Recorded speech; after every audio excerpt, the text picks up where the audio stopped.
Nottingham have reduced the rate of striking to just 27 strokes per minute. Just paddling in towards the finish line, about 10 or so strokes to go, leading by a length of this race comfortably in hand. Of course, at this stage they don't need to do anything more than win and progress straight through to the final. And just sitting about a length and a quarter up on the City of Bristol's B crew, with Kingston coming in third place. But as they come to line, it's Nottingham who cross first, a length and a half up on the City of Bristol B. And then it'll be Kingston, and then Gloucester and Reading.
So the official confirmation of that first heat of the Club Coxed Fours was indeed a win for Nottingham Rowing Club over the City of Bristol B. In third place Kingston, fourth were Gloucester, and in fifth place Reading.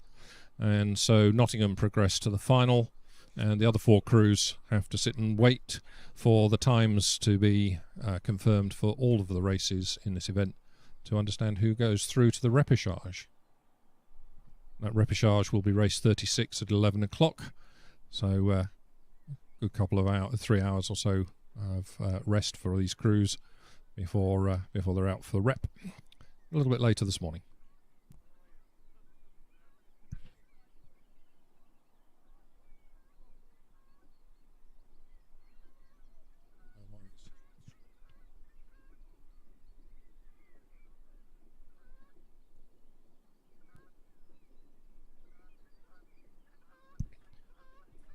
Race 2 is underway, the second of these heats in the Club Coxed Fours.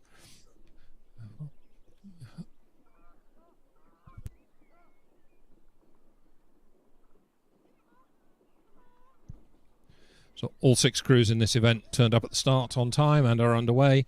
So in lane 1 is London Rowing Club, lane 2 is Grosvenor, lane 3 Vesta, lane 4 is Curlew's A crew, lane 5 the City of Cambridge, and in lane 6 Staines. The crews just coming through the 1,000 metre mark, and it's Vesta in lane 3 who have a lead of a length over the rest of the field.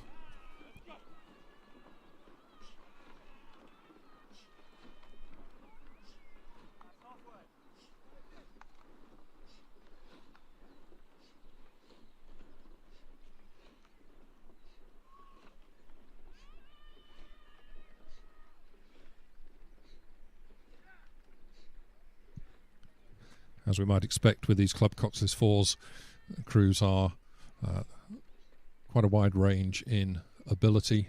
And so at the halfway point, there's 5 or so lengths separating first and sixth. It does look like Vesta are the crew in form. Good race out front between Vesta, Grosvenor and Curlew in the middle of the course. Not that much between them, length and a half perhaps. So once again, just the winner of this progressing to the final. Everybody else racing for time for one of those 6 places in the repechage at 11 o'clock.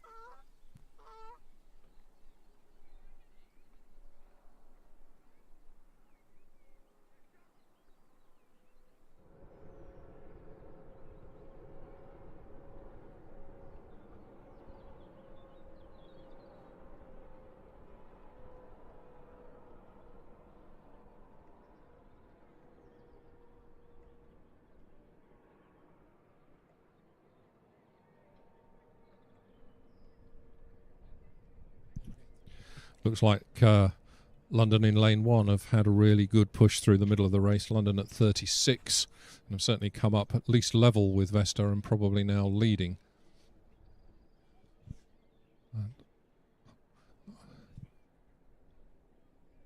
It definitely looks like it's London Rowing Club who are taking control of this race now in its final 500 metres, with Vesta second. Then not much to choose between Grosvenor and Curlew for third and fourth. City of Cambridge in fifth and Staines trailing in sixth.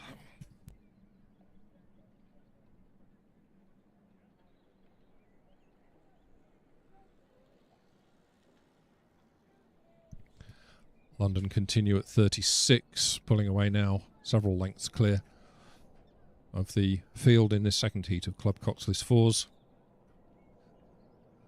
Grosvenor and Curlew both having a bit of a push, trying to close the gap on Vesta, who are in second.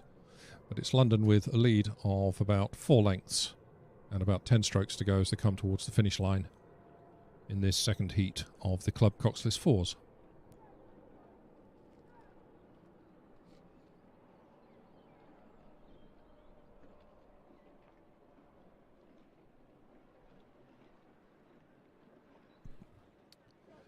So as I come to the line, it's London Rowing Club, some 4 or 5 lengths now up on Vesta, with Curlew having come up into third place, overlapping Vesta as they come to the line. About half a length down on Vesta are Curlew in third, with Grosvenor in fourth. City of Cambridge is coming home in fifth, and Reading, Staines still some little way behind.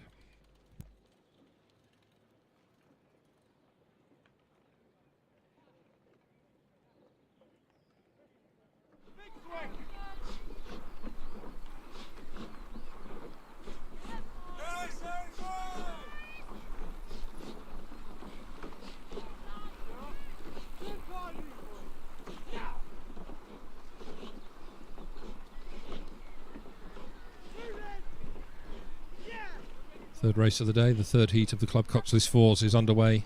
In lane 1, Worcester Rowing Club, lane 2, Broxbourne, lane 3, City of Bristol's A Crew, in lane 4, Hereford, lane 5, Star Club, and in lane 6, Northampton.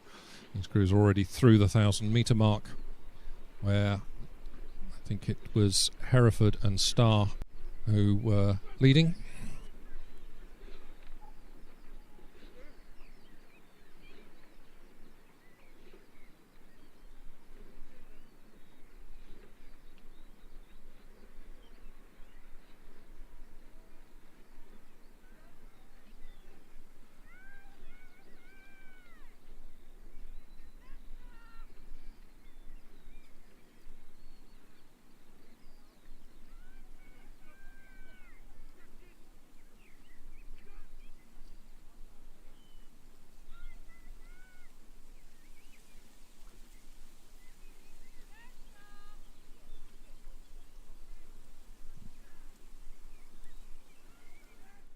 So let's just confirm the result of race 2. Indeed a win for London Rowing Club, who progressed to the final and followed home in second place by Vesta. Third were Curlew A, fourth were Grosvenor, fifth the City of Cambridge, and sixth Staines.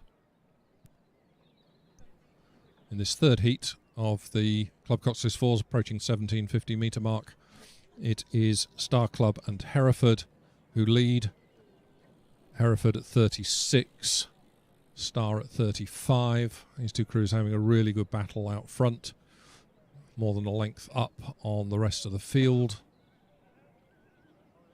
A reminder, just the winner of the heat goes through to the final, and it's very little between these two crews.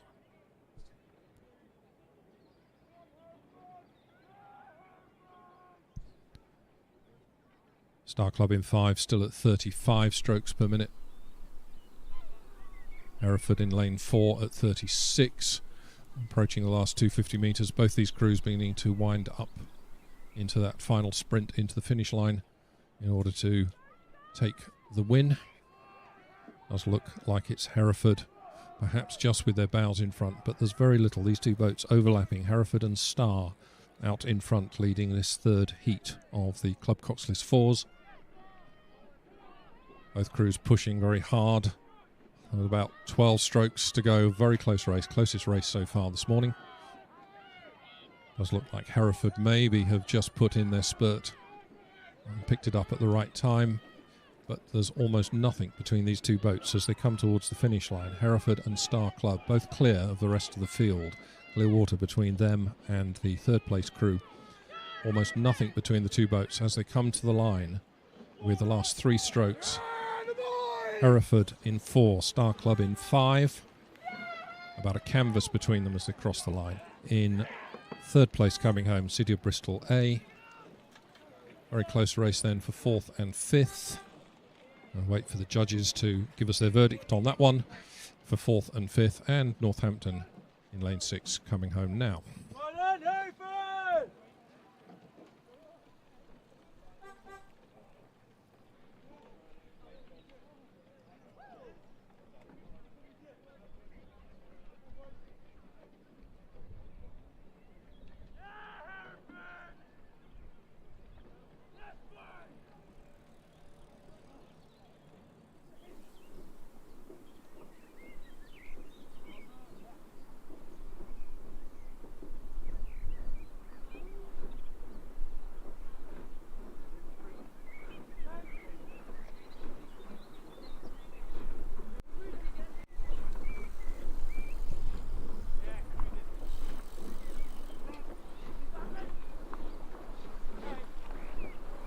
So let's confirm the official result of race 3, the third heat of the Club Coxless Fours, a win for Hereford Rowing Club, who progressed to the final. Second were Star, third the City of Bristol's A crew, fourth were Worcester, fifth Broxbourne, and in 6th place Northampton. So as with the other heats, the winner progresses straight to the final. That's Hereford, and the other 5 crews all in contention for places in the repechage based on time. Heat 4 of this Club Coxless 4 event is underway, and indeed the crews have come through the 1,000 metre point. In lane 1, Curlew Rowing Club's B crew. In lane 2, Monmouth Rowing Club. Lane 3, Derby. Lane 4, Maidstone Invicta. Lane 5, Upper Thames Rowing Club. And in lane 6, Globe Rowing Club.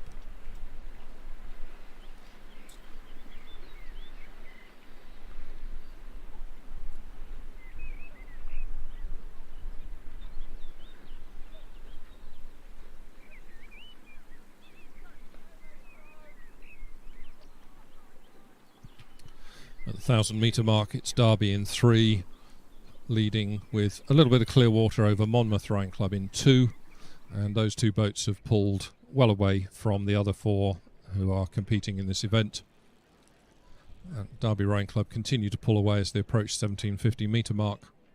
As I say, clear water between them and Monmouth, who are in 2nd place.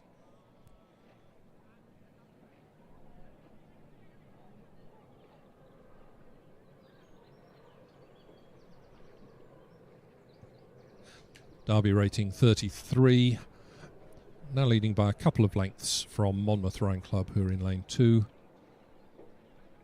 in this 4th heat of the Club Coxless Fours, final heat of the Club Coxless Fours.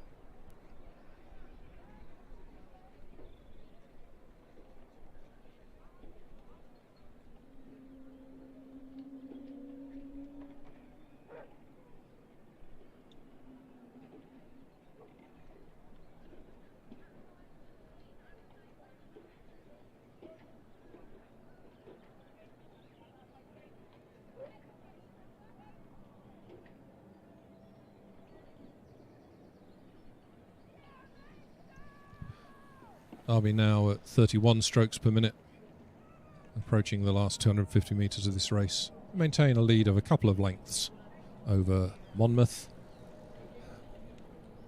Those 2 crews now a long way clear of what looks to me like Upper Thames, who are in 3rd place. And then Globe in 4th, just with their noses in front of Maidstone Invicta, who are 5th, and Curlew's B crew in 6th. Derby just paddling in That doesn't look much more than about half pressure, three-quarter pressure to me. Just very comfortable, sitting 2 lengths up with about 3 or 4 strokes to go to the finish line in this fourth of 4 heats of Club Coxley's Fours. It's Derby Rowing Club coming to line now. 2 lengths up on Monmouth. And then quite a big gap back to Upper Thames. Still a tight race then between Maidstone, Invicta and Globe for 4th and 5th. But it's Upper Thames crossing.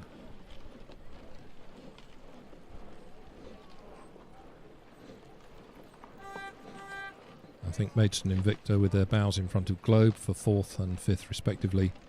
And then Curlew's B Crew with another 6 or 7 strokes to go to the finish line.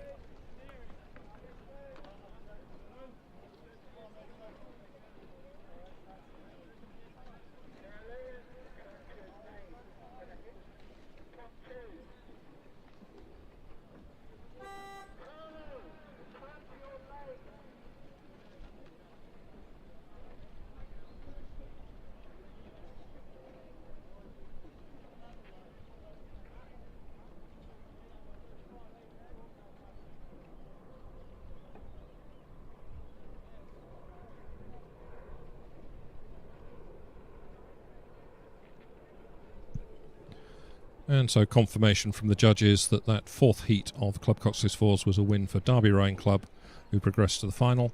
Second place were Monmouth, then Upper Thames, then Maidstone Invicta, then Globe, and then Curlew. And once again, those 5 crews need to wait for times to know whether they've progressed to the repechage, which is race 36 at 11 o'clock this morning. It does take us a little while to confirm the times. We have 2 timing systems. We need to validate that they, in essence, agree, hopefully agree. We need to get split times into the system. So it does take a few minutes for us to confirm the times and therefore to understand which 6 crews from those 4 heats we've just seen progress to the final, to the repechage, excuse me.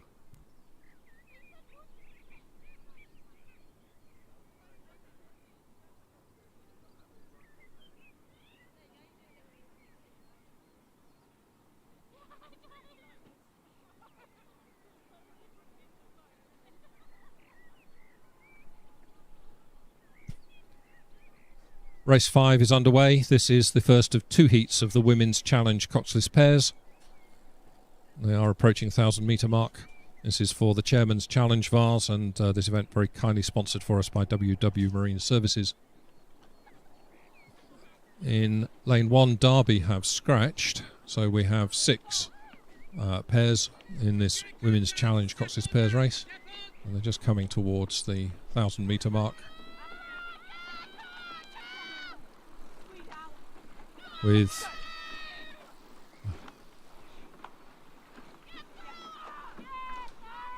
in lane 2, Godolphin and Latimer Schools A Crew. In lane 3, Thames Rowing Club. Lane 4 is Curlew Rowing Club. Lane 5, Upper Thames. Lane 6, Wallingford. And lane 7, Canterburyans A Crew.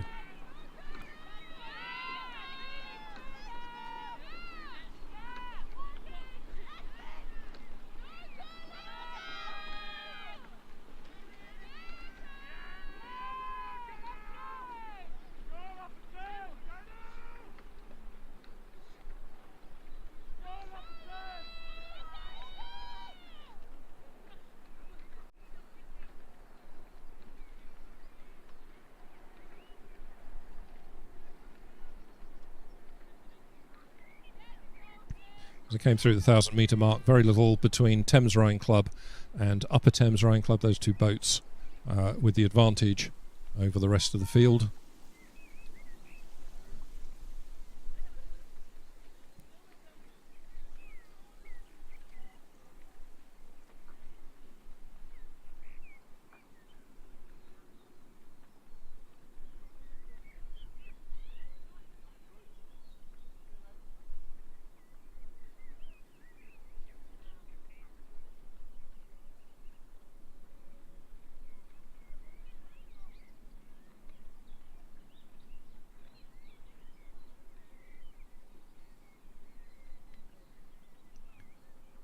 Upper Thames at 33, Thames Rowing Club at just 30. Those two crews leading this race, with Upper Thames crossing lane 5, I think with the clear advantage as they move towards 1750 metre mark.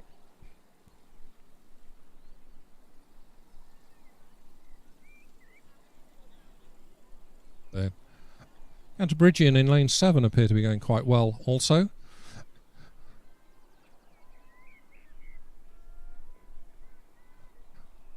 Cantabrigian well over to the side of their lane. Outside blade only just missing the line of boys. Coxless pairs, of course, not easy to steer.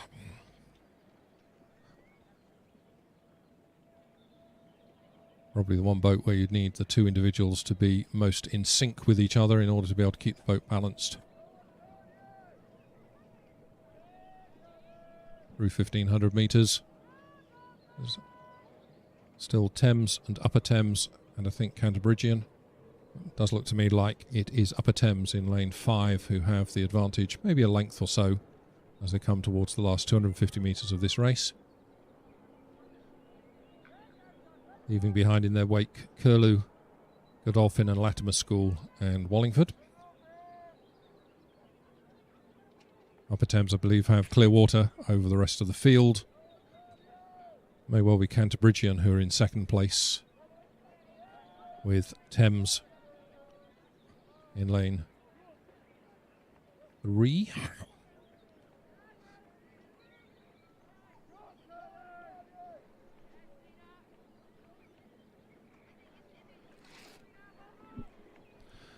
Upper Thames over in lane 5, still having to work quite hard. They're at 35 strokes per minute, holding on to this lead. But they are just about a length up on Thames Rowing Club in 3. But then another length, perhaps even some clear water, a couple of lengths, maybe even over Cantabrigian in 3rd place as they come towards the finish line in this first heat of the Women's Challenge Coxless pairs, with Upper Thames just coming to the line in the next stroke or so. Just over a length up, length and a half perhaps up on Thames Rowing Club. And then Cantabrigian a further length behind. A couple of lengths then to Curlew, who are followed home by Godolphin and Latimer School. And then Wallingford.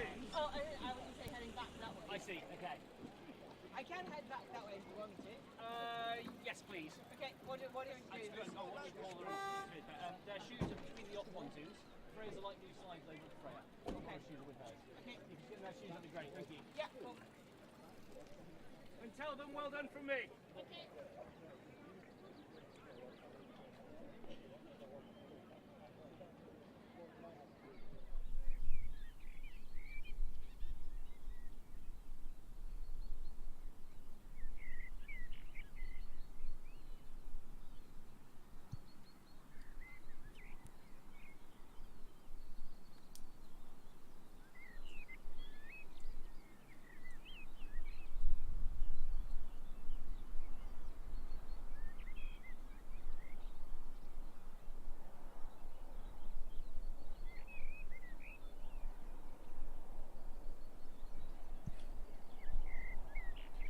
Race 6 is underway, the second of the heats of the Women's Challenge Coxless pairs. In lane 1, Grosvenor, lane 2, City of Bristol, lane 3, the Tideway Scholars School. Leander should have been in lane 4, but they have scratched from this race. Lane 5, Emmanuel School, lane 6, Godolphin and Latimer School's B crew, and in lane 7, Cantabrigian B.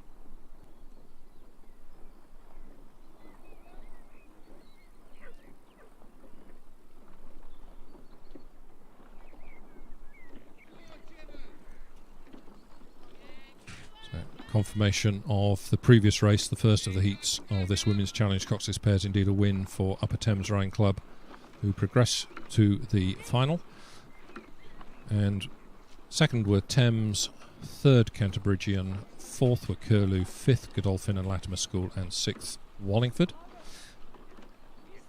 So we only have 2 heats in this event. The 2 heat winners progress to the final, along with the next fastest 4 from the heats.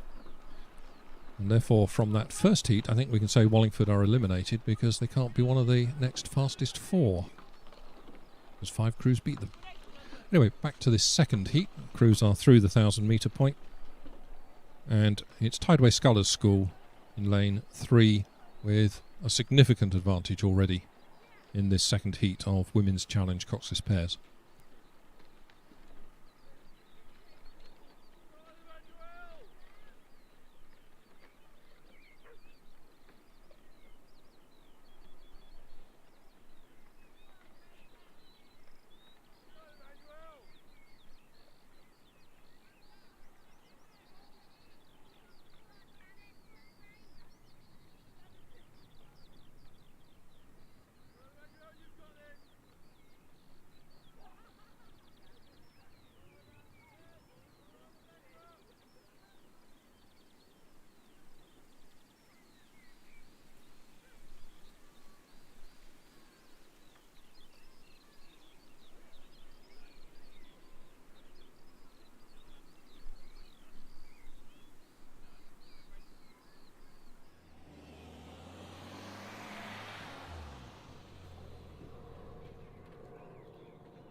Through the 1,500 metre mark, it's still Tideway Scholars School with a considerable advantage over Grosvenor in second place.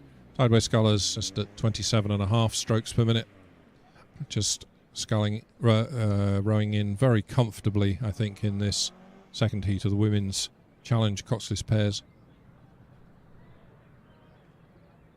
They're sitting about 3, maybe even 4 lengths up on the rest of the field. That's Tideway Scholars School with a comfortable advantage in this heat of the Women's Challenge coxed pairs.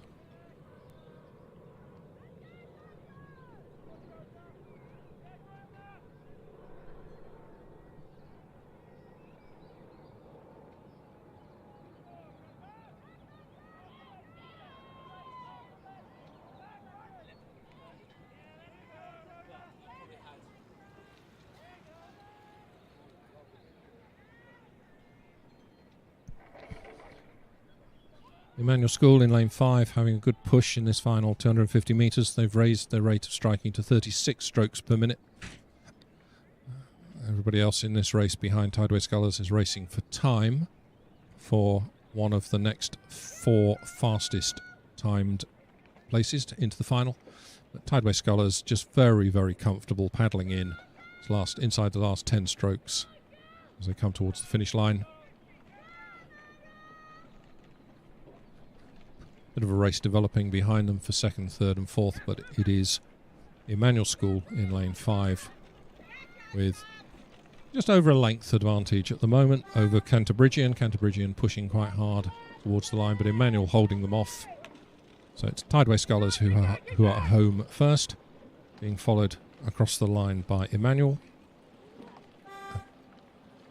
Very tight for third place between Cantabrigian and Grosvenor. And then coming to the line, City of Bristol.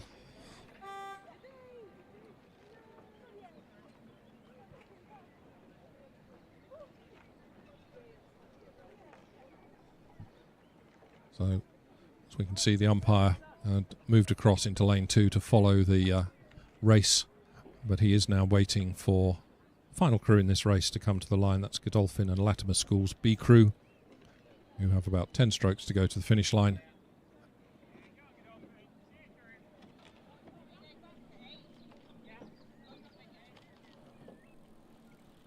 And here they come with about 3 strokes to go.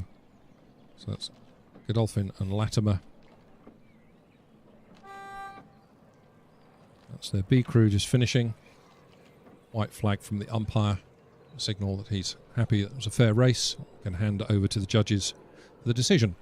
Going back one race, then the Women's Challenge Coxless Pairs first heat, just to confirm a win for Godolphin and Latimer School, a win for Upper Thames Rowing Club, who progressed to the final. Second were Thames, third Canterbury A, fourth were Curlew, fifth Godolphin and Latimer A, and in sixth place Wallingford.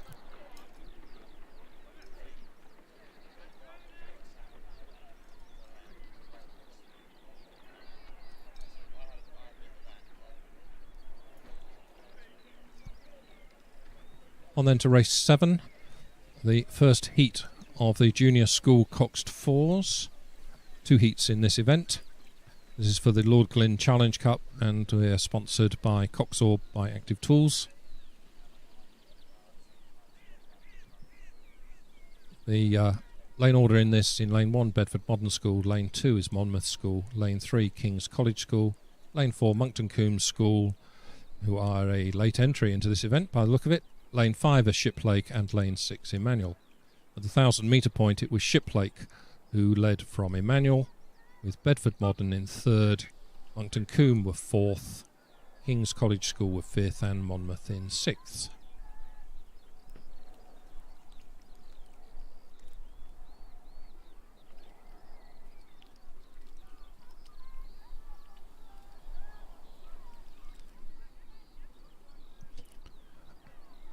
Shiplake are at 32 as they come towards the 1,500 metre mark, leading by, I think that might even be about 3 lengths now from the rest of the field.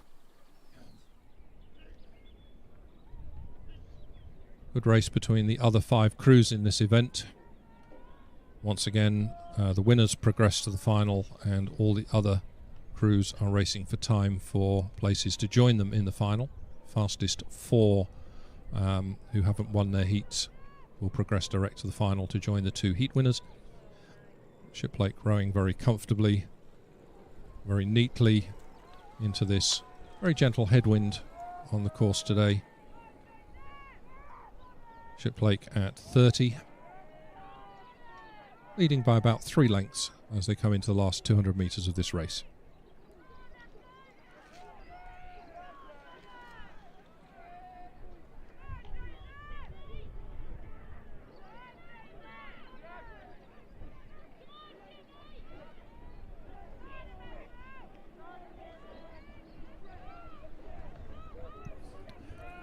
In second place, Monmouth in lane 2 and Emmanuel in lane 6, having a good battle. Shiplake continue to lead by at least 2 lengths, but a really tight race developing for second place between Monmouth and Emmanuel as Shiplake come towards the line, some 3 lengths up on the field in this first heat Junior School Cox Fours, and then really close. I think it is Monmouth probably in 2, just with the bows in front of Emmanuel over in 6. Those 2 clear of the 4th place Bedford Modern School, who just got in ahead of Monmouth, and with Monkton Combe in 6th.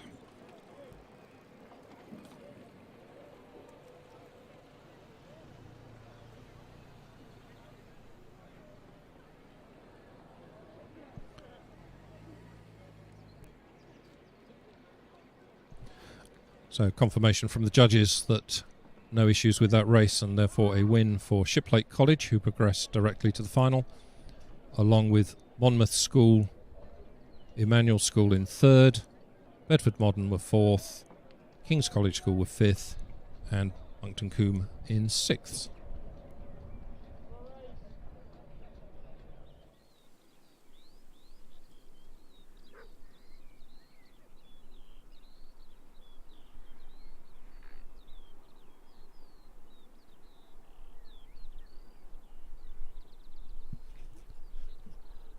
Race 8 is underway, the second of the 2 heats in the Junior School Cox Fours.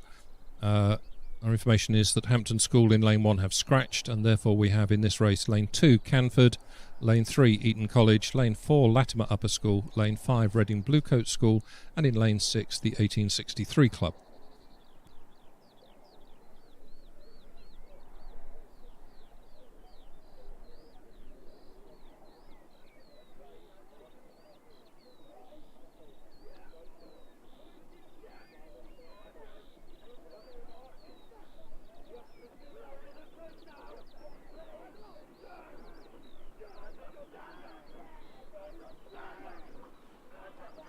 they come to the 1,000-metre mark. It's Eton College with Clearwater over Latimer Upper School and Canford. Those three crews have pulled away from Reading Bluecoat and the 1863 Club. 1863 Club is a club in the centre of London. They row out of the University of London's boathouse, and it's for juniors whose schools don't row. It's an open club. I'm not sure of the significance of the 1863 number. Maybe that's when UL's boat club was founded or something. But in this race, it is Eton College on their home water with an advantage of a couple of lengths in this second of the two heats of the junior school coxed fours.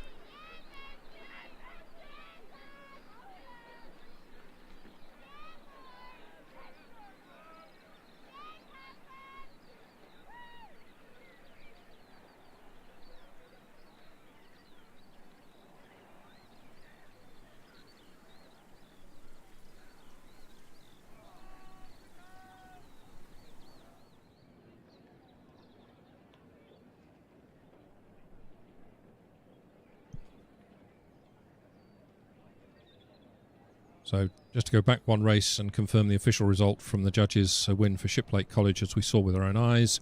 They progressed to the final. Second were Monmouth, third Emmanuel, fourth Bedford Modern, fifth were King's College School and sixth Monkston Combe School. So the winner, Shiplake, progresses to the final, and we await the times for this second heat that we're now watching to determine the next four fastest crews behind the two winners, who will progress and join them in the final. The final of this race is race 41 at 11:30.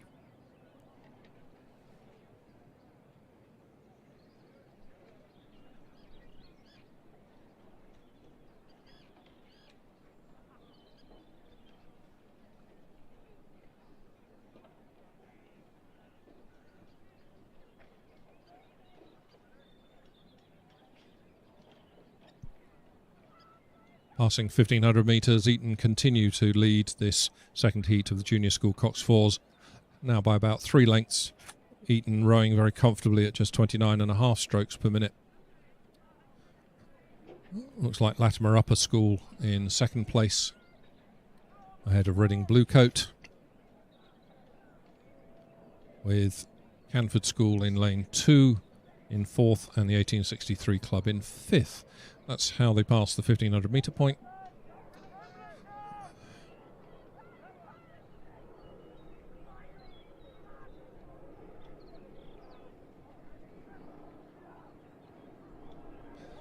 Eton have now reduced their rate of striking to 28 and hold a comfortable lead with about 12 strokes to go to the finish line.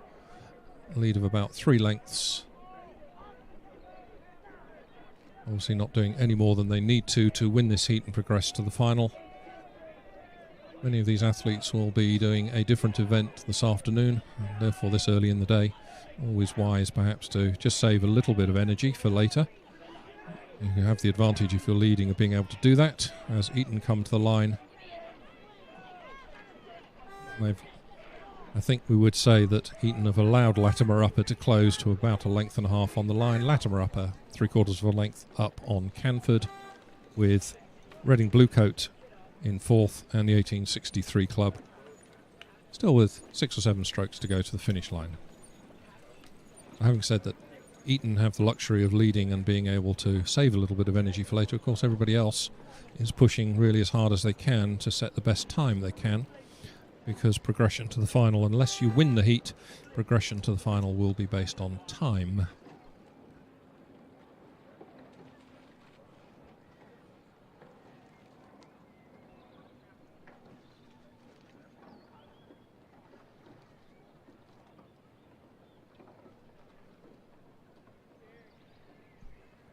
So confirmation from the judges that that's a win for Eton College in lane 3, who progressed to the final.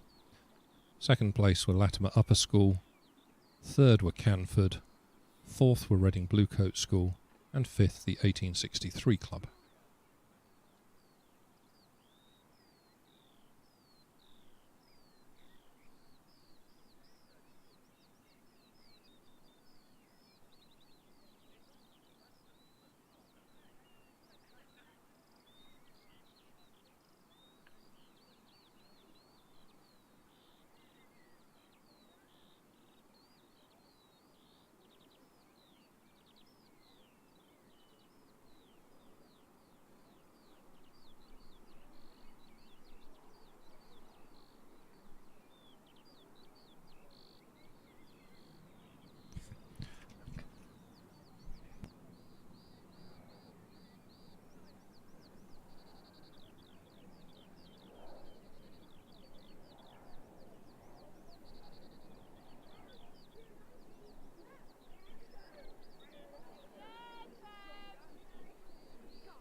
So we move on to our first eights race of the day. This is race 9, the women's club eights, first of 2 heats. In lane 1, City of Cambridge Rowing Club. Lane 2 is Upper Thames Rowing Club. Lane 3, City of Bristol Rowing Club. Lane 4, Worcester Rowing Club. Lane 5, Thames Rowing Club. And in lane 6, Marlow Rowing Club. They pass the 1,000 metre point. It's Thames in lane 5 with a lead of just over a length.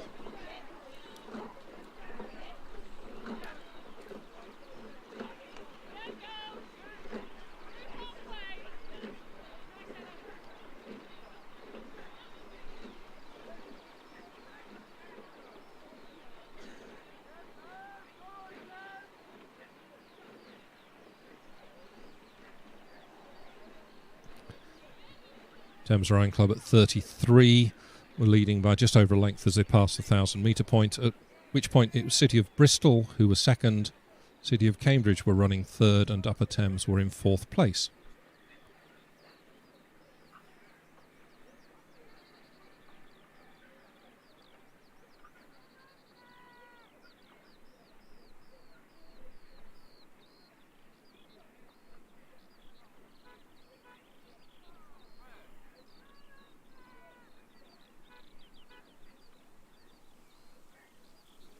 As soon as we finish there, can you just line up to there? Because what we do, I do some colour tweaking. Because if you're sitting over there, I can't do it. Okay. So Approaching 1,500 metres, it's still Thames Rowing Club crossing lane 5 with clear water advantage over the rest of the field. But obviously, if you're on there, I can't. It looks like a good battle between Worcester in 4 and City of Bristol in 3 for the second place. And then it looks to me like it's Upper Thames who are running 4th, City of Cambridge 5th, and Marlow have been dropped off the back of the field. And so all the trees are clean, the water's clean, and Molesey's streaming at 1440, which is and that's why it's 60, because YouTube is 60, so I made everything 60. This business should be fine with what you do. What's that? You should be doing yeah. A good commentator in your way. Well, that's what they're doing tonight. Yeah, you can find it on your phone. Just look it up and you can see it. Looking, it's really clean. As they passed the 1,500 metre point, Thames Rowing Club in lane 5 led from City of Bristol, who were second, Worcester were third, Upper Thames were 4th, City of Cambridge 5th, Marlow 6th.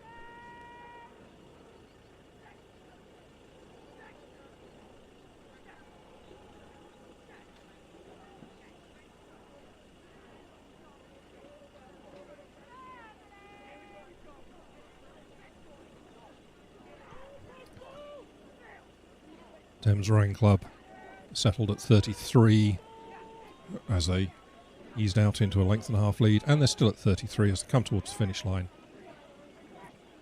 nudging 2 lengths advantage over the City of Bristol. City of Bristol in turn, just a little bit of clear water over Worcester in third.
So, confirmation of the result of race 9.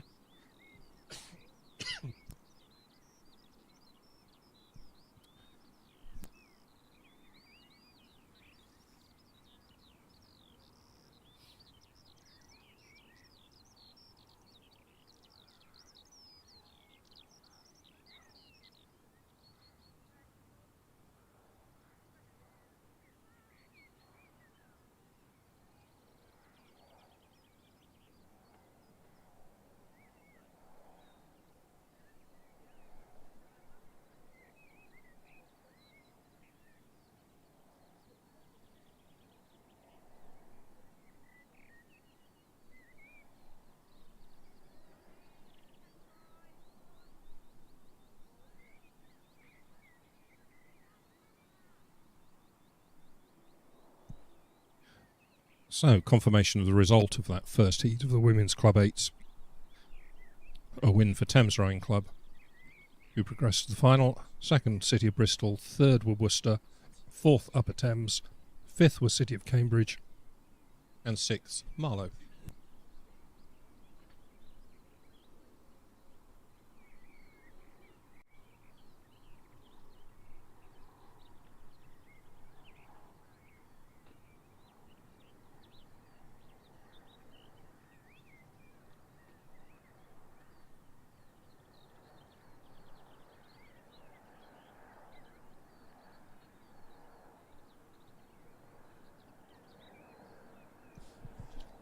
So on the course now is race 10, Women's Club 8, Heat B.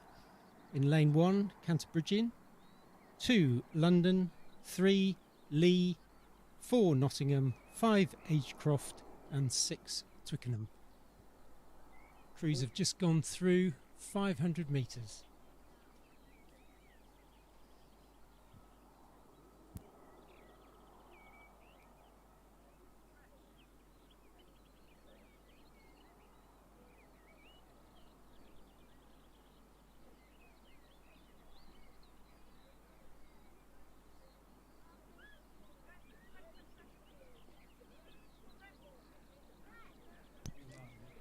So a reminder that in this race the first crew goes straight to the final, and then the next fastest 4 from the heats, so from this heat and the previous heat, go through to the final.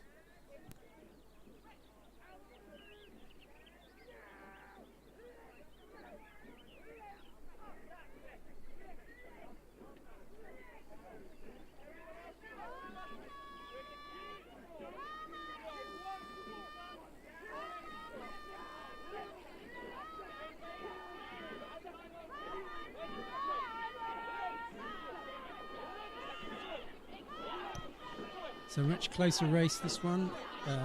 Looks like Canterbridgian have a very slight lead over the Lee in lane 3.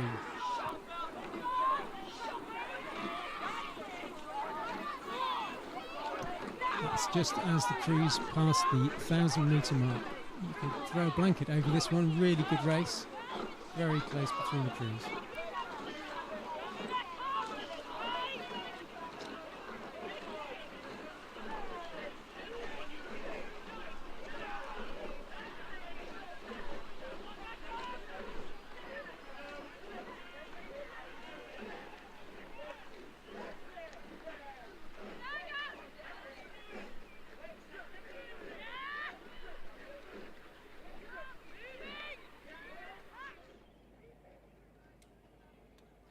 Is there any way of bringing this camera back a bit, Louis?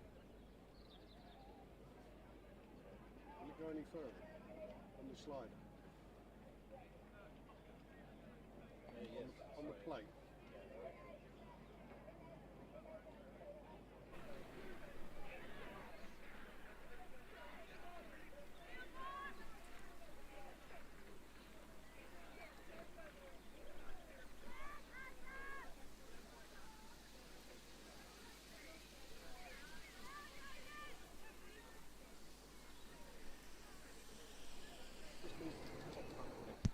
So coming through 1,000 metres, Lee were in the lead over Agecroft, then Canterbridgian. Next was London, and then Twickenham.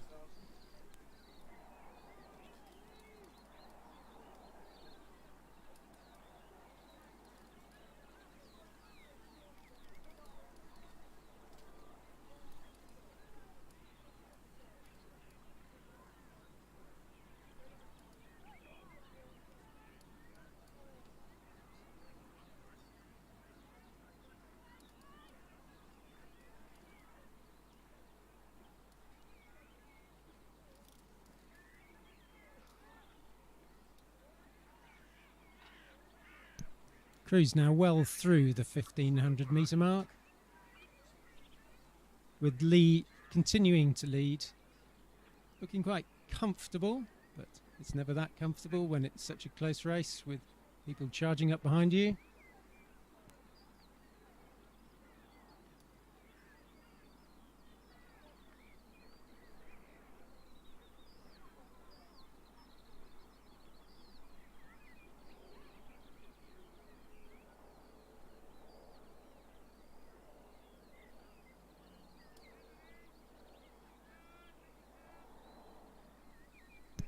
So Lee maintain their lead over Agecroft and then Nottingham.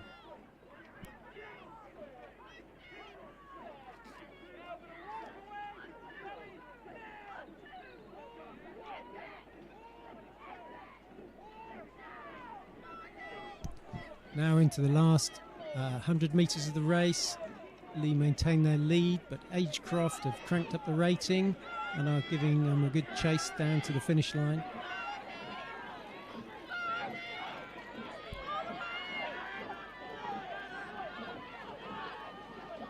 So 5 crews overlapping here as Grosvenor continue to chase to the finish. Third place, all the crews overlapping here.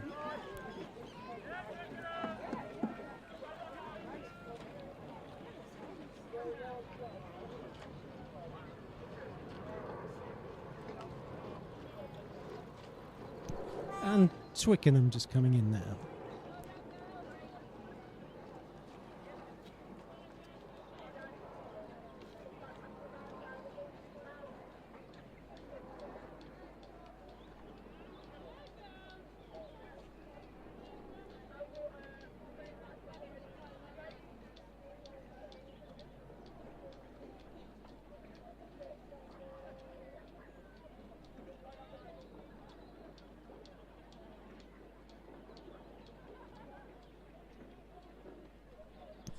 So on the course now are Club Coxed Fours, Heat A for the Lamb Arcade Cup. In this race, Kingston in lane 1, Star lane 2, City of Bristol lane 3, Tideway Scholars School lane 4, Reading in 5 and Bideford Amateur in lane 6.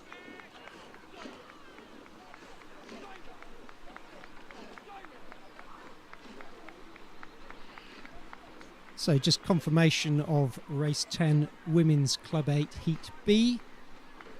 The winner was Lee, so Lee progressed directly to the final. And Agecroft came second. Third was Nottingham. Fourth, Canterbridge, then London and Twickenham. And it'll be the next fastest 4 from those heats who progress to the final.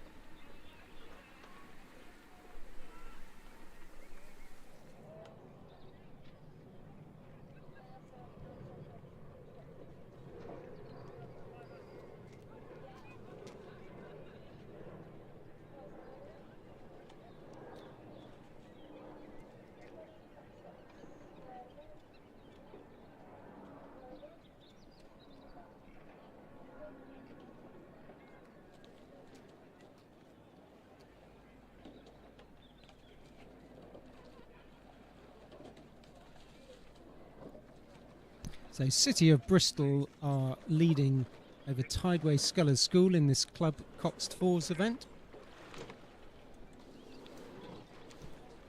Then Reading, Bideford Amateur, Star and then Kingston B.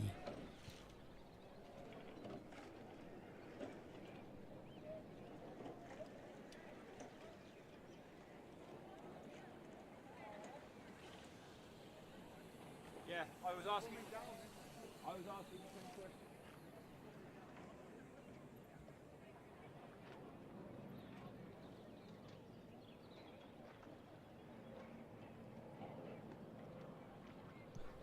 So going through 1,500 metres, City of Bristol maintain their lead over Tideway Scholars School and Reading.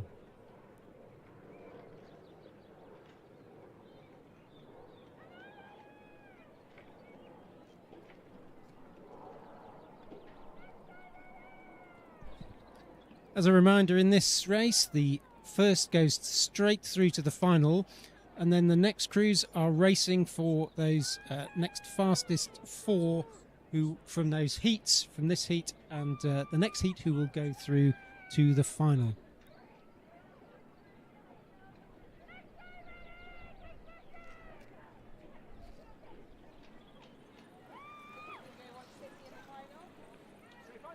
No, not the final. Sorry, not the final. I need the race. City of Bristol looking quite comfortable over Tideway Scholars. Maintain their clear water lead.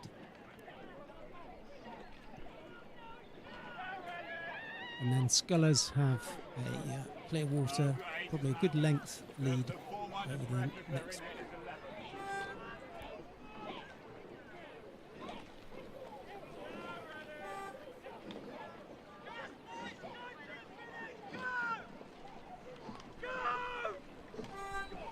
Bideford Amateur just crossing the line there. And Kingston B probably have 5 or 6 strokes to go until the finish.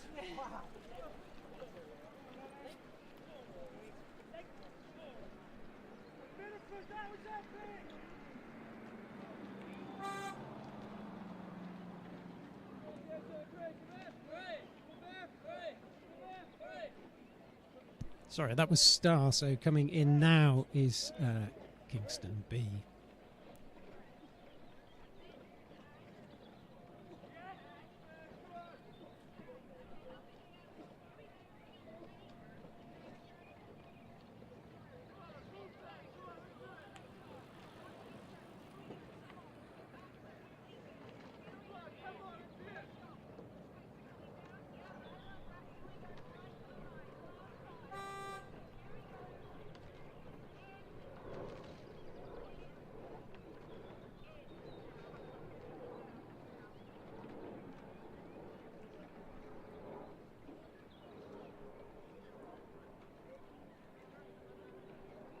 Where's Wally?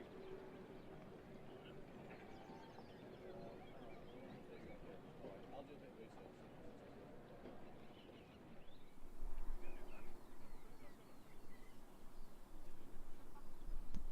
So on the course is race 12. Race 12 has just gone through the 500 metre mark. This is Heat B of the Club Coxed Fours. Lane 1, Twickenham. Lane 2, Oriel Kensington. Cambridge, City of Cambridge in lane 3. Kingston A, lane 4. The King's School Chester in 5. And Chesterton in lane 6.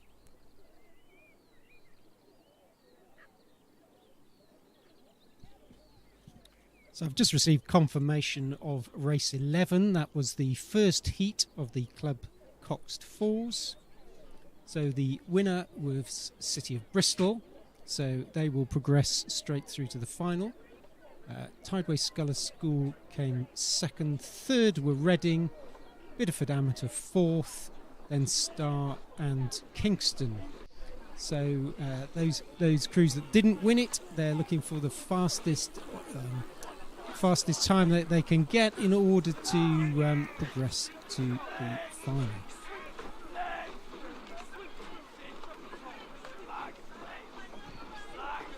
Heat B is now going through the 1,000 metre mark.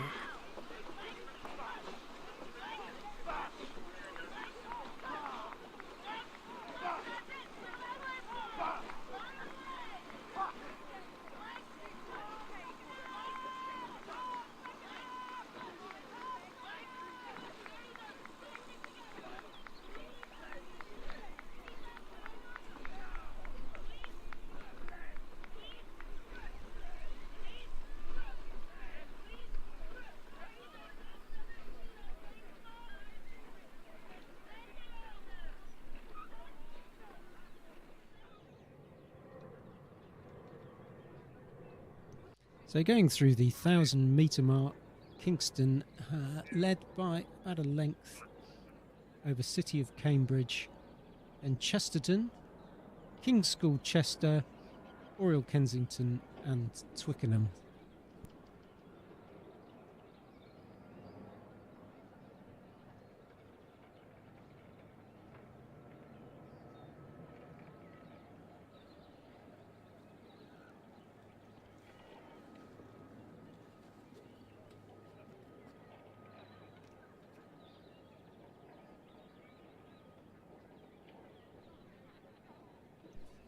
Kingston continue to lead from City of Cambridge as the crews come up to the 1,500 metres.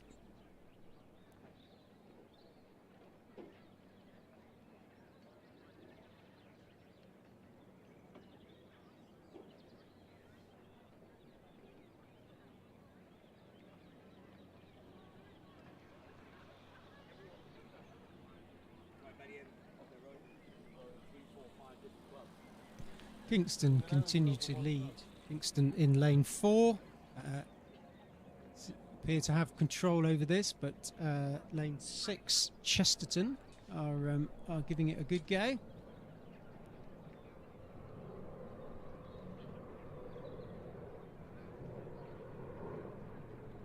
So through the 1500 metre mark, Kingston continue to lead over City of Cambridge, then Chesterton, and King's School Chester, Oral Kensington and Twickenham.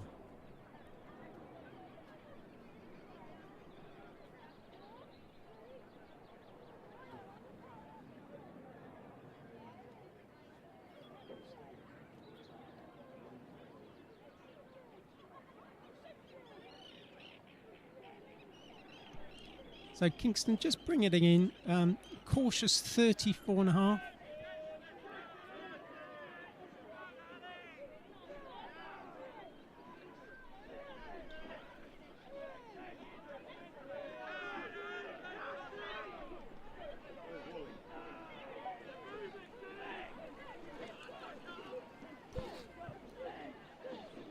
Bit of a charge now from the City of Cambridge to try and close that gap.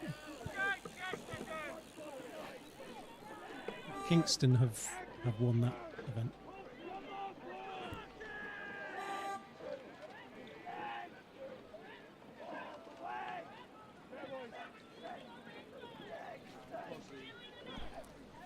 Coming up the line now is King's School Chester.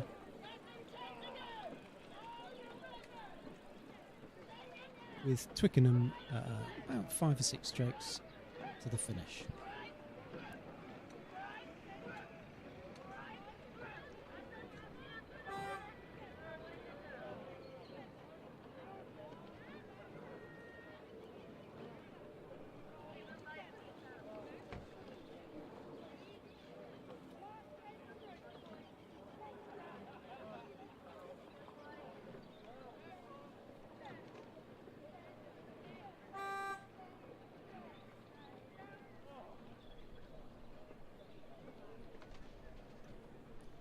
So a white flag from the umpire signifying that the race result is correct.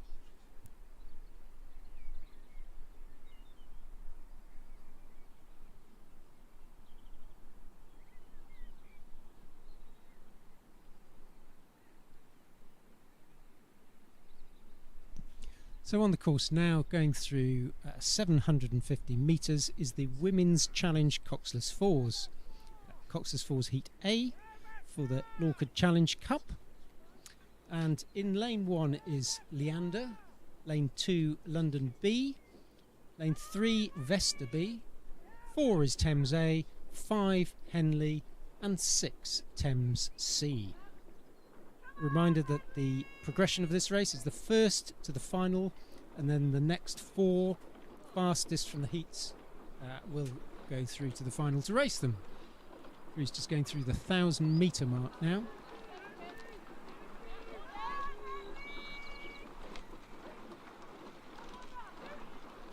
So official confirmation of race 12, Club Coxed Fours Heat B. The winner was Kingston A, so they will progress straight through to the final. City of Cambridge was second, third was Chesterton, fourth King's School Chester, fifth were Oriel Kensington and Twickenham were sixth.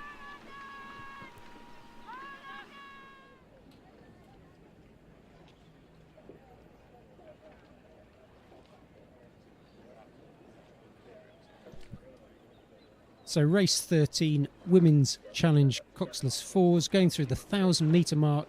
Leander were leading over Thames A and Thames C.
Coming through 1,500 metres, Leander continue to lead over Thames A.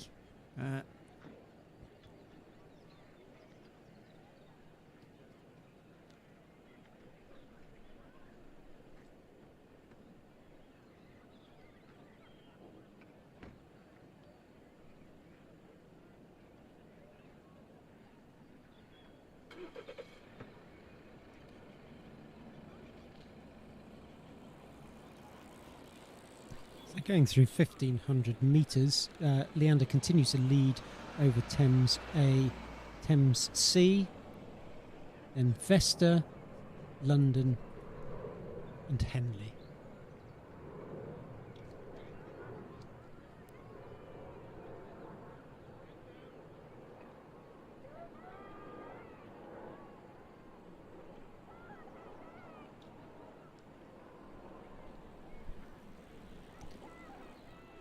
So Leander just comfortably cruising along over Thames A, and then a considerable gap between the Thames A and the following cruise.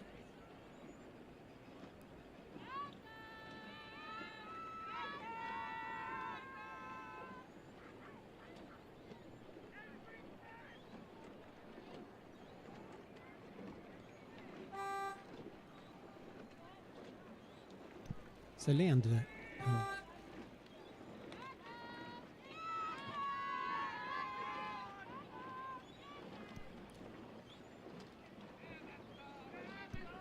coming to the finish now is Thames C with clear water over Vesta.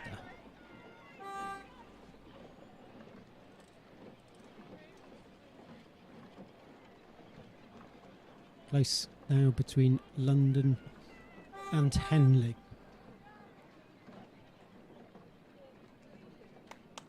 Well done, girls. Well done. Just waiting for official confirmation of that race, but it appears that Leander Good won job, that Henley. heat by clear water over Thames A.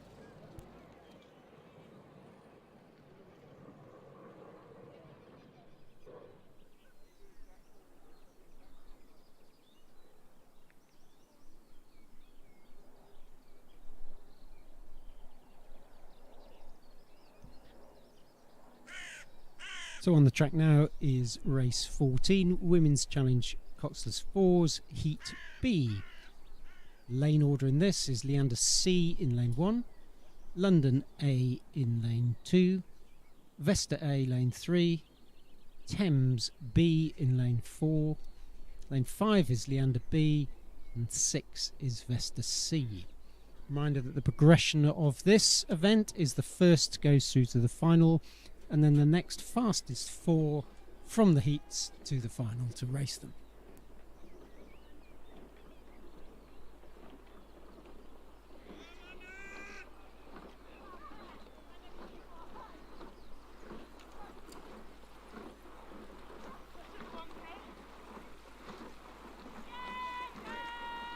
So coming up to 1,000 metres, appears that Leander C is leading the field, probably about 3/4 of a length or a length over the chasing pack.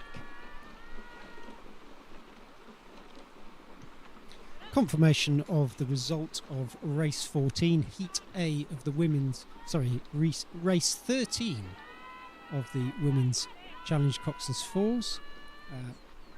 So the winner of that heat was Leander, who will progress straight through to the final. Then Thames A, Thames C, Vesta B, Henley and London B.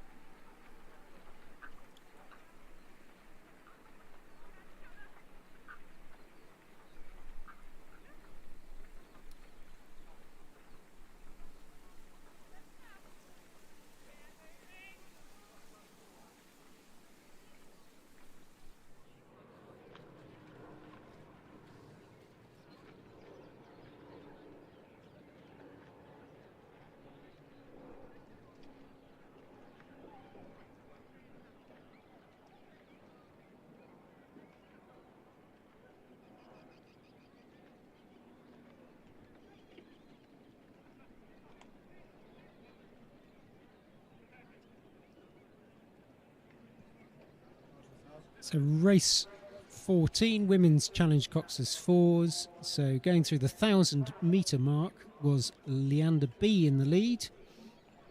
Over Thames B, then Leander C.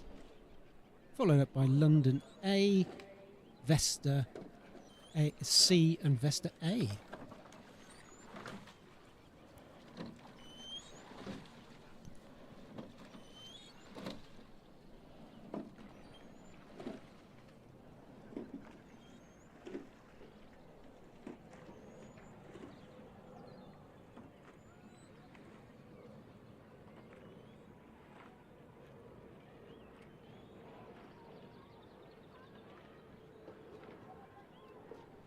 So going through 1,500 metres, Leander A maintain their lead over Thames B and Leander C. Bit of a closer race this one as they come up to the 1750 mark.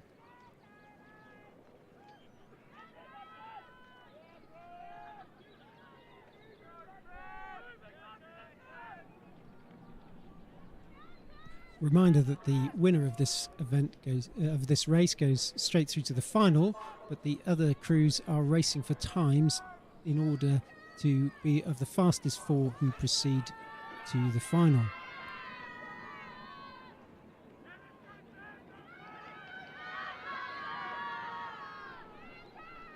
Much closer race this one, with all the crews in the first three position overlapping.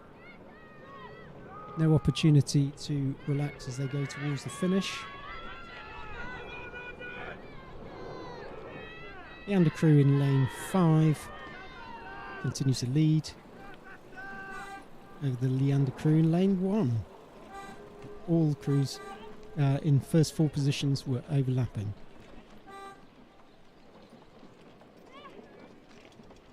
Just coming up to the finish now is Vesta C.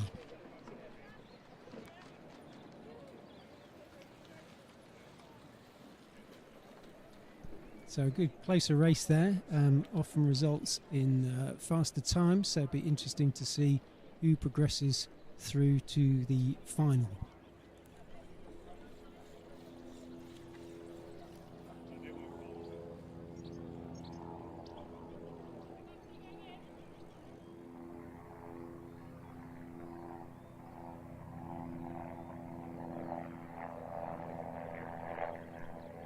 So on the track now is race 15. Race 15 is the Women's Junior Schools 8s, Heat A. This is for the John Wilder Challenge Cup, sponsored by Robin Star Crafts. Reminder of the lane order of this is in lane 1, King's School Chester, 2 is Marlow, 3 Henley A, 4 St Paul's Girls' School, 5 Surbiton High School B, and Hinksey Sculling School were entered in this but have scratched, so just 5 crews in this heat.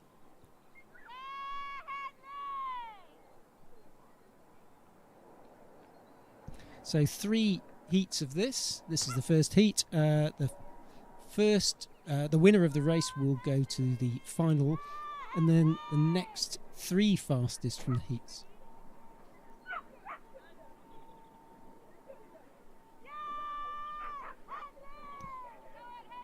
Henley A appear to have gone out pretty hard and have a considerable lead over the field.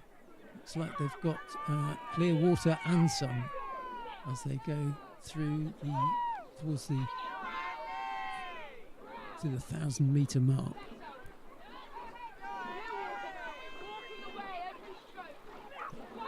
So confirmation of race 14, Women's Challenge Coxless Falls. The winner of that Heat B of the Lorca Challenge Cup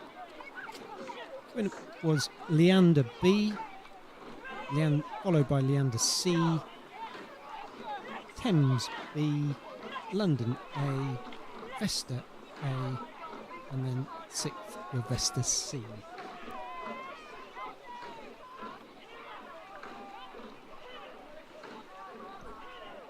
So in the women's junior 8s, Henley are at 33, Marlow at 34, but Henley continue to lead by clear water.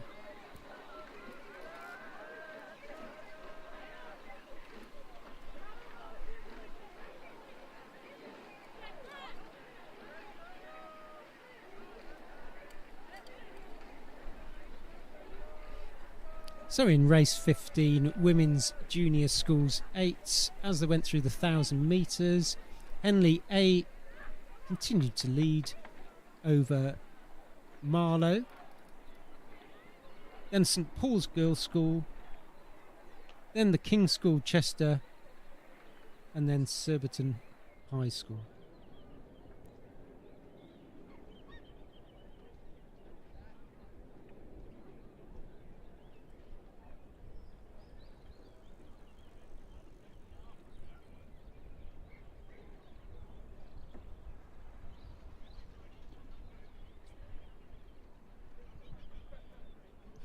So the Henley A crew continue to lead, striking 33, have a considerable distance over the next two crews, both of which are at 34, chasing them down.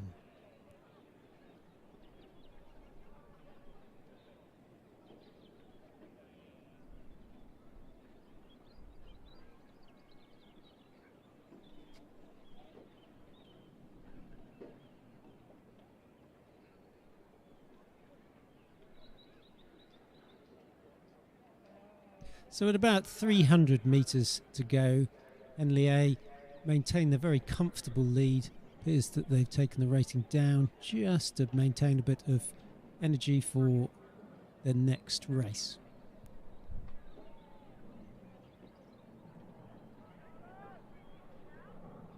Behind them though, Marlow and St Paul's Girls' School continue to have a fairly close race, pushing hard towards the finish for that coveted position in the final.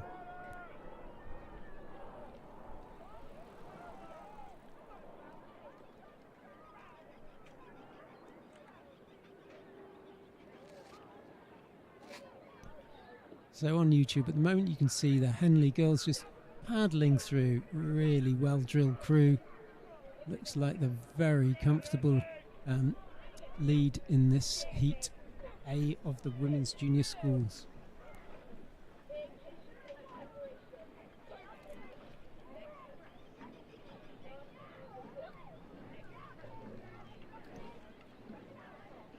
Henley A now just a couple of strokes from the finish. That's about a 4-length lead over Marlow, who are just coming up to the finish now. Being chased down by St Paul's. Marlow with probably just about clear water, yes, over St Paul's, and then a few lengths of more clear water before King's School and Surbiton High School.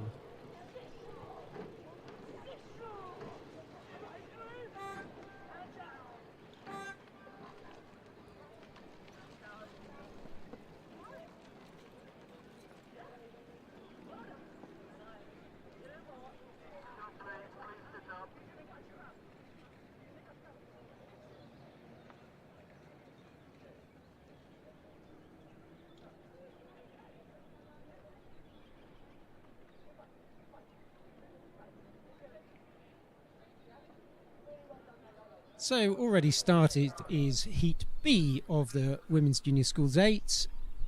Lane order is Surbiton High School in Lane 1, Surbiton High School C, Tideway Scholars School in Lane 2, Lane 3 is Headington School A, 4 Lady Eleanor Hollis School, and 5 Latimer Upper School. This is for the John Wilder Challenge Cup, sponsored by Robbing Star Crafts. And a reminder that the first crew goes through to the final, and then the next fastest 3 from the heats.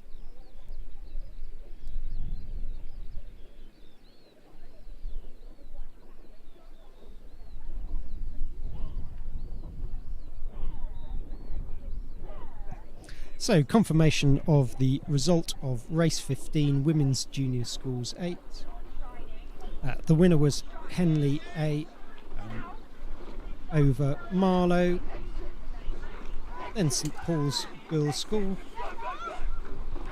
then Surbiton High, followed by the King's School Chester.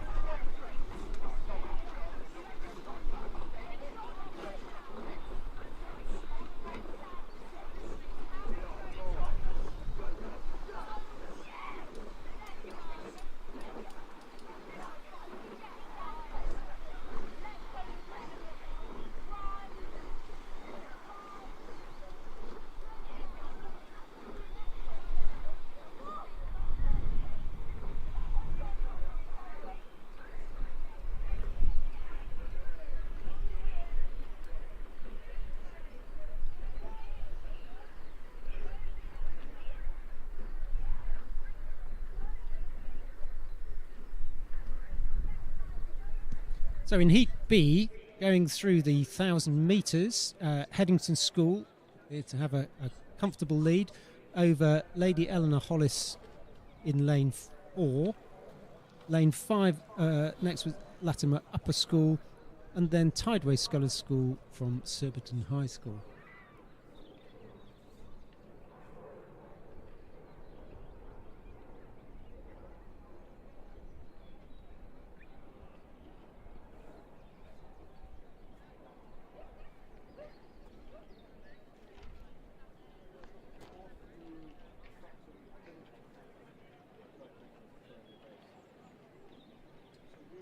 This is a bit of a rerun of the previous heat, but this time Headington have got a comfortable lead. They're rating 28, so really relaxed, long and loose style, looking very well drilled.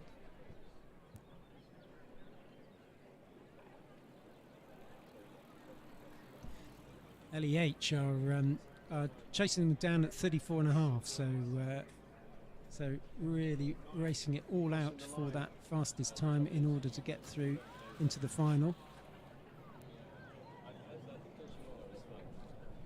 But Headington very, very comfortably leading, rating 28, as they have about 300 metres to go.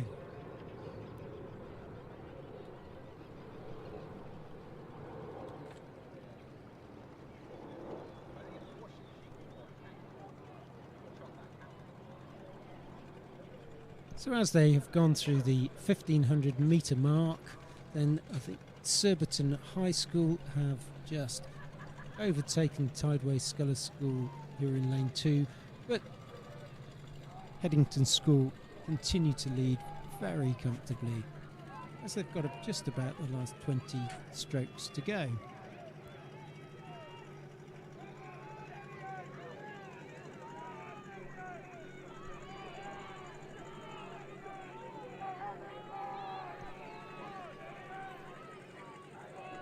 Bit of a battle between crews in lanes 4 and 5. That's Lady Eleanor Hollis and Latimer Upper School for that second place. Very little in it between those. Lady Eleanor Hollis continue to probably have about a third of a length over them. But that's Headington School just crossing the line now.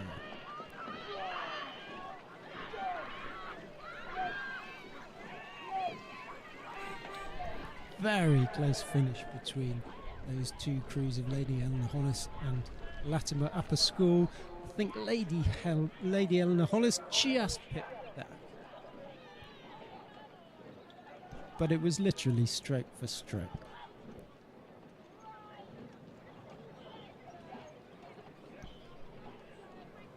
And now Tideway Scholars School against Surbiton. Tideway Scholars School edged ahead there.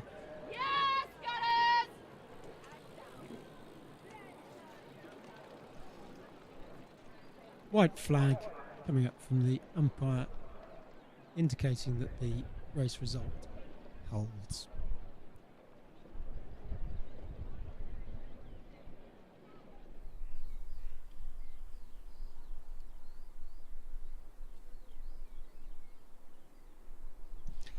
So race 17 is on the course now. Women's Junior Sculls Heat C. Junior Schools 8, sorry. Heat C.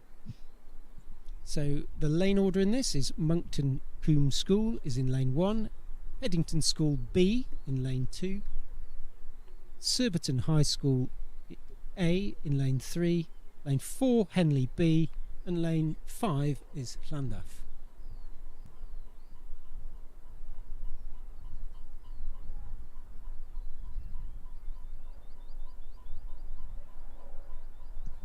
So confirmation of the result of race 16, Women's Junior Schools 8. Comfortable win for Headington School A over Lady Eleanor Hollis and Latimer Upper School. And then Tideway Scholars School led Surbiton High School C.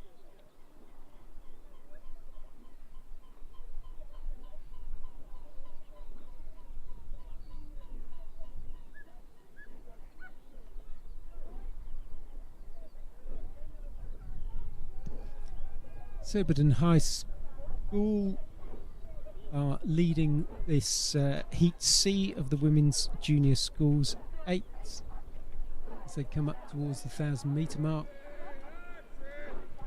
Surbiton have got probably about 3/4 of a length clear water.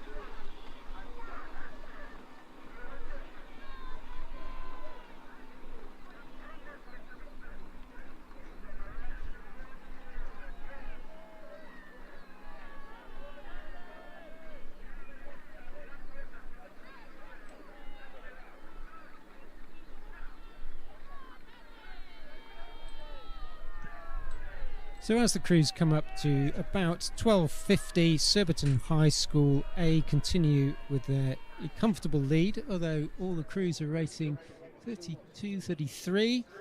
Surbiton lead over Henley B, followed by Llandaff in lane 5, Headington School B in lane 2, and Monkton Combe School in lane 1.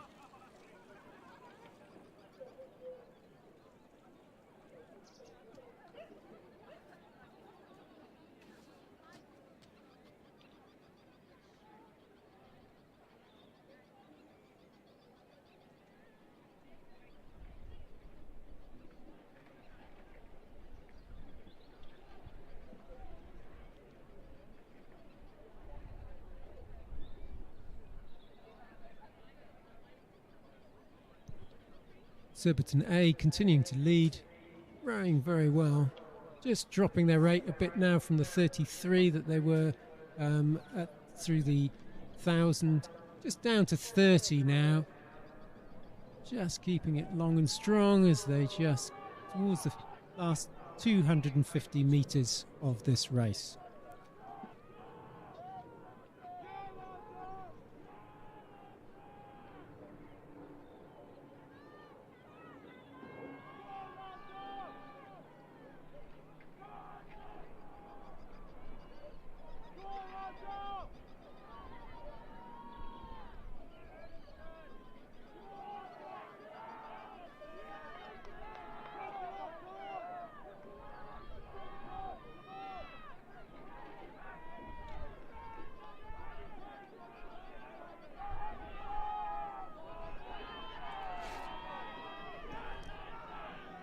Henley B are in second place now, riding 36, giving Surbiton a good run for the money, charging down, competing for a place in the final.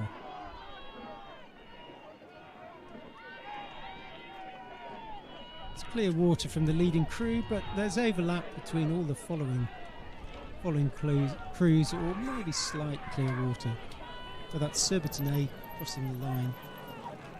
Now followed by Henley B.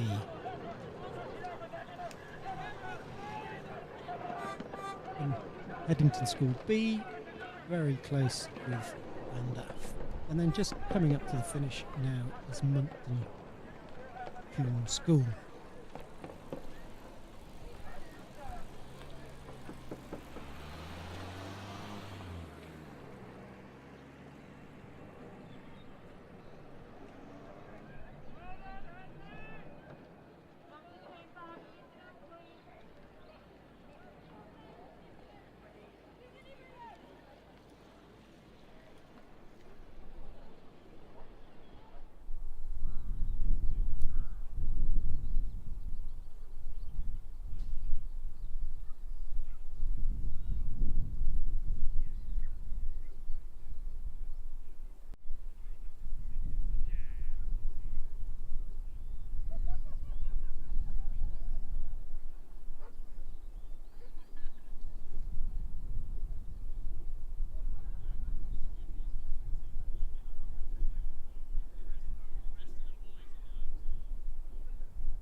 So the next series of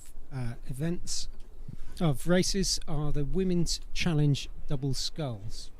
So in Heat A of the Women's Challenge Double Scull, this is for the Wallingford Skiff Regatta Cup. In Lane 1 is Leander, Lane 2 Upper Thames D, Lane 3 South African Schools Rowing Union, Lane 4 Norwich, Lane 5 Kingston Grammar School, 6 is Avon County, and 7 is Walbrook. So 7 crews in this heat, and the first will go through to the final, and then the next fastest 3 from the heats will also go through to the final.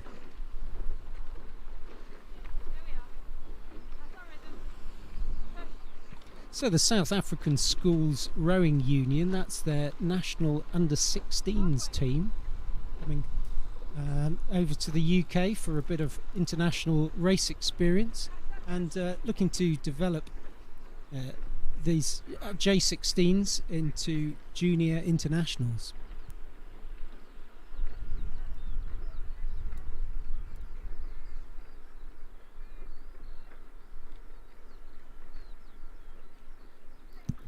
So going through the 1,000 metre mark, Leander lead over Kingston Grammar School, then Norwich, Walbrook, South African Schools Rowing Union, and crew in Lane 2 Upper Thames D.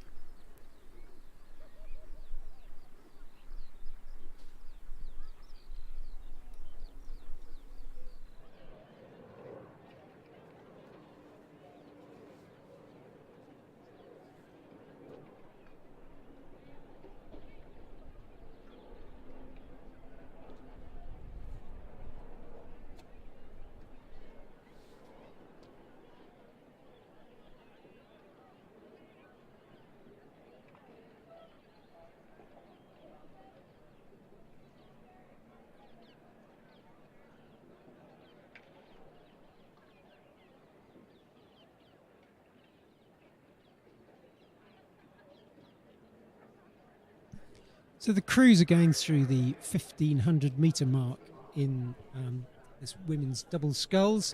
Looks like Leander have got a comfortable lead. Leander in lane 1.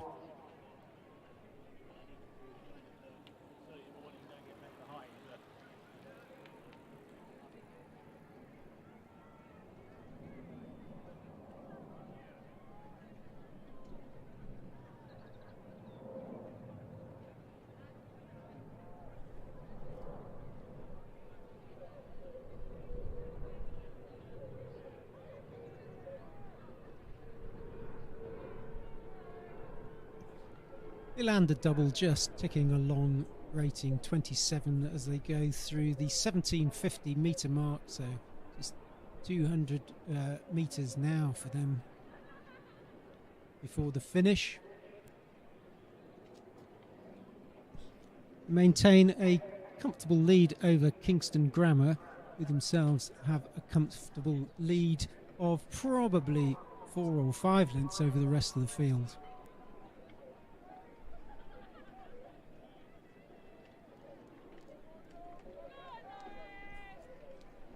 A reminder that the crews are racing for a time in order to qualify for that position in the final.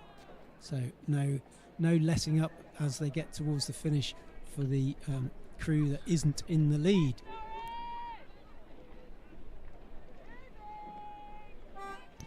Kingston at 40 in order to try and close that gap and get the fastest time they possibly can. But they have a lead of probably 5 or 6 lengths clear water over Norwich in lane 4. Lane 7 also coming up now, Walbrook, as they come towards the finish, with overlap over Norwich.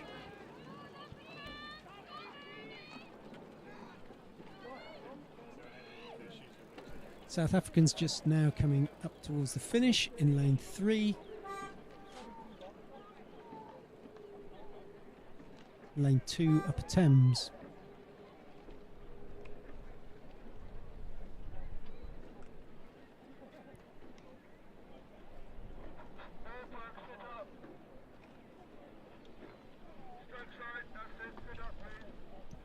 And Avon County coming up towards the finish now. Last few strokes.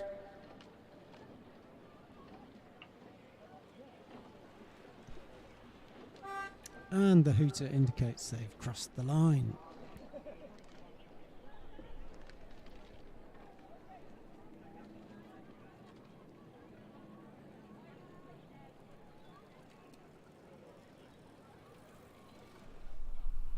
There's confirmation of race 17. The results of that was that Surbiton High School A won the heat. Next was Llandaff B, then Headington School B, Llandaff and Monkton Combe.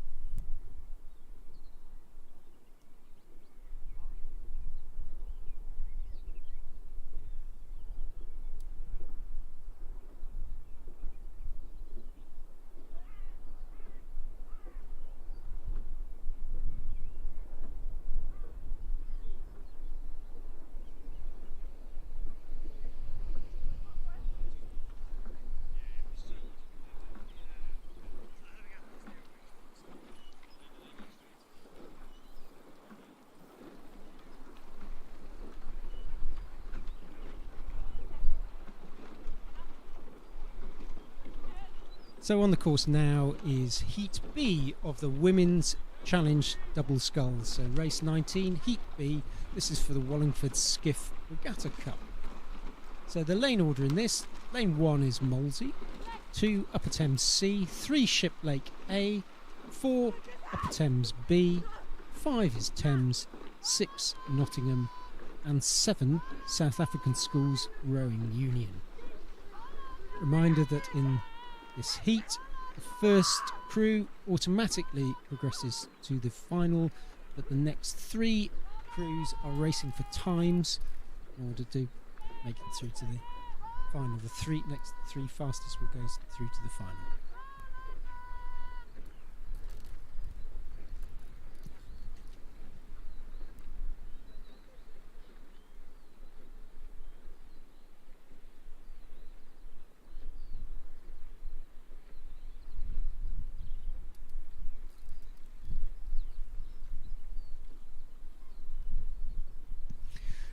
So Heat B going through the 1,000 metres, and as they went through the 1,000 metres, Molesey were in the lead over Shiplake College, then Thames, Nottingham, South African Schools Union, and in last place were were Nottingham. Confirmation of the result of race 18, Heat A of the Women's Challenge Double Sculls. In first position was Leander. Then it was Kingston Grammar School, Norwich, Walbrook, South African Schools Union and Upper Thames D.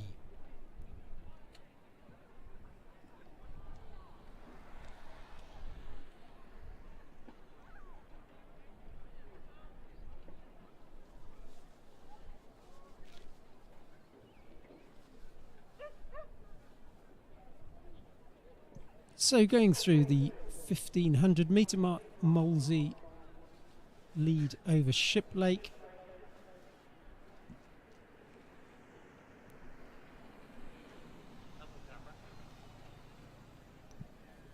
Then coming up behind them is Thames.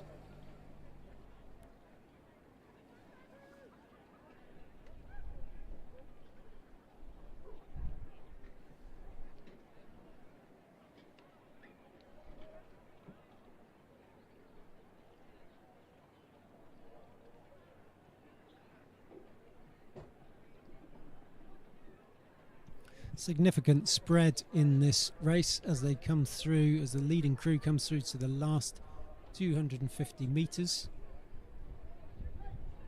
Molesey crew looking pretty comfortable as they paddle towards the finish. Sit about a length clear water over Shiplake. Shiplake in lane 3.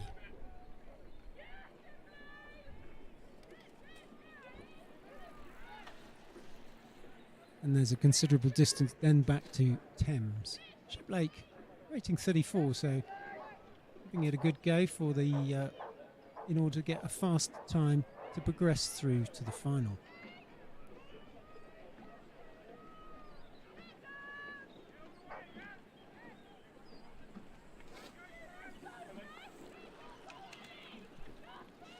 Molesey just passing the finish line there. Shiplake about 3/4 of a length clear water behind.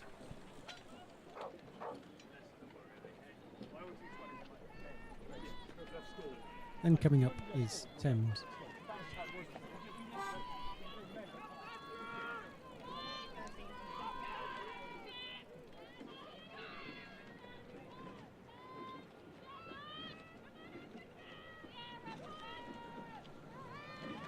Coming up towards the finish in lane 7, the girls from South African Schools. And then Upper Thames in lane 4.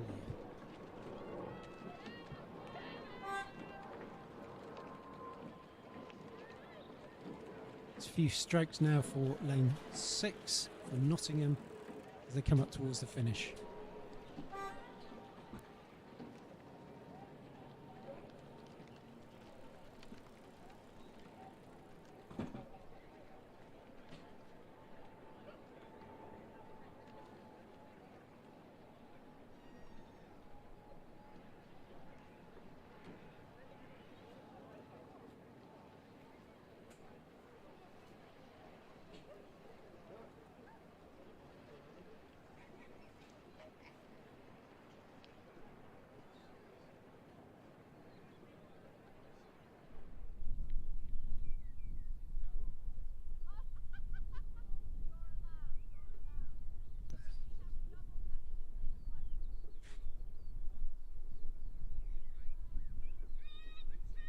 So Upper Thames now just paddling towards the finish. Doesn't look like they're racing. Looks like perhaps there was a problem earlier in the event. We'll let you know what's happened.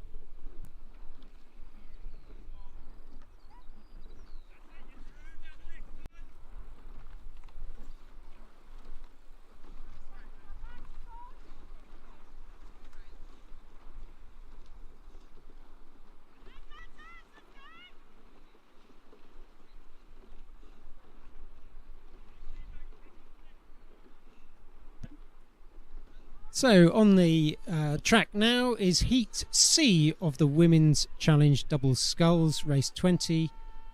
In lane 1 is London, 2 Shiplake College B, 3 Upper Thames A, 4 Warwick, 5 Canterbridgian and 6 Greenbank Falmouth.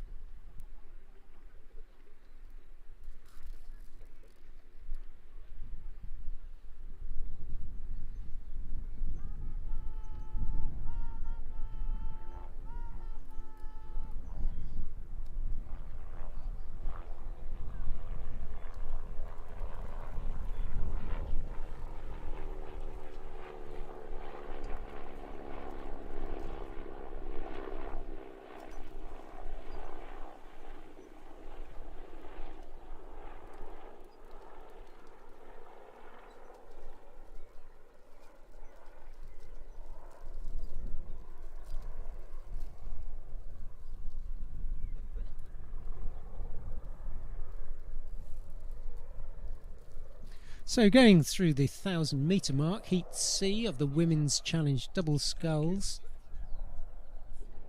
Upper Thames A were leading over Shiplake College, Greenbank Falmouth, Canterbridgians and then London.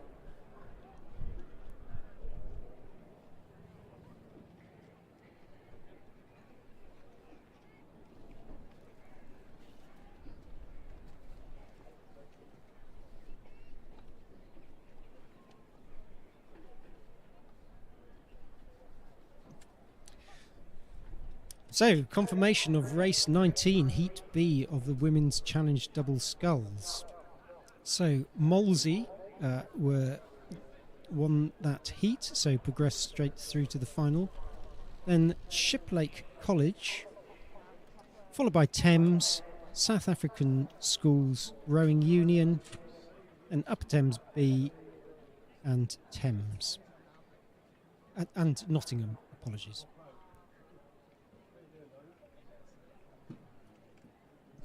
So back to Heat C as they pass through the 1,500 metre mark.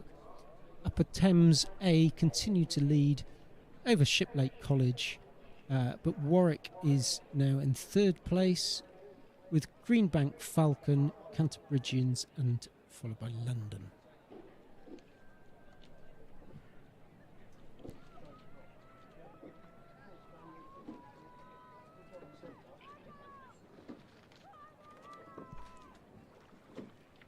Upper Thames continue to lead, rating 34. Lead over the chasing Shiplake crew, rating 32.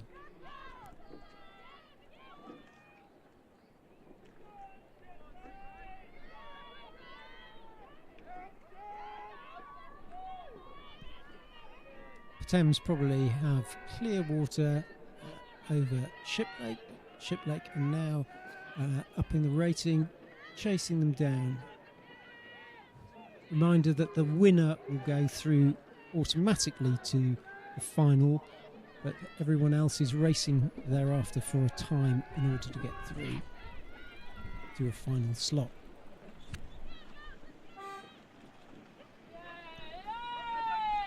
Shiplake just crossing the line there. Close race between lanes 6 and lanes 4. Lane 6 look like they're just easing ahead now. Yep. Have about a canvas over the crew in lane 4, which is Warwick. Canterbridgians just coming up to the finish now.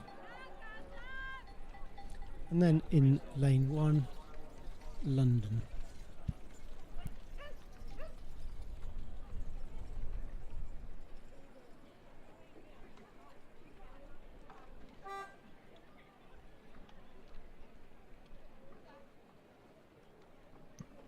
Umpires raise their white flag, signifying that the race result stands. We'll confirm the order of finish shortly.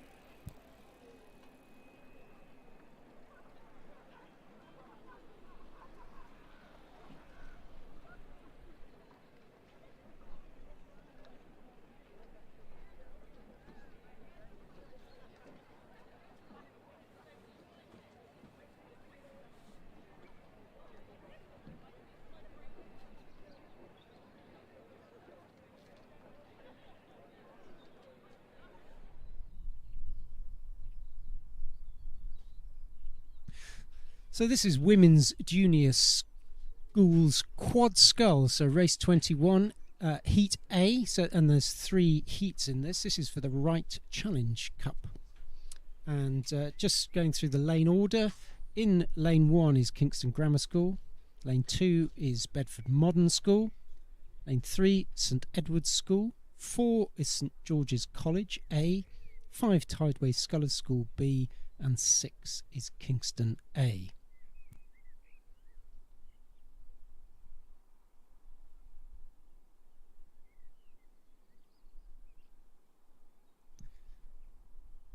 Crews are coming up to 500 metres gone. So the first quarter of the race, so just getting into the race, getting well into their stride now, their race pattern.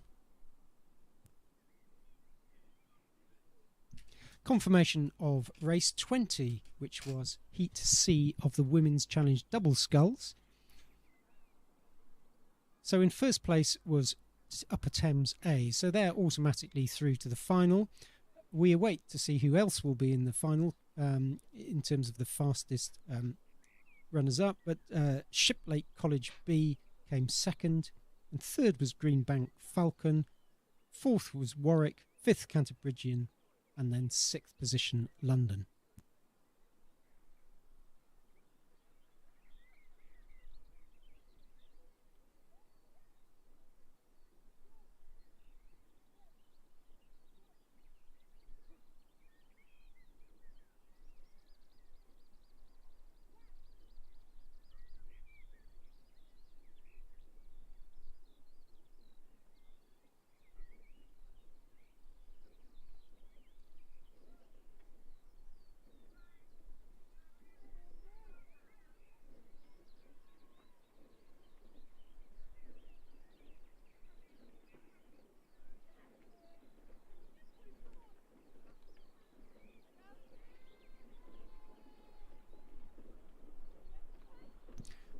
So all the crews rating about 34-35, but St Edward's leading over St George's. St Edward's probably have about 3/4 of a length over the following crew, who's probably about half a length up on the crew after that as they come through the 1,000 metres.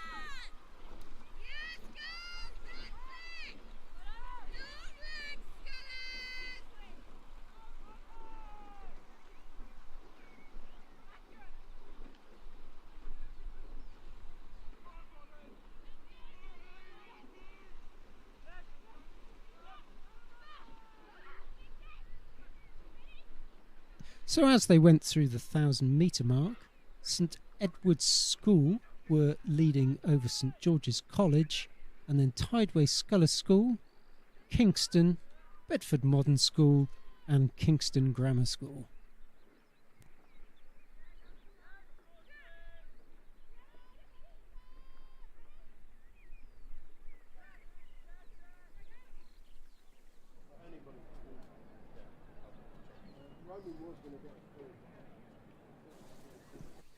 St Edward's School still continuing to lead, but St George's School up their rating to 35, so probably having a bit of a squeeze on, a push, just to nudge St Edward's School and challenge them.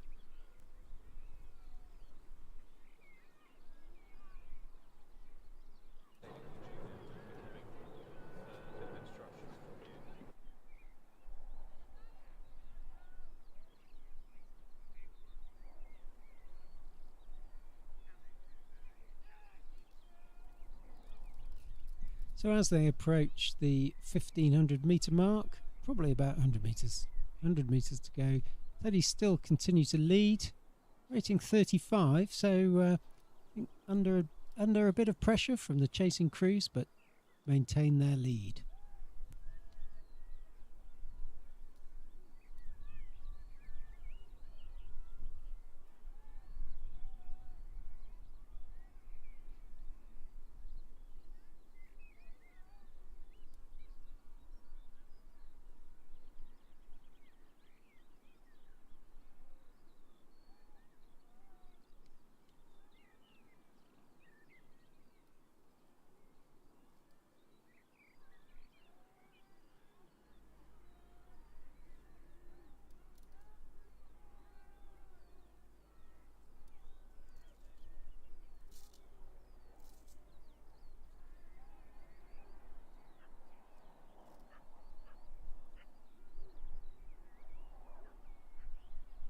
So as they have gone through 1,500 metres, St Edward's School continued their lead, but Tideway Scholars School have pushed on and have overhauled the crew in lane 4, which is St George's College.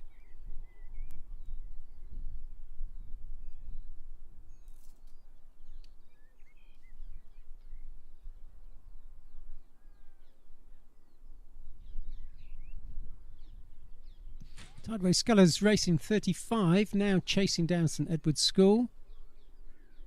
Really going for it over the last 200 metres of this, into the red boys now. St Edward's School appear to have responded, up their rate slightly,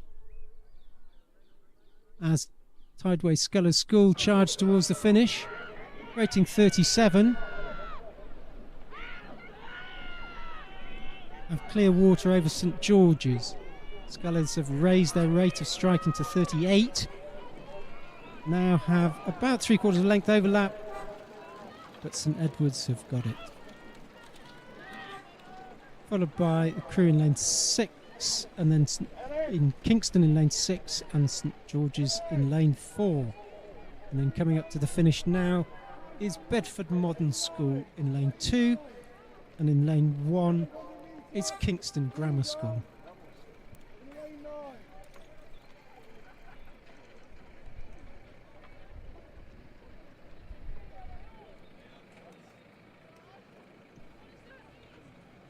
And already started is Heat B of the Women's Junior Schools Quadruple Sculls, race 22. This is for the Wright Challenge Cup. And in lane 1 is Kingston B. Lane 2 is Great Marlow School. Lane 3 is Tideway Scholars School A. 4, St George's College B. Shiplake of Scratch, Shiplake College B were in lane 5. And in lane 6 is the Lee.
Coming up to 1,000 metres, Tideway Scholars rating 35 lead the field.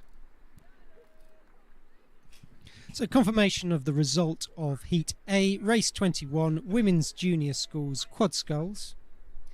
In first place was St Edward's School, so they progressed directly to the final. Then was Tideway Scholars School B. Third was Kingston A. Fourth, St George's College.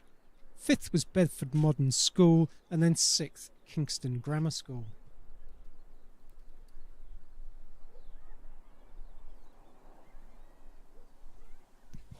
So in Heat B, going through the 1,000 metres, Tideway Scholars School A were leading over the Lee in lane 6, then Kingston B, who were in lane 1, Great Marlow School and St George's College.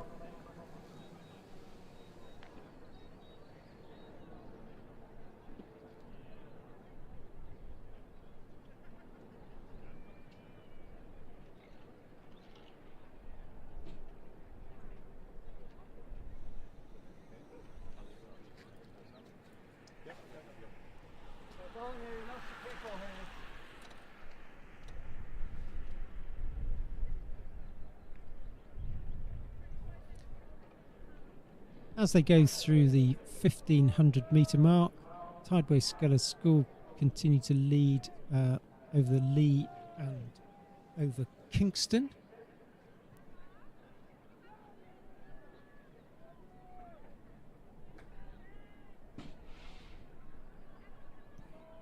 Tideway Scholars trucking along at a good rate, 34. Look really neat unit as they progress through to the 1250 metre mark, to the 1750 metre mark, apologies.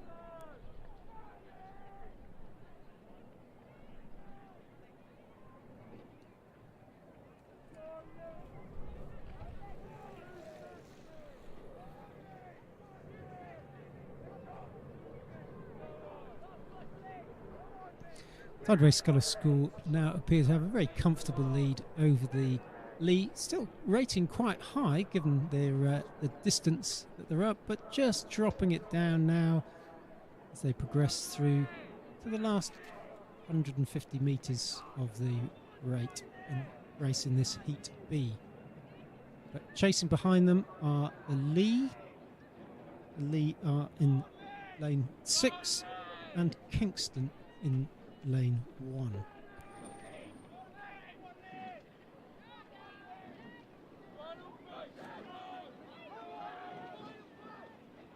So just about across the line now are Tideway Scholars. There they go.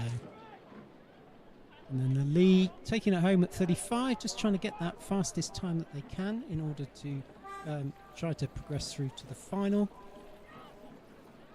And here come Kingston.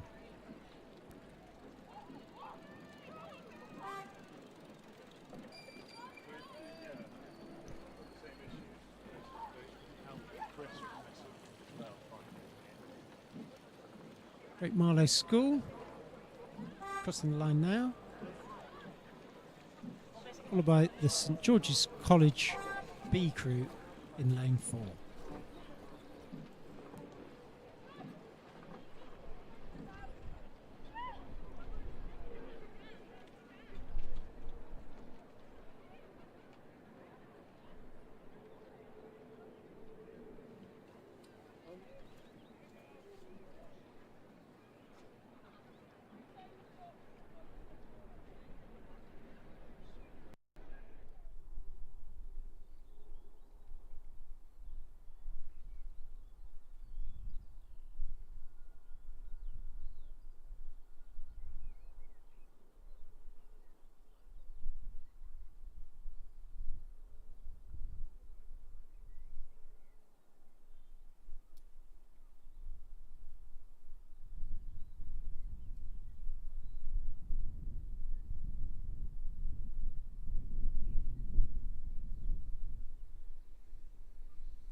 Okay, before we tell you about race 23, confirmation of the results of race 22. Was a win for Tideway Scholars School A, followed by the Lee, Kingston B, Great Marlow School, and in finishing off St George's B. Back to race 23, and we have in lane 1 South African Schools Rowing Union. Lane 2 would have been Westminster School, but they've scratched. Lane 3 Shiplake College A. 4 is St Paul's Girls' School, 5 Bedford Girls' School, and 6 Fulham Reach. This is Heat C of the Women's Junior School Quadruple Sculls. Just a reminder that the first go through to the final, and the next fastest 3 will also progress.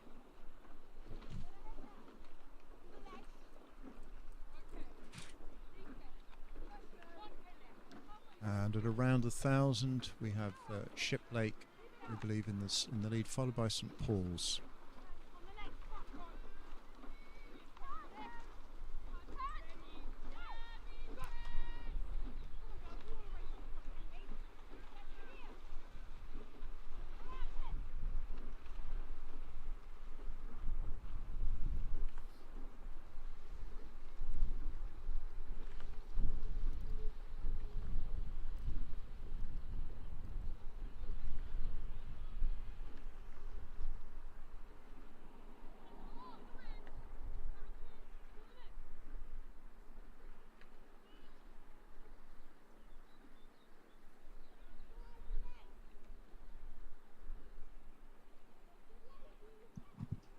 And through the 1,000 metre mark, we have Shiplake A leading, with Fulham Reach in second place, South African Schools in third place, followed by St Paul's Girls and Bedford Girls School.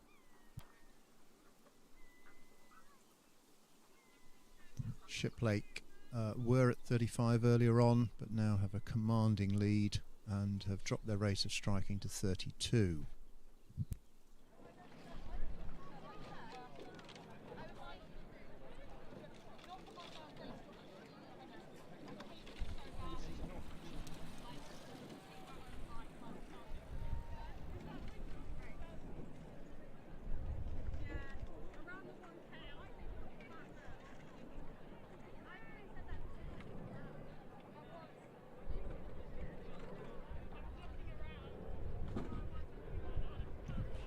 As the race is coming through 1500 metre mark, Shiplake continue to lead comfortably.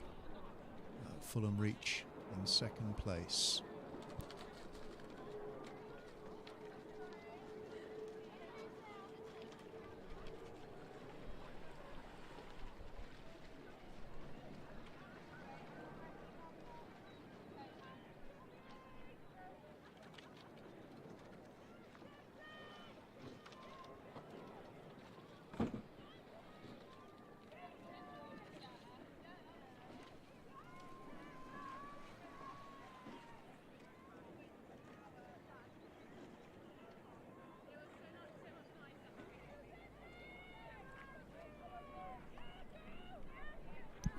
In the last 500, actually the last 250 for Shiplake, their rate is controlled but still pressing on.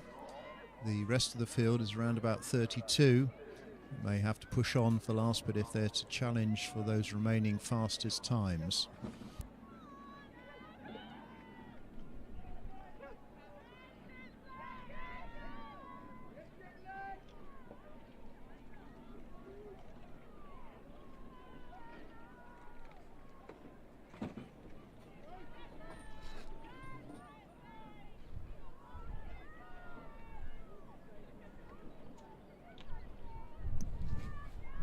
Shiplake approaching the finish line, sculling very nicely and comfortably, well ahead of the field. And they cross the line now. Fulham Reach coming through in second place, but quite a distance this particular race, well spread compared to some of the close finishes that we've seen in earlier races. Fulham Reach coming through now.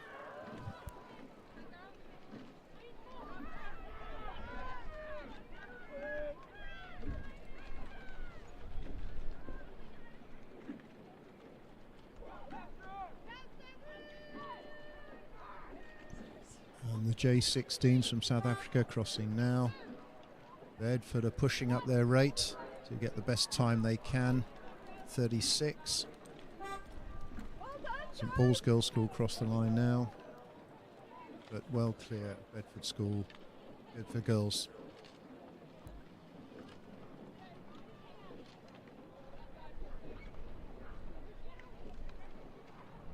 And that's Bedford Schools completing race 23.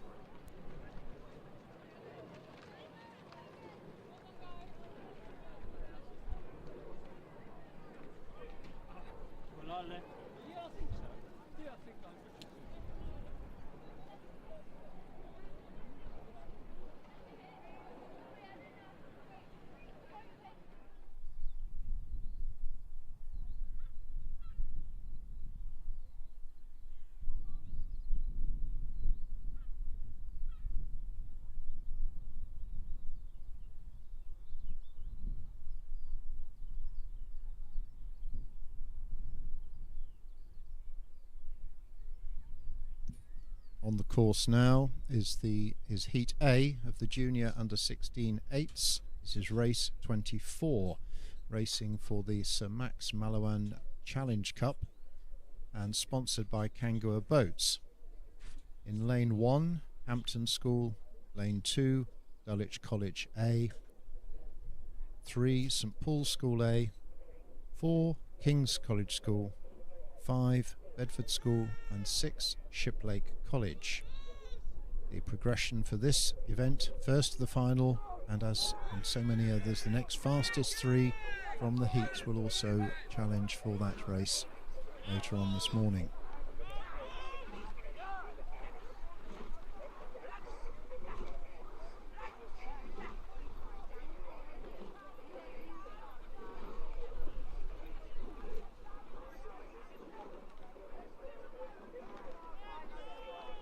And the centrally placed crews are starting to dominate this race.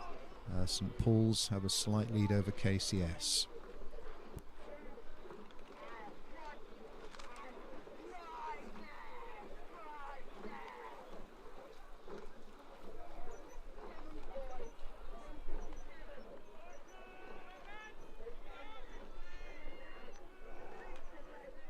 We can also add Bedford into the mix for this one, pressing hard for the all-important first place.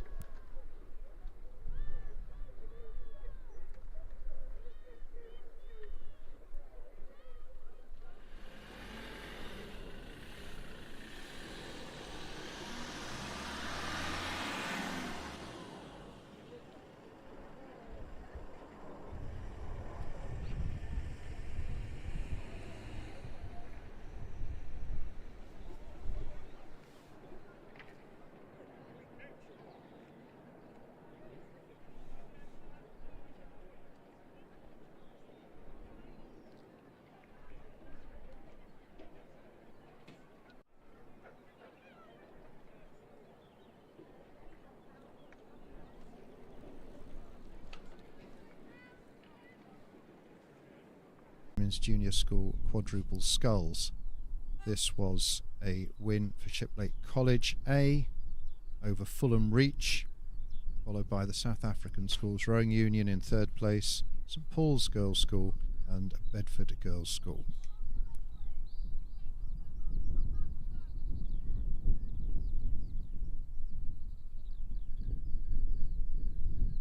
And with some very sharp organisation up at the start, the races are continuing to come through nice and smoothly. This is race 25, Heat B of the Junior Under-16 8s.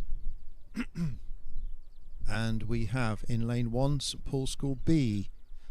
Lane 2 would have been St Edward's School, they've scratched.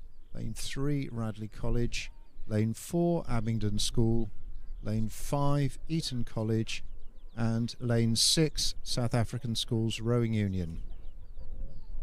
We will be interested to see the first through, but also see what pressure can be placed upon them to achieve any one of the fastest 3 times to make it through to the final.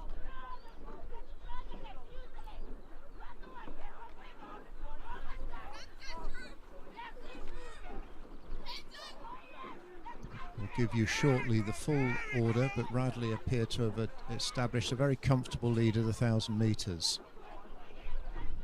Meanwhile, the results of the previous heat, Heat A of the Junior Under-16 8s, race 24, was a win for St Paul's School, A Crew over Bedford School, King's College School in 3rd, Dulwich, Hampton and Shiplake, the final crew in that heat.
So from 1,000 to 1,500, the order has not changed, and I can advise that in first place we have Radley College in lane 3.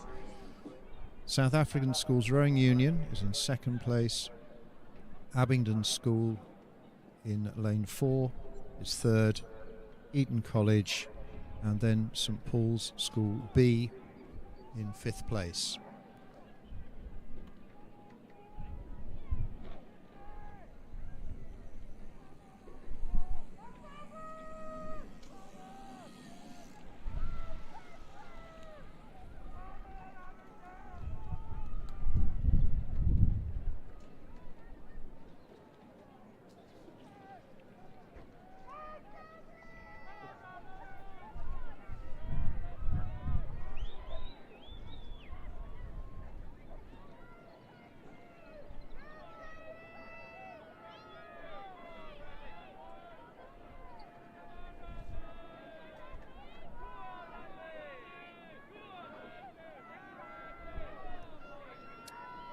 Radley are into the last 100 metres now and have a length of clear water over the second and third crews. At this angle it's difficult to tell, but Abingdon have pressed up and appear to be rowing through the South African Rowing Union 8 in lane 6.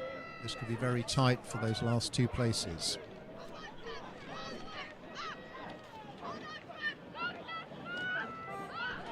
Radley crossed the line, and South Africans have picked it up again and have a half-length finish advantage over Abingdon in third place.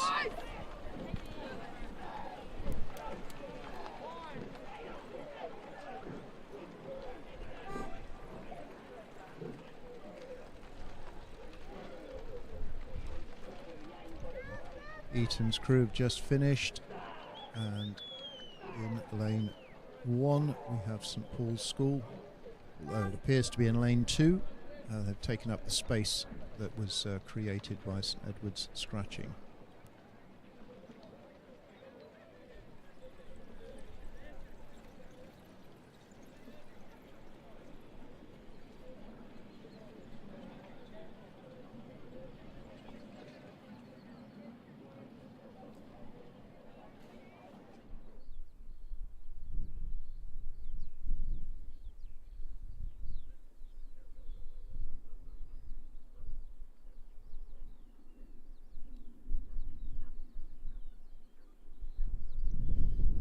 Here is the official result of that race 25. Heat B of the Junior Under-16 8s was a win for Radley College over the South African Schools Rowing Union. Abingdon School in third place, Eton College B in fourth, and St Paul's School B in fifth place. So Radley progressed to the final. We await to see the times, to see who is going to join them with the fastest 3 followers uppers.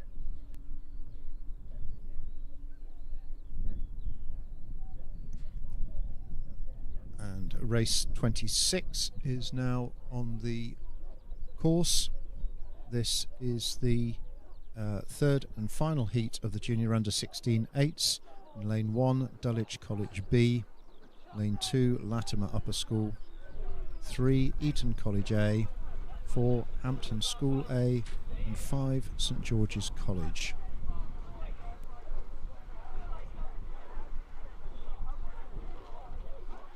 This is a very close race with Latimer, Eton and Hampton all very closely matched.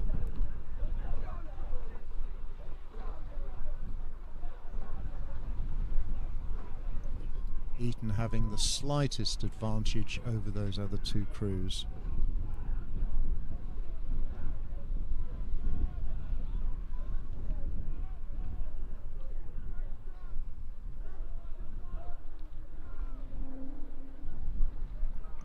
Hampton pressing very hard on Eton, both crews at 36.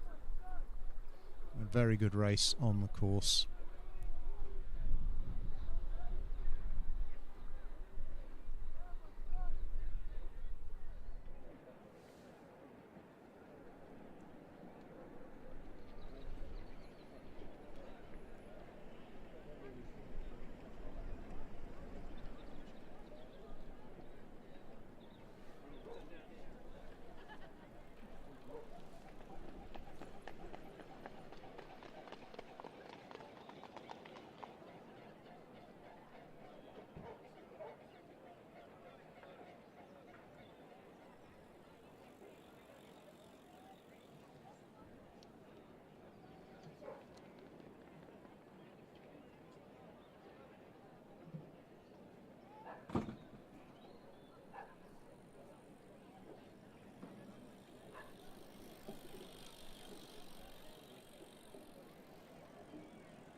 We have the top three crews in the last 500 metres now. Eton still at 36, holding a slight advantage over Hampton, and Latimer pressing hard in third place.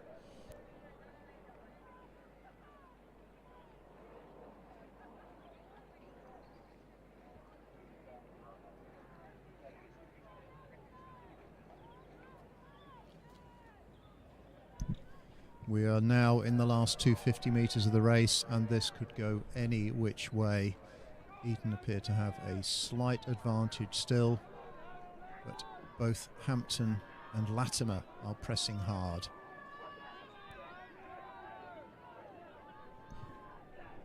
Eton at 37, Latimer at 36, and Eton continue to hold a slight advantage.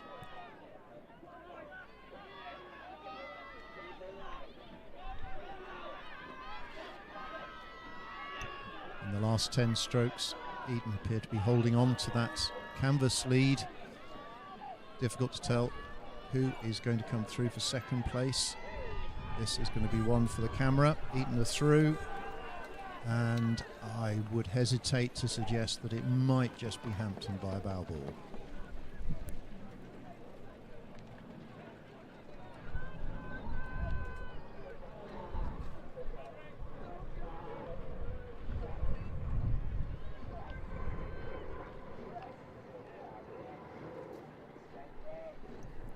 Okay, St George is crossing the line now, and Dulwich B still making their way across the course.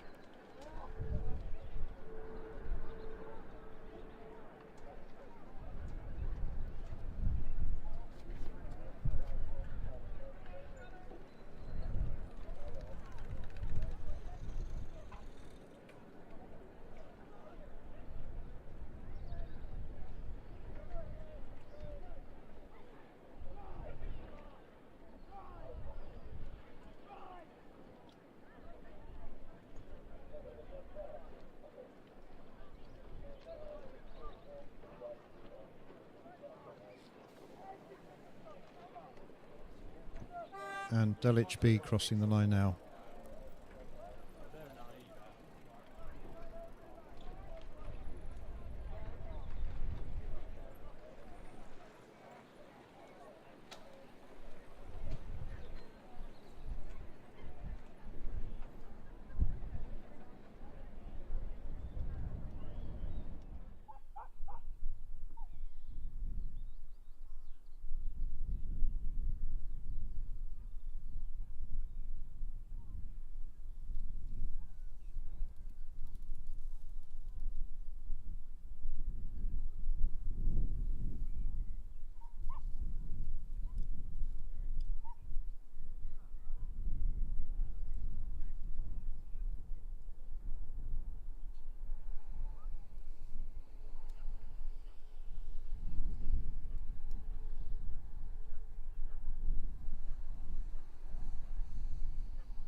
Before we tell you about the next event, this is confirmation of that race 26, the third heat of the Junior Under-16 eights.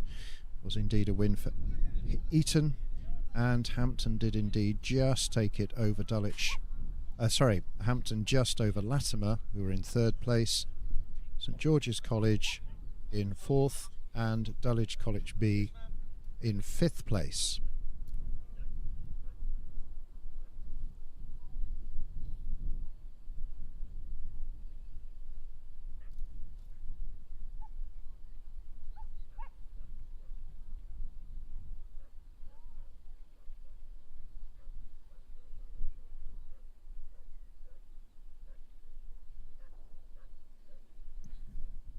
Sitting on the start now, slight hold up for the start of this race, but this is race 27.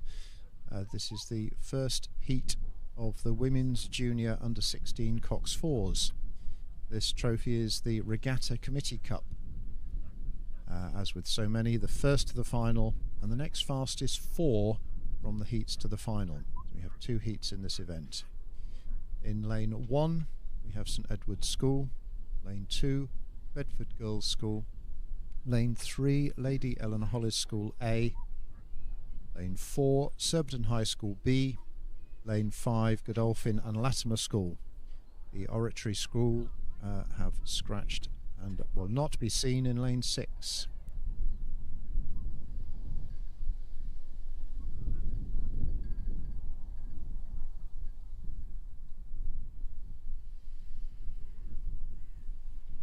And that race has just started, nice and cleanly, and we shall await updates from down the course.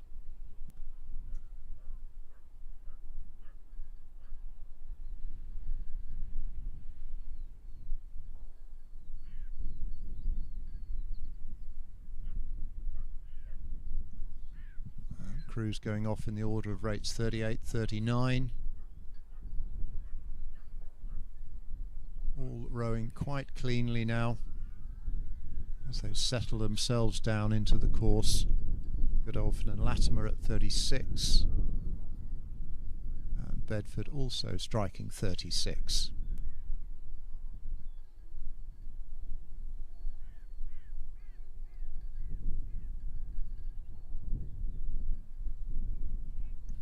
As the crews are starting to settle, St Edward's still at 35.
So in this first heat of the Women's Junior Under-16 Cox Fours, LEH have taken a good lead and have dropped their rating to 32.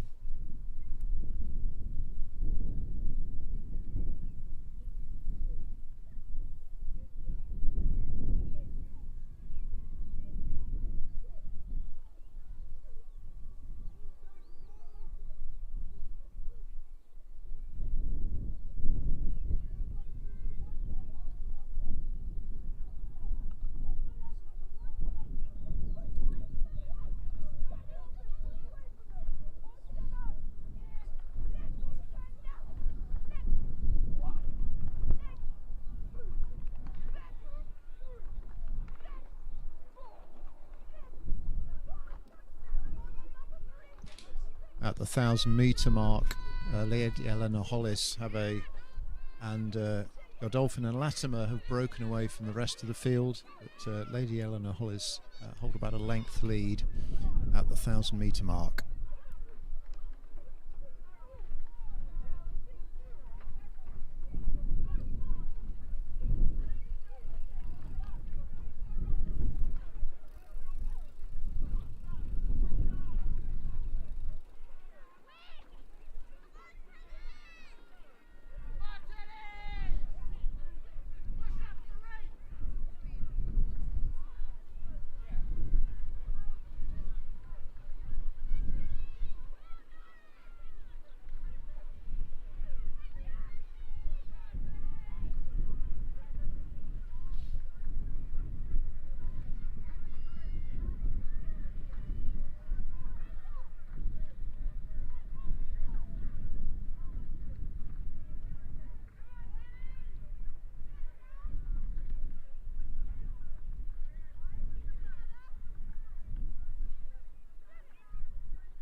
As the crews are approaching the 500-metre mark, the order is very clearly established now, with LEH in the lead, followed by Godolphin and Latimer. Bedford Girls' School in third, Surbiton High School B in fourth, and St Edward's in fifth.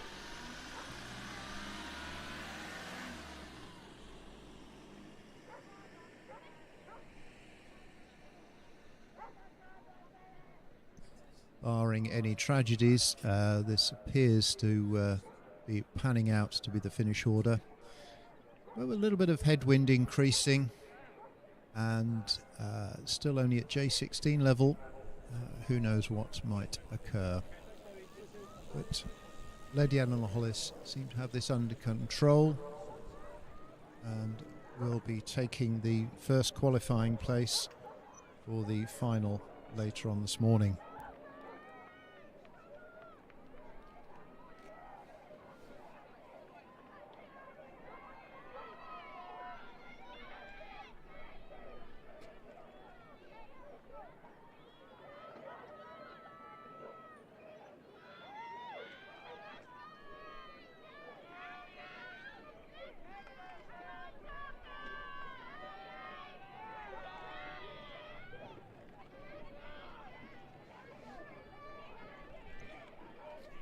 And in the last 100 metres, Lady Eleanor Hollis is still pressing on, rating 33, with Godolphin and Latimer also at rate 33, coming in to take that second place and the all-important next fastest time.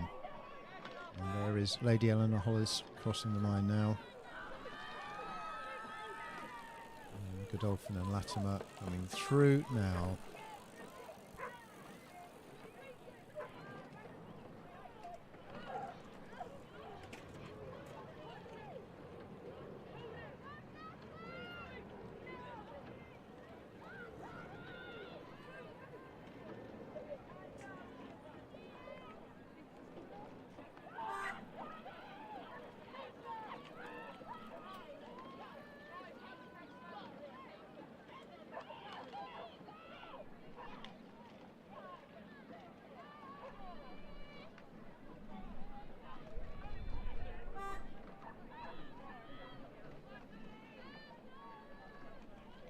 We have Bedford Girls' School and Surbiton B have crossed the line. We just wait the crew from St Edward's School.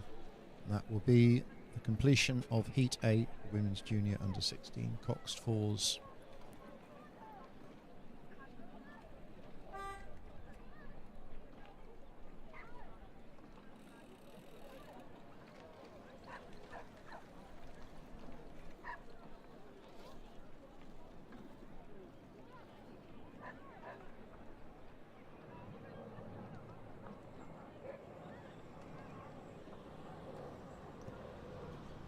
Race 28 is now well underway. This is the second heat of the Women's Junior Under 16 coxed fours for the Regatta Committee Cup.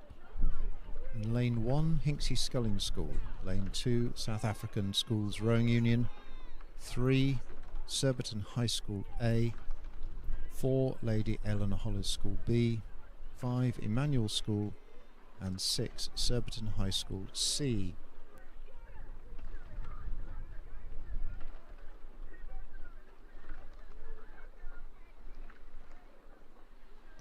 Surbiton High School have taken an early lead, rating 33 at the moment.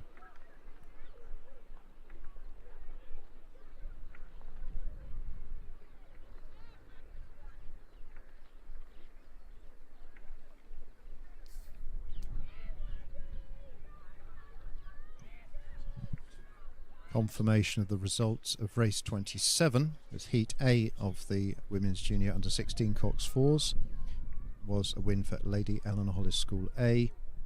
Second place, Godolphin and Latimer School, Bedford School, Surbiton High School B, and in fifth place, St Edward's School.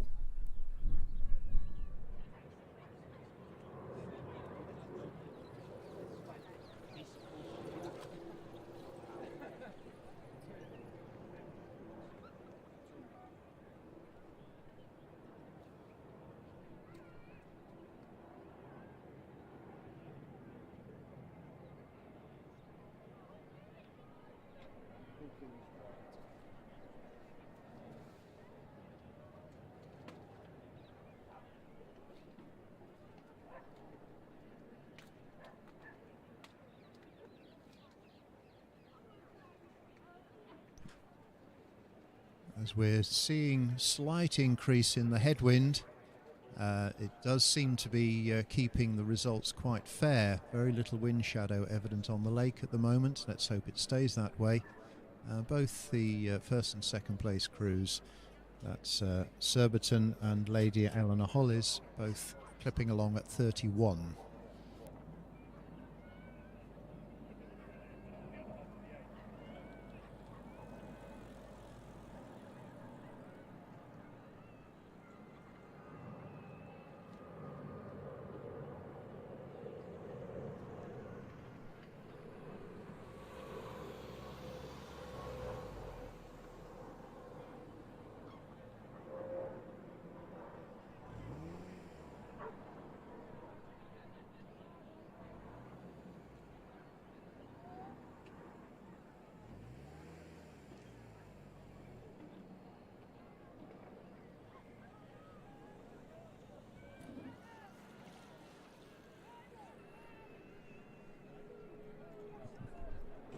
Into the last 250 metres of the race, Surbiton High School have several lengths lead over Lady Eleanor Hollis School B, but who are being pressed by the South African Schools Rowing Union in lane 2.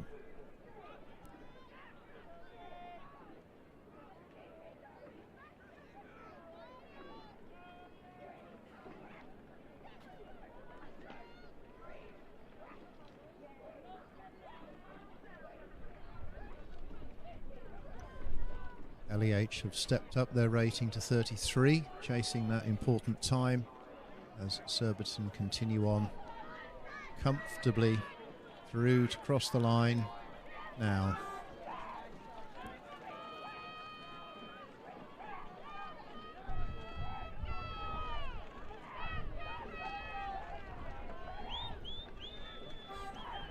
LEH crossing now a length ahead of the South African crew in lane 2.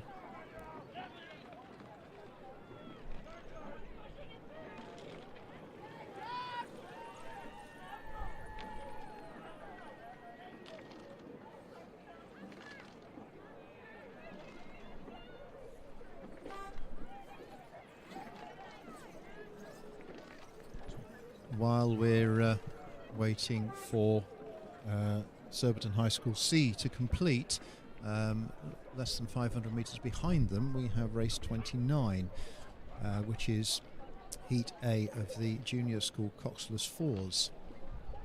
After a slight delay earlier, clearly trying to make up time, but with a much faster event coming through. In lane 1, Shiplake College have scratched. Lane 2, King's School Chester. 3, Eton College. 4, King's College School. 5, Monmouth School. 6, Tideway Scholars School. Just for clarification, that is the lane order, not the race order. We appear to have Eton have a lead over KCS, with King's Chester in 3rd, Tideway Scholars in 4th, and Monmouth School in 5th. The race, however, is just between the top two crews, which is Eton and KCS. Eton have a slight lead, but KCS are pressing very hard.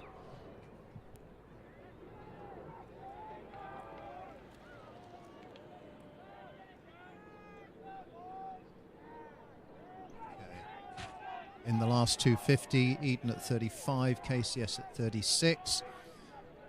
We imagine that both are going to set up their sprint very soon, and Eton may just have the better of this.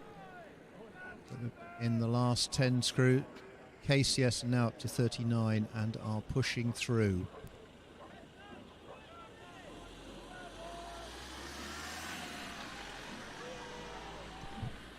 Eton's slightly more efficient stroke rate, though, may just be enough to hang on.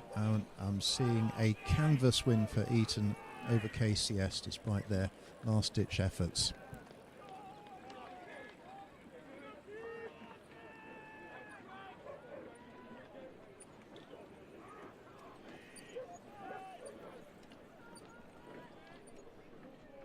Those two crews considerably ahead of the rest of the field, and we have coming through in lane 2.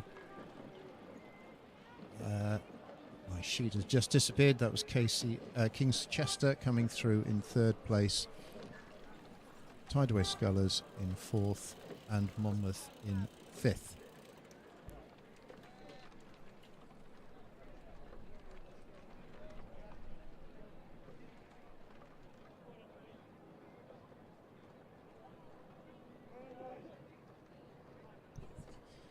The second heat of the Women's Junior Under-16 Cox Falls results. Race 28 was a win for Surbiton High School A, second Lady Eleanor Hollis School B, South African Schools Rowing Union, Emmanuel School were 4th, Hinksey Sculling School were 5th, and Surbiton High School C in 6th place.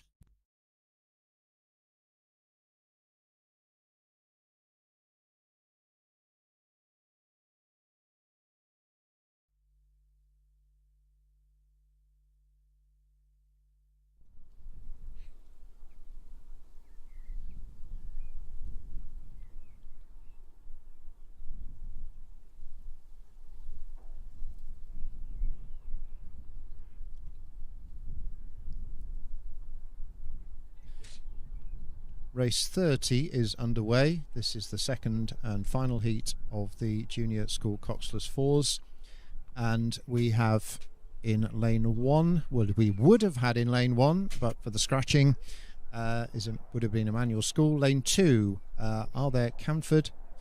Lane 3 Latimer Upper. Lane 4 Hinksey Sculling School, and lane 5 Norwich School. Lane 6 Monkton Coombs School.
We will present the final position order shortly, but Latimer have taken a commanding lead at 1,000 metres.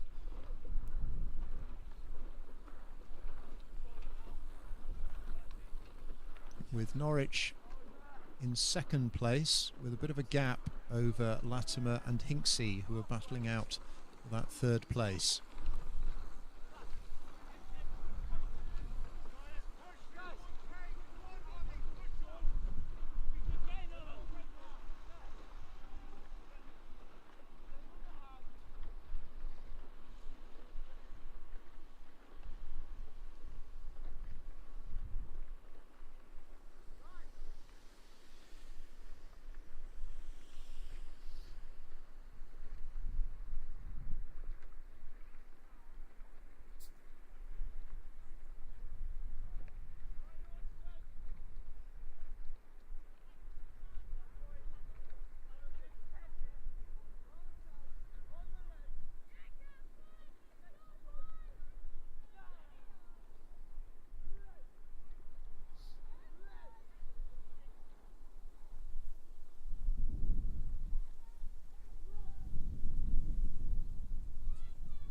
The full order position at 1,000 metres was indeed confirmed that Latimer Upper School were ahead of Norwich School.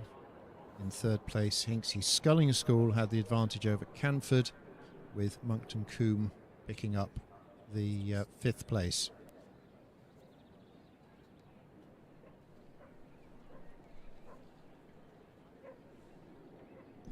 Even at the earlier stages of the race, at the higher ratings, Latimer were showing good run and rhythm in their boat. They've now dropped their rating considerably as they sit comfortably some lengths ahead of the rest of the field.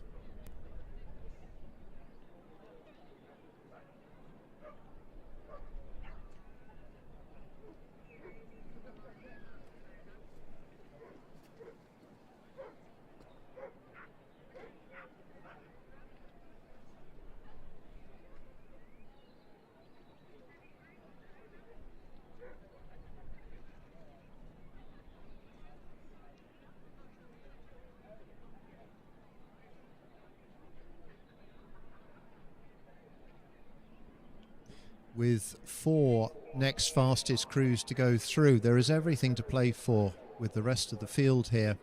And whilst Latimer can hopefully, mishaps omitted, can comfortably look forward to seeing a place in the final, the subsequent places are being pushed very hard. Norwich are coming through at 34. And behind them, Hinksey and Canford are still battling out for the third place.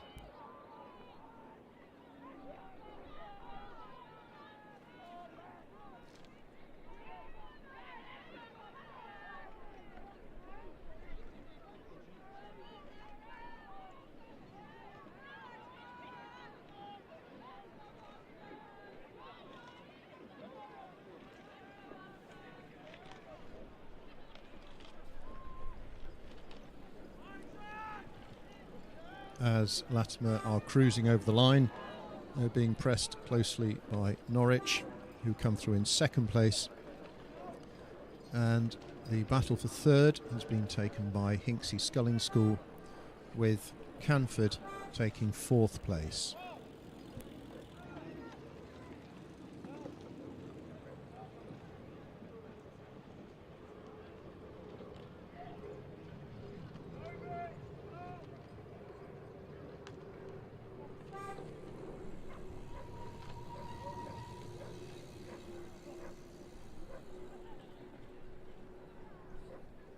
And that was some impressive steering.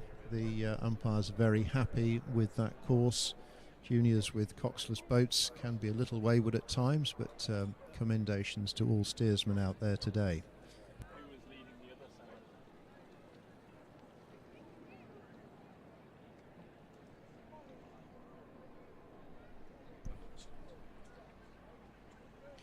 The confirmed result for race 29, Heat A of the Junior School Coxless Fours, was Eton took the win ahead of KCS, King's College School.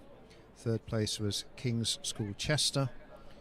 Tideway Scholars were fourth, and Monmouth School took the fifth place. Shiplake did not start. Race 30 was Heat B of the same event. This was for the Wallingford Invitation Skiff Regatta Cup. Winners were Latimer Upper. Second place, Norwich School. Hinksey Sculling School came in third. Canford in fourth. And Monkton Combe in sixth. The winners of each of those heats go straight through to the final, and we would need to wait for all the official details to come through to find out who will be the 4 crews joining them with the next fastest times.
Next race coming down the track is the first heat of the Women's Junior Under-15 eights.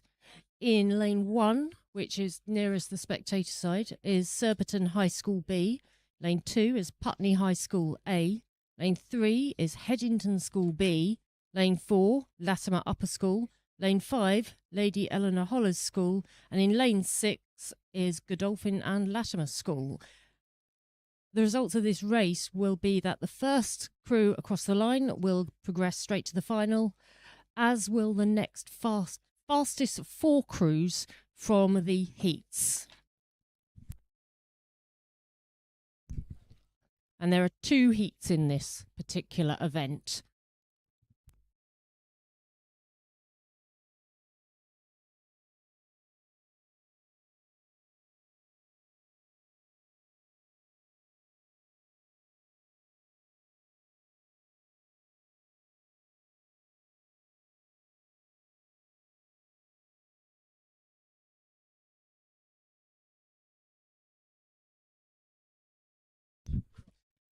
And the crews have just left the start pontoons. It's been a bit choppy up at the start, with crews battling to stay straight as they wait on the start.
So the first heat of the Women's Junior Under-15 eights, Heat A for the Chris Bomford Challenge Cup, sponsored by Busby House Dental Care, are heading towards the first 500-metre marker. Now, the results of all these races will be available on Twitter. At the moment, the actual Regatta website is unavailable. So if you want to see the results live as they happen, then the best place to go is to the Wallingford Regatta Twitter account.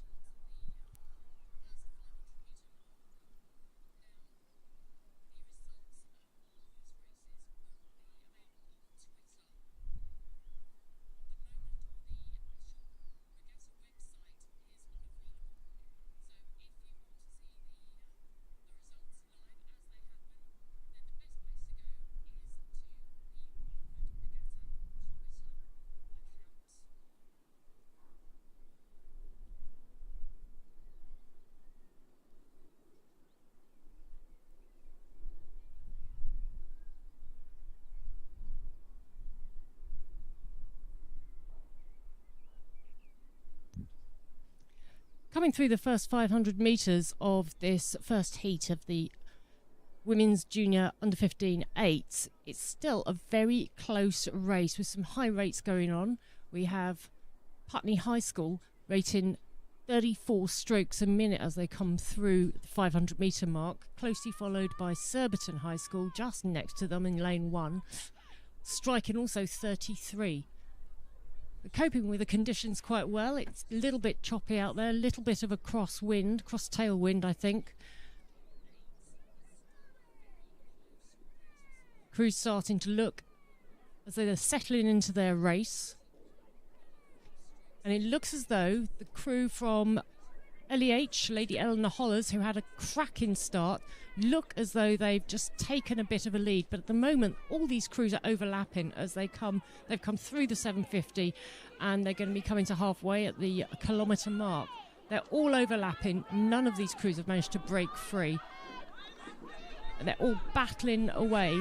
But LEH, Lady Eleanor Hollers School, appears to be stretching out a bit of a lead as they come through 1,000 metres, followed closely by Godolphin and Latimer School, who are hanging on to them. It looks as though these two don't want to have to think about whether they will be one of the 4 fastest losers.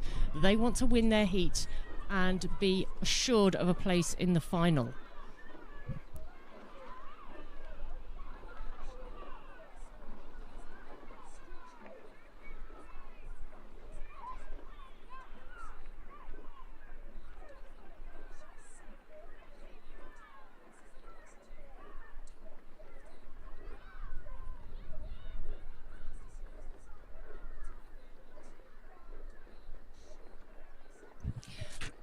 And the interim results as the crews go through 1,000 metres.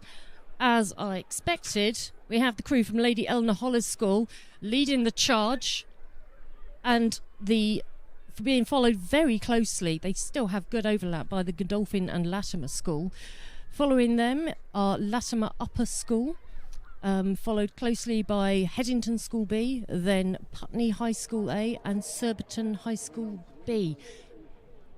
Those two crews in front, Godolphin and Latimer and LEH, do seem to be pushing away from the rest of the crew now. They've really found their rhythm and really found their groove. They look very controlled. And the other 4 are still pushing because they know that even if they don't win this heat, they need to be making sure that they're one of the 4 fastest losers in both heats. So it's everything to play for and everything to work for with those following crews. And they really are given a cracking race here. Very close together, overlapping the 4 following crews. These are some absolute top-notch girls' rowing schools on the course at the moment. All working hard.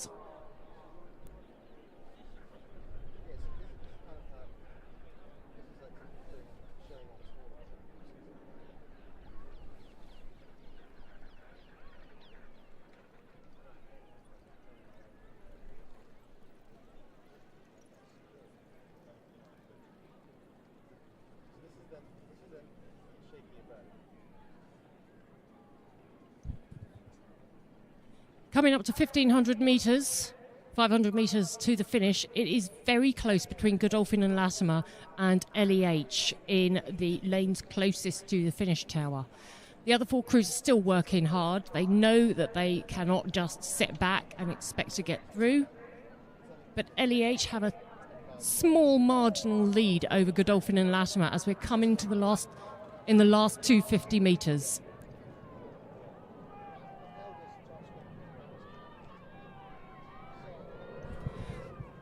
And as expected, coming into the final 250 metres, we have LEH holding a small lead over Godolphin and Latimer in second place.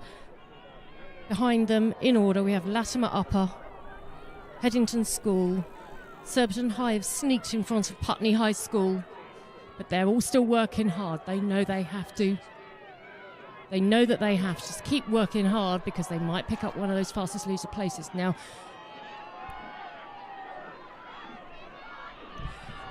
Lady Eleanor Hollies are desperately trying to hold off the move suddenly made by Godolphin and Latimer. They're holding 36 at the moment, and they are both working so hard for the finish. It's going to be very, very close. At the moment, I think that Godolphin and Latimer may have just snuck in before LEH, but that was a very good, very close race, and I don't think they realise they finished. Coming across the line in third place is Latimer Upper School, holding off that challenge from Headington, looking very strong, very controlled. Then Headington School and Surbiton High School, and coming across the line in sixth looks like that's Putney High School.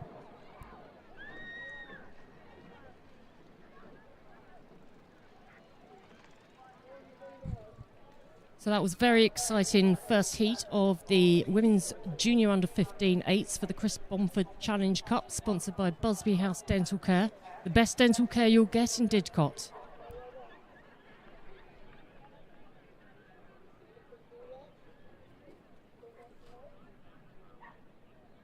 Just waiting for confirmed results, but that will be the winner of that heat will go straight through to the final. We have to wait for the results from the second heat to find out who the first four fastest losers are.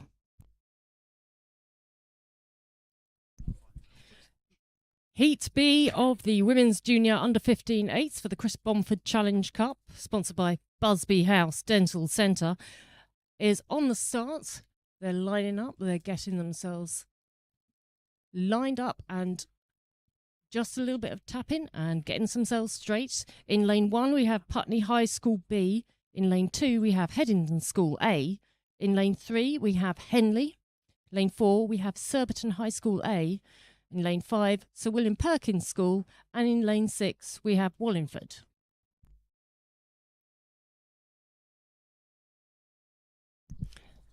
Again, even though the website for the regatta is unavailable at the moment, you can always get those results on Twitter.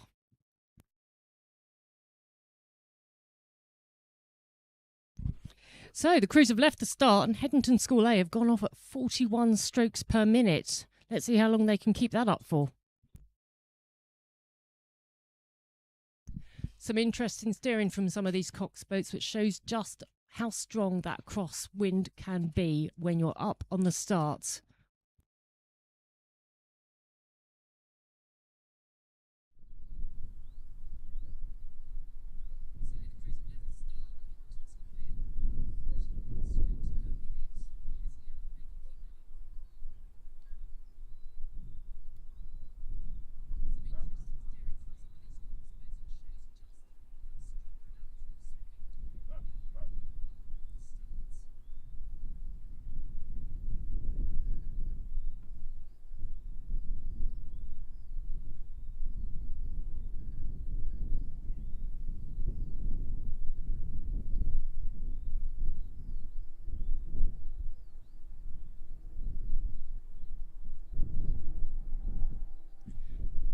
So as they come up to the first 500 metres, Henley Rowing Club 8 is going off at 37 still. They're holding that high rate. Headington appears to have settled slightly more down from their initial 41. They've taken it down to 33.5, actually, Headington.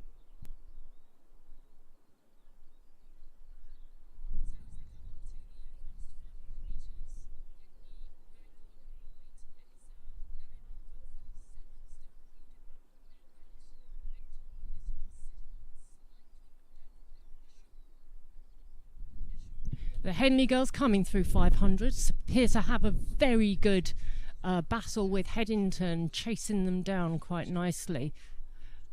Now they've taken it down to 34.5. Both crews are striking 34.5.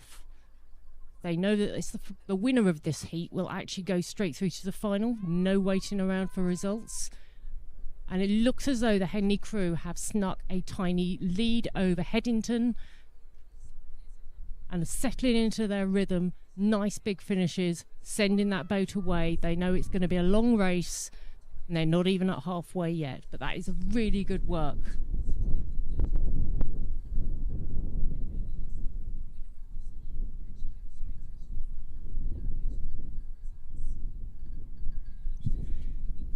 Yeah, in the lane next to Henley Rowing Club on their bow side in lane 4, Surbiton High School, and they're striking 34 strokes per minute. They're challenging Henley quite closely. They went off like a rocket off the start, and they're managing to find a really good racing rhythm, and they're overlapping with Henley and doing incredibly well, challenging those Henley girls and putting them under pressure. Henley only have a canvas lead at the moment as they come into the 1,000-metre mark. So this is another exciting race for women's under 15 junior 8s. It looks as though Henley have managed to cross that 1,000-metre mark first, with Surbiton High School really chasing them down, challenging all that way. They're holding a very decent rate, 34.5 both of those crews now, knowing that they cannot let up for a second. Even if they don't win this heat, they will still have the chance to go through to the final if they are one of the fastest 4 losers. Surbiton looking a little bit battered by the wind. They just need to get that blade work tightened up, and they could take this as they come into the final 750 metres. Certainly the Henley blade work is looking very sharp at the moment, very strong. They're both at 33 now, so they've got somewhere to go for the last 500 metres.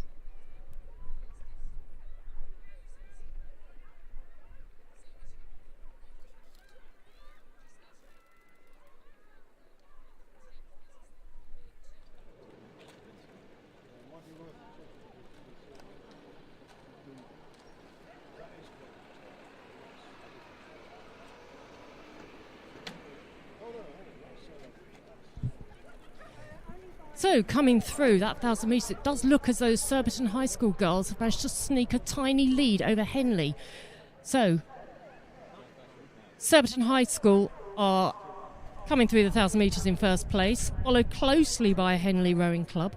In third position is Headington School A, and then we have Sir William Perkins challenging those 3 front runners at the moment. There's a bit of a gap, and then we go back to Wallingford in lane 6 and Putney High School B in lane 1, having their own little race at the back, but working hard and representing women's rowing very well nonetheless.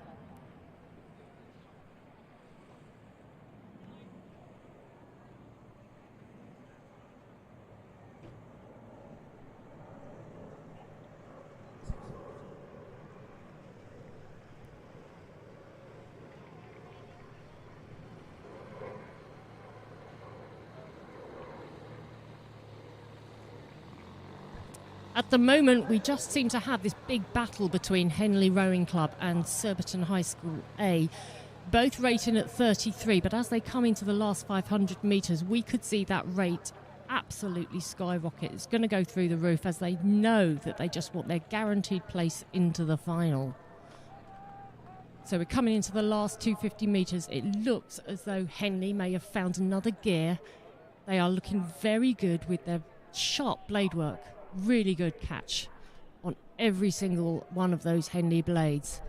They're really taking it. They're sitting nice and upright. They're really in control at the moment. And I think they've managed to just break free of Surbiton High School.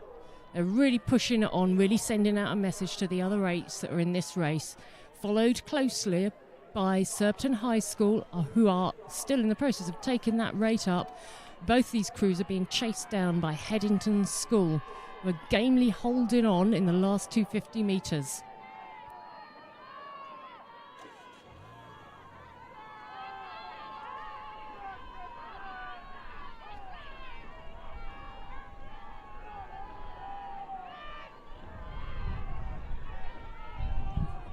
So, leading crew, Henley Rowing Club girls, are leading through the charge to the finish, rating only 33.5. Followed very closely, a length behind, by Surbiton High School, who have managed to maintain that rate. There's about half a length gap, and then back to Headington School, who will have to wait, just like Surbiton High School, whether they get one of those fastest 4 losers spots for the final. And that's Headington going through the line now. We have, following on, we have Sir William Perkins School, who know that they cannot just let go for a second. They have to keep pushing on. Want to get one of those fastest losers places, and they're crossing the line now. Bit of a gap, and then we're back to Wallingford doing 35 and gamely pushing on, making sure they keep working in case they get one of those fastest losers slots, being followed by Putney High School in lane 1.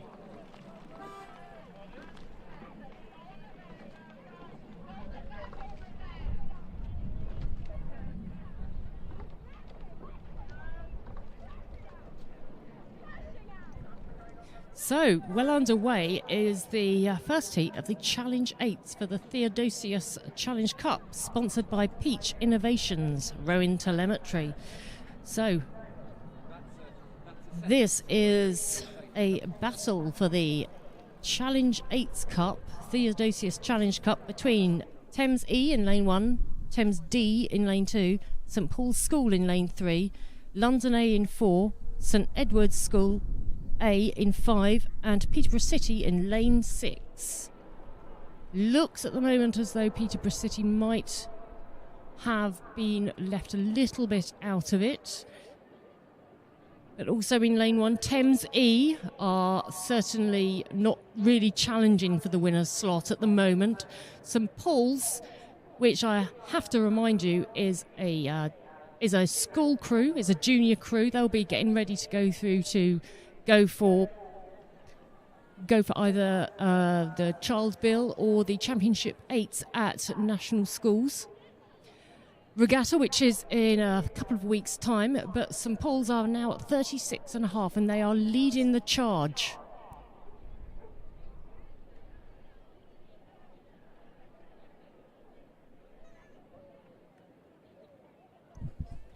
My apologies, it's London A are in lane 4, and they are leading the charge, and they're coming into the final 750 metres, being tagged closely by St Edward's, another junior crew.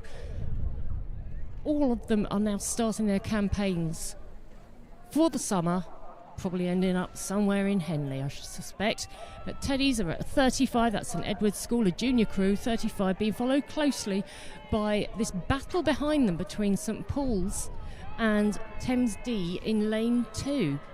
So at the moment it's the London Rowing Club. Look as though they're going to be crossing the line first. They've got a decent amount of cover over St Edward's School.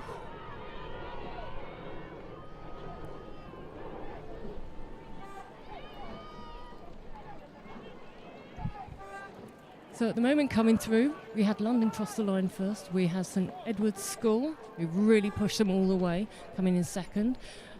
It looks as though St Paul's have just about crossed the line before Thames D. But now we have, in a sort of race between themselves, we have Thames E in lane 1, gamely holding on. Nice blade work, bit less power. And then just behind them, Peterborough City. So Peterborough City crossing the line about a length and a half behind that Thames E crew just now.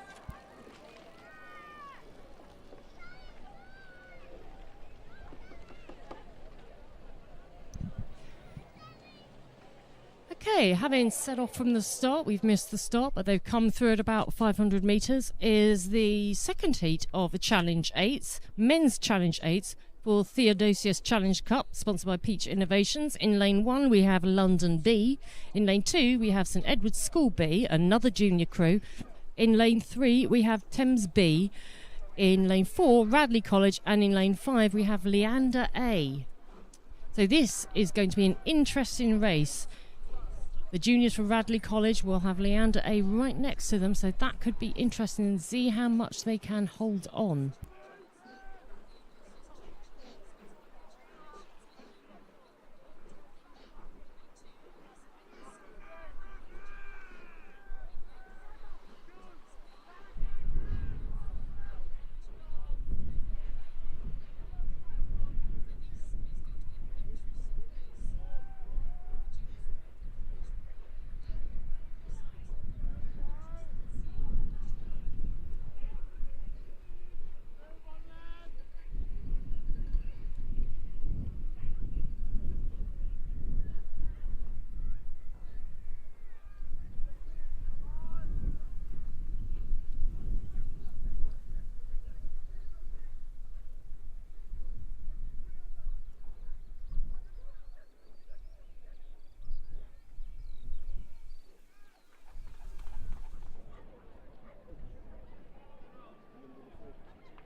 Coming through 1,000 metres, it looks as though Thames B and Leander A are leading this charge towards the finish.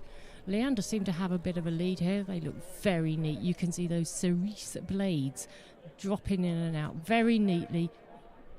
Leander, they're only at 31, almost as though it's a bit of a paddle for them, it looks like. But they are in command, they're in control. They're going to save something, I think, for the final in case it gets a bit hairy there. But at the moment, it looks as though it's Leander coming down the track with a decent lead over Thames B, who are rating considerably higher than them and trying to get back on terms, knowing that they want that first finisher slot straight through the final. Chased down by Radley, who are juniors, I like to remind you. So Radley are at 34. We then have the London B crew in lane 1, who are 4th, followed by St Edward's School B in lane 2, pushing on from behind. There you go. So Thames at the moment have taken that rating up to 35. Let's see what Leander are going to respond with. At the moment, they're still holding 31. Thames have taken it up to 37. I would be surprised if Leander let them through. At the moment, they're just keeping their cool. Leander managed to cross the line just ahead of that Thames B crew, about half a length, but they did not look troubled, with Radley behind them in 3rd place. Overlap between all 3 of those crews. Going back to the other half of this race, we have London Rowing Club B crossing the line now, followed by St Edward's B. Another junior crew, just like the Radley College crew, crossing the line now.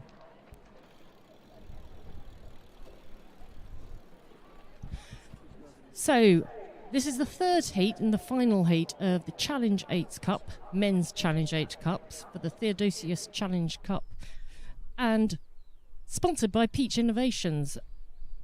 So we have in lane 1 Upper Thames, in lane 2 Leander B, in lane 3 Thames A, in lane 4 Shiplake College, who are a junior crew, and in lane 5 Thames C.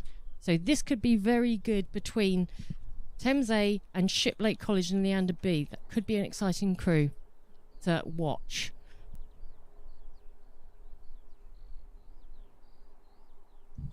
So, confirming the results of those exciting Women's Junior Under 15 8s heats for the Chris Bomford Challenge Cup. In first place for the first heat was Godolphin and Latimer School, who go straight through to the final. Second place was Lady Eleanor Hollers. Third, Latimer Upper. Fourth, Headington School B. Fifth, Surbiton High School B. And sixth, Putney High School. And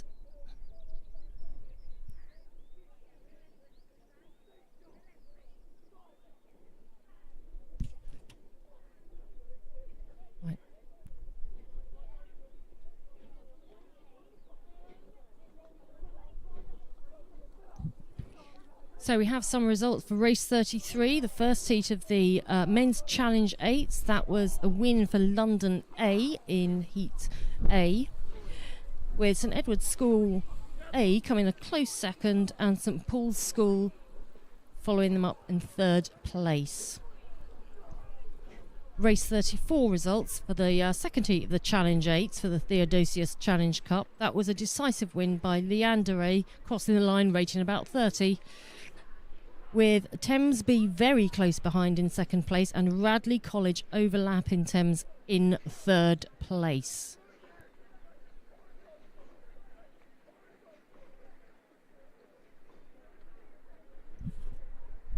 So the crews have just gone through 1,000 metres with that Thames crew. Leander crew appears to be leading at the moment by a small amount over Thames A as they come through that 1,000 metres.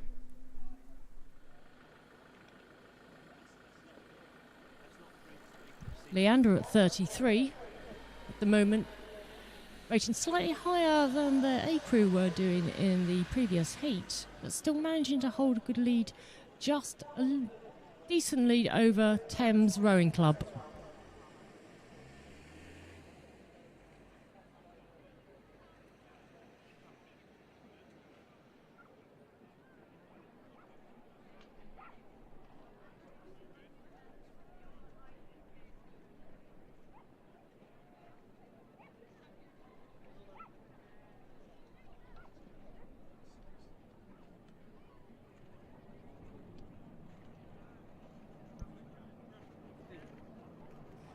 So, a bit more information for you. Leander B crossed the line of 1,000 metres. They crossed that timing marker first in front of Thames A, with Shiplake College in lane 4 in third place. Now, it's very close between those three crews, and also with Thames C very closely following behind that Shiplake crew. There's overlap between all four of them, so this is turning into a very exciting heat.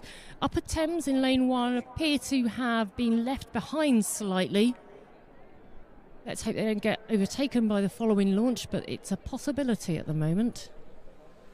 So Thames A are trying to chase down that Leander crew. They're rating 37.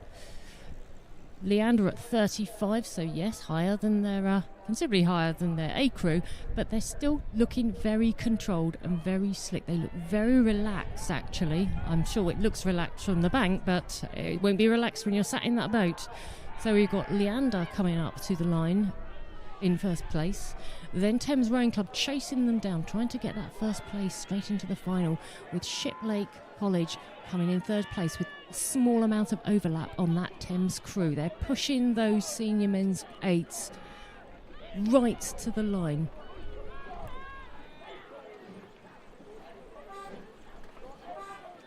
So it looks as though that Leander crew did actually manage to nab that first place, but only by a lead of about a canvas over the Thames crew that were chasing them down the whole way. Shiplake College seemed to cross the line third position, also with overlap on that Thames crew, and the Thames crew C had overlap on Shiplake. And now coming up we have the Upper Thames crew crossing the line now, seeing if they can get one of those 4 fastest losers slots straight to the final.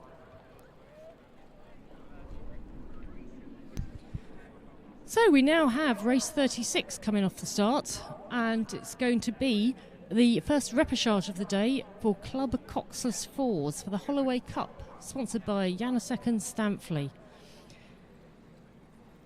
We have in lane 1 Broxbourne, lane 2 Worcester, lane 3 Star, lane 4 City of Bristol A, lane 5 City of Bristol B, and lane 6 Monmouth Rowing Club. They've already left the start and they're on track to be coming up to the 500 metre line very soon. It looks as though Star have taken a blinding lead at the moment. Very commanding. Star are at 34.5 and appear to be leading the charge over their other crews in this race. So we actually have the confirmed results for race 35, that last heat of Challenge 8, and that was a win for Leander B over Thames A, with Shiplake College in third place.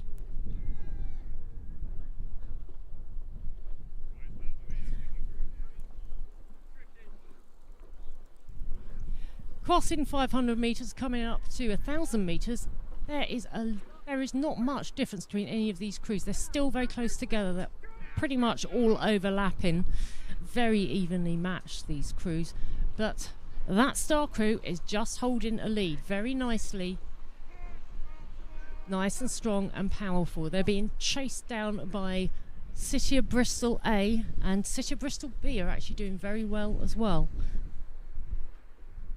A bit of a look to his right there from the bowman Monmouth, making sure, just checking out where he is, checking that he's in line, checking that they haven't actually been left behind, but they're doing really well and holding their own in this tough field.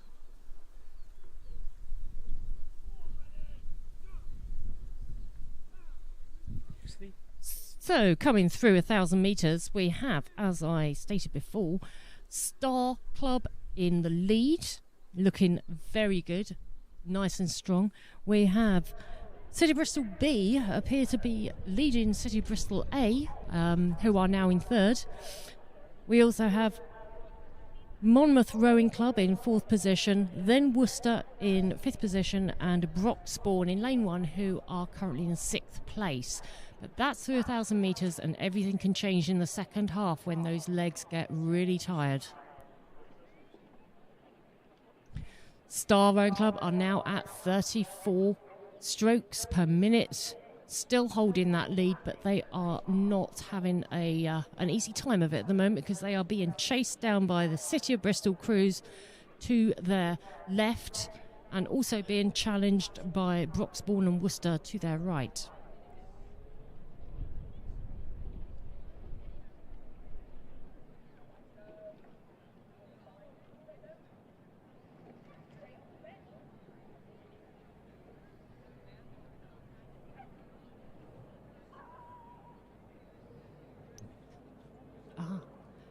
And it looks as though City of Bristol B are sneaking ahead of City of Bristol A. It's very, very tight between them. Star appear to have had their little lead eaten away by those two City of Bristol crews who are challenging for that winning slot coming through. So, coming through that last 500 metre mark, it's City of Bristol B have taken the lead over City of Bristol A and pushed Star back into third place. So it's a very exciting one. It looks as though Monmouth are still hanging on there, just behind City of Bristol B. But City of Bristol B are going to come into that last 250 metres and be taking it up. It looks as though those two City of Bristol crews are very evenly matched. But City of Bristol A have now started to lift that rate, and Star have lost their lead. So maybe they went off a little too high, a little too hard, too early. But now it seems to be a battle between the two City of Bristol crews, although City of Bristol B appear to be having a few steering issues, and they're veering quite close to those boys on bow side. Coming up to the line, City of Bristol A appear to have found a bit of a boost. They both came through. They both come through Star Club. So it's 37.5 for City of Bristol A, matched closely by City of Bristol A B coming through the line now, with Star being pushed back into third place. Very close there at the final.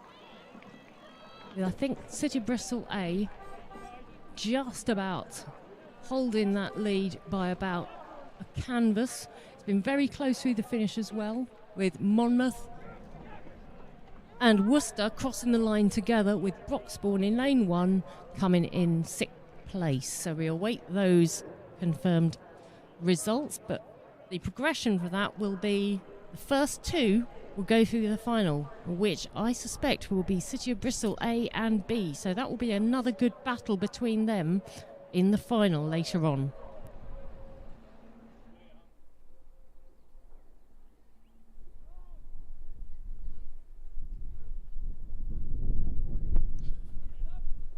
So we have the first final of the morning. We have the final of the Junior Under-16 Boys Quadruple Sculls for the Markwell Memorial Trophy. In lane 1, we have Lee from East London.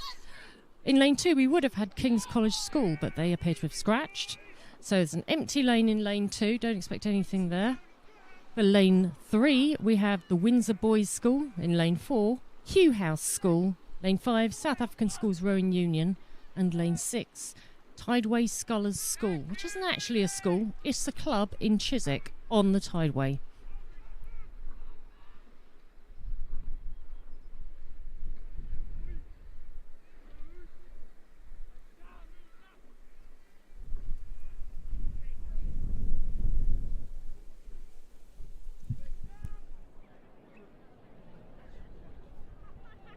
Coming through 1,000 metres, we already have some results in this cracking race.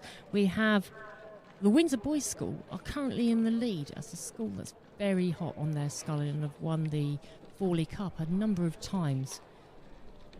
Following closely behind them, we have the South African Schools Rowing Union. Then we have behind them Tideway Scholars School, who are looking very sharp at the moment. Remember, there's only 5 crews in this race because King's College have scratched, so we have behind the Tideway Scholars School, who are in 3rd place, we have Lee, and then in 5th position we have Hugh House School, who are kind of a new name on the rowing scene, but doing very well and getting involved, which is great to see.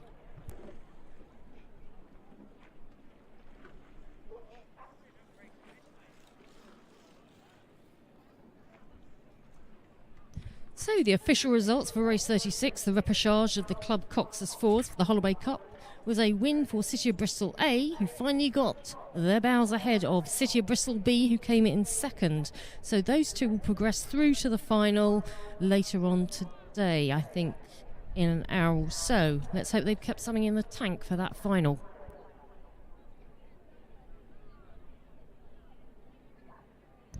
Coming up to the last 500 metres of this very exciting Junior Under-16 Quadruple Sculls. This is the final, so there's everything coming together here for these boys who've trained very hard for this. It looks as though the Windsor Boys School are holding on to that lead. They're rating 30. Windsor Boys School look as though they're very confident and very calm and collected, rating only 30. But Tideway Scholars look as though they've just snuck ahead of South African Rowing Schools Union. So they are not going to be caught napping. They are not giving away a 2nd place. They're going to fight right to the end, and they look very, very sharp in their scarlet and yellow blades. The South African Union Schools looking a little bit longer strokes, not so sharp, not so upright. They look as though they might be being overtaken by the Lee in lane 1, who are on the far side, who are really powering through. They're not going to be left behind in their distinctive bright orange kit. But the Windsor Boys School look as though they're going to have a very decisive victory, rating 33 as they come across the line. Very controlled, absolutely commanding, looking very good. Lovely blade work. Really slick sculling there from Windsor Boys School. With Tideway Scholars just crossing the line now in 2nd place. They managed to battle through South African Schools Rowing Union, who have just crossed the line now in 3rd place, followed in 4th place by the Lee. And following in 5th place are Hugh House Schools. I hope you can all come and give them a cheer from the bank. This is a very big event for them. They're a school that are new to rowing and doing very well at the moment.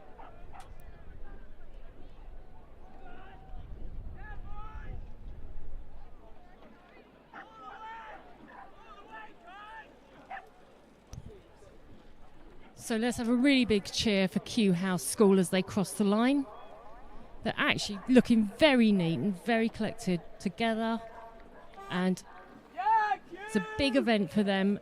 and this is going to be the start, I think, of a really good rowing career for all four boys starting here today.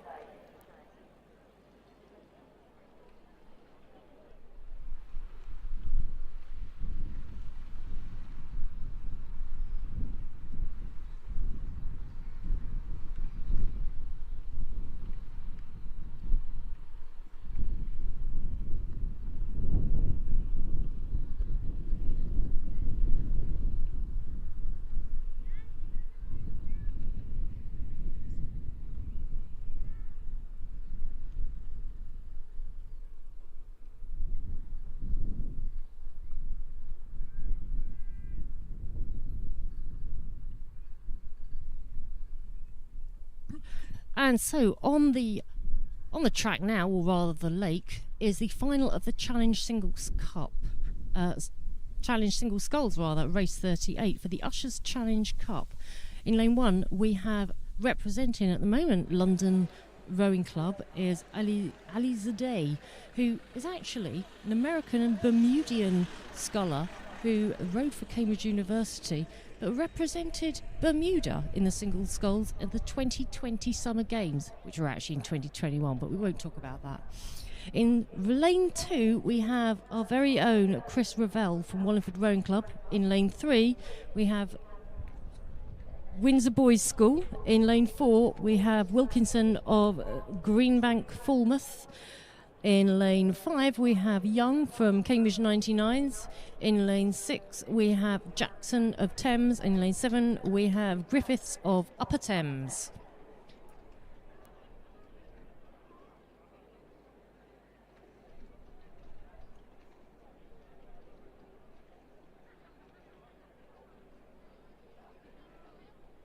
So this final of the men's challenge single sculls coming through 500, and it looks as though it might be quite tight between the sculler in lane 4, Wilkinson of Greenbank, Falmouth, and Alizadeh, I'm not sure how to pronounce that, from London, who is in lane 1. But it does look as though that Falmouth crew, that Falmouth sculler, is leading the charge, but being challenged by Young from Cambridge 99s just to his left. So this is turning out to be quite an exciting final in the Men's Challenge Cup. Challenge Single Sculls, rather.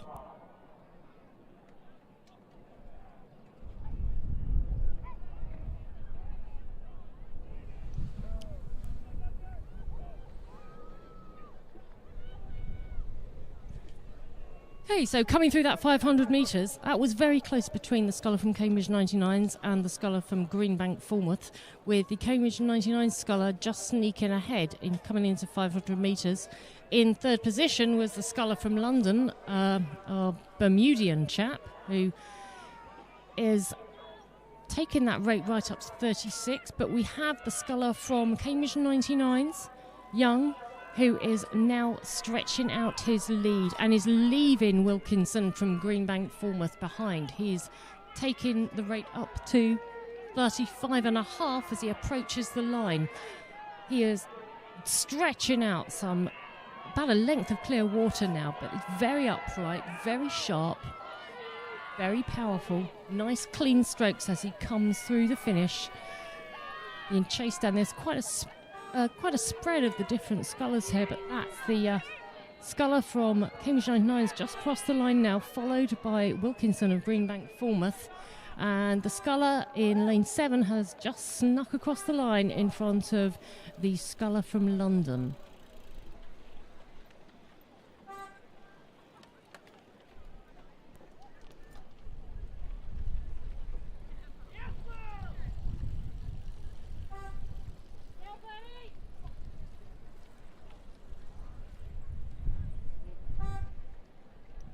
So it looks as though in 7th place we have Ravel of Wallingford Rowing Club crossing the line now, and we'll wait for the final confirmed results of that, the men's challenge single sculls final for the Ushers Challenge Cup, but it looks as though it's going to be Cambridge 99s and Will Young.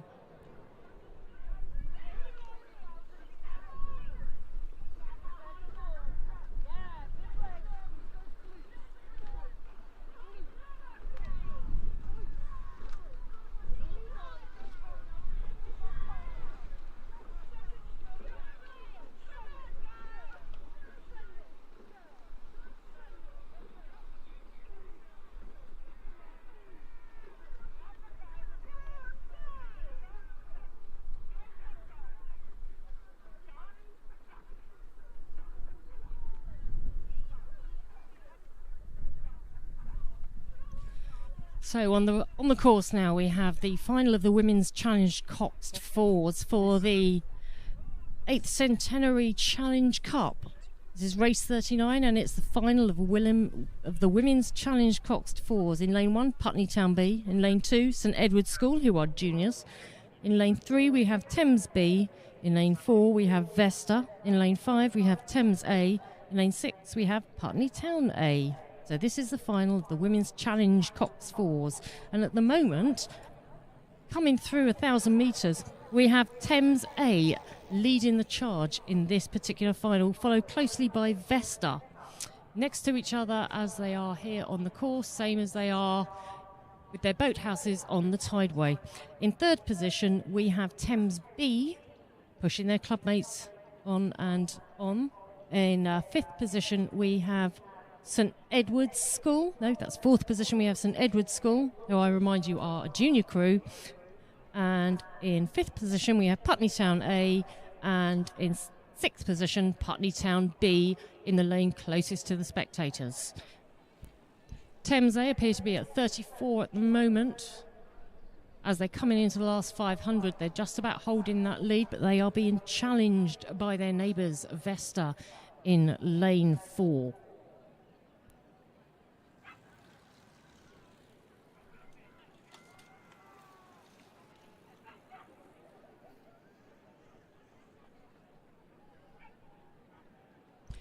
It actually looks as though Thames B have overtaken Vesta. So it's Thames A, Thames B and Vesta in the first 3 places. Remember, this is the final. There's nothing to hold back for. There's nothing to keep anything in the tank.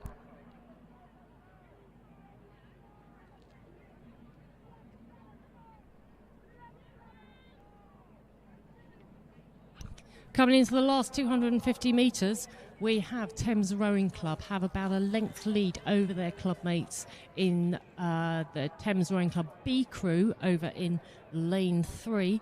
And between them, in third position at the moment, is Vesta Rowing Club. None of these crews are giving up. They all want this trophy.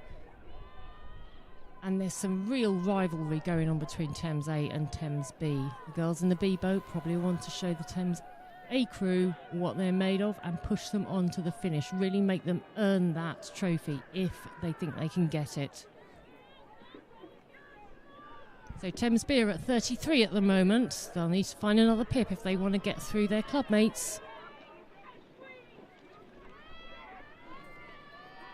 Thames A are at 35 as they go through the last few strokes to the finish, and they're crossing the finish line now, being closely followed by their clubmates Thames B in lane 3. And a length behind them are Vesta Rowing Club, crossing the line now in third position. A bit further down the track, we have the junior girls from St Ed's, or Teddies. And then following them are Putney Town B in lane 6.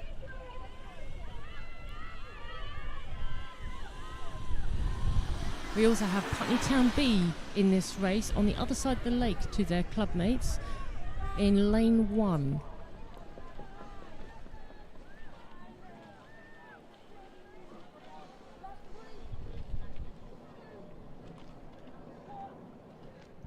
So the official results for the Challenge Single Sculls, the men's Challenge Single Sculls for the Ushers Cup, was a win for Young from Cambridge 99s, with Wilkinson of Greenbank, Falmouth coming in second place, with Griffiths of Upper Thames in third position.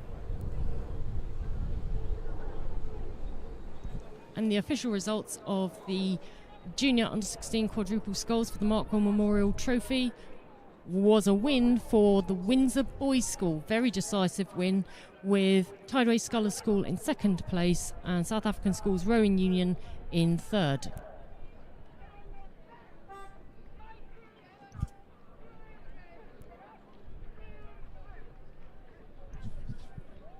So coming into the last 500 metres, we have race 40, the Challenge Quadruple Sculls, for the Vanderpump and Well-Beloved Challenge Cup, sponsored by WW Marine Services, your go-to place for Philippi boats. At the moment, we have Leander A holding a lovely, commanding lead over in lane 2. at 37.5, looking very crisp, very smart, very slick, being followed closely by Thames A in lane 3, then Thames B, London rather, in lane 5, Leander B in lane 1, and Star and Arrow, who are sort of offshoot of Leander.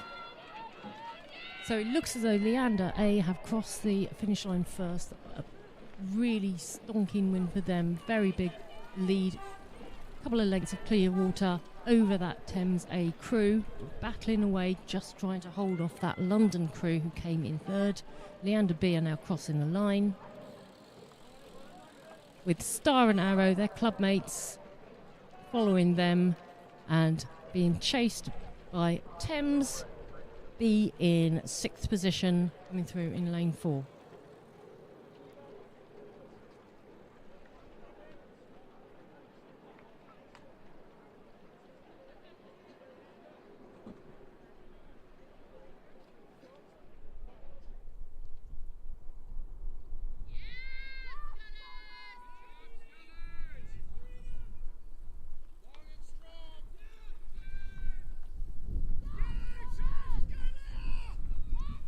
Thank you, Emily. And I can give you the results of race 39, the Women's Challenge Cox Fours final. This is for the 8th Centenary Challenge Cup. Not clear which the 8th of which it is. But anyway, the winners were indeed Thames A, 2nd place Thames B, 3rd place Vesta. 4th we had St Edward's School, and 5th Putney Town A, with Putney Town B coming in 6th place. And following on hotly from that, the Challenge Quadruple Sculls for the Vanderpump and Well-Beloved Challenge Cup, as mentioned, sponsored by WW Marine Services. Dominated by some of the big clubs here. Leander A coming in ahead of Thames A, with London coming in 3rd. 4th, Leander B. 5th is Star and Arrow, and 6th was Thames B. Some big traditional names there contesting that final. Underway, we have the final of the Women's Challenge Coxless pairs.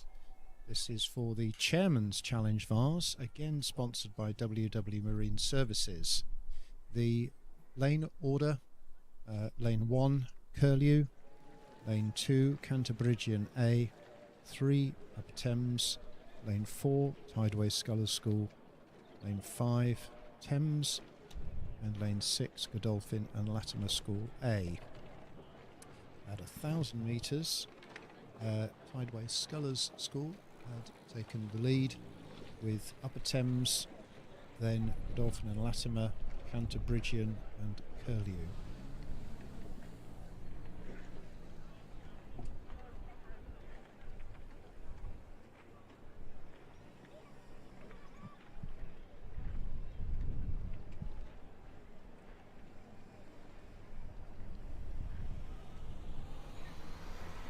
The Tideway Scholars pair is at 34. I may have mentioned fours earlier, but I definitely can see pairs coming down the track. Apologies for that slip if it occurred.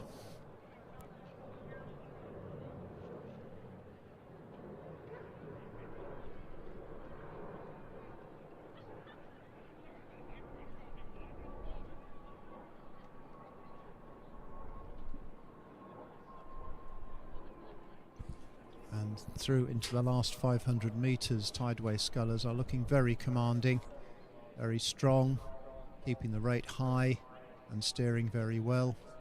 They are still ahead of Upper Thames, with Godolphin and Latimer coming in at 3rd. Upper Thames at 35.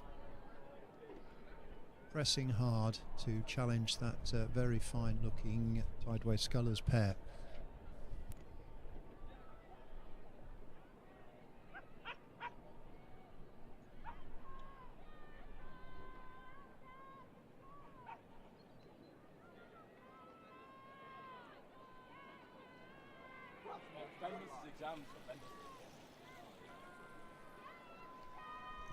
In the last 250 metres, in fact, for Tideway Scholars now coming into the last 100 metres. They're at 34 still, and it looks as though Upper Thames may have snuck through and has moved through the Thames pair.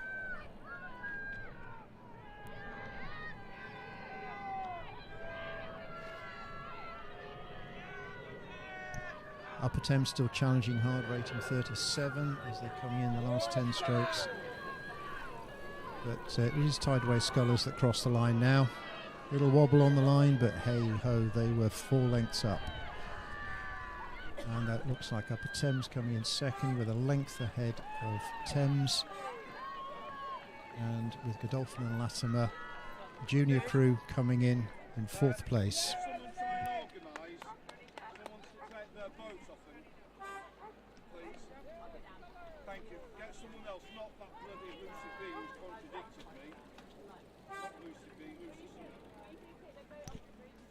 Commendations to all those down at the start, the marshals, the umpires, and indeed the crews themselves getting aligned and getting off nice and smartly. We have through 1,000 already the next event, race 42, the junior school coxed fours. This is for the final for the Lord Glynn Challenge Cup, sponsored by Coxorb, by Active Tools. Those that know their boats and know their kit will have used this stuff, I'm sure. However, lane 1 we have Reading Bluecoat School, lane 2 Canford, 3 is Eton College, 4 Shiplake College, 5 Latimer Upper School and 6 Monmouth School. And at 1,000 metres the lead was in the hands of Eton College ahead of Latimer, with Canford in 3rd, Reading Bluecoat in 4th, Monmouth in 5th and Shiplake College in 6th place.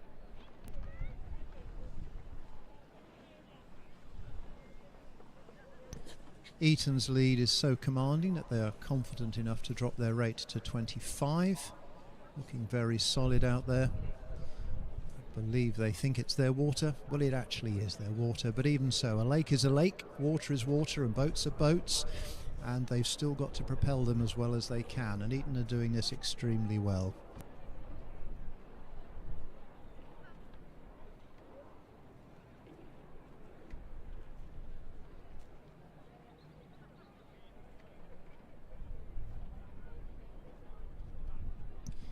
Some of these boys will be out racing in 8s this afternoon, and Eton will doubtless be one of those crews that are looking to race again.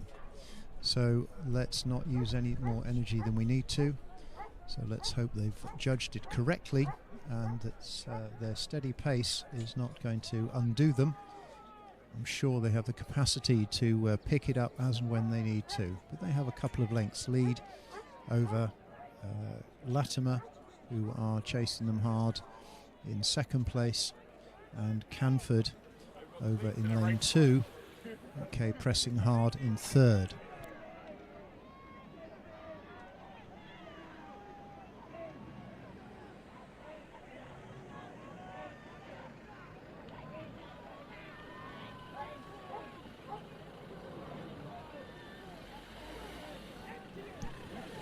And Eton definitely looking very much under control, taking this final by a length over Latimer, who have a length of clear water over Canford.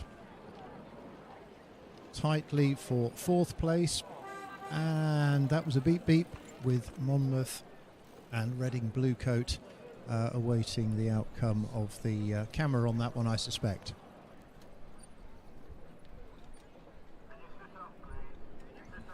While we await details for the next race, the result of race 41 was the final of the Women's Challenge Coxless Pairs. The Tideway Scholars crew will be taking away the Chairman's Challenge Vase, sponsored by WW Marine Services. Contesting for that, but coming in 2nd, were Upper Thames. 3rd was Thames. 4th was Godolphin and Latimer. Cantabrigian A came in 5th, and Curlew completed that final lineup in 6th place.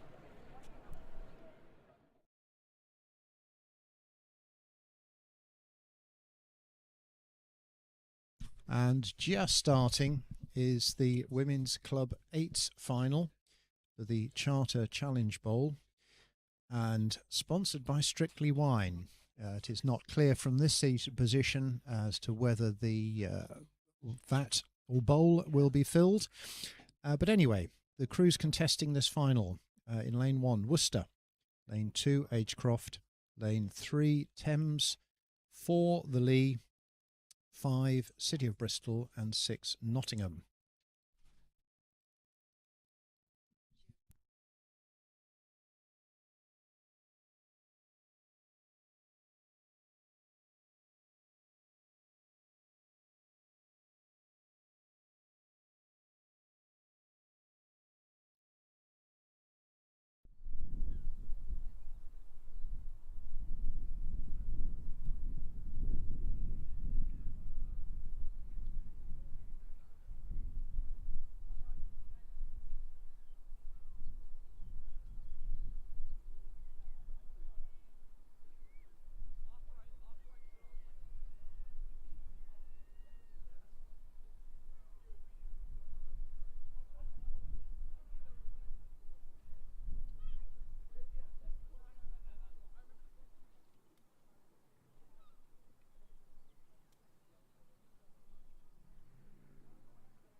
Not surprisingly, the standard of rowing in this final is extremely high and hotly contested by the heat winners, Thames and Lee, but Thames appear to have taken a lead.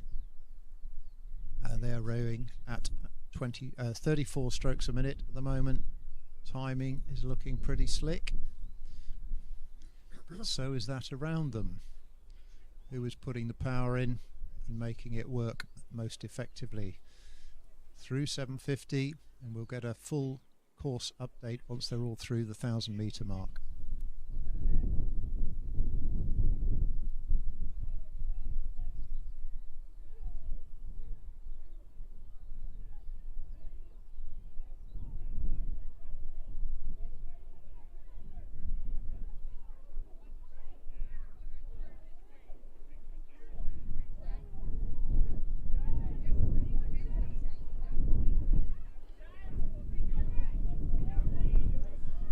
Coming through 1,000 metres now, Thames have a commanding lead over the rest of the field,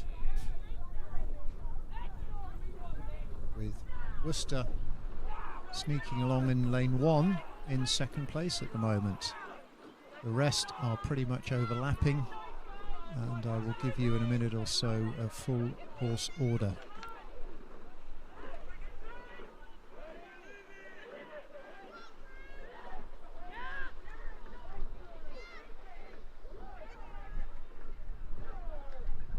While we wait for that, here is the confirmation of the result of race 42, the Junior School Coxed Fours.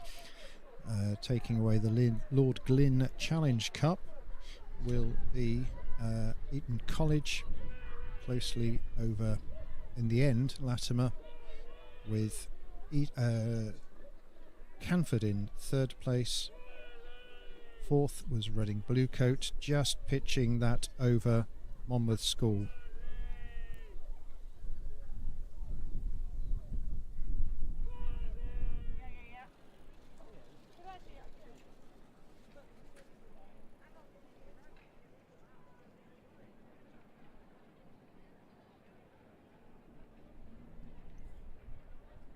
With 1,000 metres gone, Thames continue to lead, now striking at rate 33.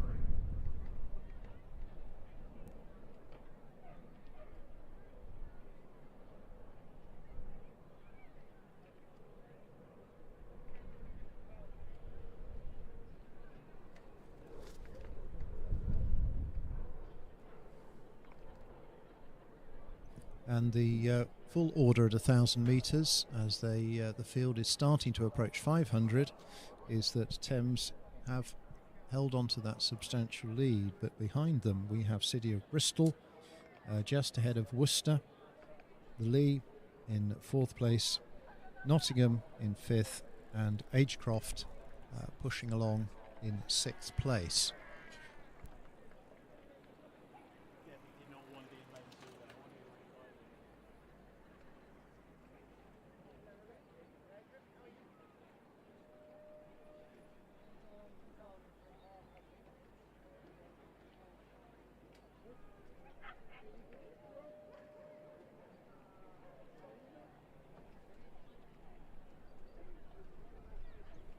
And that ranking has remained unchanged over the third 500 metre, and that sees Thames still very much in command, with City of Bristol and Worcester in 3rd place.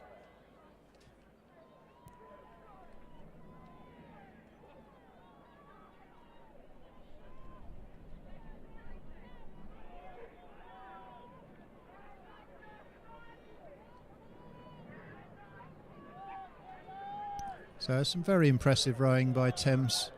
Looking forward to picking up their victory, and with great appreciation for our sponsors for all these various events, in this case Strictly Wine. And Thames coming through, crossing the line now, still looking very strong. Some lengths ahead of City of Bristol, although they're being pushed very hard by Worcester in lane 1. Lee overlapping, and also Nottingham hot on their heels as well. That's some very close finishing there. Well rowed, everybody.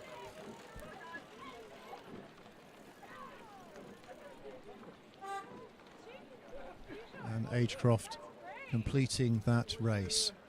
It's great to see entries from the length and breadth of the country. We have Agecroft up in the northwest, and I noticed earlier that Falmouth were also represented here, as well as some of our big traditional clubs sending in big entries. The Regatta appreciates all of that support.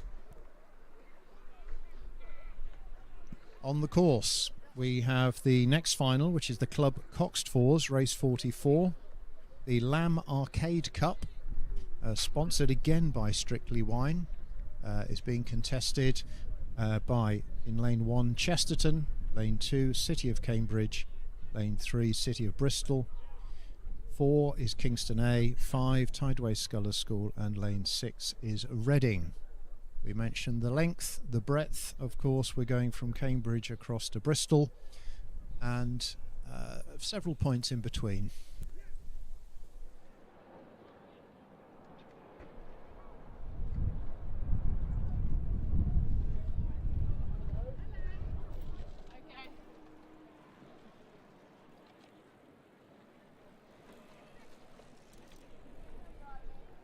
The wind is not looking much stronger, although I'm just looking at bits of shadow, a little bit of some gusting.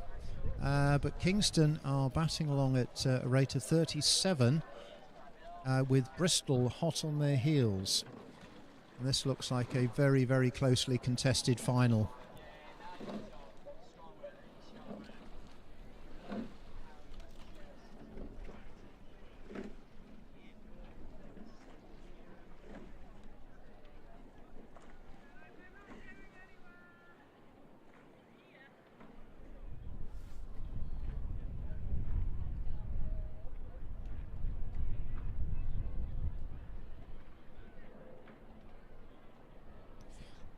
Yeah, We're in the last 500 metres of the race now. And it looks as though Kingston are just holding on to the lead over Bristol. But there cannot be very much in it. We then have in very much in ranking order from our heats. We have then together we have lanes 2 and 5, which is City of Cambridge and Tideway Scholars School, while Reading and Chesterton are completing the picture.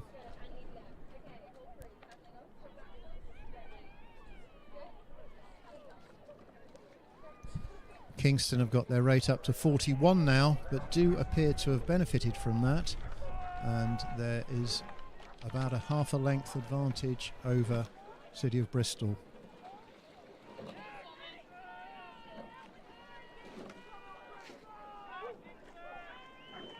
And well done, Kingston. That's a well executed race.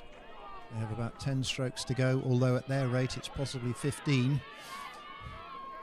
And City of Bristol not giving up by any means, but are not matching the pace of Kingston, who are just edging ahead as they come into the very closing stages. And that is indeed a win for Kingston, 3/4 of a length over City of Bristol.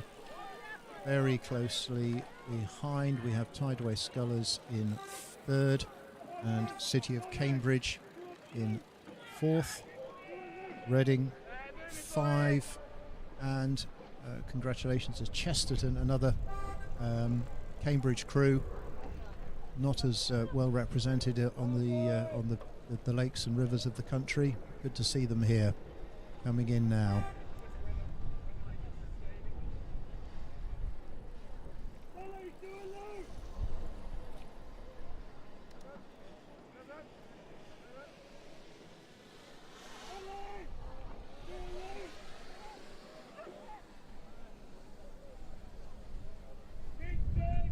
Confirmation of the result for the final of Women's Club 8s, that's race 43. The trophy being awarded is the Charter Challenge Bowl, and the sponsor is Strictly Wine. Winners of this were Thames Rowing Club, 2nd was City of Bristol, Worcester came in 3rd, 4th was the Lee, 5th Nottingham, and 6th Agecroft.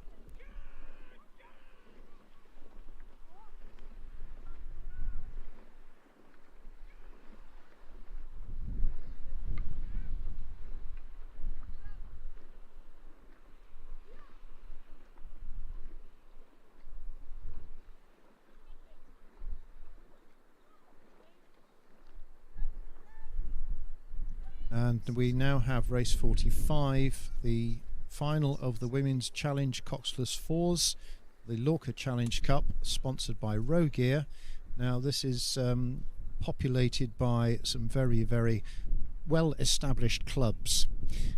However, on this occasion we have Leander A in the lead, Thames A is 2nd, 3rd is Leander B, London come in 4th, Leander C in 5th, and Thames B are currently lying in 6th place.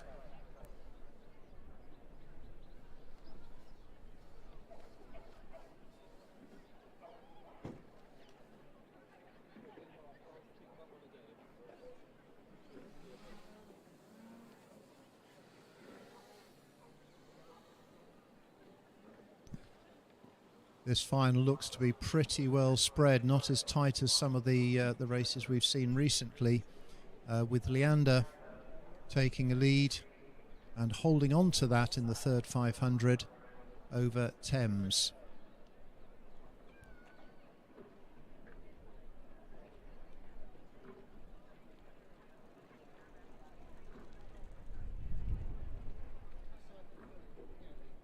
While we wait for the update at 1500 metres, I can confirm the results of race 44, the final of the Club Coxed Fours for the Lamb Arcade Cup, and one of those several events sponsored by Strictly Wine.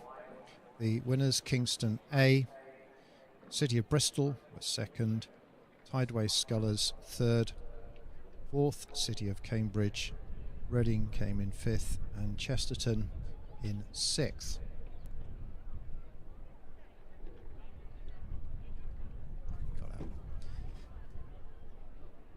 And indeed, there has been a change from 1,000 metres over the ranking, but first and second, I apologise, I was looking at numbers in the wrong order here.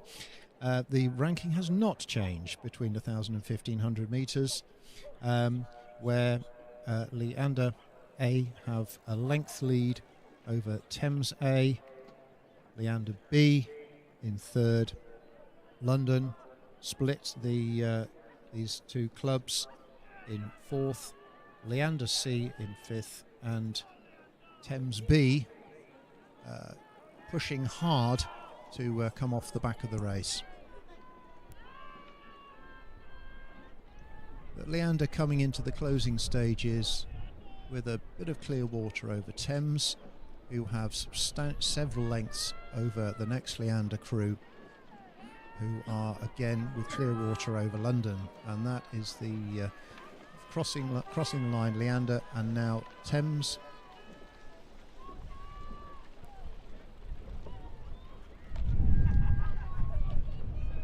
Leander B coming over now. London, a length of clear water behind them. Half a length of clear water then sees Leander C, and the final club over the line, Thames B.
And the result of women's challenge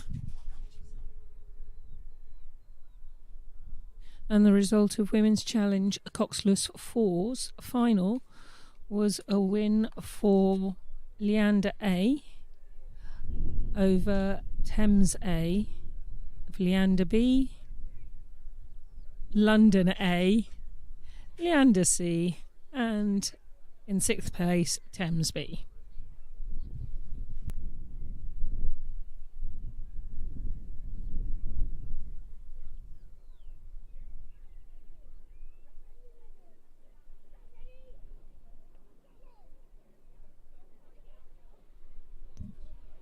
And the final of the Women's Junior School 8s is taking place. This is a final, just reaching 1,000 metres, with LEH in lane 1, Marlow in lane 2, Henley A in lane 3, Headington School in lane 4, Surbiton High School lane 5, and Latimer Upper School in lane 6. At 1,000 metres, Headington School leads Henley A by 3/4 of a length, followed closely by Surbiton High School, Latimer Upper School, Marlow, and Lady Eleanor Hollis. 2 lengths between Henley A and Surbiton, and I will give you other distances as they as I'm given them by my colleague here on my left.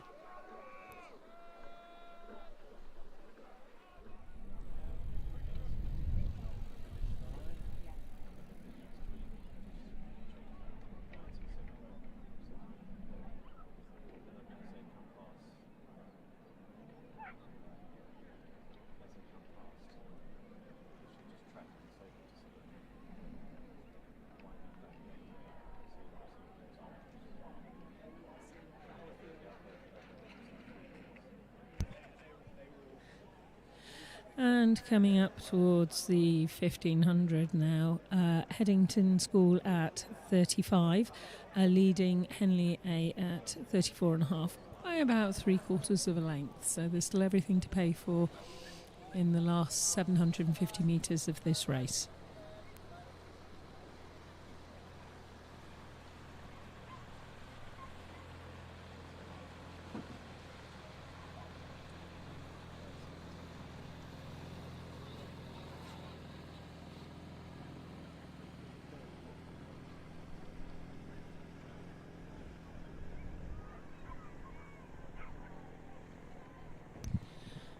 And coming up towards the last 500 metres of this final of the Women's Junior School 8 for the John Wilder Challenge Cup and sponsored by Robin Stars Craft.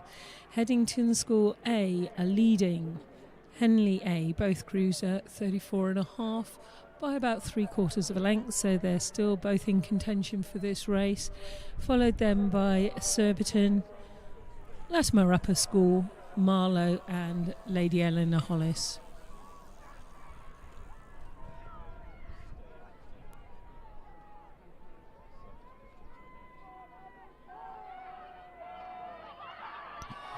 And as they're coming into the last 250 of this meeting, it looks like Headington now have slight amount of clear water over Henley A, but Henley A aren't giving up. They're still pushing through every stroke. Looks like both of them have taken their ratings up slightly, probably to about 35.5. And Headington, nice and neat together, pushing it through and pushing it all out now in this last 100 metres. Henley are trying to come back, come on terms, but it does look like there's a slight amount of clear water between the two crews. Headington have taken it up again as they're coming up towards the finish and still have just that small amount of clear water over Henley as they're coming up and cross the finishing line. So then next coming over the line is going to be Surbiton, followed by Latimer Upper School, Marlow, and closely followed by Lady Eleanor Hollis. Give definitive results once we've received them from the umpires.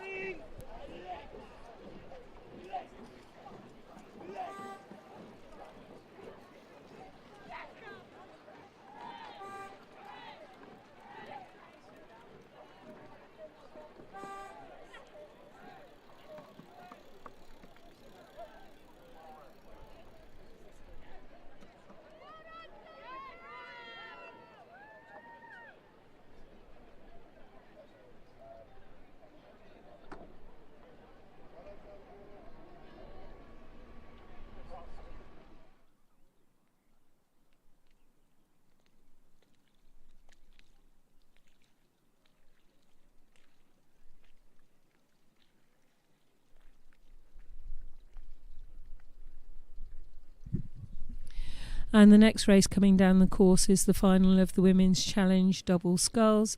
This is for the Wallingford Skiff Regatta Club, and the sponsor is Advent Systems. In Lane 1 we have Shiplake College A, Lane 2 Kingston Grammar School, Lane 3 Leander, Lane 4 Molesey, Lane 5 Upper Thames A, and Lane 6 Thames Rowing Club.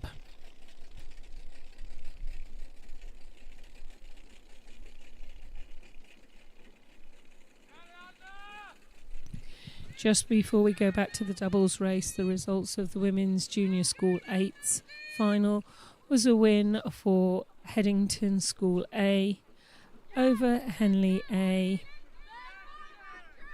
Surbiton High School, Latimer Upper School, Marlow, and Lady Eleanor Hollis.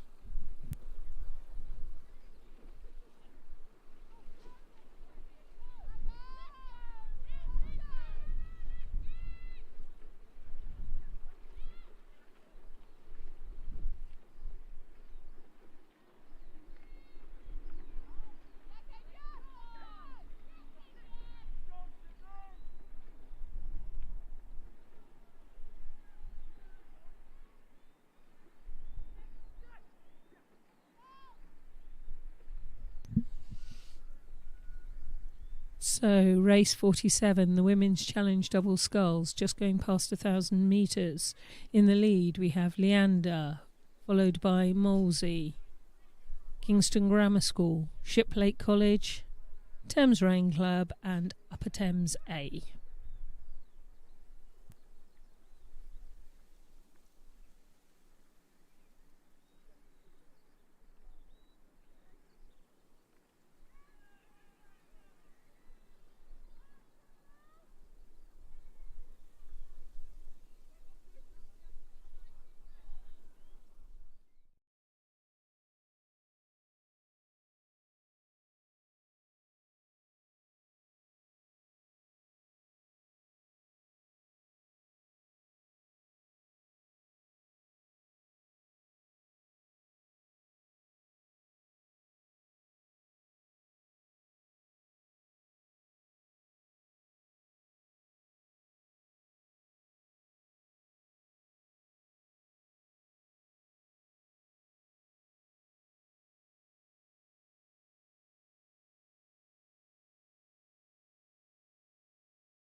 So coming down towards the 750, it's 500 metres to go.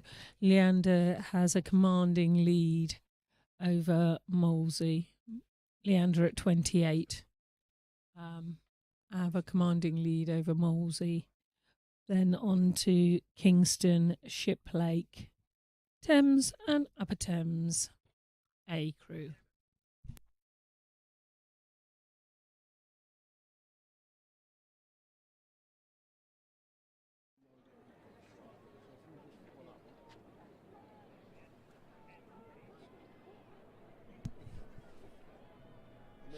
And in the remaining 250 metres of the Women's Challenge Double Sculls, number 47, final, Leander maintain a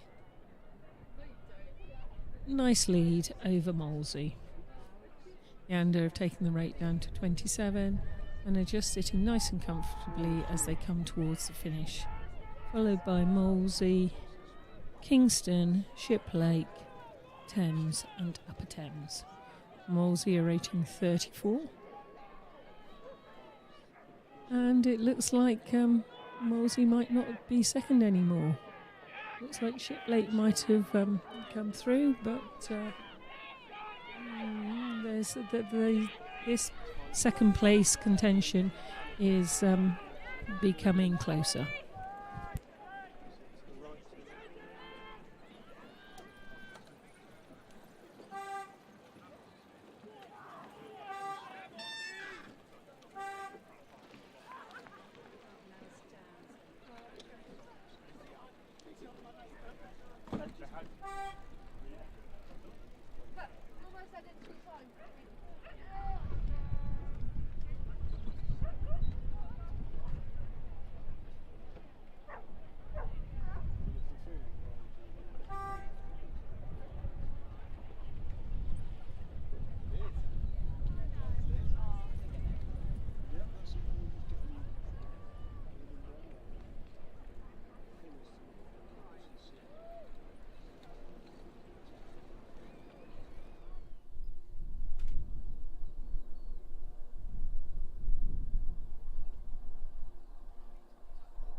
And the result of race 47, the Women's Challenge Double Sculls final, was a win for Leander Rowing Club, followed by Molesey, followed by Kingston Grammar School, Shiplake College A, Upper Thames A and Thames Rowing Club.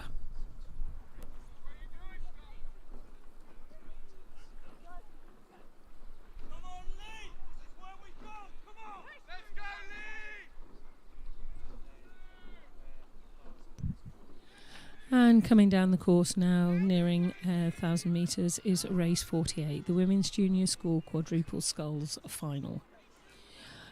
We have Kingston A in lane 1, Tideway Scholars School B, lane 2, Tideway Scholars School A in lane 3, St Edward's School in lane 4, Shiplake A in lane 5, and the Lee Rowing Club in lane 6.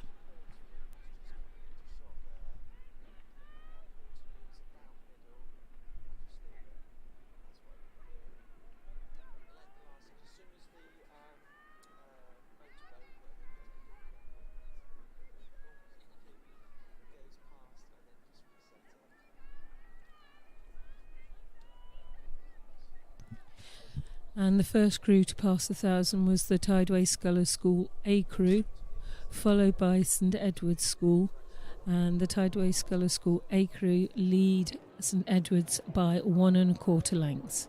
This is followed by Shiplake, then the Lee, Kingston A, and Tideway Scholars School B crew.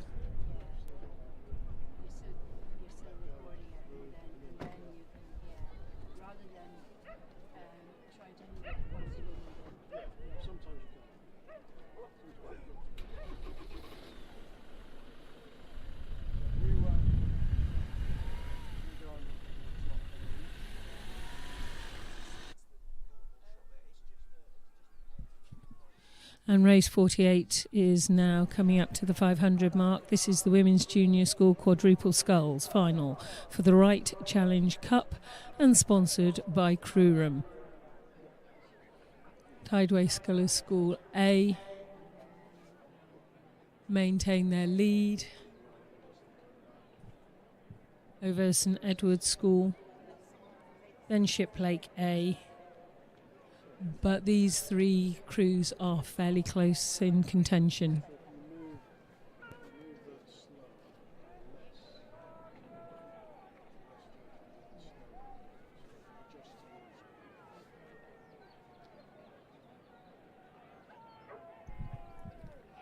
So it looks like Tideway Scholars School A have about a 1 3/4 lengths, 1 1/2 lengths over St Edward's School. And then there's about another half a length to 3/4 of a length over Shiplake College. Tideway Scholars School A rating 35.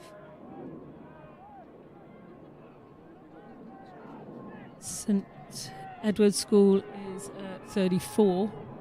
And Shiplake is at about 34 as well. So we have Tideway Scholars A in the lead, about a length and a quarter over St Edward's, who have probably about a length over Shiplake, but Shiplake aren't giving up yet. Closely followed by the Lee, then Kingston and Tideway Scholars School A.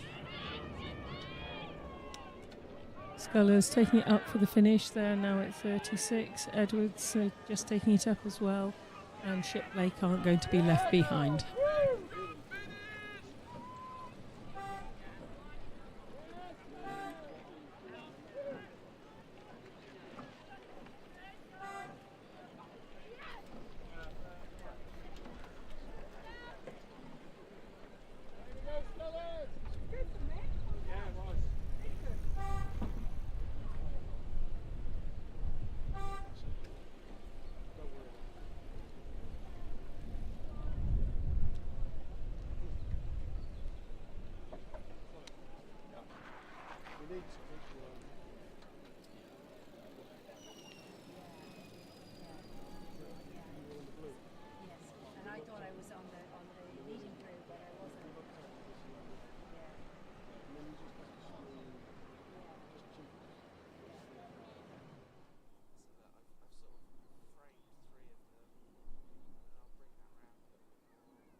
The result of race 48, the Women's Junior School Quadruple Sculls Final, was a win for Tideway Scholars School A over St Edward's School, Shiplake College A, Lee Rowing Club, Kingston A and Tideway Scholars School B. Race 49 is on the track. This is the final of the Junior 16-8s, under 16-8s. The trophy is the Max Malloran Challenge Cup, who was the first president of Wallingford Rowing Club and the husband of Agatha Christie. And the sponsor is Kangua Boats.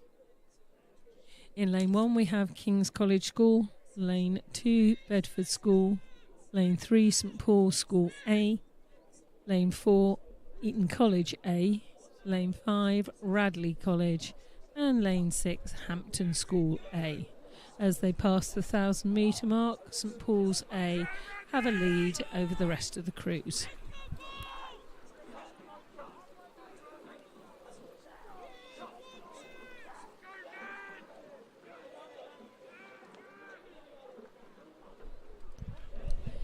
As they pass the 1,000 metres, St Paul's School A had about a 1-length lead over the rest of the pack, which are all following very closely behind.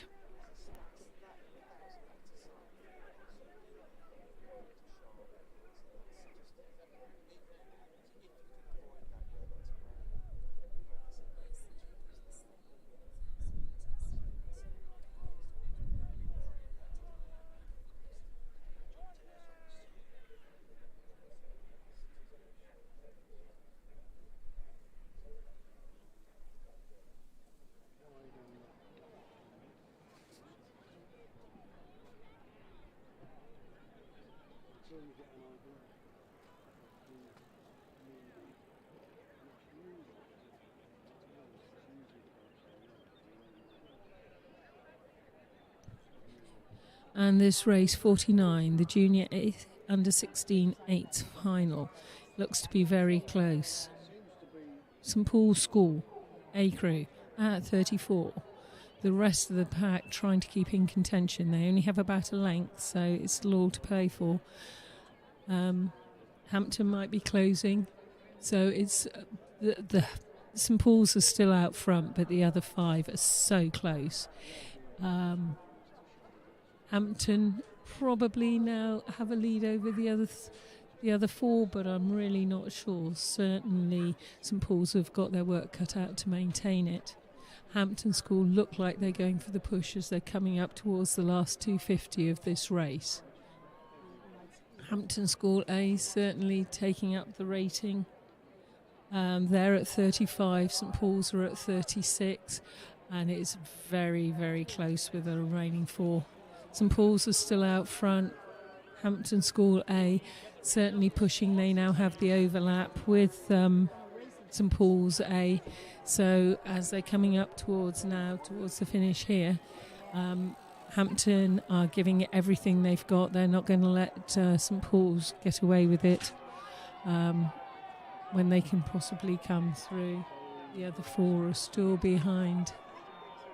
Hampton do have this overlap. The question is whether they can actually go through before they actually cross the finish line. Nice, very close race between all these under 16-8s.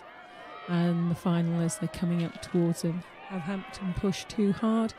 I'm not sure. Certainly they're still in the second position, but whether they can maintain that over the line is anybody's guess. St Paul's still have about a length over all the other crews.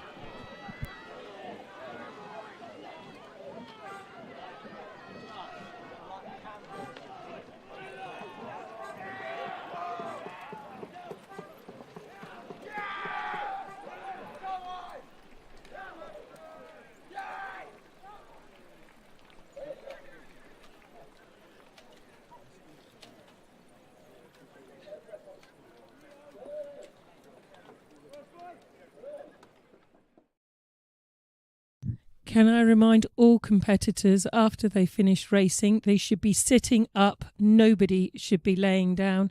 If so, it will be assumed that there is something wrong. Can I remind all competitors not to lay down after they have finished racing?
And the result of race 49, the junior under-16 eights final.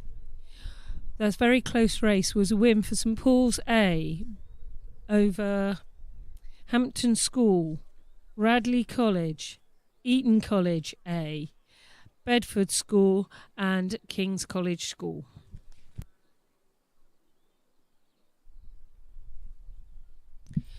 And race 50 has started. This is the women's junior under-16 coxed fours. In lane 1 we have South African Schools Rowing Union. Lane 2, Lady Eleanor Hollis School B crew. Lane 3, Surbiton High School A crew. Lane 4, Lady Eleanor Hollis School A crew. Lane 5, Godolphin and Latimer School. And lane 6, Bedford Girls School.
So, race 50, just passing the 1,000 metre mark, is the Women's Junior Under-16 Coxed Fours for the Regatta Committee Cup, and the sponsor is Cox Orb by Active Tools.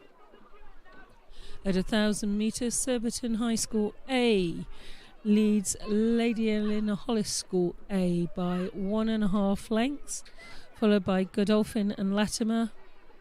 Then Lady Eleanor Hollis B, South African Schools and Bedford Girls Schools.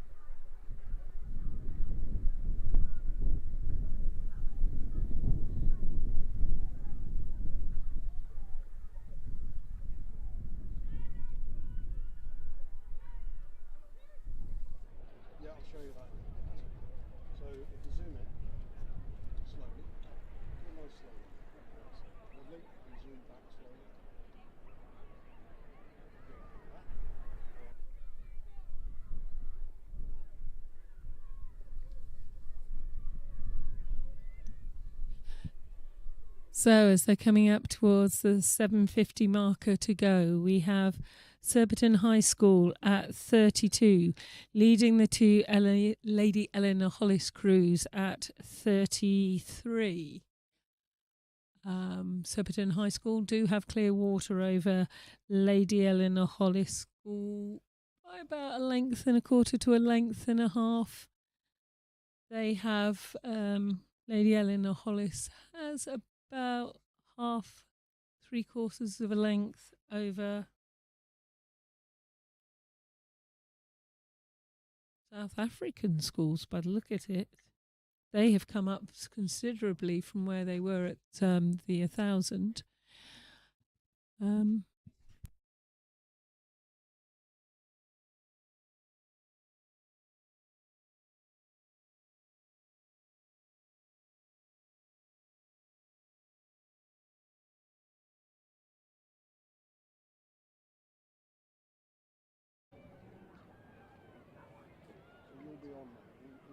So coming towards the last 250 metres of race 50, the women's junior under 16 coxed fours final. Surbiton High School maintain a lead over Lady Eleanor Hollis School A, who are now neck and neck with the South African School Rowing Union. They maybe have a third to a half a length over them, but South African schools are not giving up their possibility of a second place. Surbiton High School maintaining their lead. Lady Eleanor Hollis A crew are still second, but South African schools are not giving up. It's going to be very close on the finish for this one. They're then followed by Godolphin and Latimer and the Lady Eleanor Hollis School B, and then Bedford Girls School. Surbiton still have the lead as they're coming up towards the last 100 metres of this race.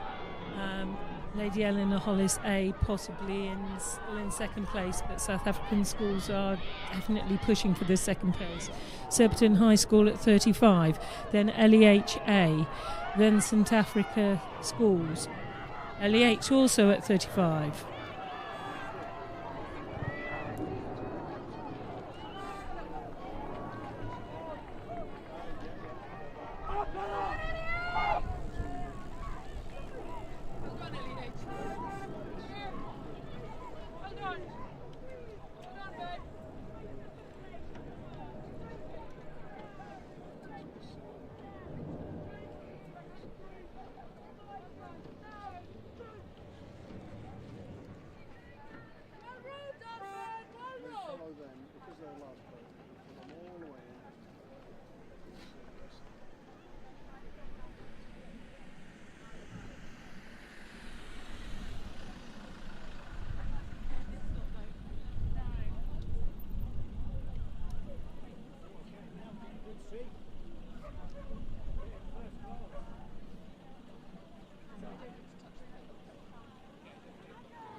And race 51 has passed the 1,000 metre mark. This is the school junior coxless fours final. The Wallingford Invitation Skiff Regatta Club, with the sponsor of Peach Innovations Rowing Telemetry. Lane 1, the King's School Chester. Lane 2, Norwich School. Lane 3, Eton College. Lane 4, Latimer Upper School. Lane 5, King's College School. And Lane 6, Hinksey Sculling School.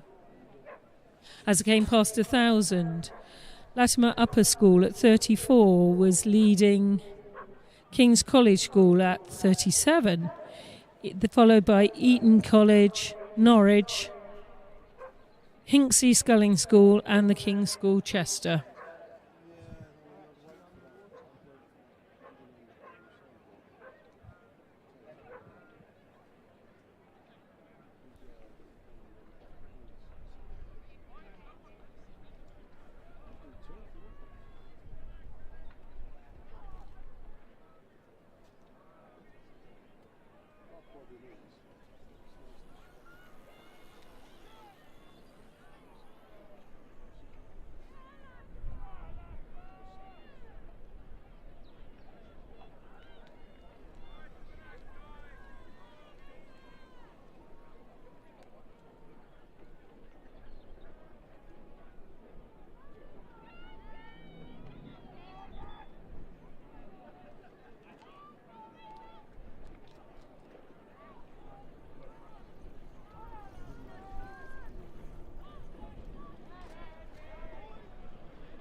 So just starting now is race 52, Women's Junior Under 15 eights final. This is the Chris Bomford Challenge Cup, sponsored by Janusek and Stamfley. So the lane order in this, in lane 1 is Headington School A, lane 2 Surbiton High School A, Henley in lane 3, Godolphin and Latimer in 4, Lady Eleanor Hollis in 5 and Latimer Upper School in 6.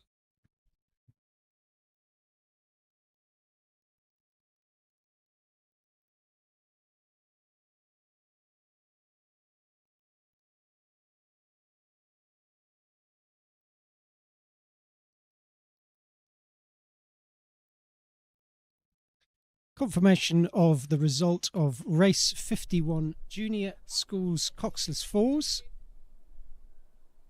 The winner was Latimer Upper School.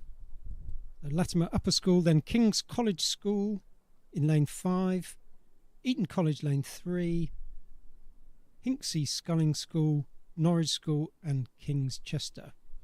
Well done to Latimer Upper School, very impressive result in that.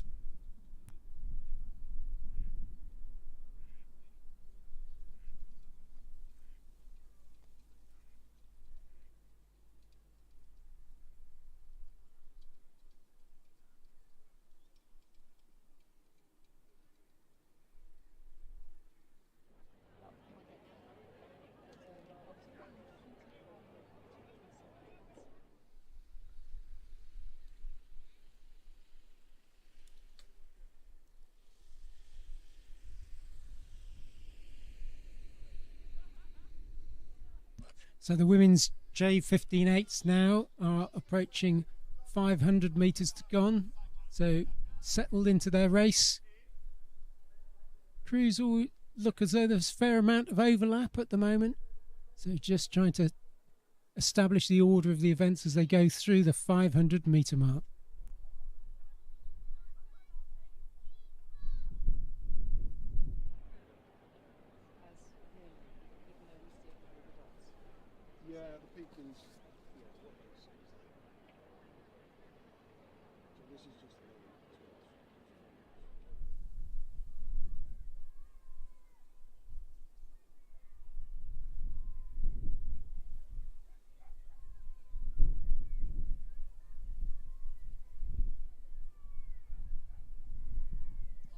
So going through the 500 metre mark, looks like Surbiton High School snuck a slight lead over Henley.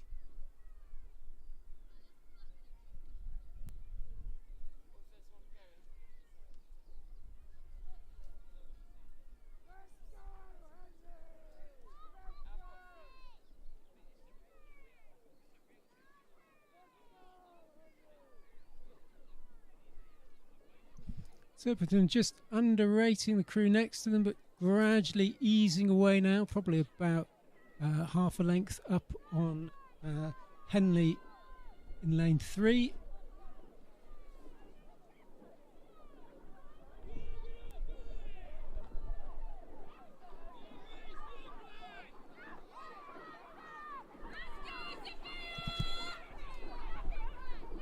So as they pass the 1,000 metre mark, Surbiton High School A have a slight lead over Henley.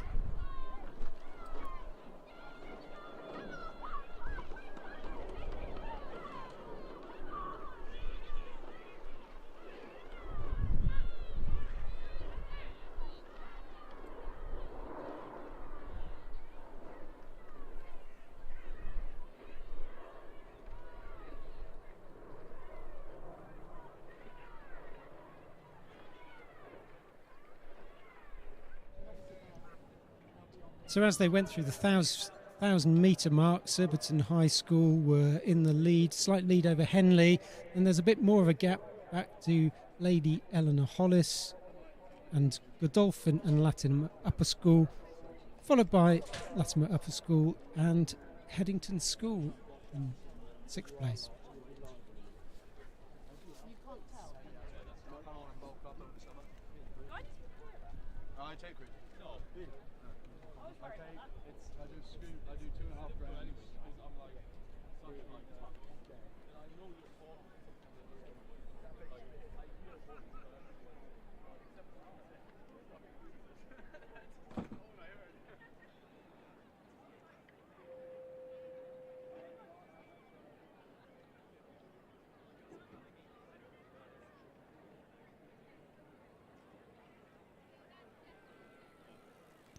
Lady Eleanor Hollis pushing hard. Were in third place. It's like now they're up to second place, rating 36. So squeezed on once they'd got through the 12:50 mark. The crews, there's quite a lot of, there's an overlap between all four of the first crews. So a good race. So get out there and give them a good cheer.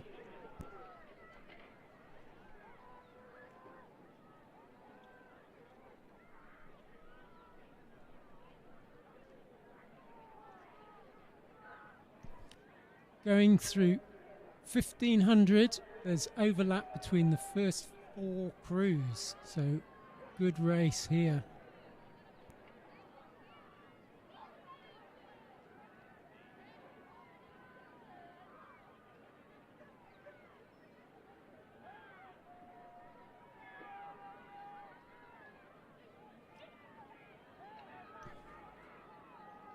So Headington School have overhauled Latimer Upper School, but it looks like it's going to be between these first four crews, and it could be any of them take the cup in this.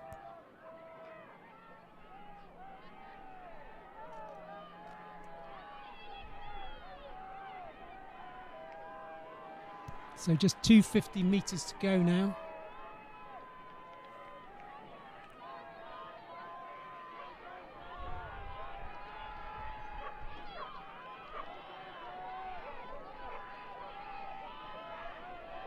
Lady Eleanor Hollis now pushing hard, as indeed the other three crews immediately behind them are. Very close race. Rating 38 now as they come through into the last 150 metres of this race. Surbiton High as well have moved on again, so it's very close between these crews and a very close for third and fourth position too.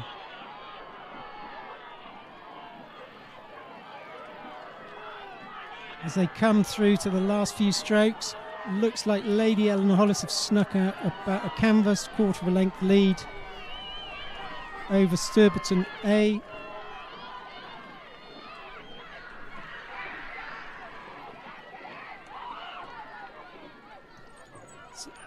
So an excellent race there with Henley coming in third. It's Headington crossing the line now, closely followed by Latimer Upper School.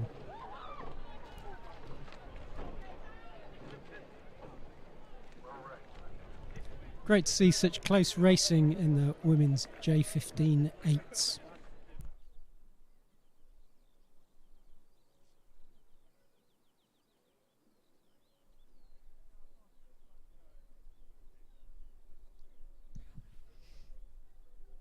So on the course now is the Challenge 8s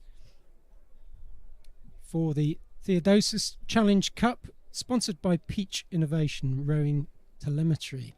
In lane 1 is Thames B, lane 2 Thames A, lane 3 Leander B, 4 Leander A. In lane 5 is London A, and Shiplake College are in lane 6. So well done to Shiplake College to be in this company.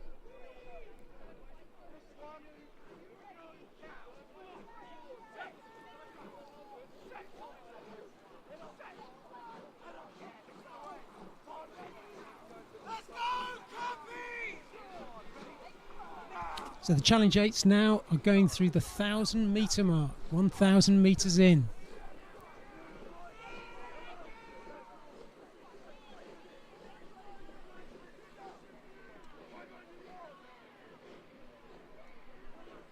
So official confirmation of the women's junior 15 8s, race 52. First was Lady Eleanor Hollis School. Second was Surbiton High School. Third was Godolphin and Latimer School. Fourth, Henley. Fifth, Headington A. And sixth, Latimer Upper School.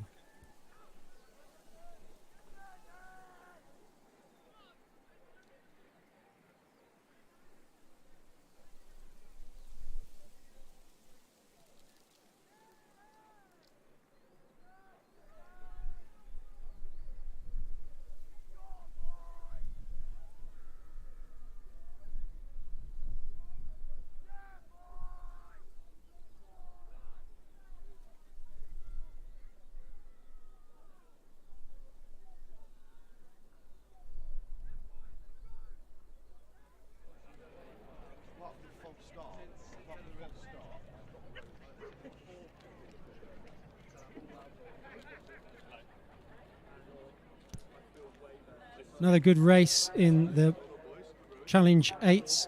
Looks like Leander A taking the lead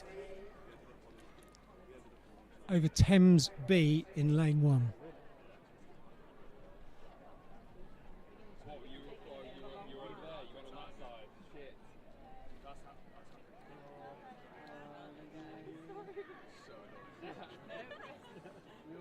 Well, that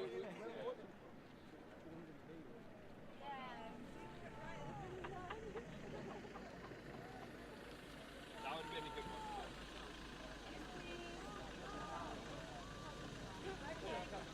So as the 8s approach the last 250 metres of the race, Leander A, rating 34, look like they've got a commanding lead over the rest of the field. And somewhere it's between Thames and Leander for that second place.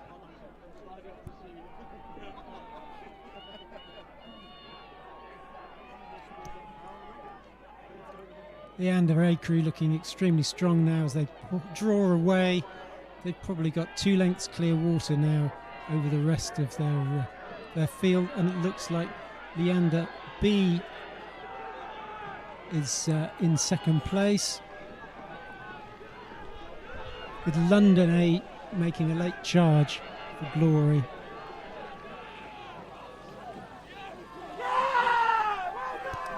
And that was Leander just slightly ahead, maybe a canvas ahead of London.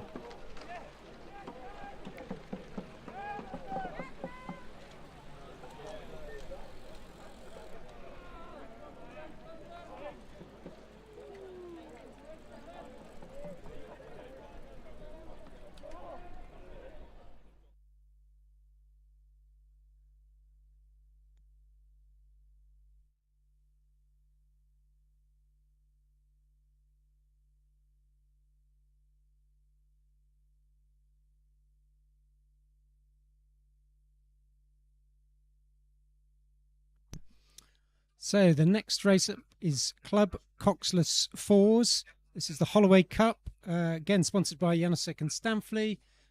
Crews are in lane order. Lane 2 is Derby, 3 Hereford, 4 London and 5 is Nottingham.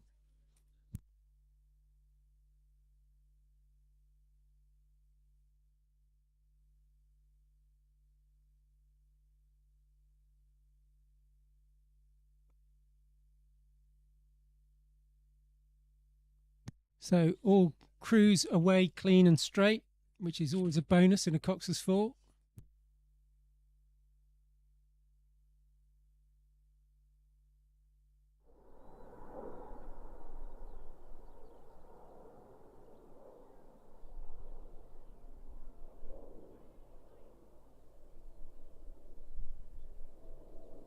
So official confirmation of the Challenge 8s, race 53. First was Leander A, second was Leander B, third was London A, fifth Thames B, and sixth was Thames A, and fourth was Thames B, sorry.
So close to 1,000 metres. Very close between lane 2 with Derby and lane 5, which is Nottingham.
So as they approach the 1,500 metre mark, Nottingham in lane 5 look to be pulling away gradually from the rest of the field, maintaining their lead over Derby in lane 2.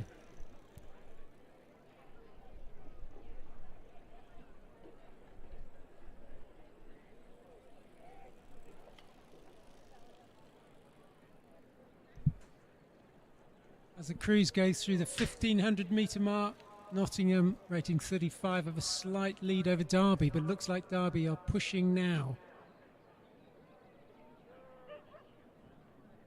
In third place is London. They're about a length, two-thirds of a length behind Derby. All the crews beginning to wind it in now, charge towards the finish.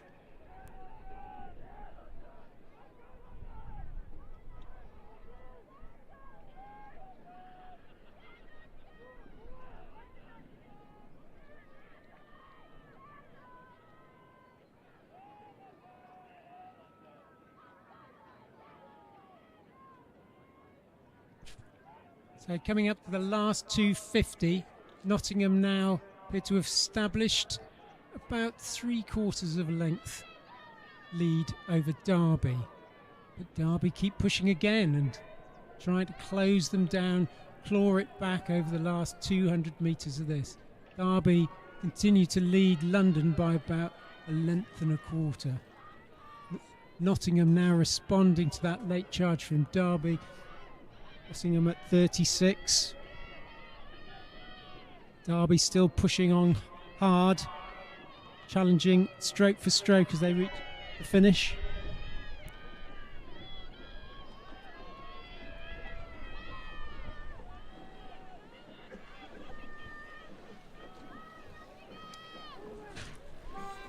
Nottingham win that by about half a length over Derby. We're a length and a half over London in lane 4. Hereford coming up in lane 3. And in lane 6.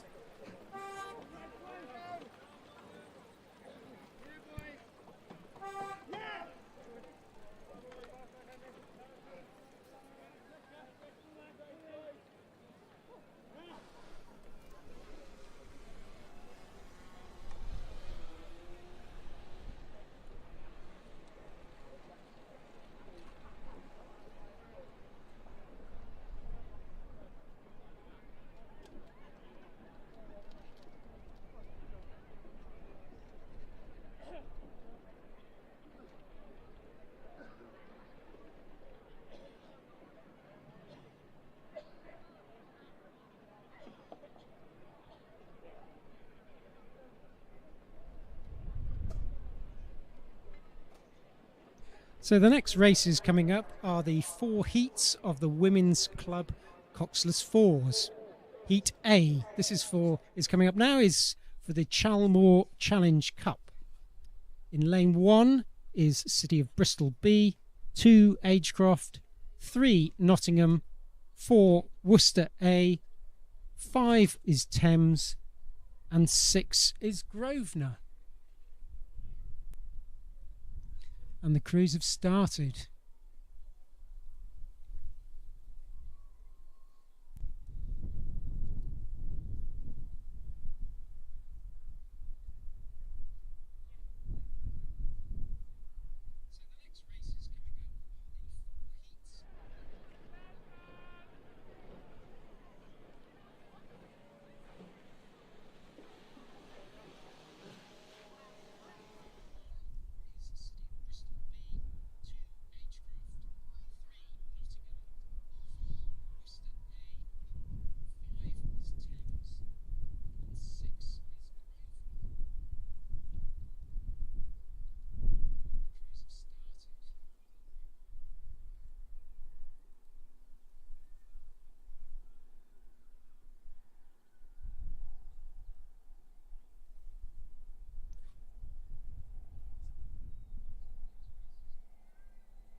As the crews go through the 250-metre mark and settle into their race pace, there's a bit of erratic steering going on. There's been some warning by the umpire, but it looks as though the crews are straightening back up again.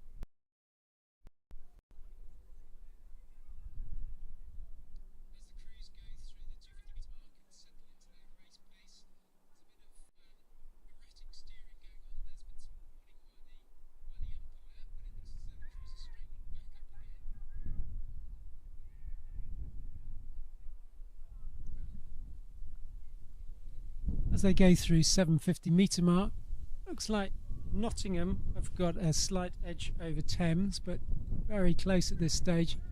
But they are drawing away from City of Bristol in lane 1 and Agecroft in lane 2.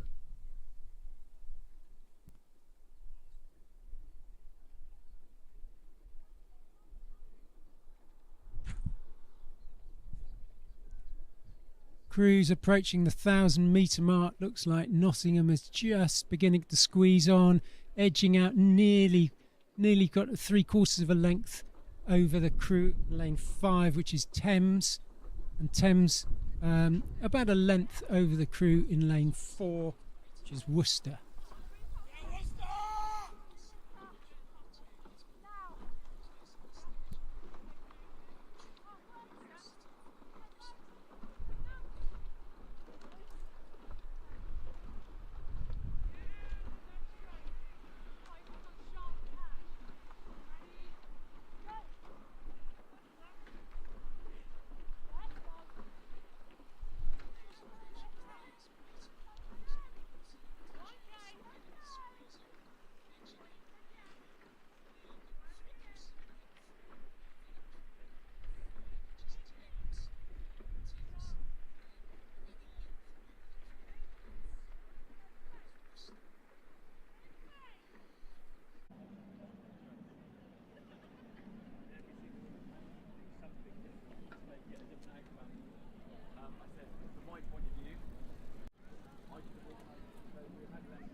Crews in Heat C now approaching the 1,500-metre mark, and it all looks fairly close between these crews at this stage.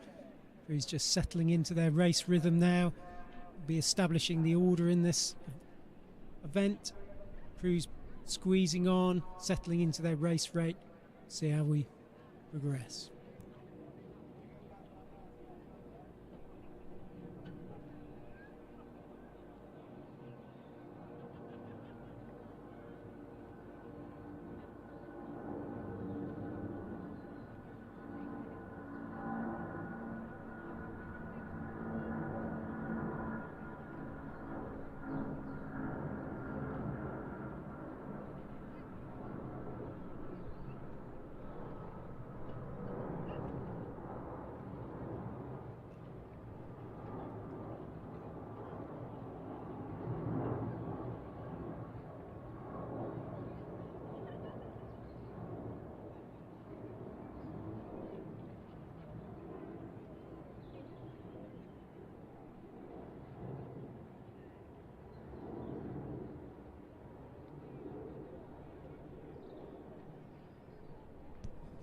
As they go through the 1,000-metre mark, looks like Upper Thames have got a slight lead over Vesta in lane 3.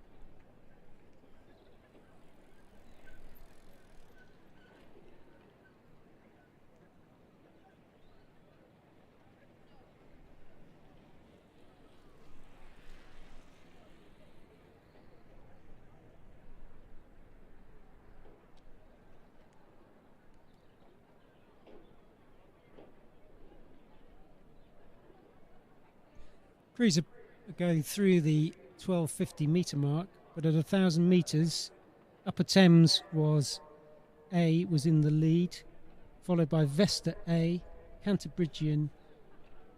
Curlew in lane 6 look like they're struggling with the conditions a bit.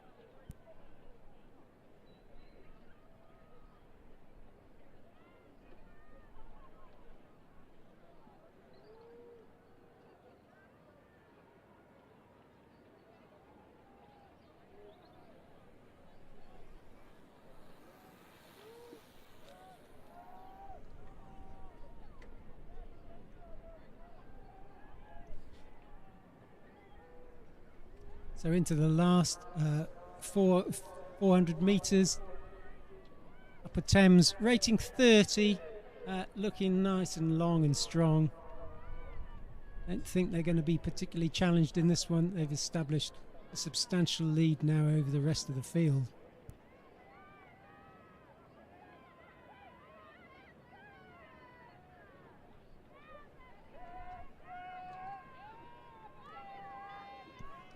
Upper Thames have taken their rate down but continue to move away from the field.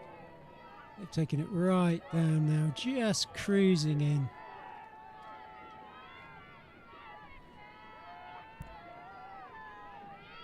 Other crews are racing for their time in order to get a place in the finish.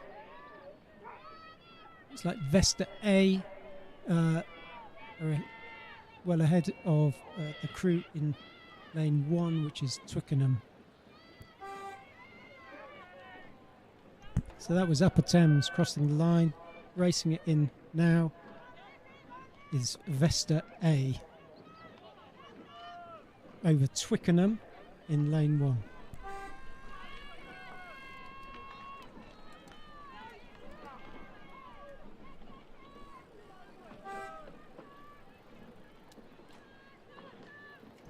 So Reading just coming in now towards the finish, with Canterbridgians having a very late charge.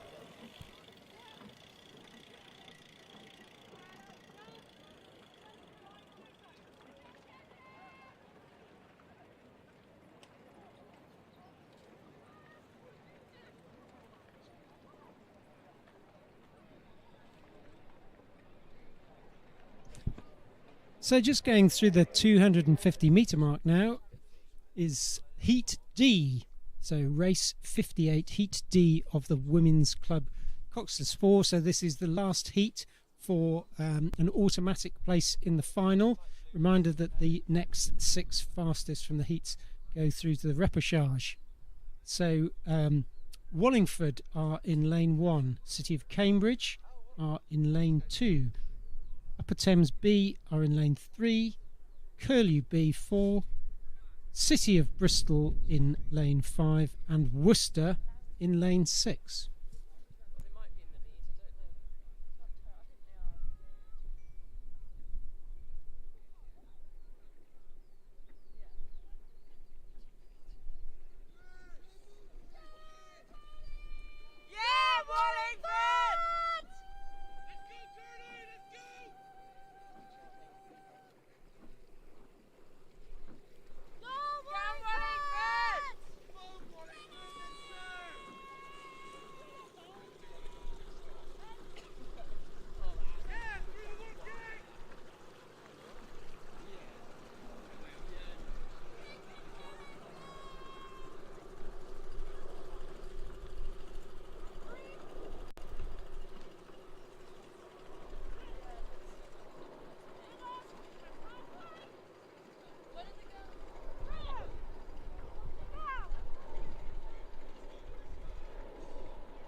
crews are going through the 1250 metre mark now. It's like Wallingford in lane 1 are really challenging Curlew in lane 4, the lead of this.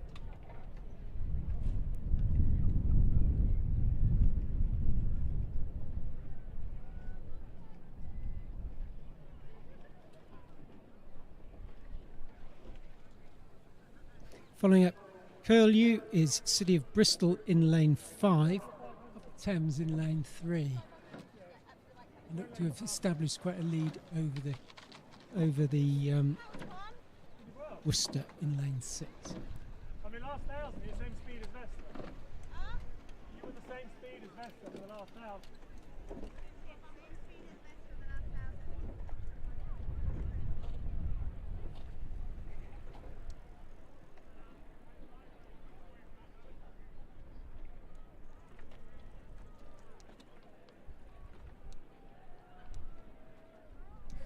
So Wallingford just sneaking away in lane 1 now, followed by Curlew and City of Bristol.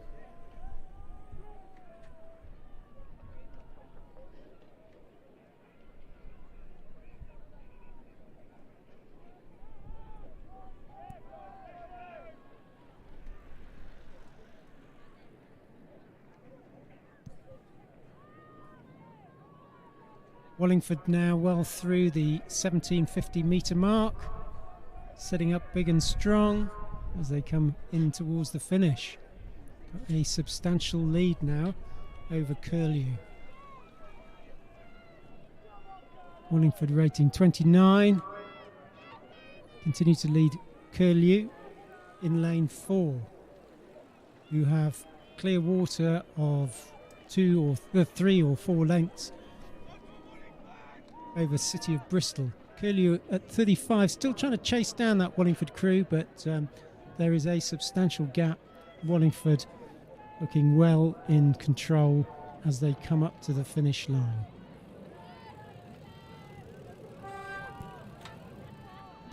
So that was Wallingford automatically progressing to the final. Whether Curlew do and City of Bristol depends on the times of not just this heat but the other heats too.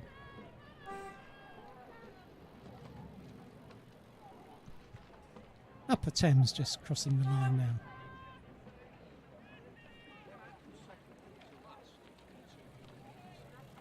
They're being followed by Worcester in lane 6 and City of Cambridge in lane 2.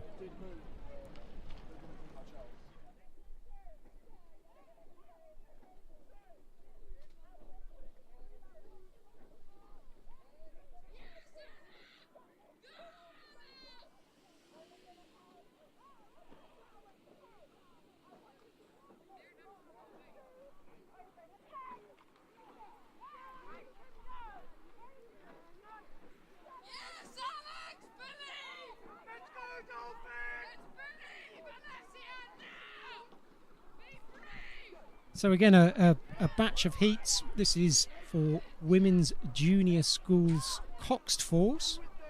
So this is race 59, but it's 4 heats in this. This is for the Chamber of Trade Cup. Women's juniors coxed fours. So in this heat, in lane 1 is the King's School Chester. Lane 2 is Putney High School A. Lane 3 is Henley. 4 is Godolphin and Latimer. 5 is Latimer Upper School. And 6 is Bedford Girls' School.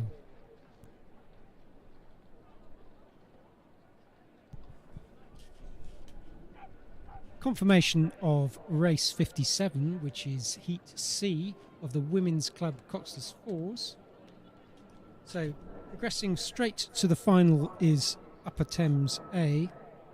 And then depending on times, it'll be second was Vesta, then Twickenham, Reading, Canterbridgian and Curlew.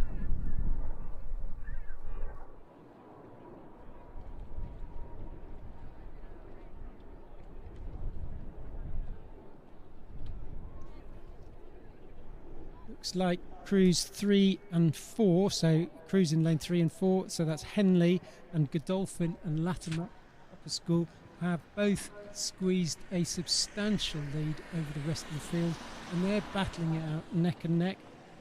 As a reminder, the progression to the final is the first crew goes to the final, so they'll both be wanting to win this, because the who else goes to the final is based on the times from all of the races.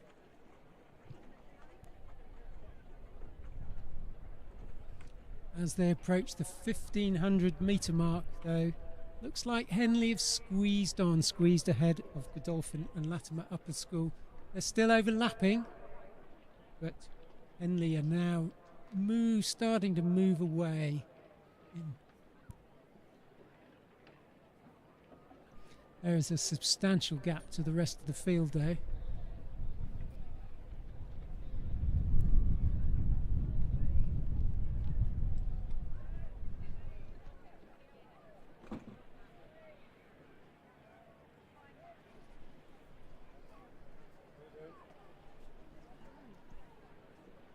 As they approach the last 250 metres of the race, Henley leading this race, setting up big and strong, rating 32. Continue to move away from Godolphin and Latimer School.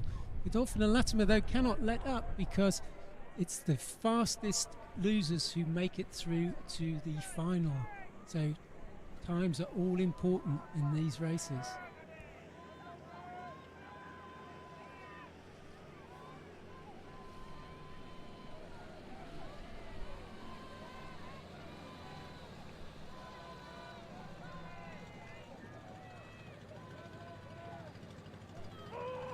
So Henley continue to move away, even though they're underrating the following crews.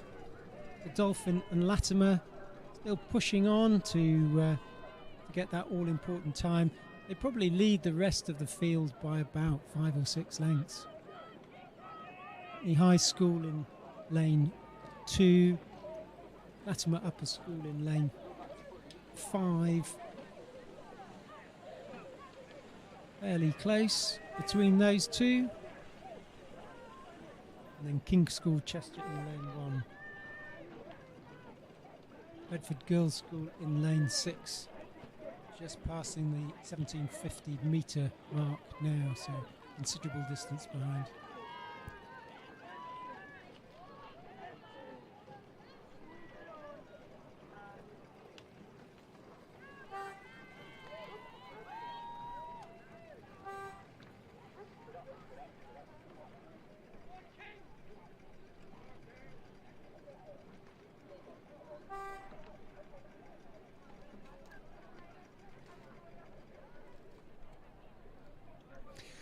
Confirmation of race 58, the Women's Club Coxless Fours, Heat D, was a win for Wallingford in lane 1, followed in lane 2 by Curlew B, City of Bristol in lane 5, Curlew in lane 4,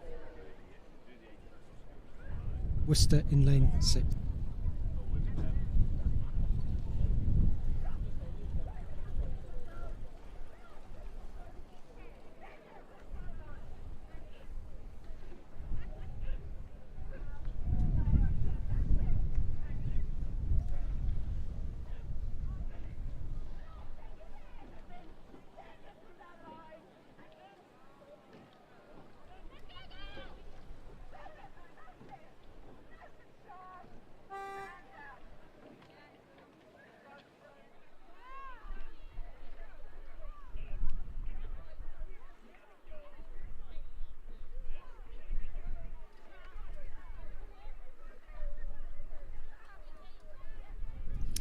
So on the course now is Heat B of the Women's Junior Schools Coxed Fours.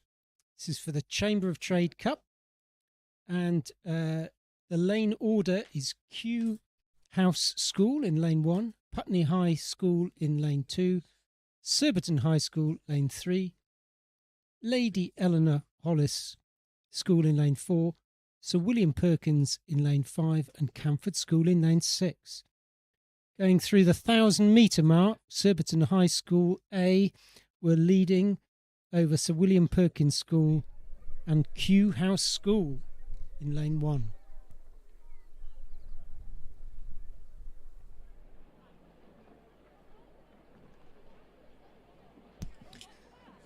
Confirmation of race 59, Heat A, Women's Junior Schools Cox 4s. Henley won the heat and therefore automatically qualify for the final. Next was Godolphin and Latimer School in lane 4. Third was Latimer Upper School. Fourth, Putney High School. Fifth, the King's School Chester, and Bedford School came 6th.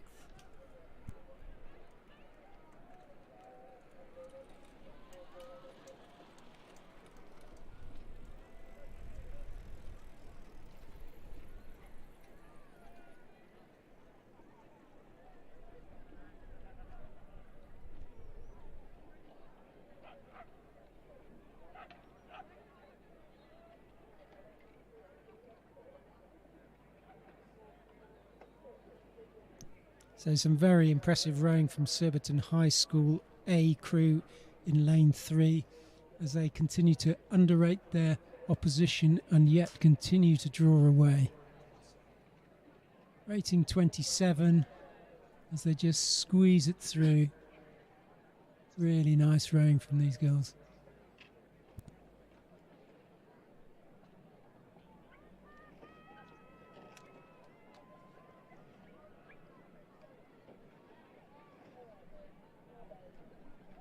There's a bit more of a battle going on behind in lanes 4, 5 and 1 for the times in order to qualify through to the final.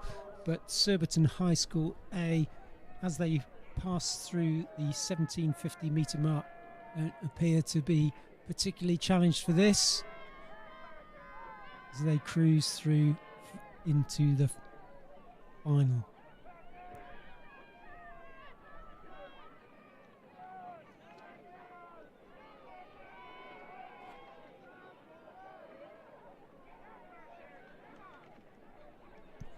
Sir William Perkins School in lane 5, having a bit of battle with Kew House School in lane 1. Sir William Perkins rating 35, so really trying to crank it in to try and get that coveted spot in the final.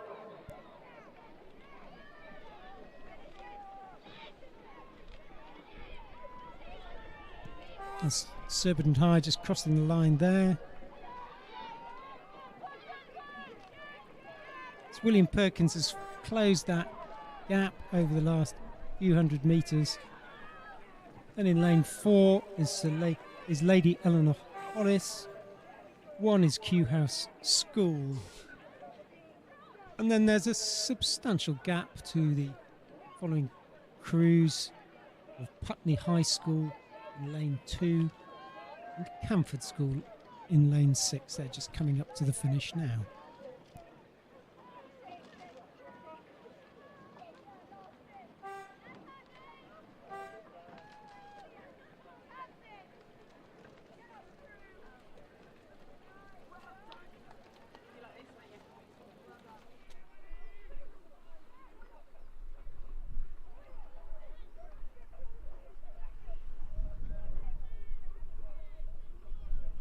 So race 61 is Heat C of the Women's Junior and Schools Coxed 4s. Shrewsbury School are in lane 1. Haberdashers Monmouth School for girls in lane 2. St Paul's Girls School A is in lane 3. Emmanuel School is in lane 4. Bedford Girls School B in lane 5. And Pangbourne College in lane 6.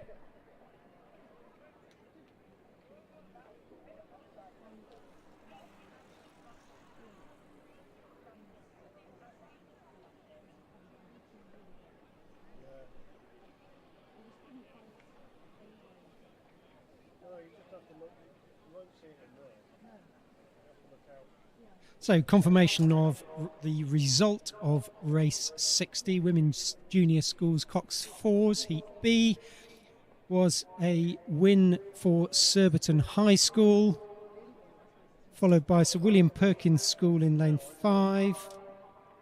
Lady Eleanor Hollis came third. Fourth was Kew House School.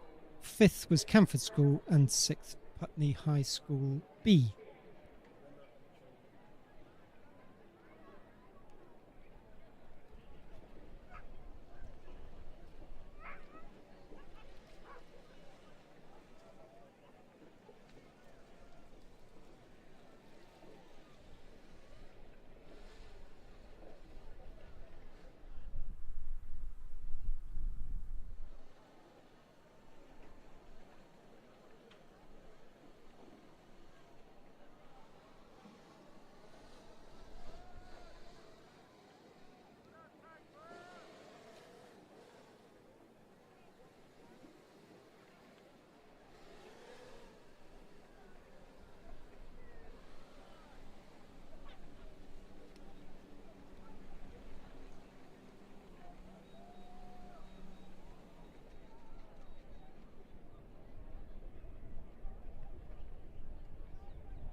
So as they go through the 1500 metre mark, Pangbourne College maintain a lead over Emmanuel School in lane 4 and Shrewsbury School in lane 1.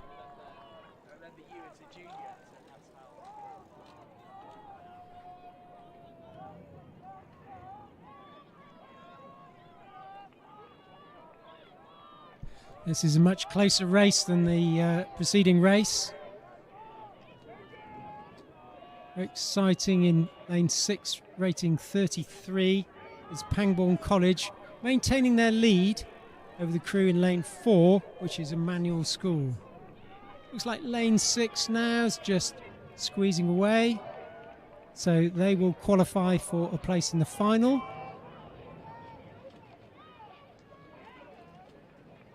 The following crews will have to race it out, and whether they get a position in the final will depend on their times. 4 just crossing the line now is Emmanuel School,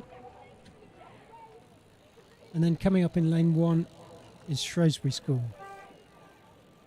and in lane 3 St Paul's.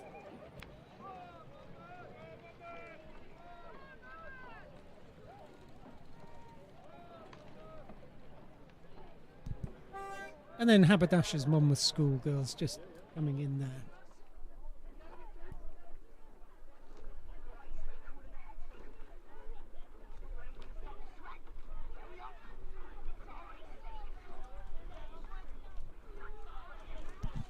So approaching the 250 metre mark now is race 62, which is the Women's Junior Cox 4 Heat D. So we've got Monkton Coombs School in lane 1, Shiplake College in lane 2, Surbiton High School B in lane 3, St Paul's Girls' School B in lane 4, Tideway Scholars School in 5, and the South African Schools Rowing Union in 6.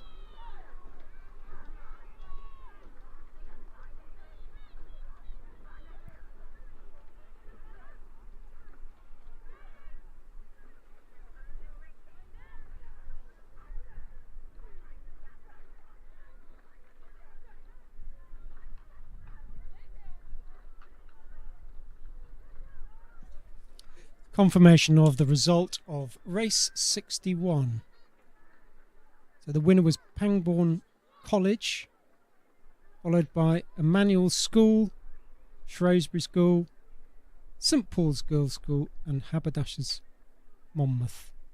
So Pangbourne College will progress to the final. The rest will depend on the times of the heats.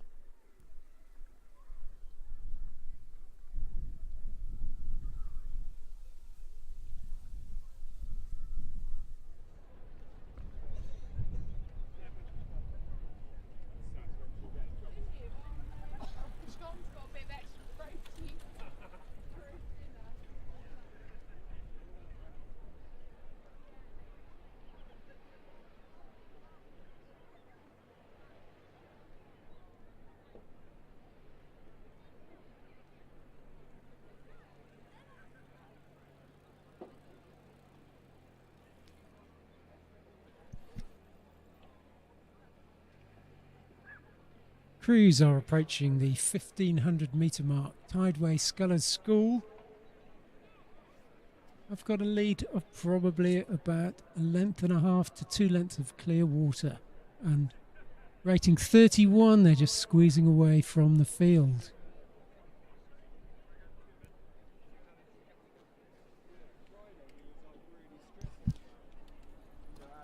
Behind them is Monkton Combe School in lane 1, and they've also got clear water advantage over Shiplake College in lane 2 and Surbiton High in lane 3.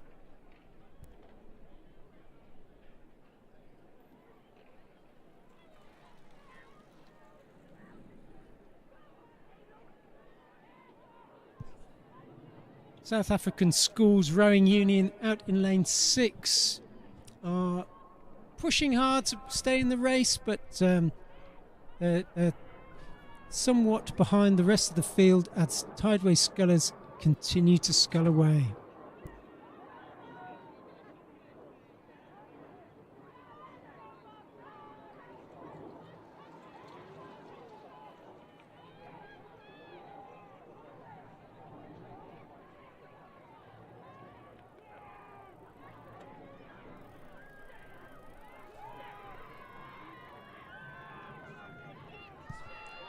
Tideway Scholars School just paddling in now. Crews behind them are closing the gap, but it's too late to make any difference to the result in this race.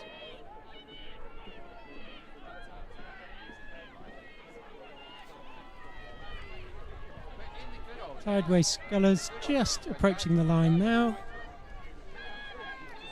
followed by Monkton Combe School in lane 1.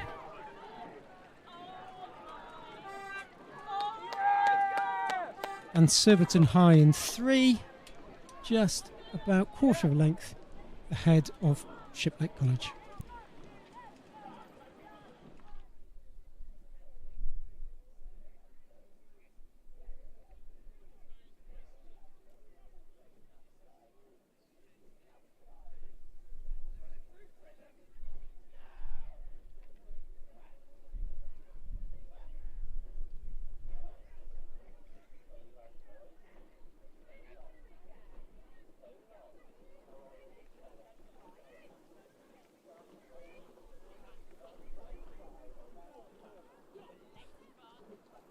So the races coming up next are the 5 heats of the Junior Schools 8. This is Heat A for the Mike Dizerins Memorial Trophy. In lane 1 is St George's College. Lane 2 is Abingdon School. Lane 3, Eton College A. 4, St Paul's School. 5 is Hampton School. And 6 is Emmanuel School.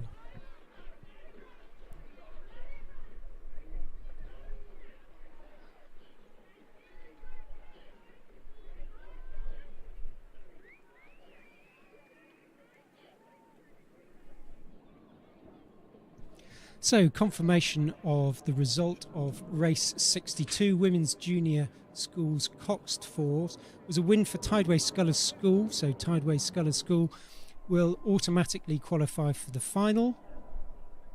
They were followed by Monkton Combe School, Surbiton High School B, Shiplake College, South African Schools Rowing Union, and St Paul's Girls' School B.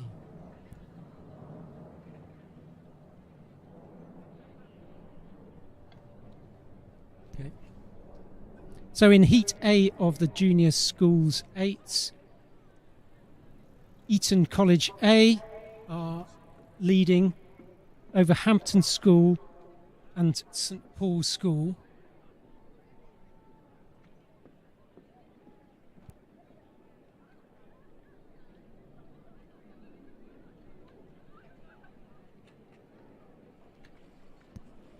So approaching the 1250 metre mark, looks like Eton College have just broken the elastic. Hampton School and her are leading by clear water. Hampton School have a length and a half of clear water over St Paul's School. and Abingdon School.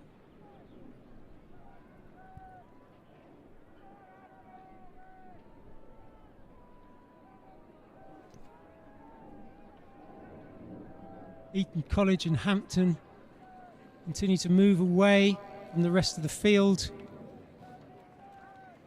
Abingdon School chasing up strongly now, but it's a big gap.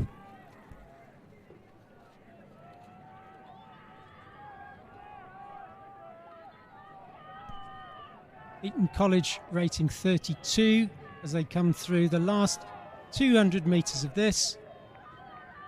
Hampton School winding it up, but I think they're going to struggle to close that gap. Then it's between St Paul's and Abingdon School for third place. Real ding-dong battle between these two schools here.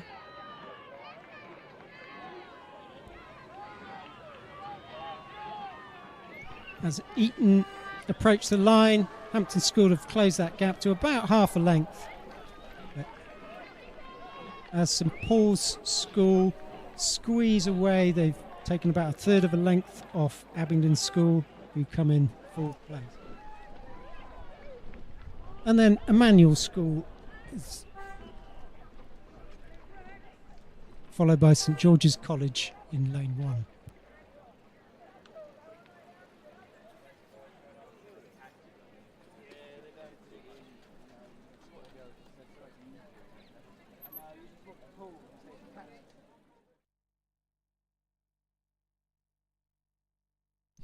So, Heat B is the next race of the Junior Schools 8. This event is sponsored by Keith Settle Tutoring. So if you're having trouble in numbering off in the stern of the crew, go and see Keith and he'll sort you out with that. Or even if you're struggling with Fermat's last theorem, he'll sort you out with that too. So a big shout out to Keith Settle Tutoring.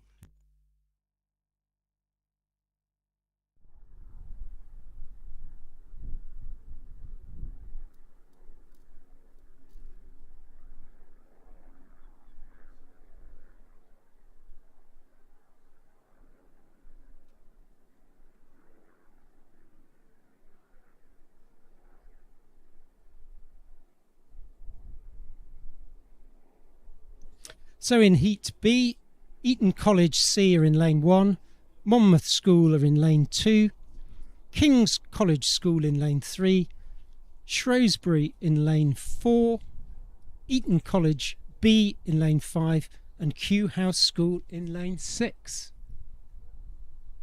Crews are now well through the 250 metre mark, so settling into their race pace. Shrewsbury at 34 as they approach the 500 metre mark.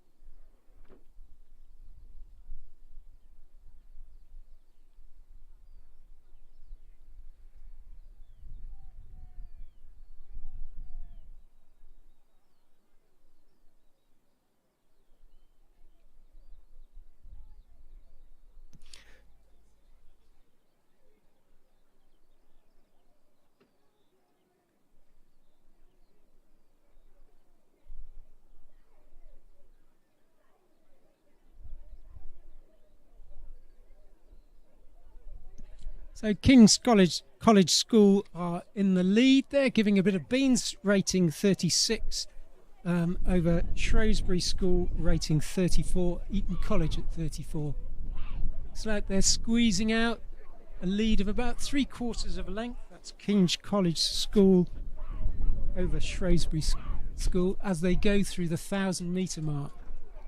And both those crews have a clear water gap to Eton College B behind and Eton College C behind them.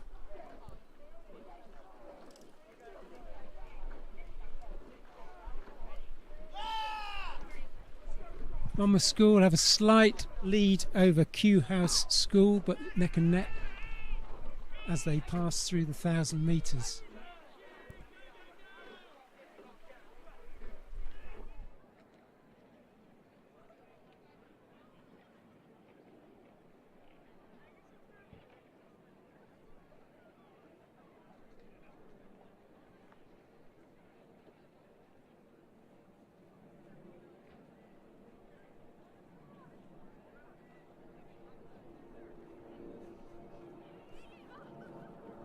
Race continues to be between King's College School and Shrewsbury School, with a substantial gap then between those two crews and Eton College C, Monmouth School, Eton College B and Kew House School. Shrewsbury maintain their rating of 34.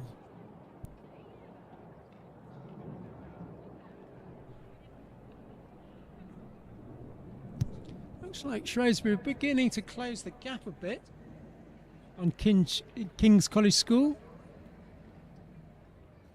The gap, as they approach the 1,500 metre mark, is closed to about 2/3 of a length.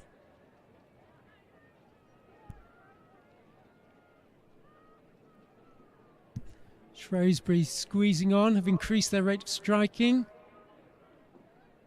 and have reduced the lead of King's College School to half a length.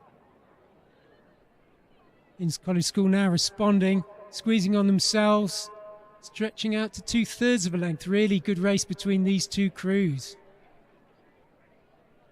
This is just for a place in the final, but both of these crews really want to give it their all, such that they don't have to go through the rep.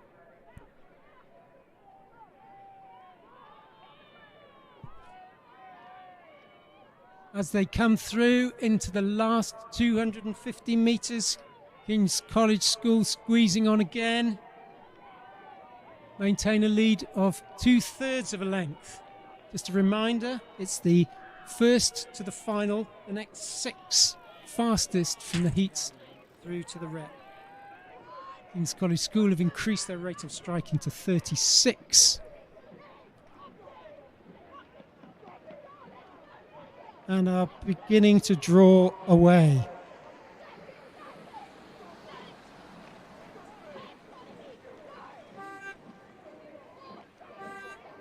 So the verdict of that was about 2/3 of a length.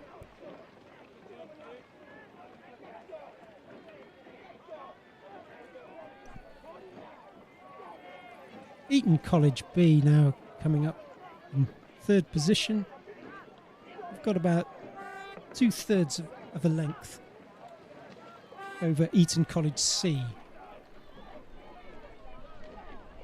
As Monmouth School come up to the line, followed by Kew House School.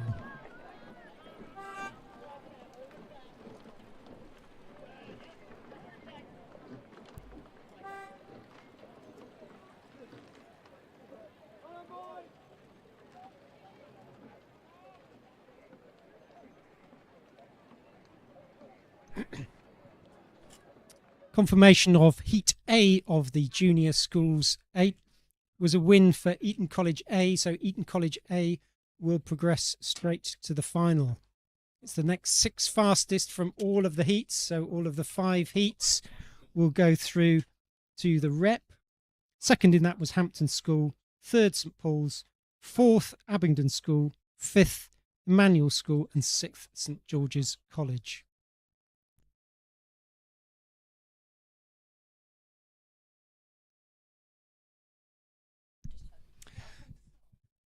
So on the course at the moment, race 65, but there has been a false start in this race. So crews are backing back to the start in order to start all over again.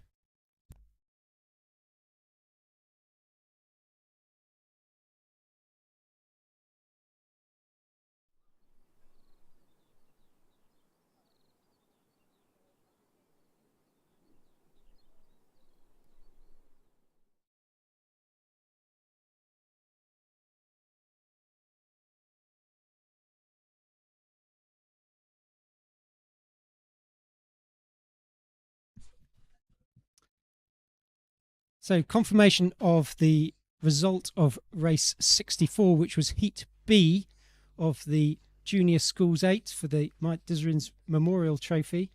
It was a win in that heat for King's College School A, who goes straight through to the final.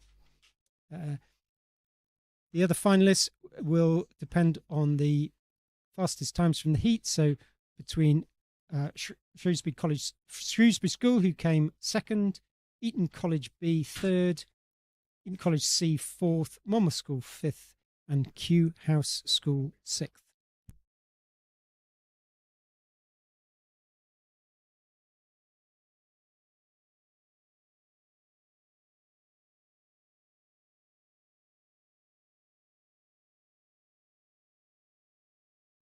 So this is Heat C of race 65 Junior Schools 8, lining up now on the start, having false started, so just getting straight.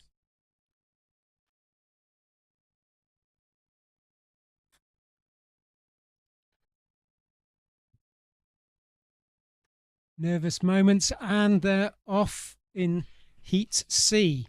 So in lane 1 is the King's School Chester, 2 is Llandaff, 3 is Westminster School B, 4 Dulwich College A, 5 is Shiplake College, and 6 is Monkton Combe School.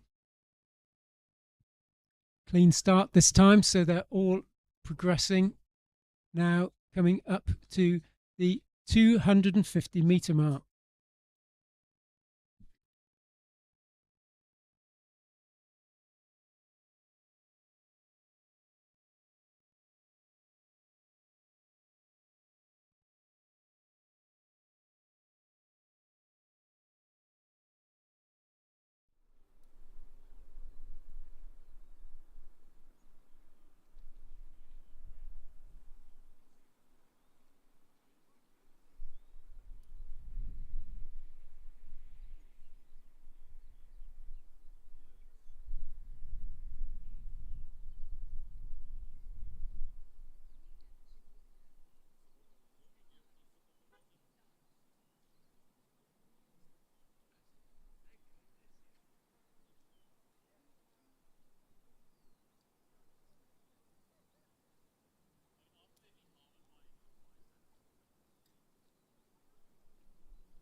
So the crew's now well established into their race rate as they pass through the 500 metre mark.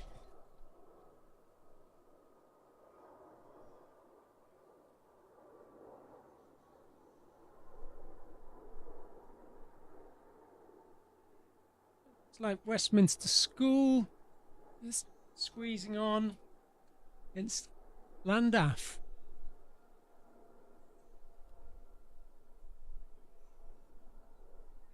Great to see all this representation by these Welsh crews at this event. Fantastic.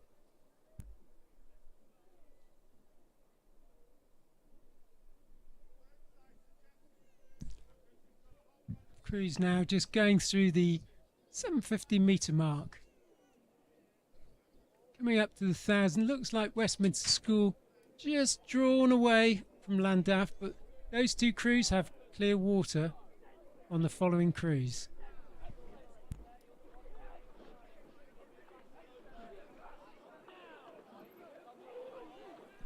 Dulwich College chasing hard in lane 4. We're just getting some overlap now with Llandaff, and overlapping them is Shiplake College as the crews go through the 1,000 metre mark.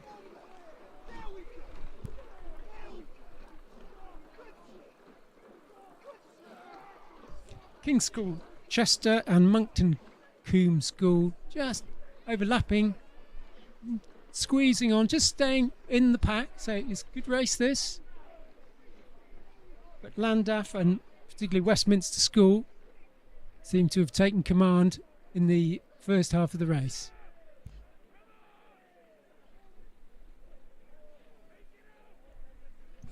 Westminster School striking 36, so good high rate as they come through towards the 1500 metre mark.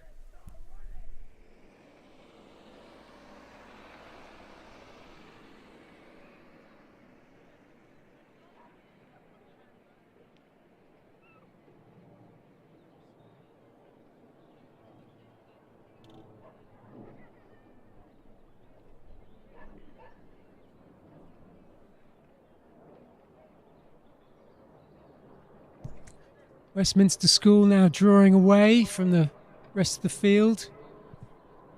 Looks like Dulwich College School are neck and neck with Llandaff, and Shiplake College probably about half a length behind that.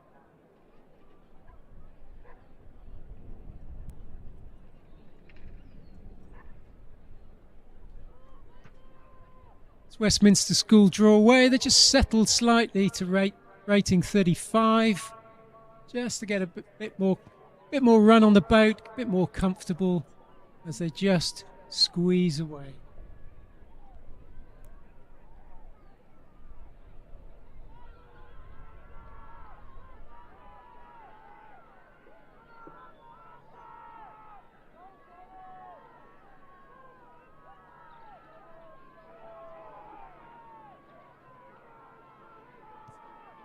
Crews are now coming into the last 250 metres. Westminster look fairly comfortable at 35, but Dulwich College are really challenging Llandaff. Dulwich College jacking up the rating to 38. Remember, it's the first to the final, but it's the next fastest from the heat, so your time really matters in this. Westminster just a comfortable 36. Sure, it doesn't feel very comfortable if you're sat in that boat, but it looks comfortable from this side of it. Llandaff just hanging on. Dulwich College streaming through. It's going to be close between them. Quite a canvas, I think, between those two crews. Clear water just to Shiplake as they come through now. And then King's School Chester, just about 4 or 5 strokes to go to the line. And overlapping them is Monkton School, charging up towards the finish.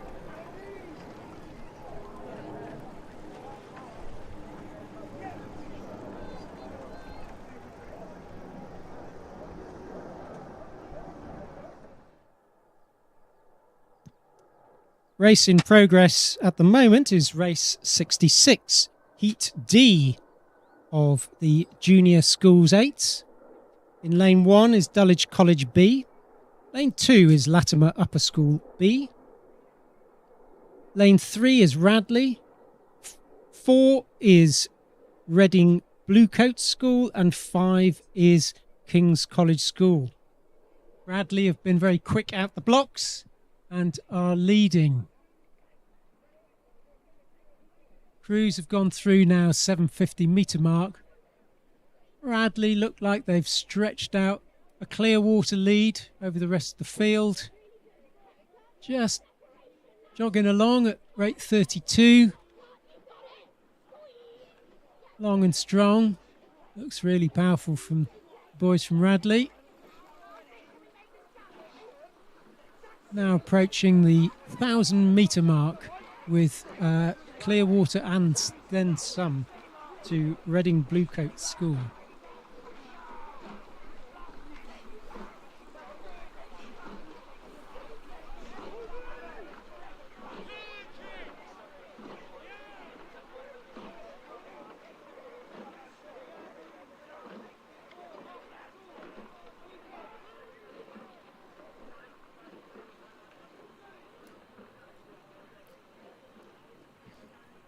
Crews now coming up to the 1250 metre mark.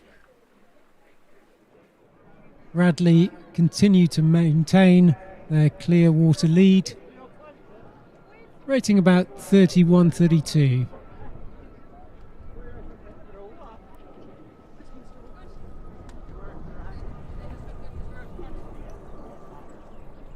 Behind Radley in lane 4 is Reading Bluecoat School. And then it's fairly close between King's College School, Latimer Upper School and Dulwich College.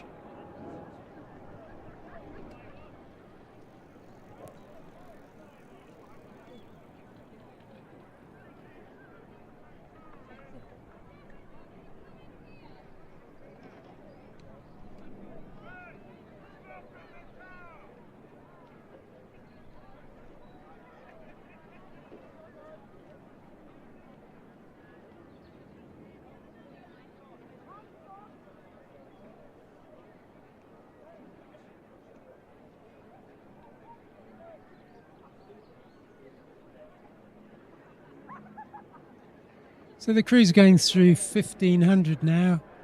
Radley College drawing away, established about a length of clear water lead over Reading Bluecoat School, who have about half a length clear water lead over the following three crews, Dulwich College, Latimer Upper School and King's College School, who are all pretty neck and neck vying for that third position.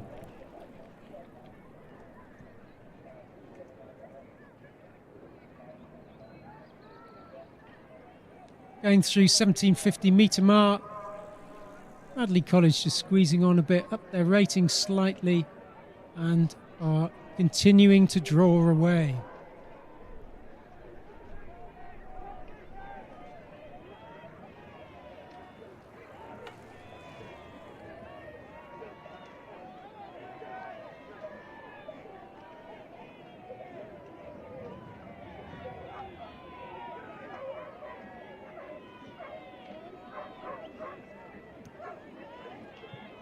Approaching the finish, Radley continue to maintain their striking of 33. Still looking long and strong as they cross the finish line now. Dulwich College, Reading Bluecoat, rating 36, have closed the gap slightly, but it remains to be seen where they come in terms of times.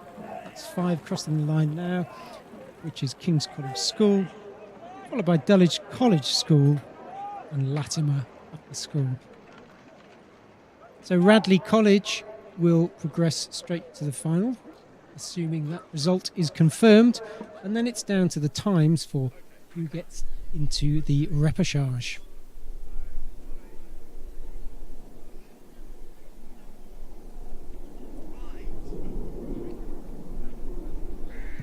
So underway now is race 67, which is Heat E, the final heat of the Junior Schools 8, the Mike Dizerin's Memorial Trophy, sponsored by Keith Settle Tutoring, who's already been plugged quite enough, thank you very much. In lane 1 is Hinksey Sculling School, lane 2 is Reading Bluecoat School, B, 3 is Latimer Upper School, Westminster School A in 4 and Winchester College in lane 5.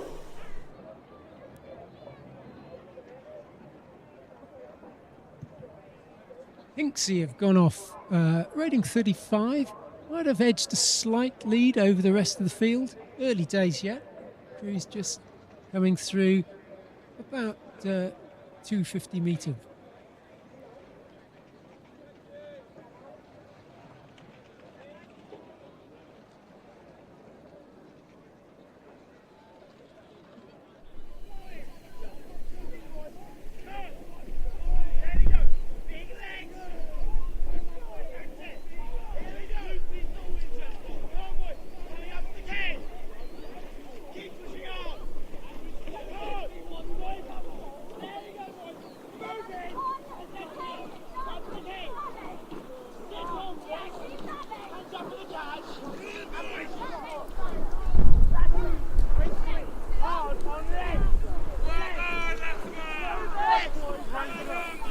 So they're going through the 1,000 metre mark now, and Latimer Upper School A beginning to squeeze away from the field, established a lead of about a length.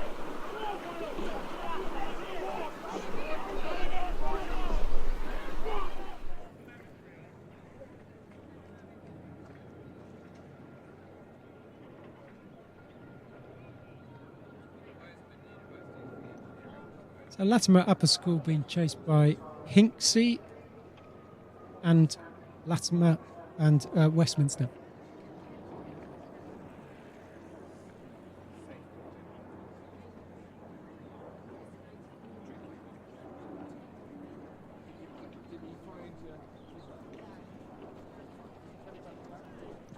So Latimer Upper School just establishing their length or so lead, just settled it down a bit, rating 32 now. So similar to Radley's rating. Be interesting to see how those crews compare on times.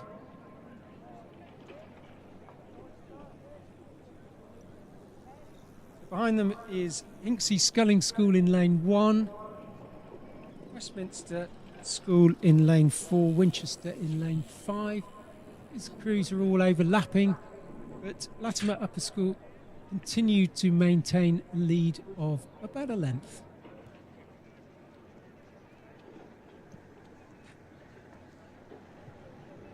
Hinksey rating 34, giving it a good go as they go through the 1500 metre mark. Hinksey squeezing away, as indeed Latimer Upper School, and the other two chasing crews of Westminster School and Winchester College.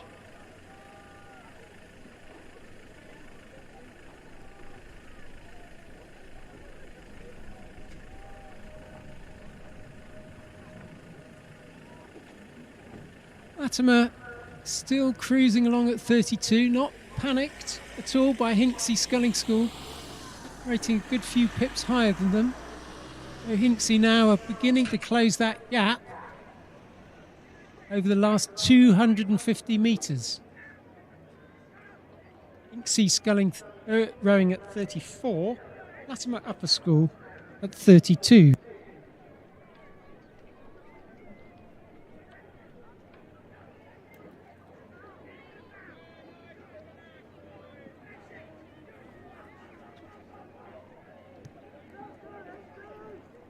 So Latimer Upper School on a different rig from the other crews in this race, in a bucket rig. So that's two people rigged on the same side of the boat, in the middle of the boat. Just nice and long and loose. Gap has reduced to half a length, but I don't think Latimer are really concerned by that. Having won this, they will progress straight through to the final. The other crews will depend on their times. Westminster School just crossing the line there in fourth position, and then coming up to the line now is Reading Bluecoats School.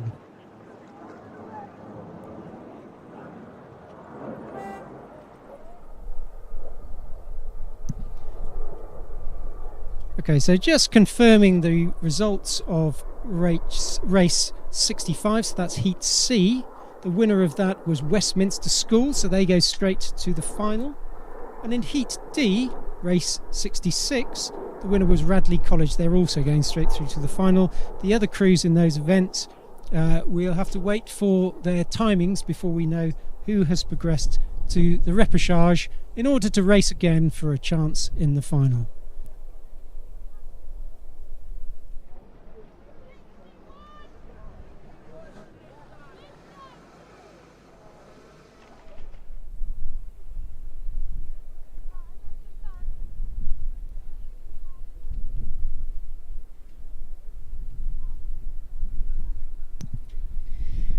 And on the course at the moment is race 68, the first heat of Women's Junior School Double Sculls, the Chairman's Challenge Trophy.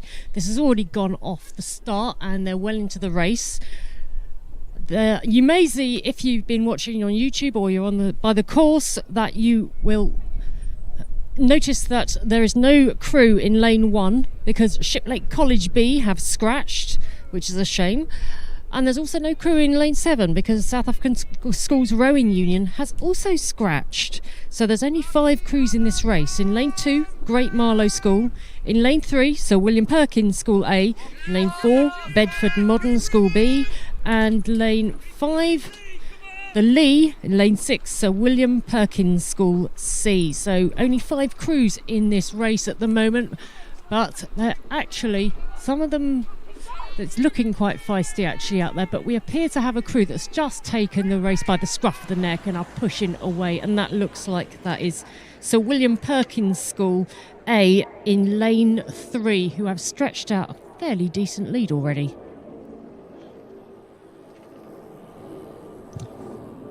So for this crew, these crews are actually again fighting to win, because it'll be the first crew across the line will go straight to the final, and out of this heat and the next heat, the heat B, it'll be the first 4 fastest losers from the 2 heats will then also progress to the final later this afternoon. But at the moment, there's everything to play for, because even if you don't cross the line first, you might still actually nab one of those fastest loser places.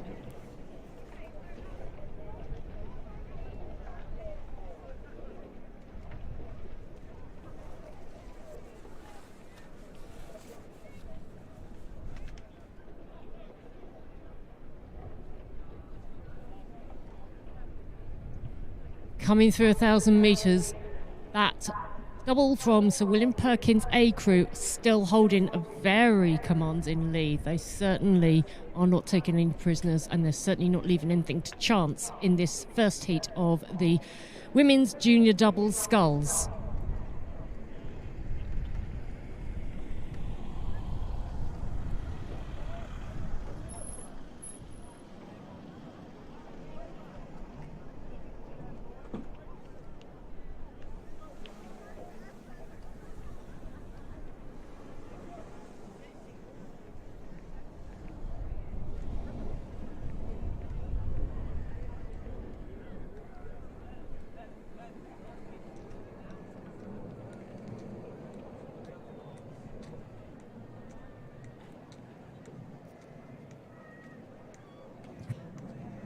So coming up to the 500 metre mark, we have that fantastic double from Sir William Perkins School A.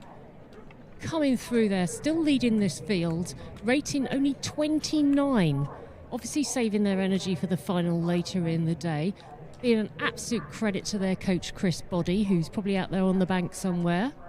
Enjoying watching his crews dominate this particular race. Remember, there's 2 William Perkins School crews in this race, the A double and the C double, and the A double are certainly having a good time of commands in this race. They stretch that lead right out to a number of lengths now, and they're just taking the rate down to about 27, 28. They're saving their legs till later in the day. A very sensible thing to do indeed. Coming into the last 250, we're through the red boys. They're now 28. They're really easing through. Really lovely example of schoolgirl sculling. Really sharp, really together. In a double, you need that power curve to be exactly the same. So you move the boat in the same way. You apply the work in the same place during the drive. And they're doing exactly that. Really good example of excellent double sculling work going on there. They're absolutely dominating this heat, so let's see what they can do in the final.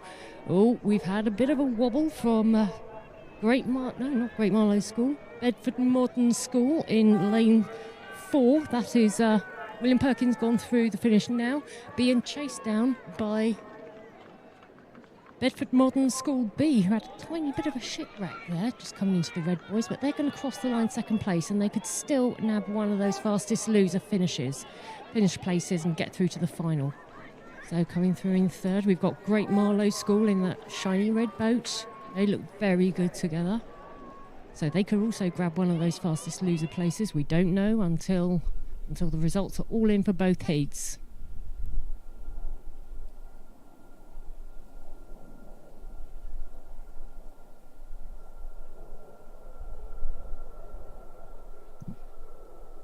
So I'll bring you the official results of that when I get them, but at the moment that looks like that was quite a decisive win for Sir William Perkins School A crew. We now have the second heat, race 69, Heat B of Women's Junior double sculls on the course now for the Chairman's Challenge Cup. In lane 1 we have Clare's Court, in lane 2 we have Shiplake College A, Lane 3, we have Sir William Perkins School B. In lane 4, we have Bedford Modern. In lane 5, we have South African Schools Rowing Union A. In lane 6, Reading. And in lane 7, Norwich School. At the moment, it looks like Shiplake College A are leading the field, rated only 31.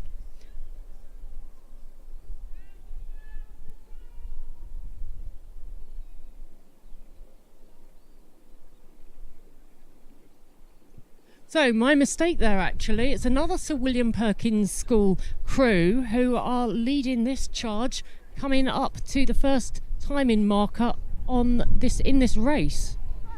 And they're rating only 31, so keeping it nice and powerful, long, low strokes, nice low rating, just squeezing that boat along. It is quite a long race when you're in a small boat like a single or a double, so you don't really want to be jacking the rate up. You just want to be keeping it powerful and efficient.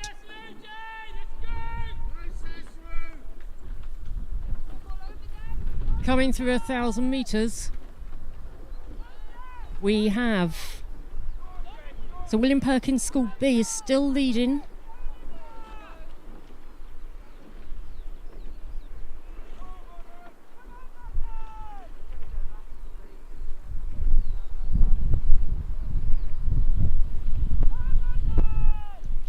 So we still have Sir William Perkins School B leading the charge as we come up to 1250 gone, so 750 metres to go, being chased down by Bedford Modern School, who've now taken the rating up to 33.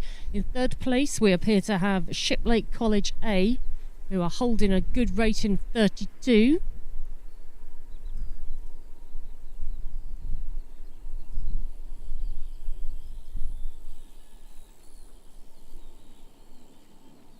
If you're watching on YouTube, you can probably see this battle going on. It's all a bit surreal with this juxtaposition of these two gulls or ducks having a bit of a bathe in the empty lane 8 on the side, next to all this frantic racing.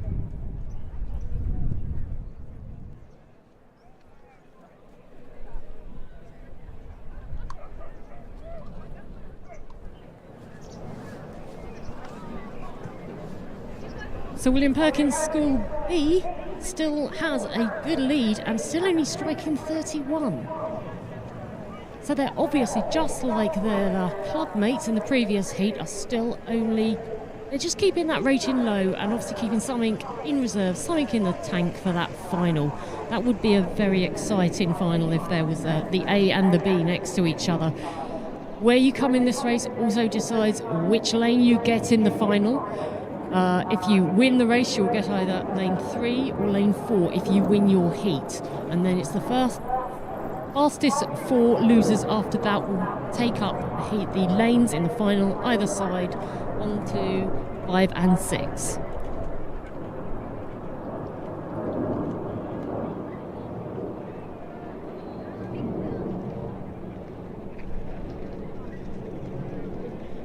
At the moment we have William Perkins School still powering away from the rest of the field. They're looking very, very neat. And a chasing pack of about 3 crews. We have Bedford Modern just about... Oh no, that's Shiplake College level with Bedford Modern School A. So that's Shiplake College A and Bedford Modern School A fighting for that second place, with Clare's Court School over in lane 1 who have overlap on both these two crews from Shiplake and Bedford Modern. So William Perkins still kicking on at 31, so still saving something in reserve for the final. Very sensible of them.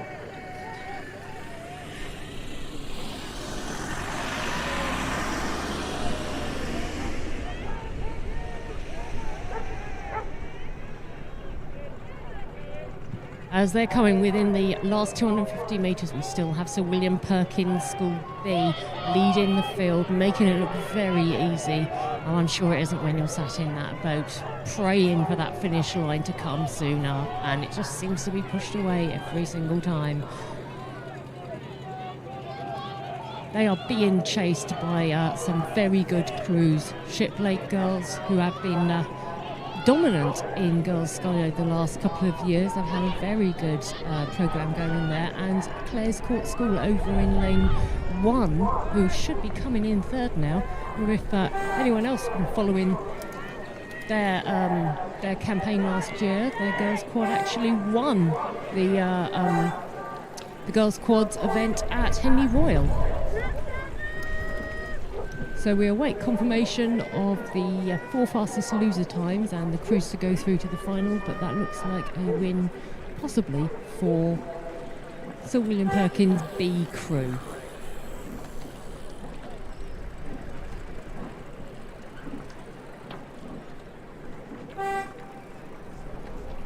So the official results for the first heat of women's junior double sculls for race 68 was a very decisive win for Sir William Perkins School A.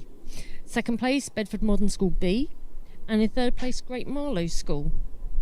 It may be that some of these crews who have raced now in this heat have actually managed to progress through to the final, beating some of those in Heat A. But we won't know that until we get the final times for all of the competitors in this event.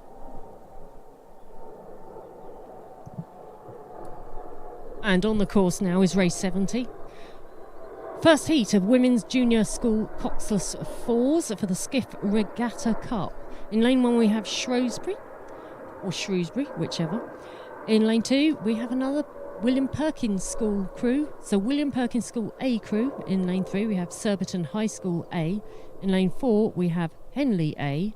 In lane 5 Latimer Upper School, and in lane 6 the King's School Chester. So they've had a bit of a journey to get down here. They're going to want to make it worth their while.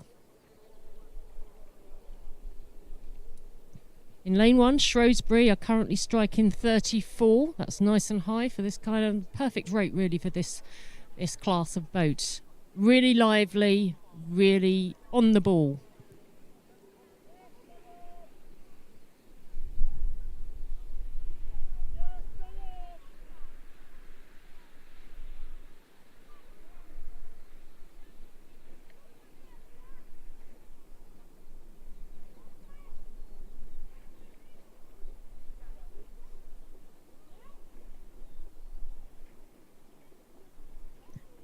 Chasing down Shrewsbury School, who are striking 34. We have Sir William Perkins School A striking 33.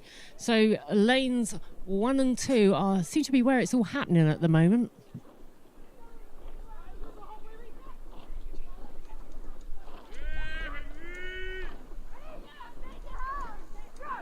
Yeah, let's go, Surbiton! On goes!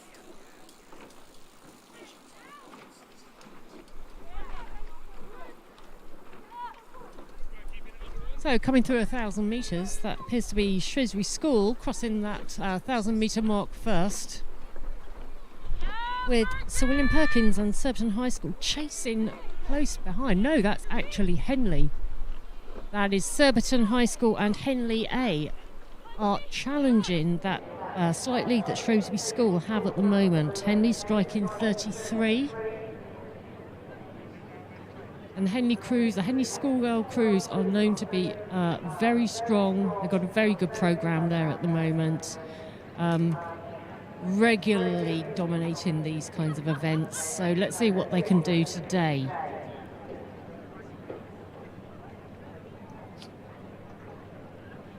So the official results for race 69, second heat of women's junior school double sculls.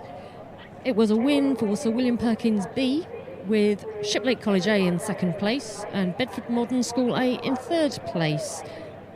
Until we have the times, I will not know which of the following crews will get the other places in that final, which are the fastest four to nab those fastest loser places to go straight through to the final. But we do know that Sir William Perkins B won that heat, so they will go straight through to the final to meet their club mates Sir William Perkins A, who won the first heat.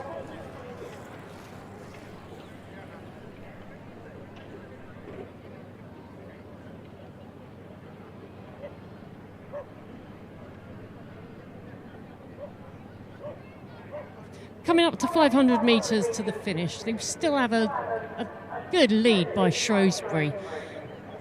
the Shrewsbury girls, who only actually have girls at their school in the 6th form, seem to have developed quite a good programme over the last few years, and they've stretched out about half a length of lead over the chasing 2 crews, being chased down by Surbiton High School in lane 3 and Henley Rowing Club, who are not used to being in 3rd place, are about a canvas down from Surbiton High School in lane 4.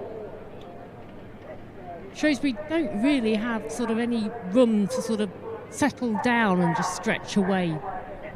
You can just know that they're probably panicking in that boat and hoping that Surbiton have nothing in the tank for the last 500 metres, and then they won't be able to suddenly jack the rate up and pull past them. But actually Surbiton are coming back. They've taken up the rate and they're now pushing back, and they're now within a chance of getting overlap on Shrewsbury. So coming into the last 250 metres, Surbiton High School have taken that rate up again, and now they're just about getting overlap on Shrewsbury, being pushed again by Henley in lane 4, who have half a length overlap on Surbiton. Surbiton still taking that rate up. Now they're at 36. If the Shrewsbury girls can find another pip somewhere, they could possibly pull away. They just need to keep their noses in front of that Surbiton crew, who could absolutely push through if they really want to. Shrewsbury have taken it up to 36 in the last few strokes of this race, but they are being pushed all the way to the line by Surbiton High School. We're doing a sterling job of making them earn their first place in this heat. So crossing the line now, we have the girls from Shrewsbury, and then Surbiton High School in 2nd place, with a length behind them, a Henley Rowing Club. So that was a very exciting race, and that bodes well for a very exciting final as well, because that was only Heat A. So it's the first one will go through to the final from that race. So I suspect it will be Shrewsbury School, and then the fastest 4 losers in the following heats. There's only 2 heats in this, and we're already on to the 2nd heat of Women's Junior School coxed 4s, race 71. Very exciting. So in lane 1 we have Emmanuel School. In lane 2 we have Surbiton High School B. Let's see if they can do better than their A crew. And in lane 3 we have St Paul's Girls' School, all the way from the Tideway. In lane 4 we have Lady Eleanor Holler's School. In lane 5 we have Henley B. And in lane 6 we have Sir William Perkins School B. At the moment they have gone past 500 metres in this race, and it looks like in lane 1 that Emmanuel might be ahead in this particular race.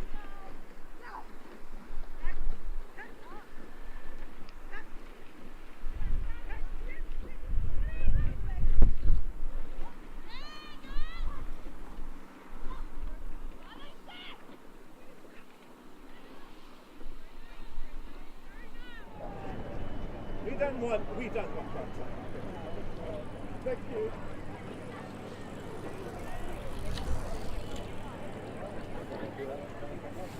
My mistake. I think I got my blades, my colours and my crews mixed up. It looks as though coming through 500 that the lead has been taken in the 2nd heat of Women's Junior coxed 4s by St Paul's Girls' School, being chased down in lively fashion by LEH School.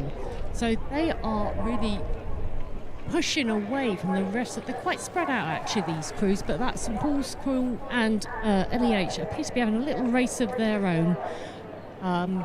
LEH pushing St Paul's girls. You never know what LEH may pull out in the last 500 metres and just catch St Paul's napping. But that's certainly an exciting couple of crews to watch for future races. So St Paul's are currently striking 34 as they come into the last 500 metres, being pushed right to the end by this lively LEH crew. LEH also striking 34 in the 2nd heat of Women's School Junior coxed 4s for the Skiff Regatta Cup.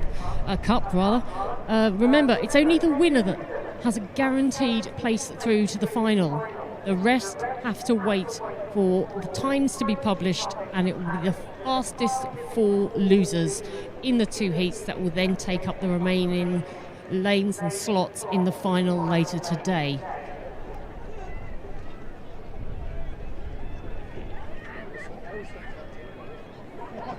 So LEH have they're about a length down on St Paul's, and they are both sensing that finish. They come into the last 250 metres into, as we call it, the red buoys, which signals about the last 250 metres of the course. When you're actually racing, you just cannot wait for those red buoys to suddenly appear by the side of your boat.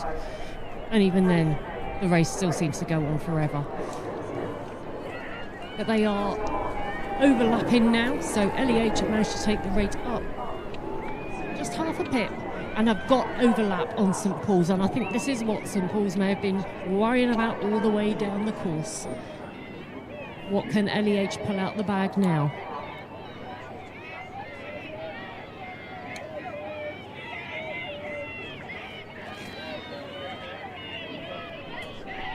St Paul's girls are battling to stay ahead of the LEH crew, who are pushing them all the way, although the St Paul's crew have not taken the rate up. They're still at 34 and they are in danger of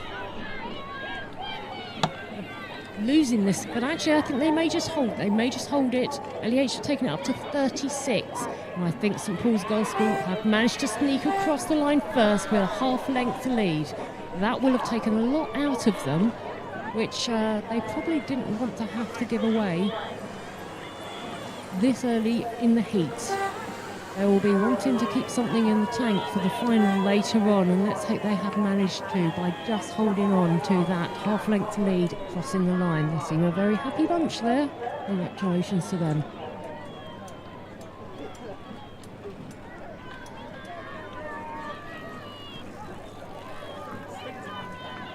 Following them across the line, Henley Rowing Club and Sir William Perkins School. Crossing the line now are Surbiton High School, who showed some great promise earlier up on the course and were really pushing those 2 crews that crossed the line first and second in the first half of the race, but seem to have run out of steam a little bit. Maybe they've got something else they need to be keeping their energy for. And crossing the line now, coming up, this is Emmanuel School, all the way from the Tideway, showing some actually really nice technical rowing as they cleanly go across the finish.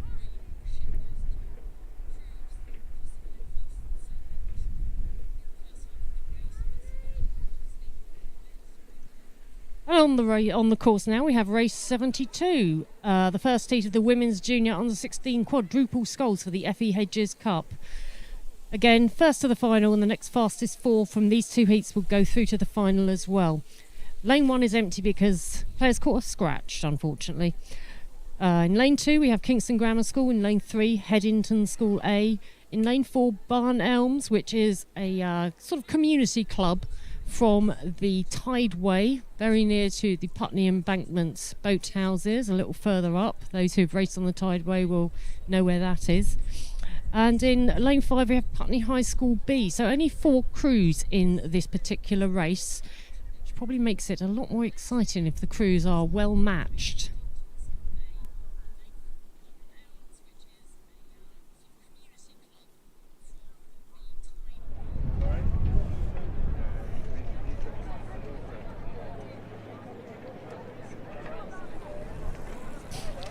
So the official results of race 71, Women's Junior School Coxed Fours. Heat B was a win for St Paul's Girls, which is the race we've just seen, and the winner of Heat A was Shrewsbury School. So Shrewsbury and St Paul's Girls go straight through to the final in the Women's Junior School Coxed Fours for the Skiff Regatta.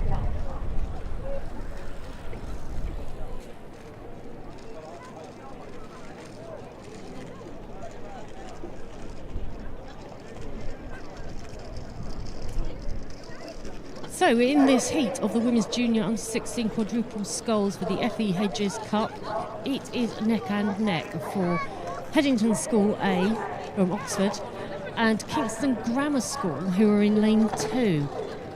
Headington School has a very good pedigree in rowing, very well established centre for very high calibre girls rowing. So they will be expected to do very well at this regatta and in this event, and they seem to be holding their lead quite nicely over Kingston Grammar School as we come into the last 250 metres into those red buoys, looking incredibly neat, as you would expect winning J16 girls quads to be doing.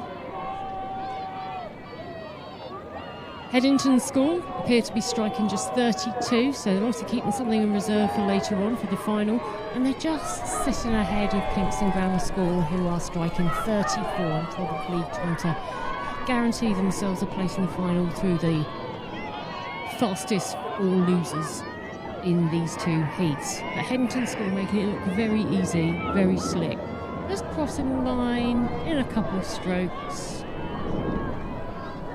And they've crossed the line now, making it look nice and simple. No fuss. And crossing the line now, just about a length of clear water behind them, is Kingston Grammar School. You've still got Barn Elms chasing to the finish. They're not going to be last, and they could still nab one of those fastest loser final places. They're looking very together. Nice blade work.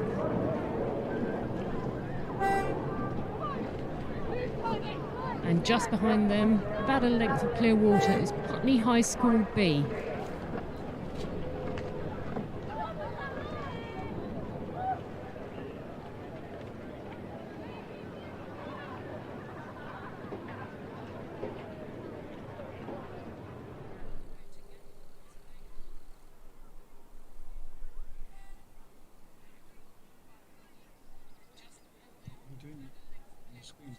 Oh, marvellous, great, I didn't realise. So, in the second heat of Women's Junior Under-16 Quadruple Sculls, we have in Lane 1, South African Schools Rowing Union. In Lane 2, Lee. In Lane 3, Headington School B, another good crew from Headington School. In Lane 4, Putney High School A, all the way from the Tideway. In Lane 5, Great Marlow School. So, only 5 crews in this particular race. And they've just gone through 750 metres gone. They're going to be coming up to 1,000 metres to the halfway point, and we'll see how they do then. It looks as though that Putney High School crew may have sneaked a little bit of a lead. They're looking very sharp, very together, and that's the key to quad sculling. You don't have to do any heroics by yourself. You have to move as a crew, and you have to be very sharp, and you have to let the boat do something for you. Don't slow it down. So it does look as though that very neat Putney High School crew are about to go through the 1,000 metre point now in first place. They look very good. And they're actually only rating 30 as well.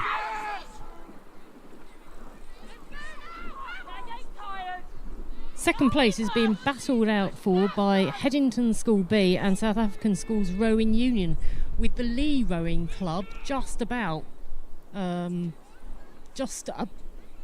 say, half a length behind those two. With Great Marlow School coming in 5th place, but they've not been left behind. They could still do some damage in this race. We're only just gone over halfway. You never know what level of fitness we have in these crews and what kind of racing instinct they have as well.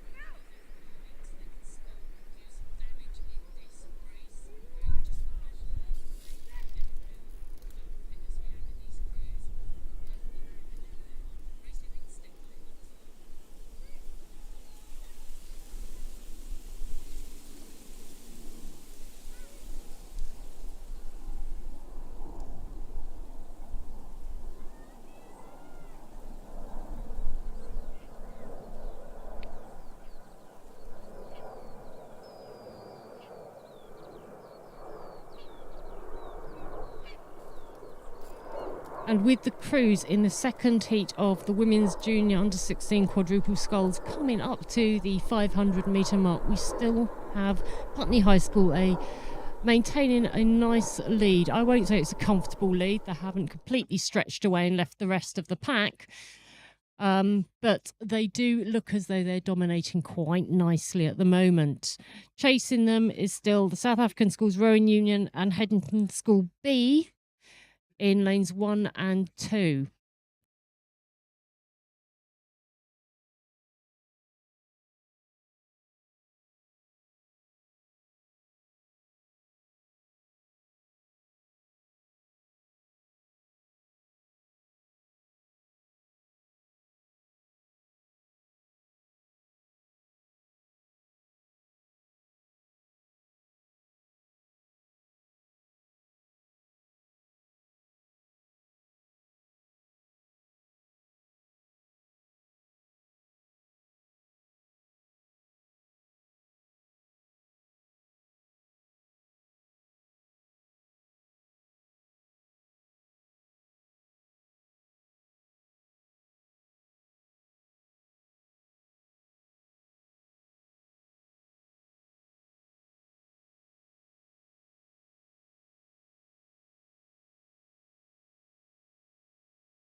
The next race on the course is race 75, which is Heat B of Club 8s for the Borough Challenge Vase, sponsored by Wallingford Town Council.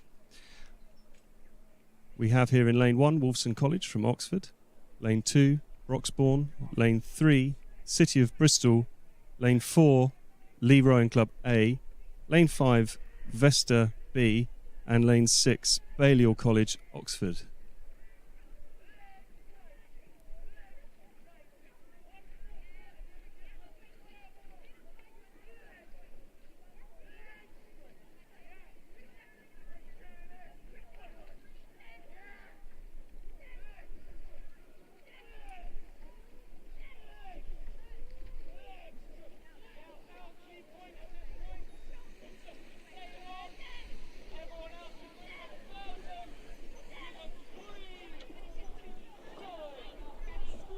We've got a few results for you here as well. So for race 73, which was Heat B of the Women's Junior Under-16 Quadruple Sculls, the winner of that heat was Putney High School A crew, going through to the final.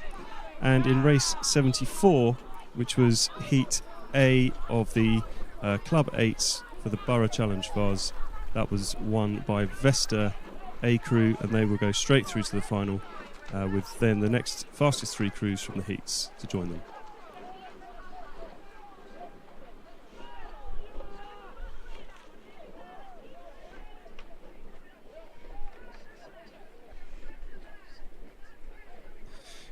In race 75, which is Heat B of the Club 8s, it looks like coming just past the 1,000 metre mark, this is definitely a contest between Lee Rowing Club A and Vesta B, who are leading the pack.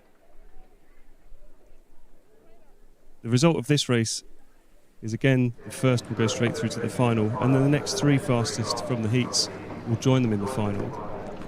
This is causing a lot of excitement up at the front of the race, where obviously the lead crew is trying to hold on to that top spot to get straight into that final a little bit later on today. At the moment we've got Lee Rowing Club leading out front, but again some very stiff competition from Vesta Rowing Club B crew.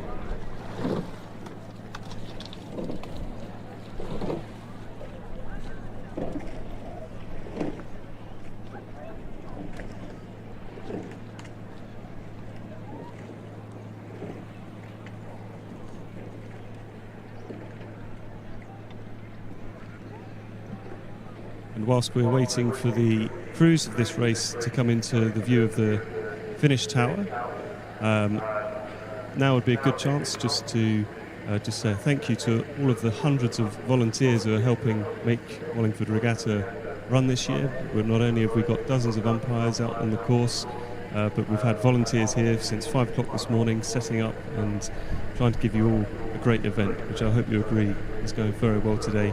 So thank you to all of those, and I'll give a particular mention to Liberty Barlow, if she's here listening as well, for having made hundreds and hundreds of lunches for all volunteers helping out with this brilliant event, grand opener to the regatta season of 2023.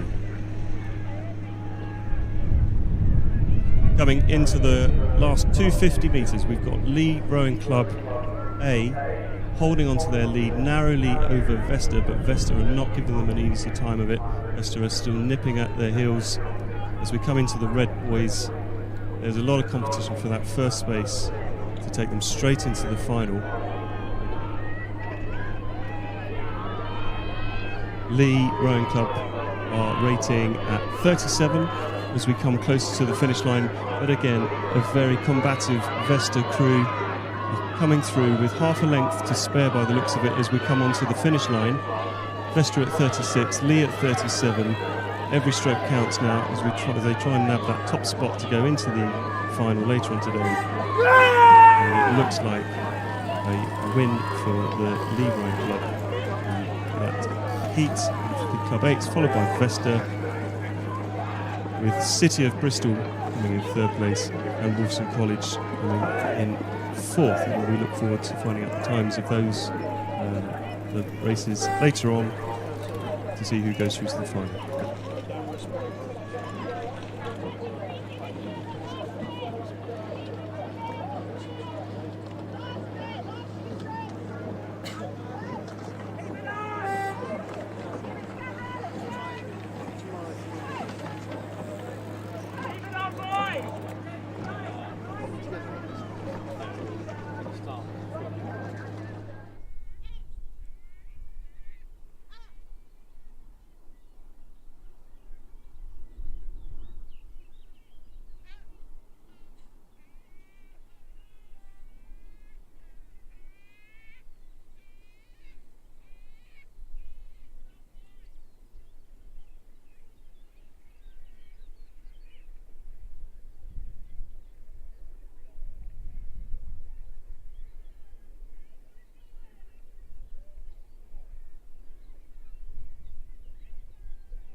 On the course just now we have race 76, which is Heat C of Club 8, with the Lee Rowing Club B crew in lane 1, Oriel Kensington in lane 2, Marlow Rowing Club in lane 3, Curlew Rowing Club in lane 4, Minerva Bath in lane 5, and Wolfson College Oxford A crew in lane 6. As again, the first crew in this heat will go straight to the final, and the next fastest 3 from the heats will go to the final to join them. Confirmation of the result of Heat B of Club 8, that was a win for Lee Rowing Club A.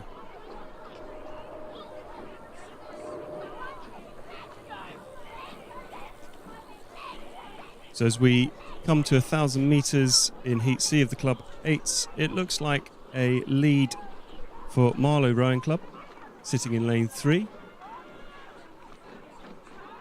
A strong Marlow crew with a strong performance at the head of the river earlier this year as well. I'm sure they'll be looking to do well at this event as they begin their campaign through the summer regatta season.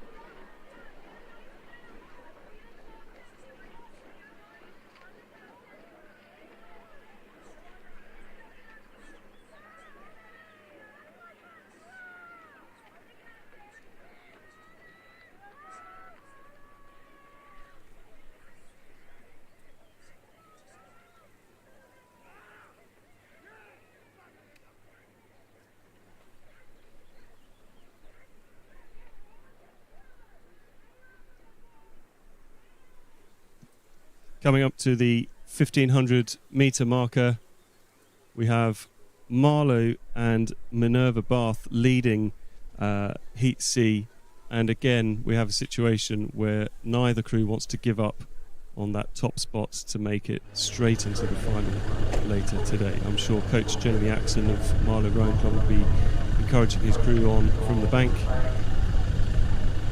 and it looks like they're just narrowly holding that lead over Minerva Bath as we're coming into the last 300 metres of this race.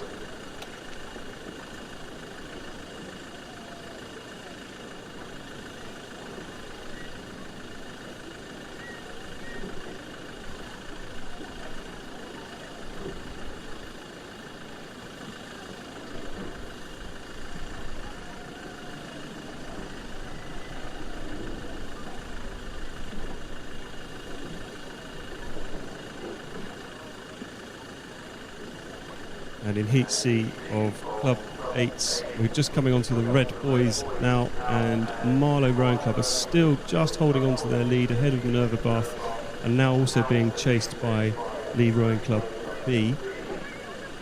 There's a lot of excitement building through the Red Boys, as again they're trying to find that direct route into the final later on today. Marlow are just holding a nice long steady rhythm. They look like they're taking quite command now in this heat. Minerva Bath are not going to let it go too early. They are really charging now and taking their rate up to try and get more onto terms with Marlow. Marlow are just taking quite nice long steady strokes and just keeping a nice good command as they come through the Red Boys and we're coming to the final stages of this race. Marlow appear just to be opening up ever so slightly over Minerva Bath, and as we come onto the finish line, I'm sure the Marlow coach will be very happy with that performance as Marlow goes straight into the final of Club 8s later on today. And in second place we have Minerva Bath with a tight pack following behind with Lee Rowing Club, B Crew, Curlew Rowing Club and Oriel Kensington.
Confirmation of the result from race 76, which is Heat C of the Club 8s.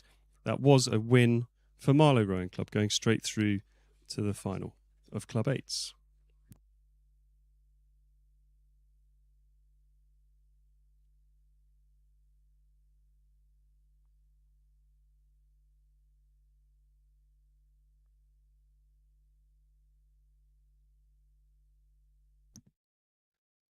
Next to come up on the course, it will be race 77. Now, race 77 is the first heat of the Junior 16 Coxed Fours. This is a race for the Stack Hanovite Cup. And in lane 1, we will have Wallingford Rowing Club B. That's Wallingford, as in Rowing Club Wallingford. It's not just a regatta. We've got a very successful club in Wallingford as well. So if anyone's interested, come and speak to the directors of rowing. But at Lane 1, Wallingford Rowing Club B. Lane 2, Mossbourne Rowing Academy B Crew. Lane 3, Westminster School A. Lane 4, Hampton School B. Lane 5, Reading Bluecoat School. And in lane 6, we've got Hinksey Sculling School. and they have just begun the race. And you might have noticed a slight pause in the proceedings. Obviously, we've got J16 coxed fours here. The wind is building ever so slightly up at the start. A little bit more excitement for the umpires just to get those crews straight and ready to come down the course.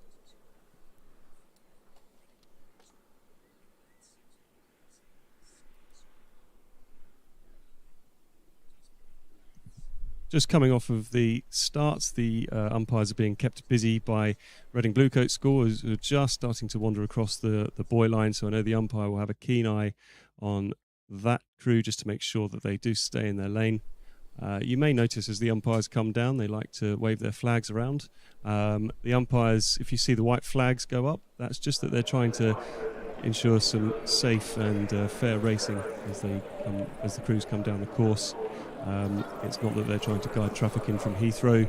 They just want to keep the crews in their lanes and provide no interference, and to make sure that we get a good result from each race.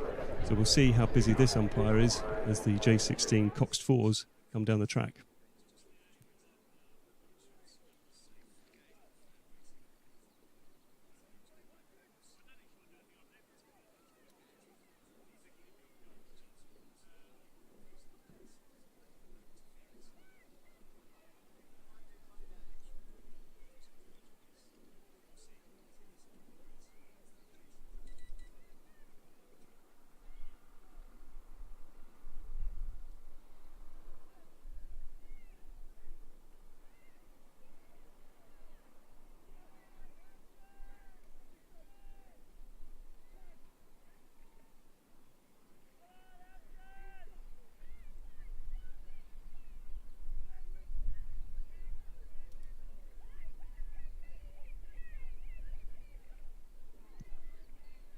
So as Heat A of the Junior 16 coxed fours progresses, we've just gone past the 500 metre mark.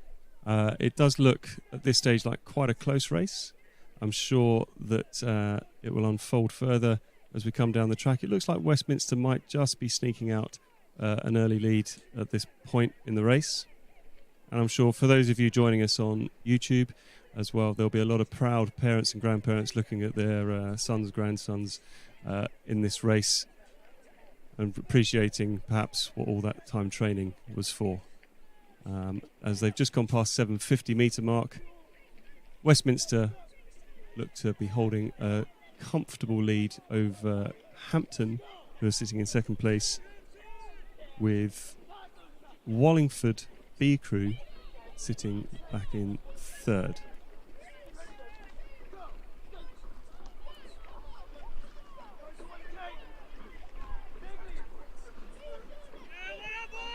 Coming towards the 1,000 metre marker, both Westminster and Hampton, who are leading the field, are striking a rate of 33.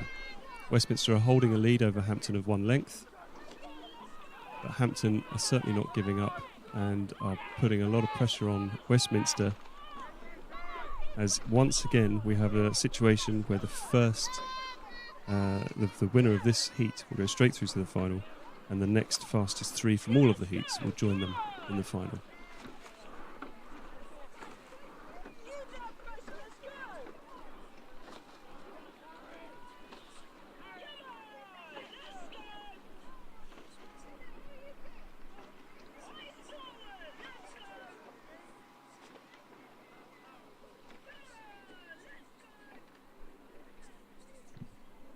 So as we come up to 750 to go, we still have a lead in this race of the Junior Under 16 coxed fours for Westminster, who seem to be leading Hampton by a length. And we've got a bit of a gap opening up between Westminster and Hampton and the rest of the field. But again, it will be the next fastest 3 crews from this series of heats, which will go through to the final and join the winner of each of these heats. So there's still a lot to play for, even when the field separates. So crews which are sitting back in third to sixth place are still feeling the need to push on and try and get the best time that they can, because who knows how that's going to impact them later on.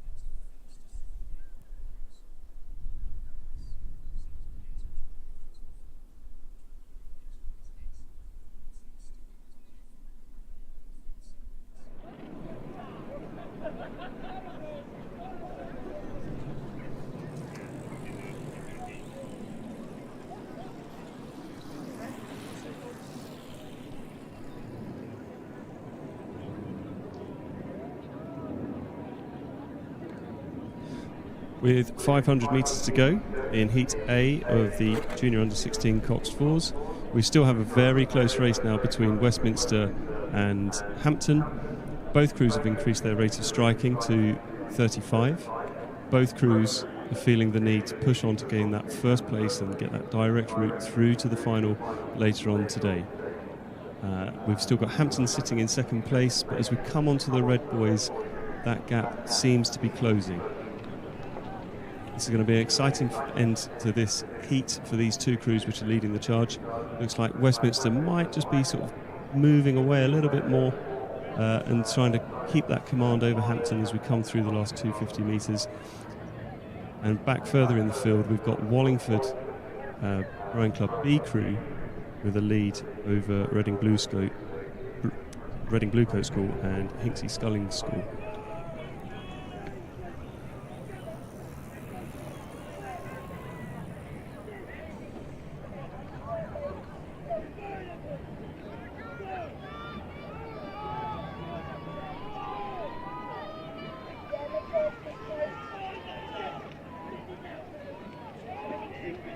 And as we come into the final 100 metres of this race, Heat A of the Junior Under-16 boxed fours, Westminster have lifted their rate again to rate 36. Not content with a comfortable lead over Hampton, they've decided to pull away and to really seal the deal and get that first place into the final later on today.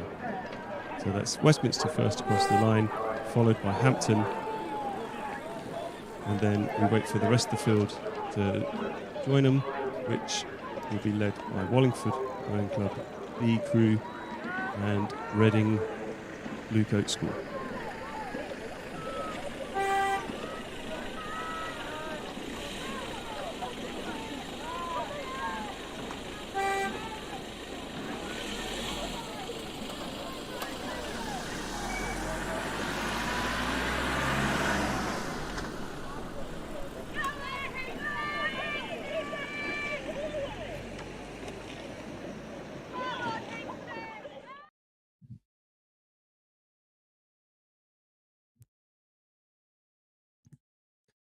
Race 78 has just started. This is Heat B of the Junior Under-16 coxed fours.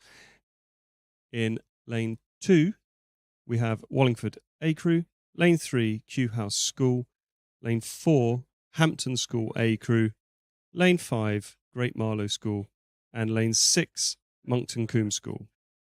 You may see in your programme that lane 1 would be Monmouth School, but they have scratched from this race. It looks like all of the crews were clean off the start, and we just wait to see how this race unfolds as they just come out of the starting boys and start to approach the first 500 metres of the race.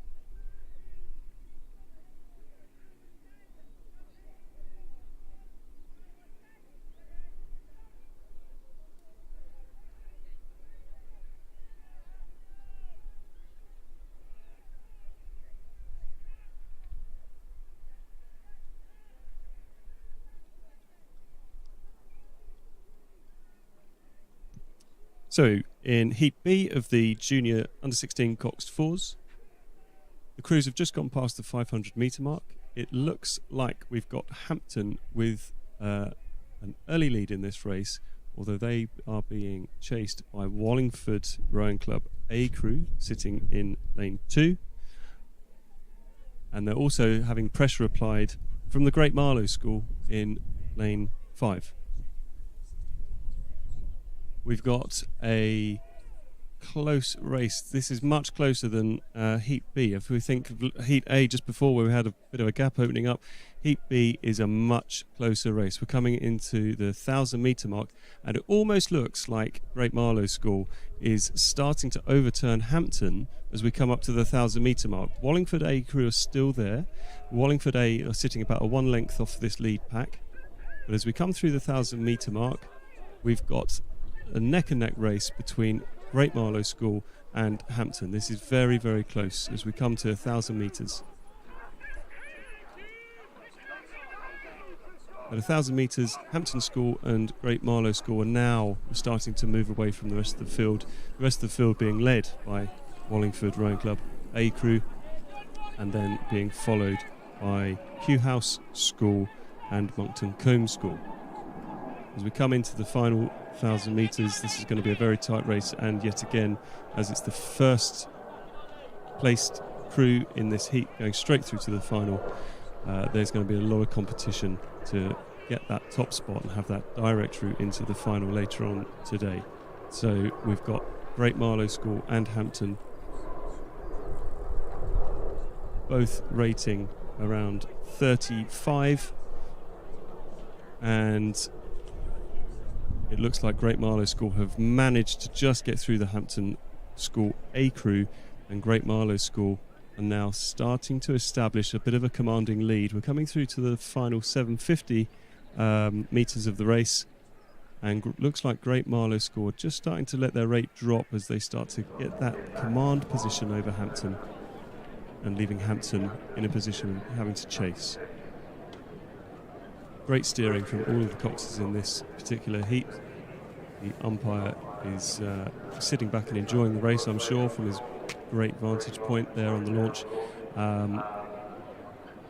And for under 16 crews, we've got a lot of maturity out on the lake there, with some competent steersmanship and some excellent displays of sweep rowing from all of these crews. But Great Marlow are just enjoying that nice little lead over Hampton School A crew.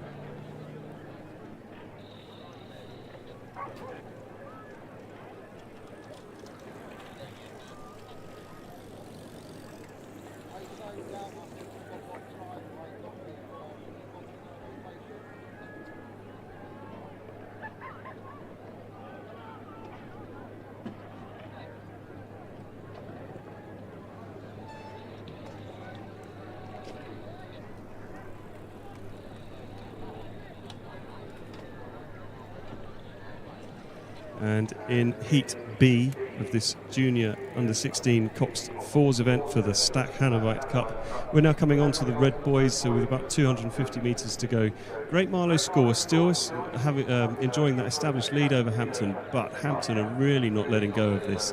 Their rate of striking is just creeping up, and they can sense the Great Marlow School are just there, just in front of them. So I think this is going to be a very, very tight finish as we come through the last 250 metres. Both crews will be lifting their rate, and both crews will be going for that final push across the finish line. Have Hampton got enough to overturn Great Marlow and get that route straight into the final later today?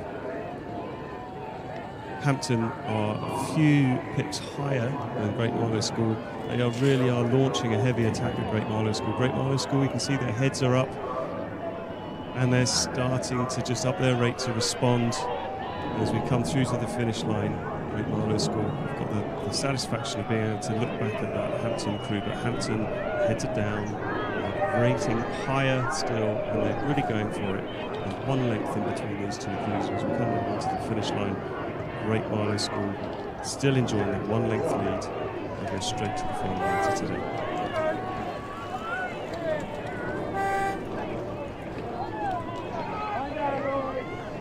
Further back in the field of this heat of the Junior 16 coxed fours, we've now got Wallingford Rowing Club A crew leading this pack, and they have a good few length lead over Kew House School as Wallingford come through there again, heads are high, and enjoying that little lead over Kew House School. And further back with the umpire's launch there is Monkton Combe School coming through to the finish. Just to confirm the result of race 77, which was Heat A of the Junior 16 coxed fours, that was a win for Westminster School A crew.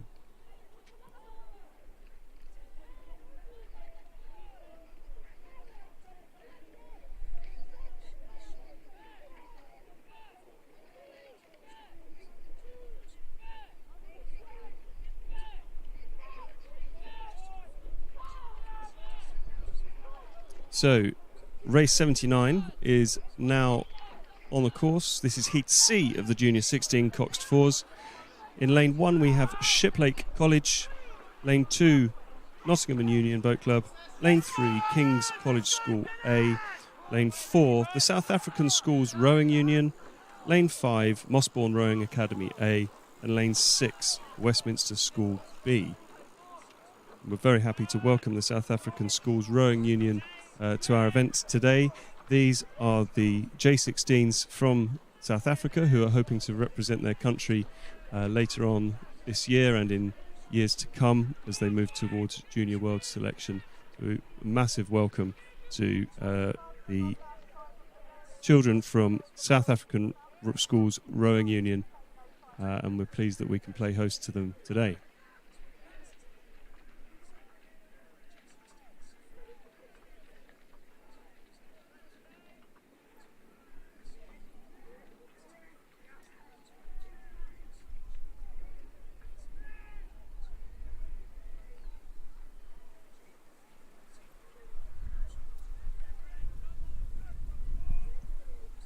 So at the 1500 metre marker in Heat C of the J16 coxed fours, it looks like we've got a lead from the South African Schools Rowing Union over the rest of the field.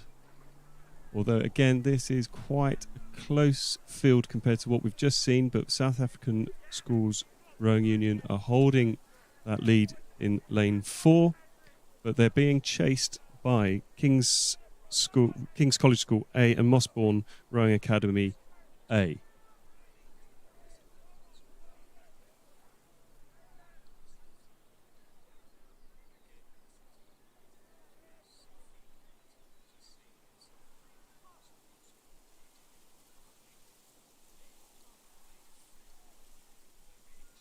As we come towards the finishing stages of this race, we're just heading towards the Red Boys.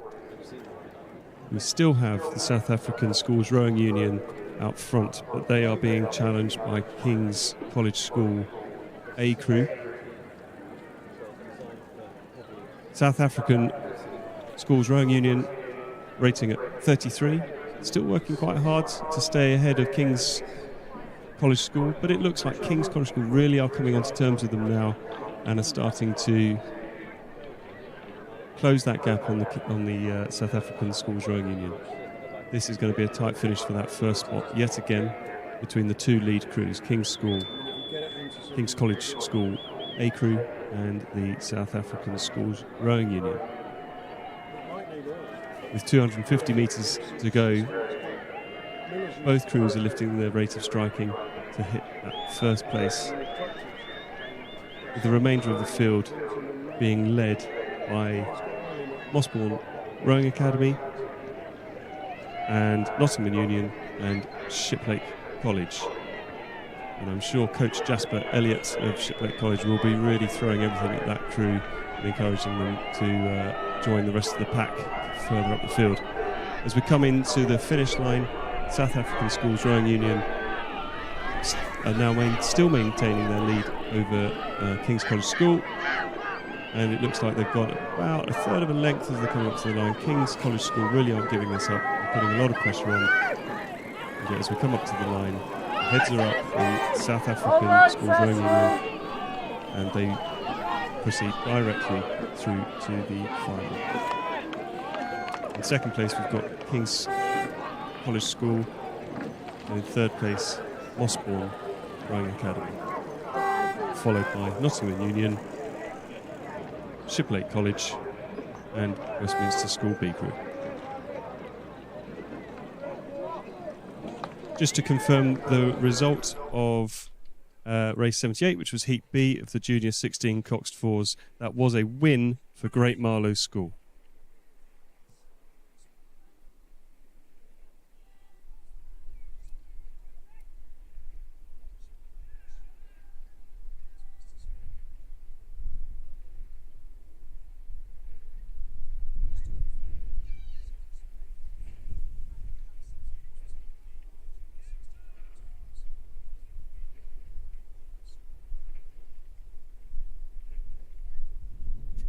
Next on the course, we've got race 80, which is Heat A of the Women's Challenge Quadruple Sculls. In Lane 1, Upper Thames B Crew. Lane 2, Globe Rowing Club from Greenwich. In Lane 3, Thames Rowing Club A. Lane 4, Shiplake College. Lane 5, Thames Rowing Club C. And Lane 6, Leander Club B Crew. As we're coming through to 1,000 metres, we have a lead in this race for Leander B Crew in Lane 6, followed by Shiplake College in Lane 4.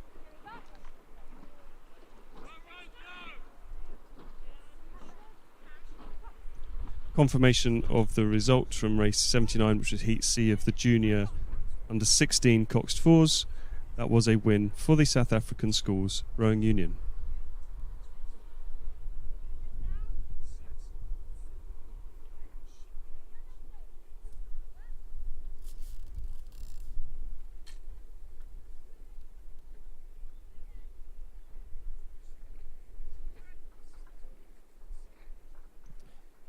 And back to race 80, which is Heat A of the Women's Challenge Quadruple Sculls. At 1,500 metres, Leander Club B Crew have a commanding lead over the rest of the field in this heat. And they are being followed by a very impressive crew from Shiplake College.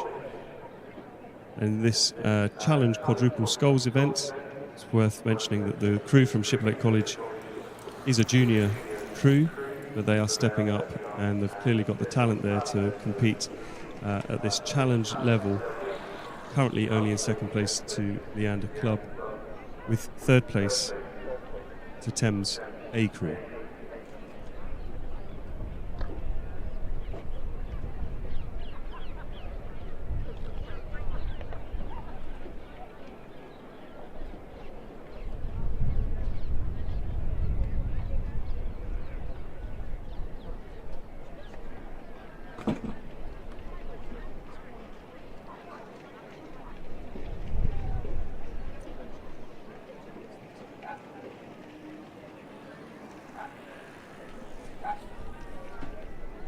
And in Heat A of the Women's Challenge Quadruple Sculls, a race for the Yeatman Challenge Cup, Leander Rowing Club B, as they approach the Red Boys, are still maintaining a commanding lead over the rest of the field, followed by Shiplake College in second place and Thames Rowing Club in third place. An impressive display of sculling coming down from all of these crews as they come through the Red Boys and on towards the finish line. And again, a very, very dominant performance from Leander B, but you can't underestimate the quality in that Shiplake crew. There's a junior women's crew competing in the challenge event and holding their own against Leander there, sitting in first place and ahead of Thames Rowing Club A crew. The rate of striking from Leander has gone up just to assert some dominance over this particular heat, and they are cruising through the Red Boys, perhaps just trying out what that final push might feel like later on in the day when they come up into their final. But as we come into the last 100 metres, that is an impressive win for Leander Rowing Club, followed by Shiplake Boat Club and Thames in close third. As we look back to the rest of the field, we've got Globe Rowing Club, they're leading Upper Thames and Thames C Crew.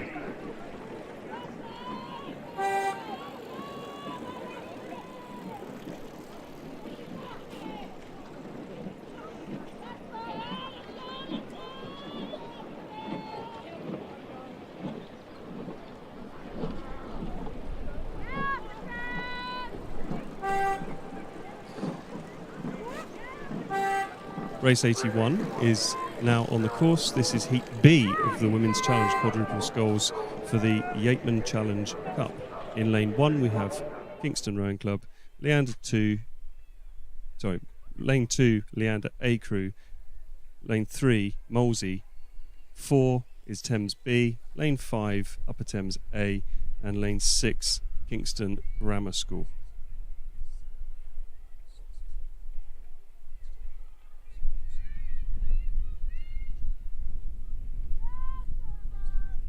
As we're coming up to the 7:50 mark in Heat B of the Women's Challenge Quadruple Sculls, Leander have already opened up a dominant lead in this race, being followed by Molesey Boat Club, who seem to be sitting about a length and a half off of them at 750 metres.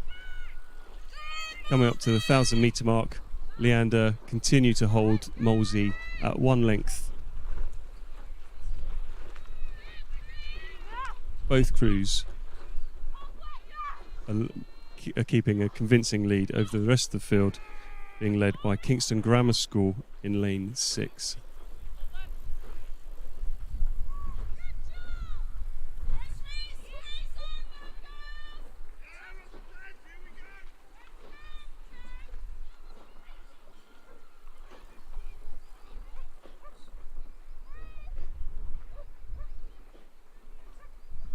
Confirmation of the result from race 80, which was Heat A of the Women's Challenge Quadruple Sculls. That was a win for Leander B crew.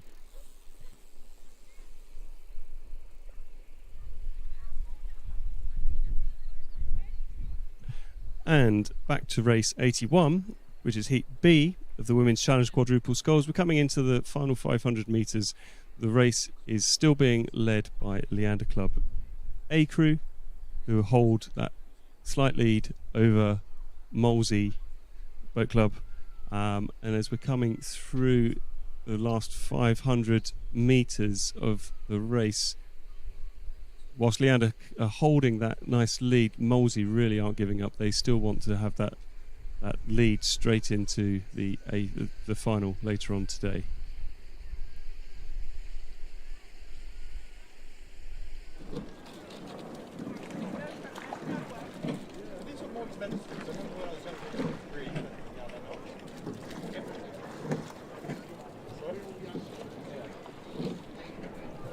And in race 81, we still have this race of two halves. We've got Leander leading Molesey out in the front, followed further back in the field by Kingston Grammar School, Upper Thames A crew, Thames B crew, and Kingston Rowing Club.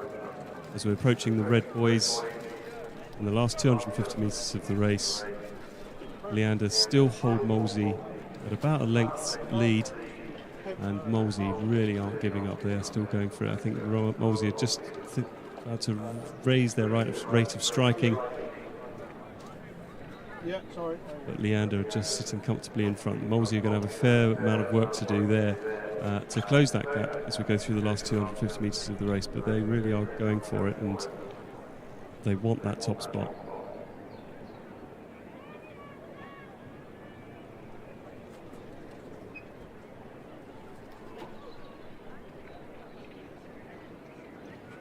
And as we come into the last 200 metres, we've got Leander striking at rate 31, Molesey at 32. And with that slight gap between the two crews, perhaps Leander feel that they've done enough to get into the final later, and perhaps Molesey are thinking that they've done enough to get into the final with a good time.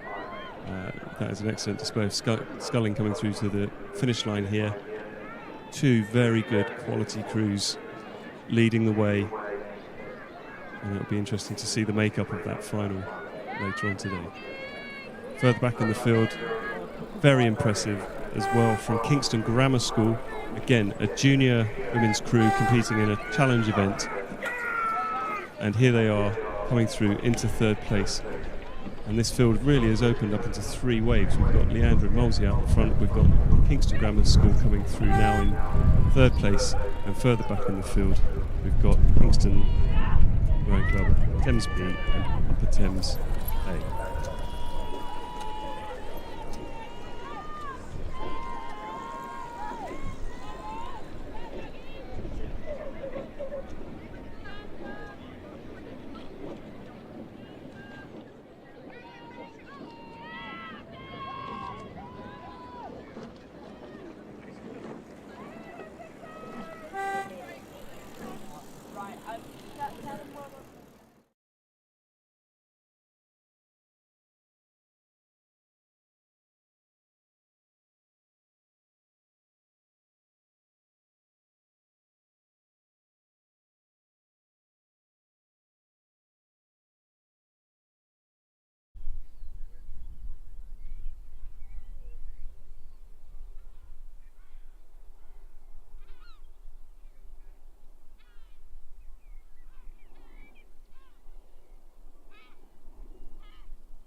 So the next race on the course will be race 82, the first of two heats of the junior under 15 eights, with in lane 1 Winchester College, lane 2 Dulwich College, in lane 3 King's College School A, in lane 4 Westminster School B, lane 5 St George's College, and in lane 6 Shiplake. They have started, but it was a false start, so they've all stopped, currently backing back down onto the state boats to give it another go. We may get a message in a moment as to who false started and who therefore has received an official warning. If we get that information, we'll bring it to you. But crews are just reattaching onto the state boats now.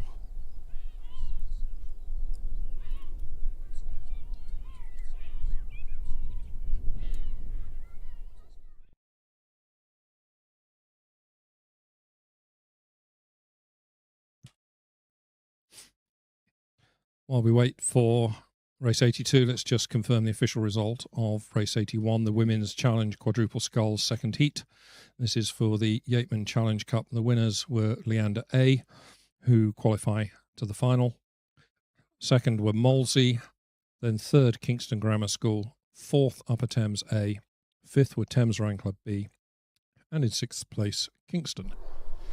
So Kingston, we know, are eliminated, and the four crews who finished second, third, fourth and fifth, we have to wait for the times to be confirmed to know who the next fastest four crews are to join the final.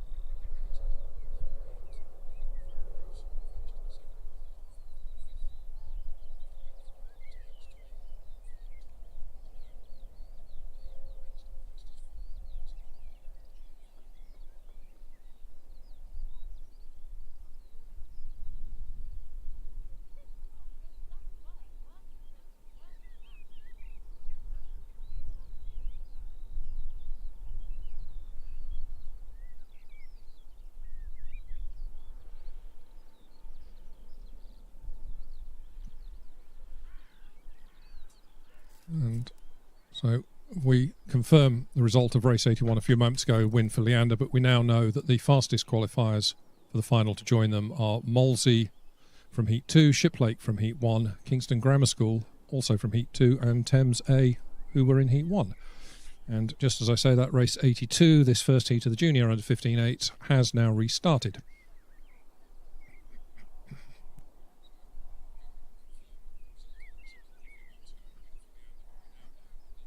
Good clean start, particularly by Westminster B in lane 4. St George's College, a little oversteering one way and a correction back in the first 10 strokes as they pull away from the state boats in this first heat of the junior under 15/8s.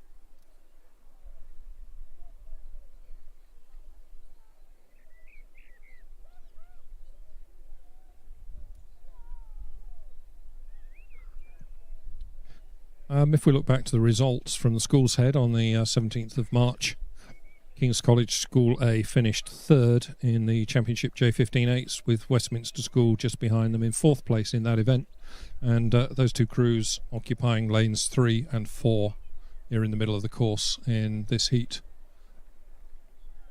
Probably the first time that they've raced 6-lane this season. 6 crews seem to get away to a good clean start. Not much between them passing 500 metre mark.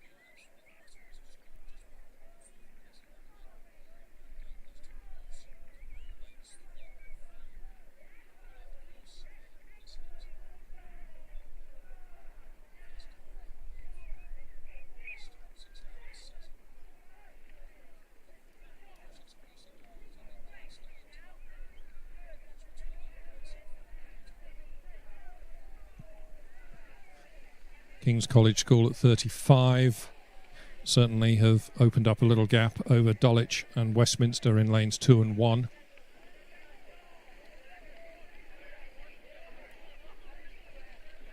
Winchester at 34. Dulwich at 33. Coming towards the 1,000 metre mark,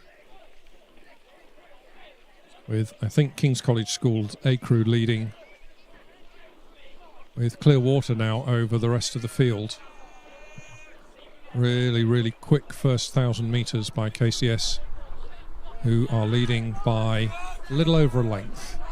Good tight race between the crews in 5, 6 and 4 respectively. So St George's College in second, Shiplake third and Westminster School in fourth place, but very little between those crews for second, third and fourth place behind KCS, who lead by just over a length at the 1,000 metre bite.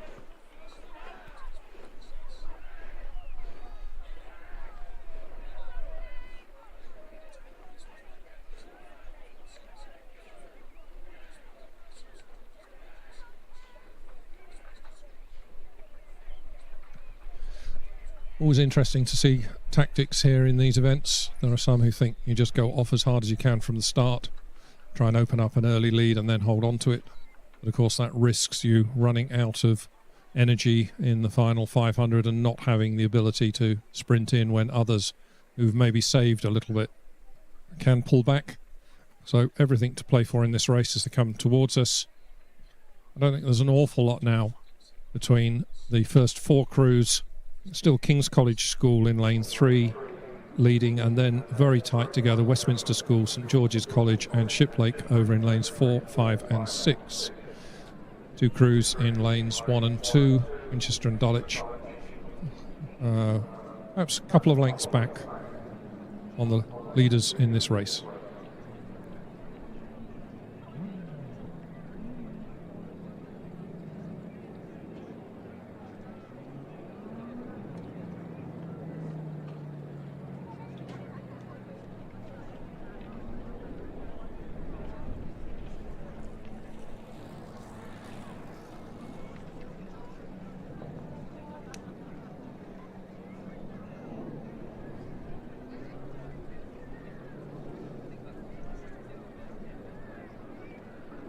Coming past 1,500 metres, still King's College School in lane 3 with clear water just about over, I think now probably Shiplake in 6. And we've got their bows ahead of Westminster in 4 and St George's in 5.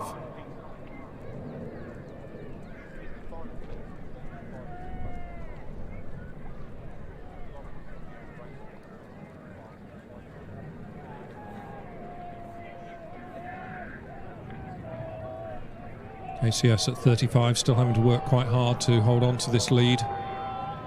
It looks as if Westminster School now beginning to push quite hard in this final 500 as they come through the 1750 metre mark. Question of whether KCS have anything left to hold them off, but it's Westminster School B crew in lane 4 who appear to be moving quite quickly and closing this gap on King's College School in 3. KCS continuing to lead by now only about half a length. Westminster continue to wind the rating up. Westminster at 38, KCS at 36. KCS just perhaps doing enough to hold on. I don't think it's going to be a half length, this verdict. I think it's going to be closer than that as they come to the line, last 2 or 3 strokes.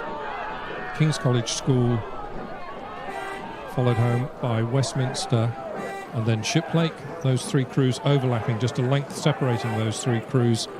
Then St George's, then Dulwich, and then Winchester.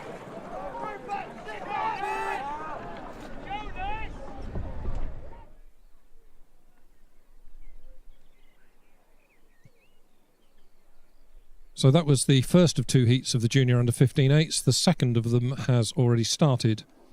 So this is race 83. In lane 1, Westminster School A crew. In lane 2, Latimer Upper School. Lane 3 is Radley College. Lane 4, Hampton School. Lane 5, King's College School's B crew. And in lane 6, Mossbourne Rowing Academy.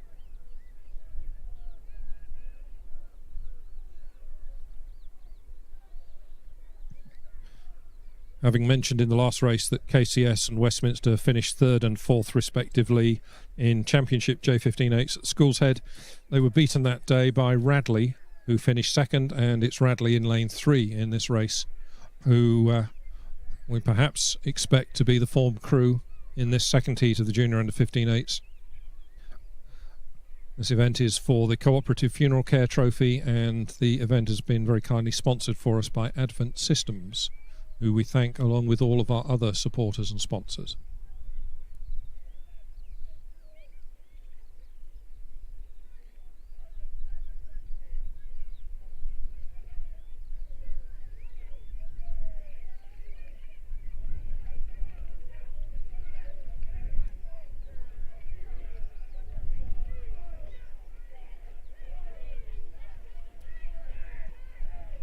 So these 8s are just coming towards the 1,000-metre mark, and it looks like it's Radley with a lead of perhaps not quite a length at the moment. Radley just at 32 strokes per minute, looking quite controlled and comfortable. Very nice blade work. Remember, these are just J15s, so they're quite early in their sweep door careers.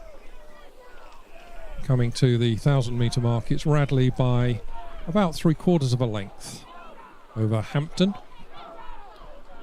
Those two crews broke clear of the rest of the field, with Latimer Upper crossing the 1,000-metre mark in 3rd place, and then King's College School's B crew, and then Mossbourne and Westminster more or less together in 5th place.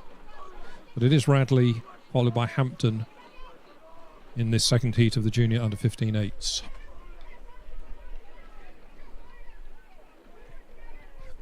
Just go back to the first of the Junior Under 15-8s heats just to confirm the formal result.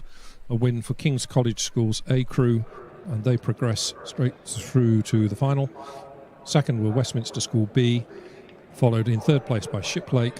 4th was St George's, 5th were Dulwich, and in 6th place Winchester. So as I say, KCS's A crew goes straight through to the final, and those who finish 2nd, 3rd, 4th and 5th wait to see whether they were amongst the quickest 4 of those who didn't win.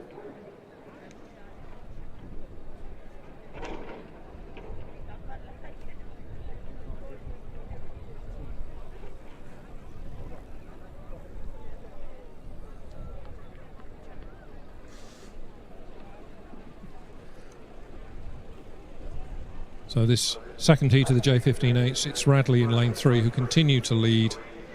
Clearwater just beginning to squeeze away out to about a length and a half advantage over Hampton School. Radley at 32. Hampton overrating them at 34. But Radley just underrating, pulling away, just a longer, more efficient stroke. Maybe a little more run on the boat in between strokes. All adding up to just that little bit more efficiency in what they're doing as they pull away to about a 2-length lead coming towards the 1,500-metre mark.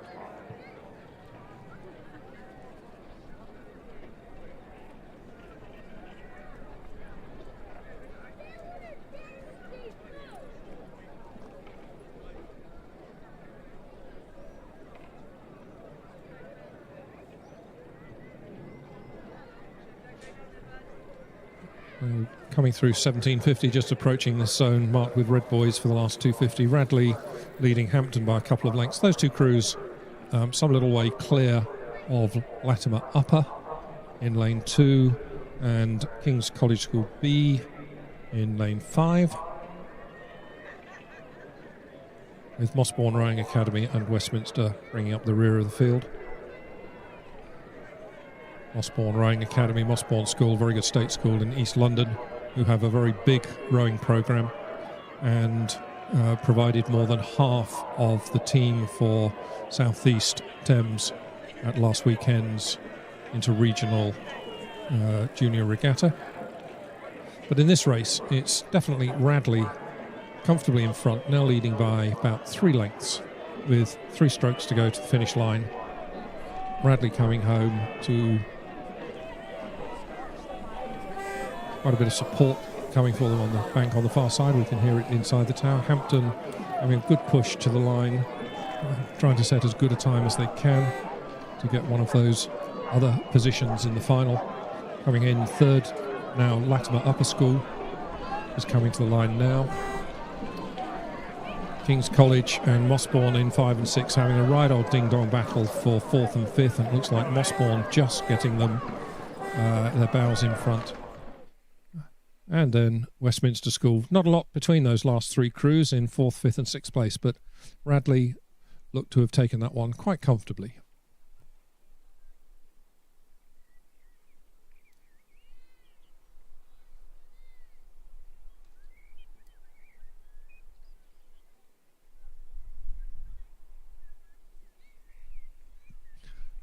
Race 84 is on the course, the first heat of the Women's Challenge Single Sculls, first of two heats.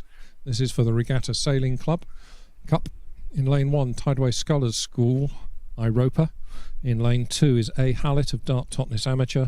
In lane 3, N. Holland of Upper Thames. In 4, S. Mackay of Grosvenor. Lane 5 is I. Parker Elms of Walbrook. In lane 6, C. Burley of Lee. And in lane 7, R. Minko of the City of Bristol.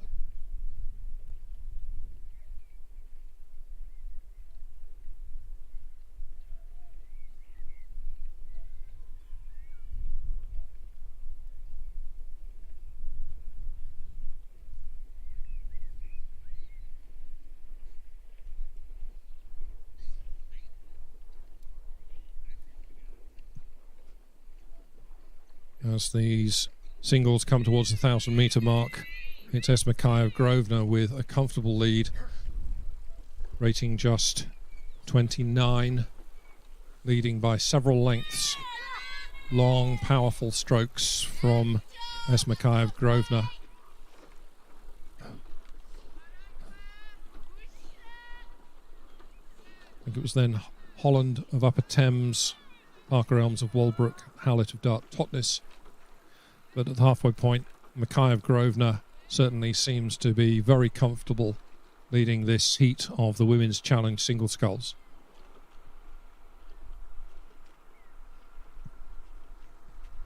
So we'll go back and just confirm the official result of the second heat of the Junior Under 15-8s a couple of minutes ago. A win for Radley College. Second home were Hampton School. Third were Latimer Upper School. Fourth, Mossbourne Rowing Academy. Fifth were King's College Schools B Crew. And in sixth, Westminster School A.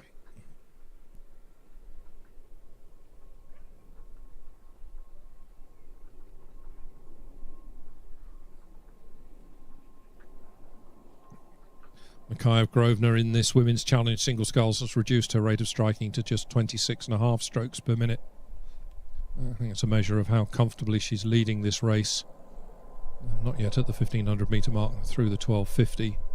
And she has a lead of several lengths.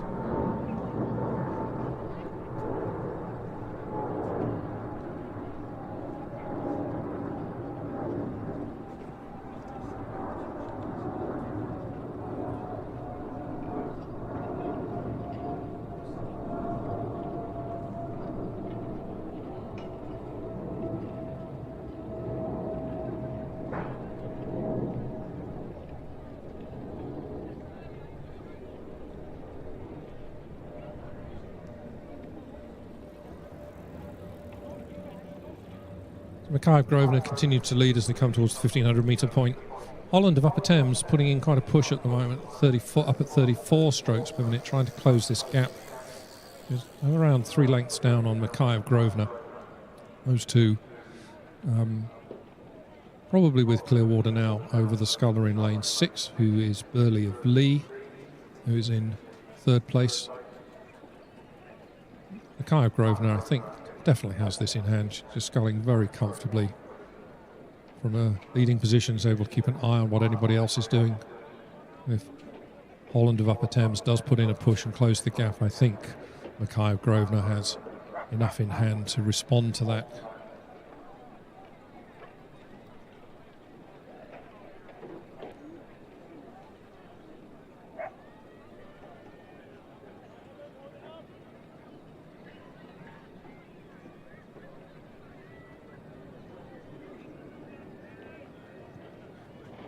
As with pretty much all the heats in the regatta this year, only the winner progresses directly to the final. And in this event, the next fastest 4 crews from the scullers from these heats will go and join the winners in the final. So behind Mackay of Grosvenor, everybody else should be pushing quite hard, trying to set as good a time as they can, because of course there's a second heat to come in a few minutes time, which, looking down the course, is actually following quite closely behind this race. Everybody trying to claim one of those 4 next fastest qualifier spots. With 50 or 60 metres to go, Mackay of Grosvenor still very comfortably just at 27. Holland of Upper Thames is pushing quite hard for the finish line. Maybe shortened up just a little bit, but the rating has come up. Certainly moving the boat quite quickly, trying to set as good a time as possible. But it is Mackay of Grosvenor coming to the finish line, some 4 lengths or so up on Holland of Upper Thames.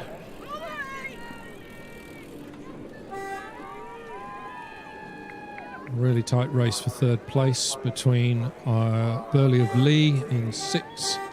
You may have to go to the camera, between Parker Elms of Walbrook and Roper of Tideway Scholars. So really quite close for 3rd, 4th and 5th. Coming home 6th will be Minko of the City of Bristol. And then Hallett of Dark Totnes.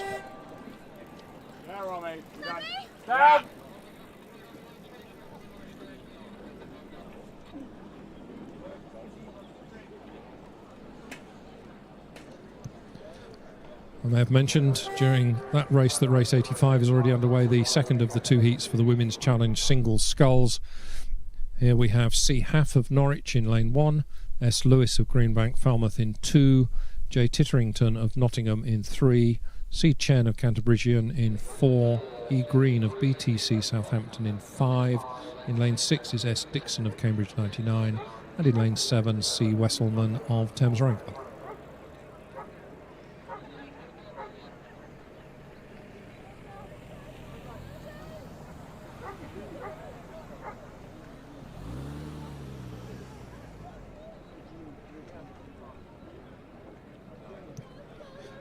Past the 1,000 metre mark, and it's Titterington of Nottingham in lane 3. Certainly up on Lewis and Haff of Greenbank, Falmouth and Norwich in 2 and 1 respectively. Chan of Canterburysian has been dropped by the field. Green of BTC Southampton in a good race with Wesselman of Thames for 2nd and 3rd place.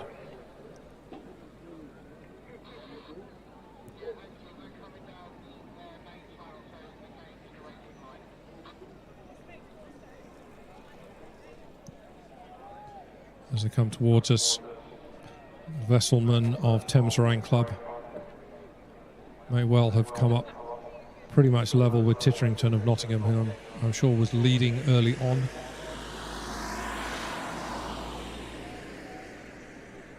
This race is now between Wesselman of Thames and Titterington of Nottingham. Obviously with 3 or 4 lanes apart, neither of them really can look right round and see what the other one is doing. So both of them sculling almost independent of what's going on elsewhere in the race. I think they both know that they are either going to win or they need to set a very good time. So both of these scullers are pushing quite hard for the finish line, about 100 metres to go. Wesselman of Thames certainly has put a rating up as they come towards the finish line. Wesselman of Thames rating 35. Titterington of Nottingham, certainly neither of these 2 scullers are out of this race at the moment. One of them is going to win by a very small margin when they come to the line. Titterington of Nottingham at 33, Wesselman of Thames nearer to us at 35.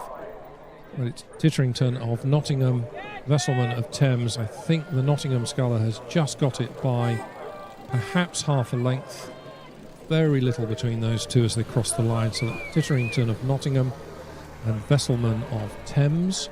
Those 2 some 5 or 6 lengths clear of Green of BTC Southampton, who crossed, I think, 3rd. And then Lewis of Greenbank Falmouth in 4th. Half of Norwich finishing 5th. Dixon of Cambridge 99 in 6th. And Chen of Cantabrigian with 4 or 5 strokes to go to the finish line in 7th.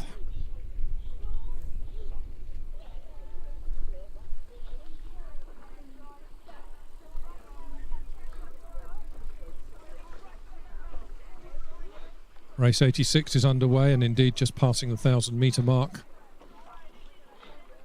This is the Women's Club Coxed Fours, first of 2 heats in Lane 1 Grosvenor, Lane 2 Worcester, Lane 3 Thames, Lane 4 Vesta's B Crew, Lane 5 Reading and Lane 6 Putney Town.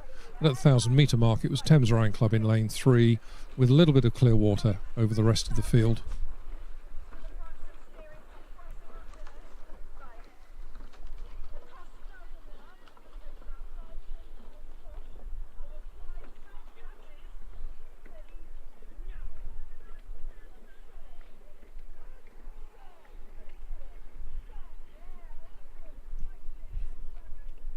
So let's just confirm the official result of the last couple of races. So the Women's Challenge Singles, the first of those heats was won by S. Mackay of Grosvenor, who qualifies direct to the final. Second was N. Holland of Upper Thames. Third, C. Burley of Lee. Fourth was I. Parker Elms of Walbrook. Fifth was I. Roper of Tideway Scholars School. Sixth, R. Minko of City of Bristol. And seventh, A. Hallett of Dart Totnes. And then in the second of those heats in the Women's Challenge Singles, we have a win for J. Titterington of Nottingham by about a half a length over C. Vesselman of Thames, who was second. Third was E. Green, BTC Southampton. Fourth, S. Lewis, Greenbank Falmouth. Fifth, C. Haff of Norwich. Sixth, S. Dixon of Cambridge 99. And seventh, C. Chen of Cantabrigian.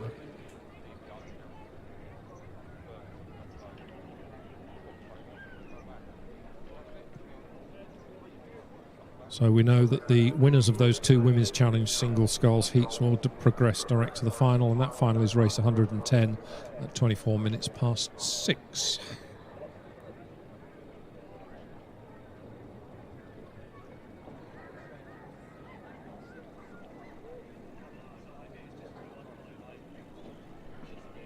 So back to this Women's Club Coxed Fours first heat.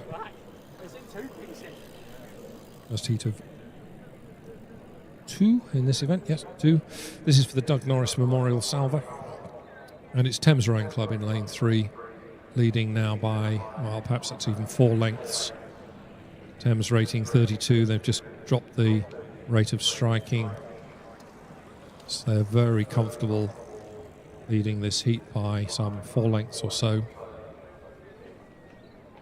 As we've seen with a number of other races, when you're leading by 4 lengths, you can afford to relax and just cruise into the finish line, save a little bit of energy for the final, whereas everybody else is still having to push as hard as they can if they want to get one of those next fastest 4 spots from this heat and the other one.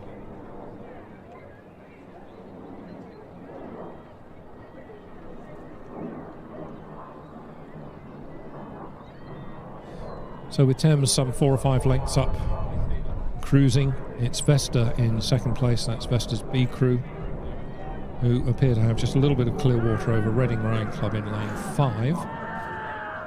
Reading at 35, trying to close the gap on Vesta. Vesta, I think, doing enough to hold them off.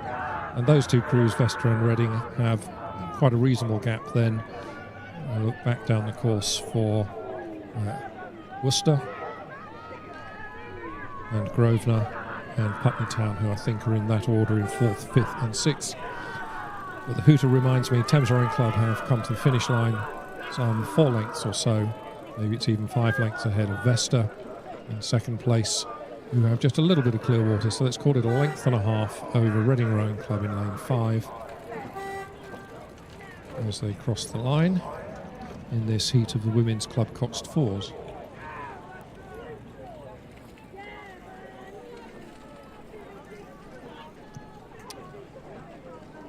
Fourth crew home will, by the look of it, be Worcester. We're crossing the line now. On the far side, as we look at it, on the side closest to spectators alongside the lake, we have Grosvenor finishing, and then over on the far side in lane 6, Putney Town.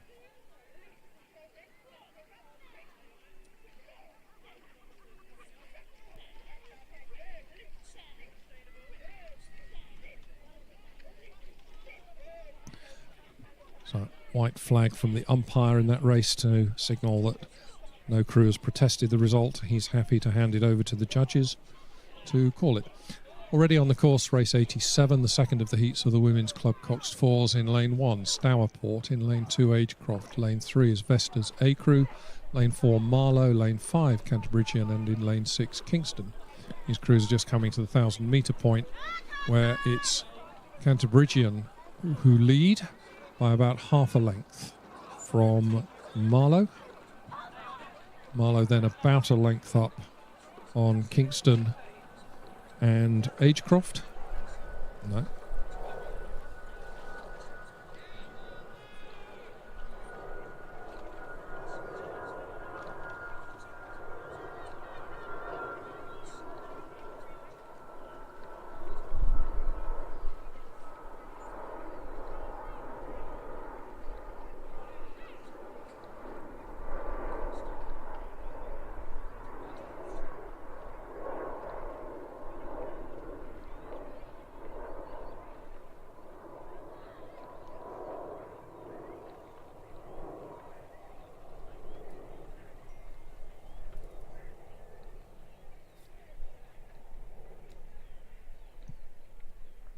So it's Cantabrigian in lane 5 who are leading. They're rating 32. Just about clear water over really quite a good race developing for second place here between Marlow and Vesta. Marlow in lane 4, Vesta in lane 3. And those two crews, Marlow and Vesta, beginning to pull away from the other three who are Stourport, Agecroft and Kingston.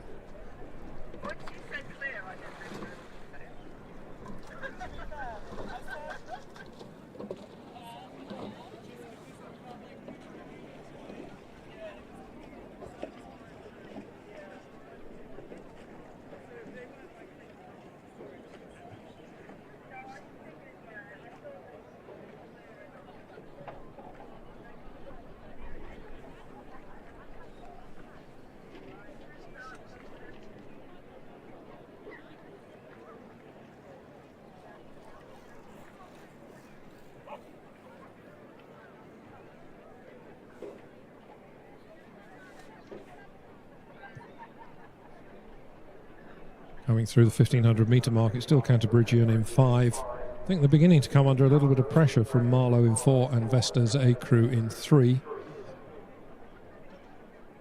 In the sense that Cantabrigian certainly are not pulling away. They maybe have a length and a half, something of that sort.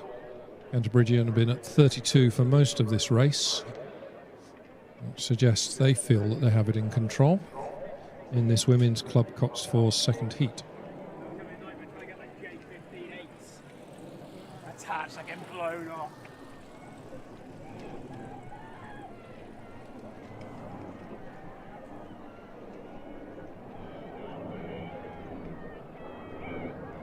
Approaching the last 250 metres, it does look that Vesta in 3 maybe are making a bit of a move, beginning to pull away from Marlow in 4.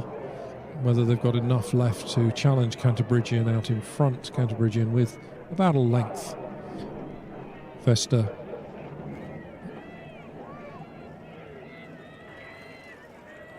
Cantabrigian increased the rating slightly, and as to finish off in style, now have regained clear water over Vesta.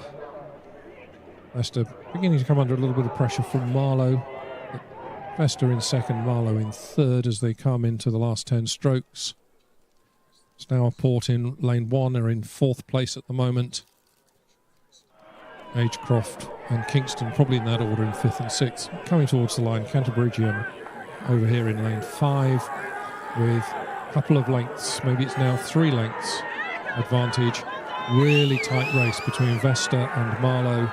As may go to the photograph Vesta and Marlowe on the line.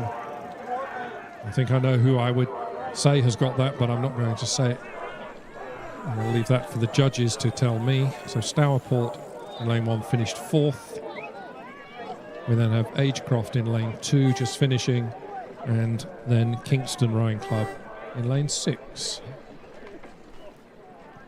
Go back one race to race 86, just confirm the official result of the first heat of the Women's Club Coxed Fours, a win for Thames Rowing Club over Vesta B, who were second, third were Reading, fourth were Worcester, fifth were Grosvenor, and sixth Putney Town.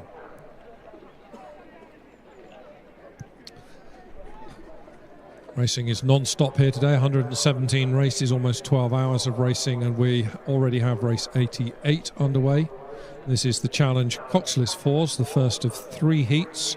This is for the President's Challenge Cup. In lane 1, Norwich School. Lane 2 will be London Rowing Club B. In lane 3, Oxford Brookes University's B crew.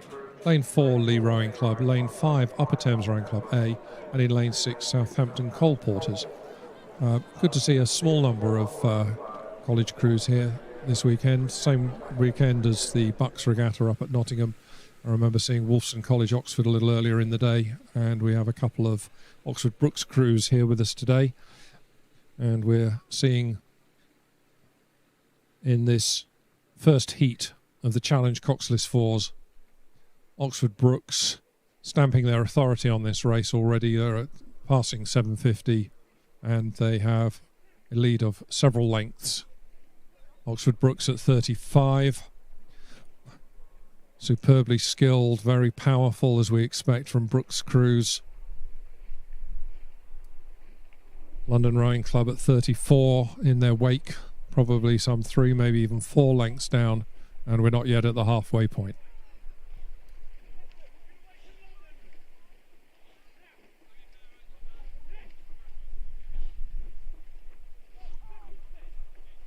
Lee Rowing Club probably in second place, trying to give it a really good go, but they are some 3 lengths or so down as these crews come to the 1,000 metre point, with Oxford Brookes in lane 3 leading by, well, I'm going to say 3 lengths from Lee Rowing Club. Third across the line, just behind Lee, Upper Thames, about half a length behind Lee. And those 2 crews have quite a substantial gap. Then back to 4th place, who are London. 5th are Southampton Coal Porters. And our camera at 1,000 metres pans to follow those 5 crews before Norwich School in lane 1 get to the 1,000 metre point.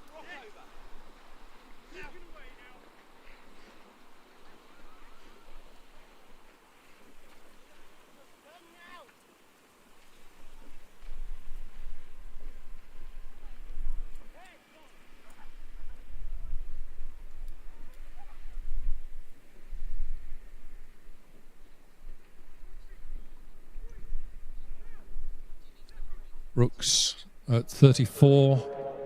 They're just so powerful through the water and so quick through the water. It gives them lots of time to relax on the recovery. They just look so comfortable. Although they're at 34, it doesn't look like 34. Really stamping their authority on this race. This Challenge Coxless Fours heat for the President's Challenge Cup. We remember, of course, that this is Brookes' B crew in this event. There's a second Brookes crew to come in the next race who, at least on paper, maybe be even quicker.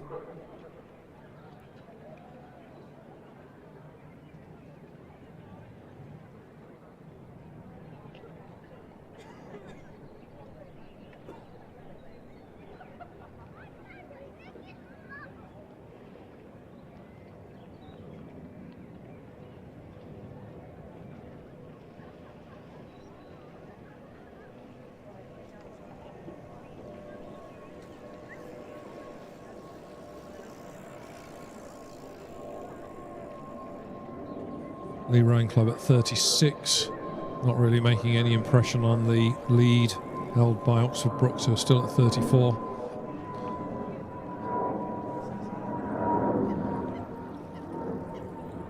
Brooks rowing nice and long and loose, but immensely powerful through the water very quickly, and then lots of relaxation.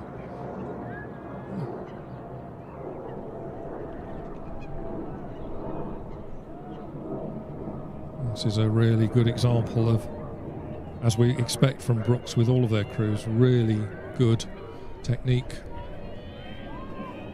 really moving well together as one. Now with about 10 strokes to go, maybe they've just eased off a little bit in this final portion of the race. Lee in second place, having a good push. Once again, all the crews other than Brooks are racing for time. Brooks have the advantage of knowing that if they win the heat, they progress directly to the final. So at the finish line, Brooks by about 3 lengths over Lee, who have clear waters. Let's call that a length and a half over Upper Thames A crew in lane 5 for third place. London's B crew coming to the finish line now to cross the line in fourth. Fifth home will be Cole Porter's over in lane 6. And they have about 2.5 lengths advantage over Norwich School, who are in lane 1.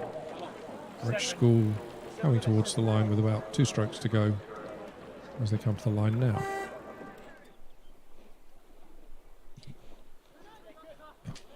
So let's just go back one race to race 87, which was the second heat of the Women's Club Coxed Fours for the Doug Norris Memorial Salver, and confirm the official result, a win for Canterbridgian, with Vesta's A crew second, Marlow was third, Stourport fourth, Agecroft fifth, and Kingston sixth. A reminder that the winner, who was Canterbridgian, progressed to the final along with the next fastest 4, and we can therefore say that Kingston, who finished 6th in that heat, are out on the basis that there were 4 people faster than them, 4 crews faster than them, who weren't the winners.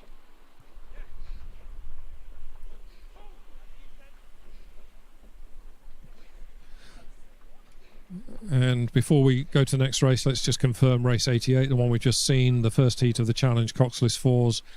A very comfortable win for Oxford Brookes University's B crew, who beat Lee Rowing Club into second. Upper Thames A were third, London B were fourth, Southampton Cole Porters fifth, and Norwich School sixth. So race 89 is past the 1,000-metre mark. This is the second of the 3 heats of the Challenge Coxless Fours for the President's Challenge Cup. In lane 1, London Rowing Club A. In lane 2, Nottingham. Lane 3, Shiplake College. Lane 4, Vesta Rowing Club's A crew. And lane 5, Oxford Brookes University's A crew. We only have 4 crews on the course, and it looks like it's Shiplake in lane 3 who have scratched.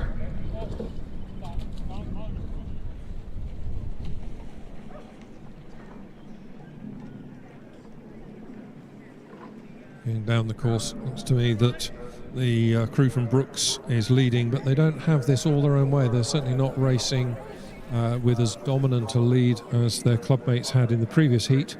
So it looks like Vesta in lane 4, who are trying to hang on to their coattails. It's probably a length and a half between them.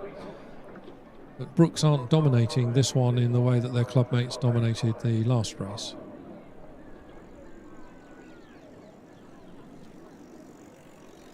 Brooks are at 35, Vesta at 37, and London across in lane 1, also contending probably for second place in this race. Nottingham 3 or 4 lengths further back. London having a big push in this final 500. London at 39. I'm not sure they're making much impression on the lead being held by Oxford Brookes, with about a length advantage over Vesta. London possibly shortening up a little bit as the rating comes up as they sprint in towards the finish line. London now into the 40s, London at 41. London, I think, are coming through Vesta A to take second place. Bowman of Brooks looks across the course just to have a just to make sure that they're doing enough to stay in front of London. 5 strokes to go. Brooks by about 2/3 of a length. Doing enough there, having to work a little harder than they were in the middle of the race. Brooks at 37, just about a length up on London in lane 1, who themselves have about a length over Vesta A in 3rd place. Really big push there in the last 500 by London A to come through into 2nd place. Those two crews, London and Vesta, might well have put up some quite good times, as we see Nottingham in 4th place coming to the finish line now in this 2nd heat of the Challenge Coxless Fours.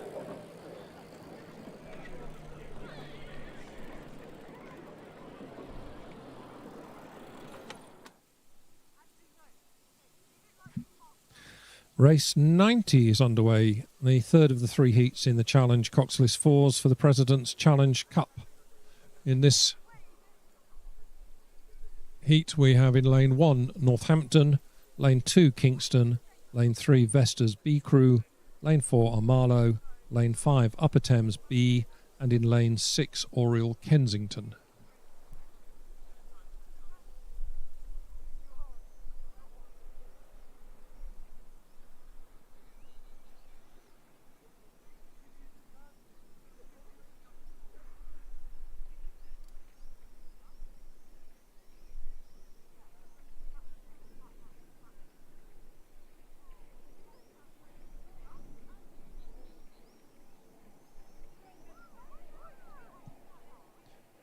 Approaching the 1,000-metre point. This is quite a tight race between Vesta in 3 and Marlow in 4. Vesta at 35. Remember, this is Vesta's B Crew in this 3rd of 3 heats in this event. Marlow also at 35, and there's very little between these two crews who lead. Vesta B in 3 and Marlow in 4. To come to the line, it might well be Marlow who just nudge it on the little surge of speed after the finish as they start the recovery and the boat accelerates out ahead of them. It's Marlow through the 1,000-metre mark, about half a length up, in fact, on Vesta B. Those two crews have broken clear of Upper Thames, who crossed in 3rd place. Northampton currently in 4th, with Kingston 5th, and Oriel Kensington in 6th. The two leading crews, Vesta and Marlow, having a really good battle out in the middle of the course, halfway over this race.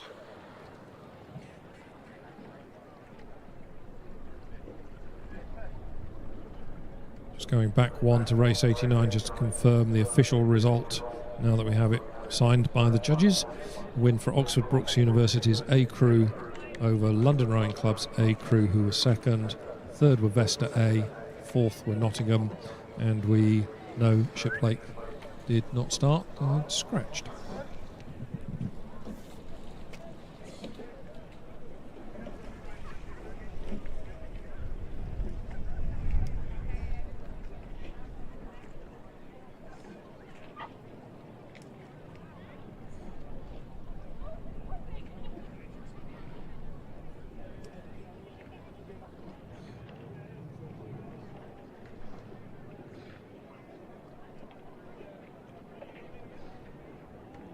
This 3rd heat out of 3 of the Challenge Coxless Fours continues to come towards us, approaching the 1,500-metre mark. And it's still Marlow in 4, Vesta B in 3, Marlow at 36. And I think there's a really good race here. Marlow certainly having to work hard to stay in front. Vesta at 35. Trying to push hard. Vesta realising they've got less than 500 metres to go if they're to take the win in this heat and take the place automatically into the final. I think certainly Vesta look to me as if they've started to wind up for the finish already, with about 400 metres to go. But Marlow continue to lead. I don't think it's more than a length. I don't think it's quite clear water yet.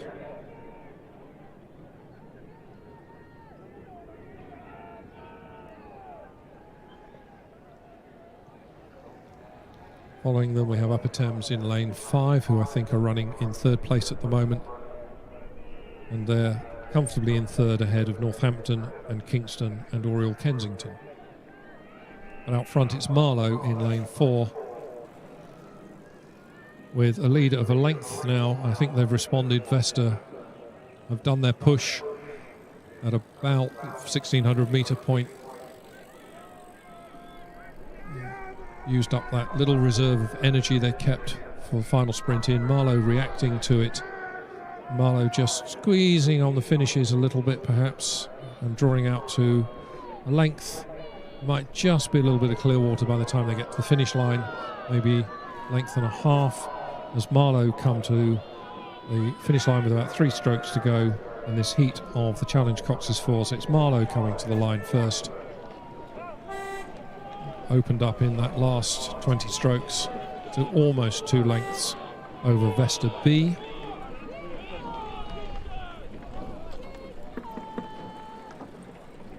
Third home will be Upper Thames B, followed by Northampton, who are a length up on Kingston, or just under a length, with Oriel Kensington coming in 6th place.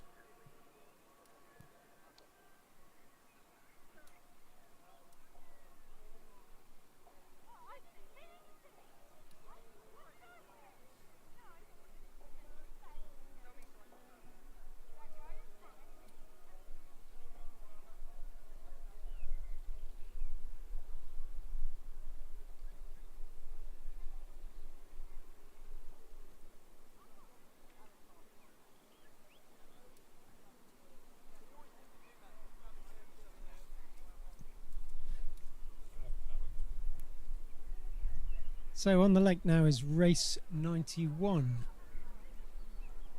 Race 91 in lane number 1 is Reading. The Windsor Boys School in lane 2. Lane 3 is Great Marlow School. 4 is Leander. 5 Kingston. And 6 Henley A. And this is the Junior Schools Quadruple Sculls.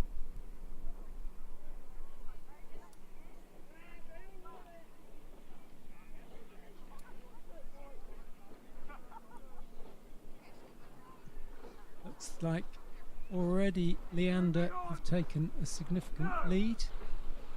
Certainly got clear water over the rest of the field.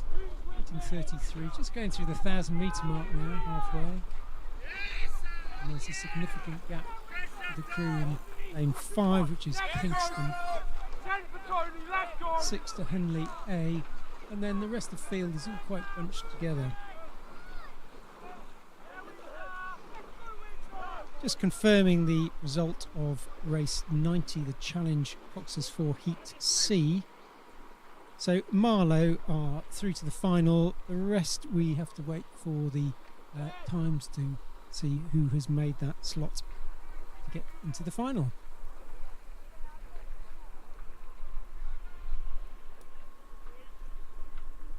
Leander continues to maintain their quite handsome lead. Sculling really neatly, just underrating those crews around them just by long, strong, neat strokes. They're just moving through the field, moving away from the field, I should say.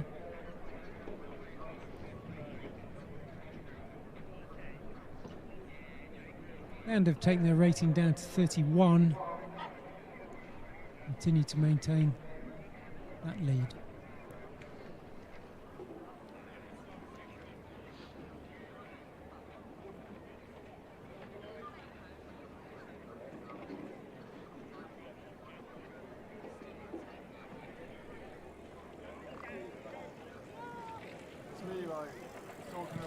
So Windsor Boys School and Great Marlow School in the lanes next to each other, lanes 2 and 3. They're having a good battle between them, which is keeping Leander honest, let's say. But Leander continue to maintain that lead quite comfortably, sculling really well as a unit. All the bodies moving together, just looking somewhat like a machine. Very impressive.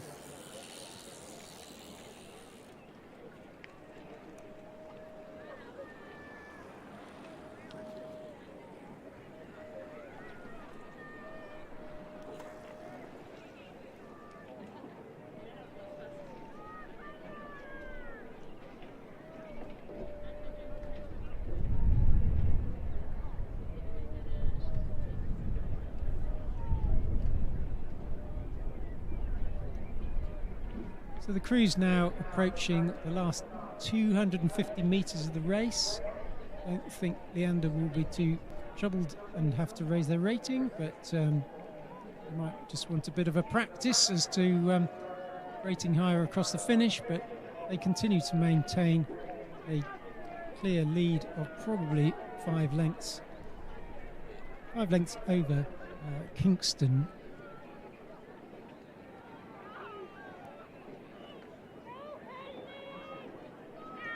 Yeah, Leander now have just dropped their rating to 25. Crews are behind them, are closing the gap rapidly, but there isn't a threat, I don't think, to that lead. Kingston pulling away from the rest of the field now, substantially overrating Leander. And then behind them in lane 6 is Henley A. So that was Leander crossing the line. Then Kingston, followed by Henley A. And there's a clear water gap to Great Marlow School. And Reading and Windsor boys cross the line almost together.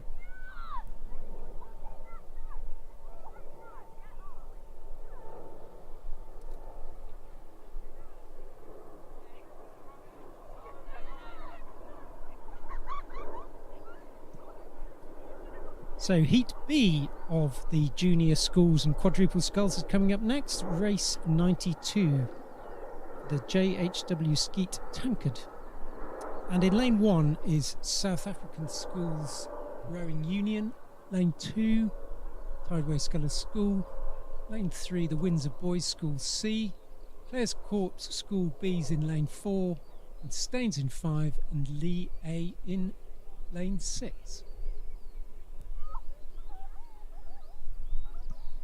Windsor boys in lane 3 looking very impressive. Have established a clear water lead over the rest of the field.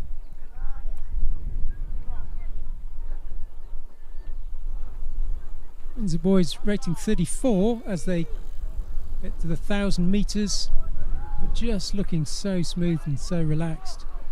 Looks like an easy 34 for the Tideway Scholars in second place.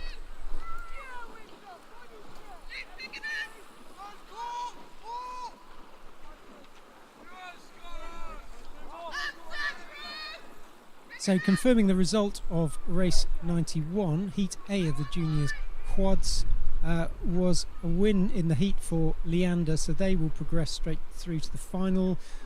The next finalists, we need to await the times from both heats.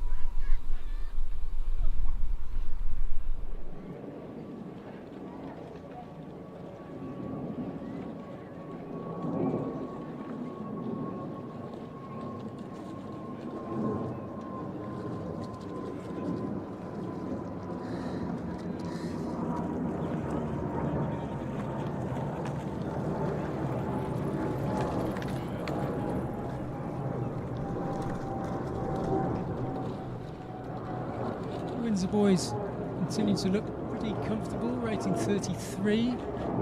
Behind them in lane 2 are Tideway Scholars. Let's see what's happening in lane 6, but I think Lee is there or thereabouts.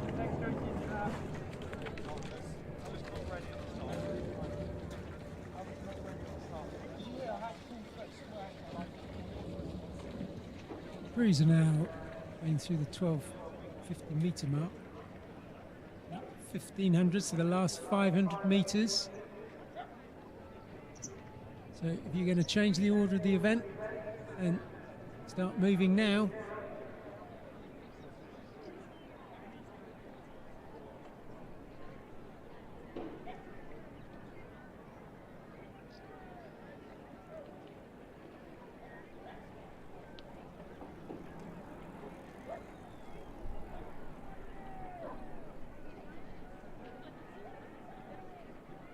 So the crews are now well through the 1500 metre mark.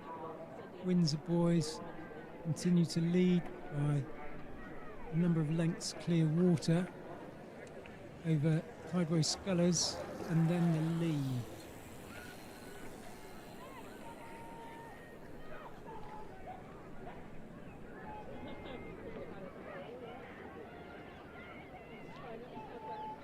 Very exciting race in prospect for when Windsor boys meet the winner of the previous heat in the final.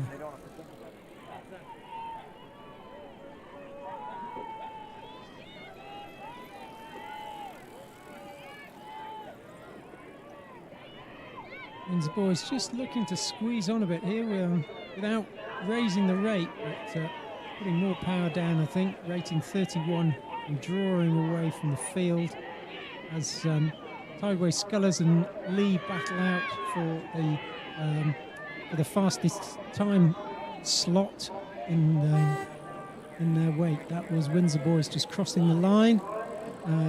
Looks like Lee are going to be next. Yeah, they're about 2/3 of a length up over Tideway Scholars.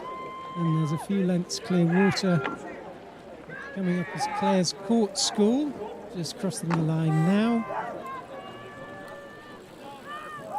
Followed by the South African Schools Rowing Union as they come up. We were about 3/4 of a length ahead of Staines.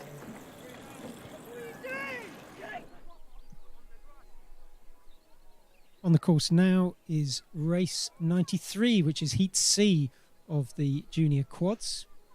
And in Heat C, lane 1 is Henley B, lane 2, Lee B. Clare's Court are in lane 3. Lane 4 is Pangbourne College, 5 Windsor Boys B, and 6 Royal Grammar School Worcester.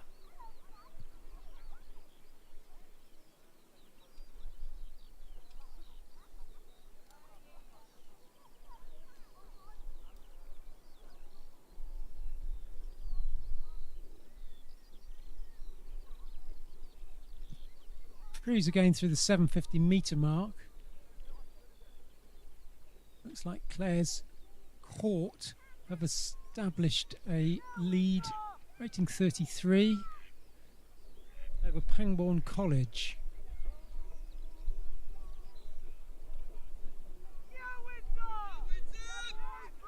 Pangbourne College rating 34, and the Windsor boys just overlapping with them. It's very close as they come to the 1,000 metre mark. Yeah, you could throw a blanket over these three at the 1,000 metre mark.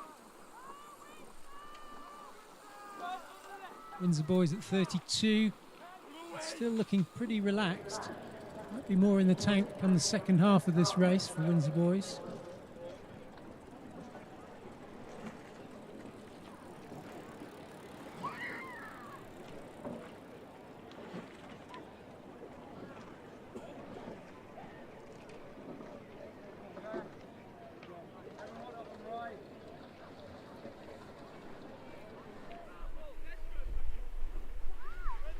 Windsor boys rating 32, looking pretty relaxed, despite the fact that there must be no more than quarter of a length between the three leading crews in this. Between them, Pangbourne College and Clare's Court School.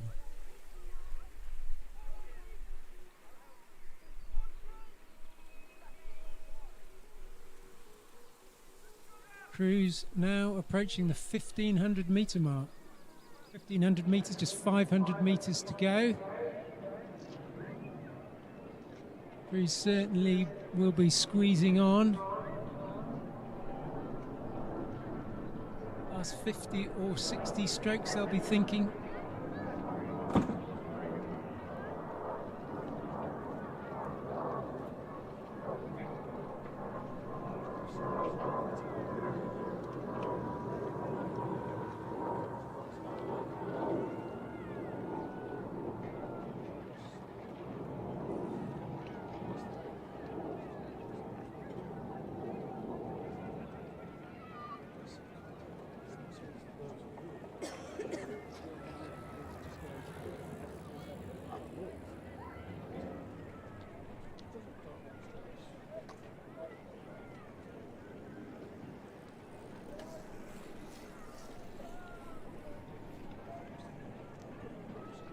Looks like Clare's Court School have squeezed on as they've gone through 1,500 metres, and rating 31, but they look like they're putting a lot of power down.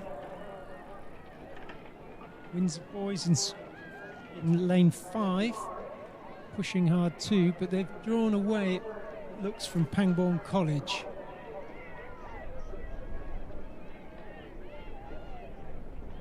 Players Court School in lane 3. Raised their rate of striking to 34 and look like they moved on again. Look like they're rowing away from Windsor Boys School now. Windsor Boys School responding. Raised their rate of striking, but Players Court School looking pretty comfortable in this.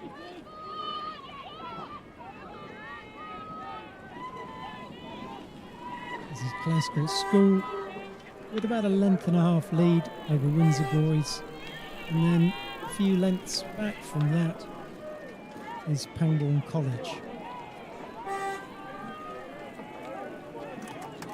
And then in lane 6 is Royal Grammar School Worcester.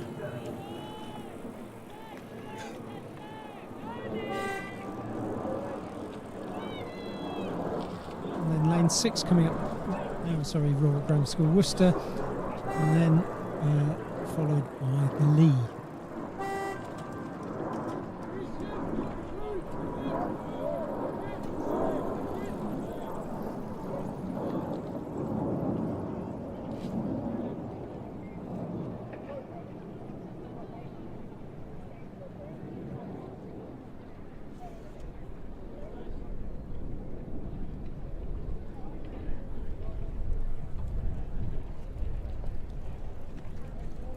So next up is the Women's Challenge 8, Heat A.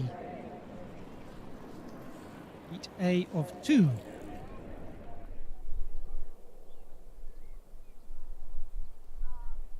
So in lane 2 is Thames C, lane 3 Vesta B, 4 Thames A, and 5 is London. So this is for the President's Memorial Cup, sponsored by Square Blades.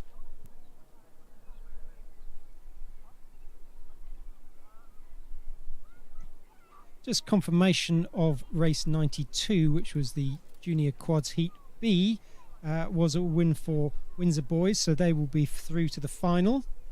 And in race 93, Heat C was a win for Clare's Court, so they will also be through to the final. We await the times to determine those other competitors within the final.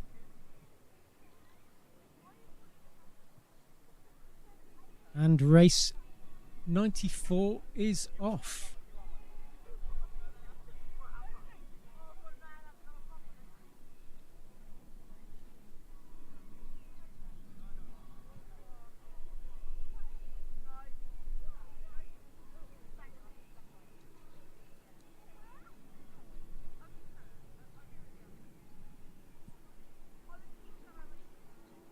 All 4 crews off nice and cleanly.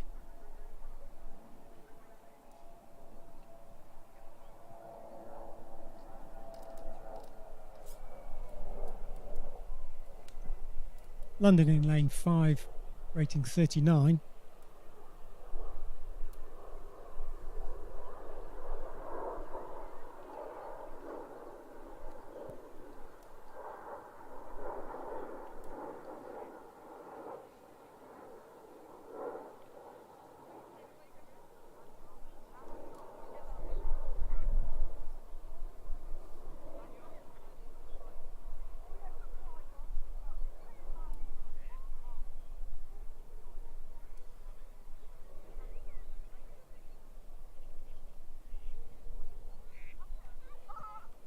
Crews coming up to the 250 metre mark gone.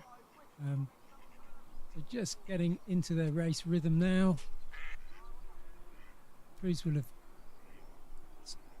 stride, looking to establish that race rhythm that's going to carry them through the rest of the race. London's rating 36, probably slightly higher than Thames in the lane next to them, but just Yeah, Thames 34.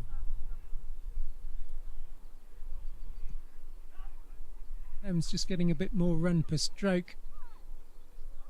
Put a bit more power down than Vesta in the lane next to them. Looks like they've just teased out a bit of a lead over Vesta and over their compatriots in Thames C.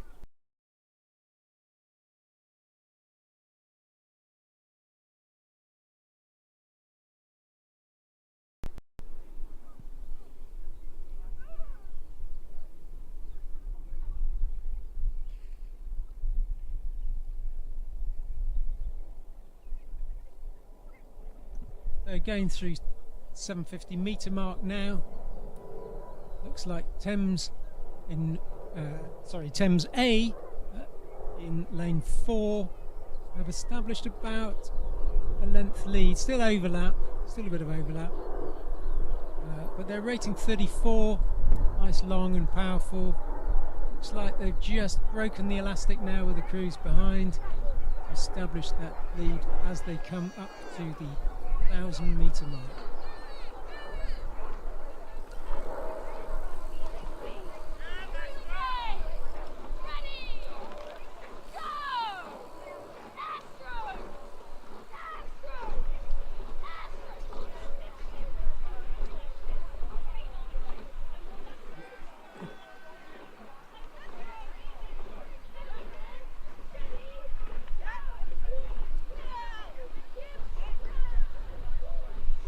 So Thames A continuing to move away as the crews go through the 1250 metre mark. Probably a length and a half, 2 lengths ahead of Vesta. Now rating 33, so just allowing that rate to come down, trying to give them a bit more efficiency, put that work down onto the water, cruise away, staying loose and relaxed, forcing the other crews behind them just to chase. London potentially moved up a bit on Vesta. Pretty tricky at this angle to tell, but they're closed the gap slightly.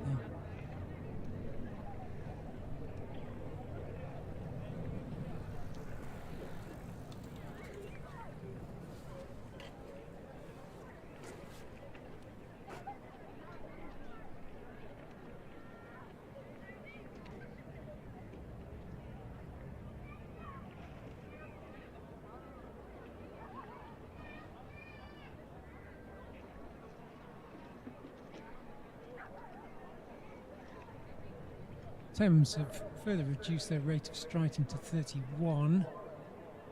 Don't really need to do more than win this race.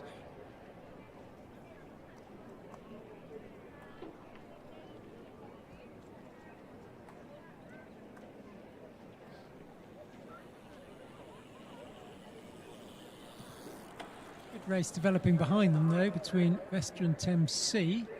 Thames C don't want to make life easy for their A crew either. Vesta's rating 35. Looks like Vesta and Thames C are stroke for stroke as they go through about the last 400 metres to go over this race.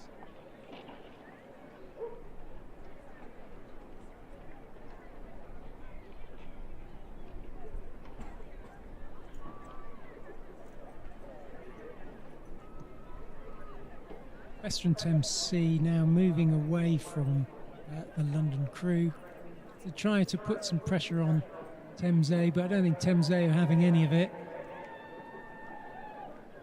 Just dropping their rate but continuing to maintain their boat speed, so that with about 150 metres to go they maintain their lead of a length and a half, 2 lengths maybe over Vesta. Vesta's pulling away now from Thames C. The progression of this race, to remind you, is the first goes through to the final. So Thames should be going through to the final. Thames A. The next fastest 4 crews from the heats will go through. Vesta's crossing the line now. followed by Thames C, who have about half a length clear water beyond London.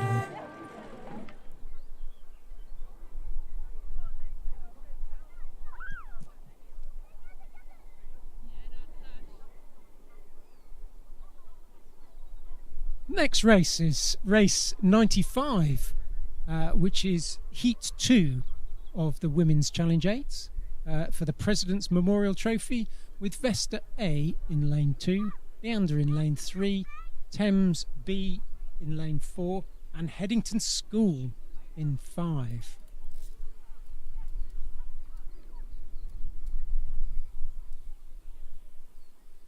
So it's great to see a school really stepping up into this event. Headington will certainly have their work cut out in this company, but the quality of their crews is such that it's really great to see them in this.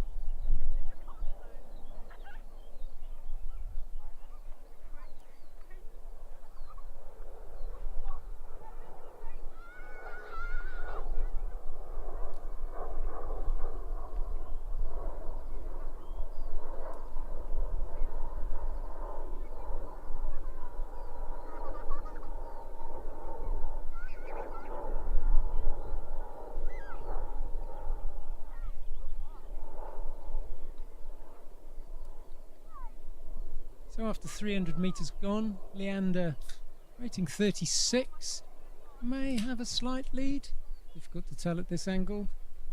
Vesta are rating 35.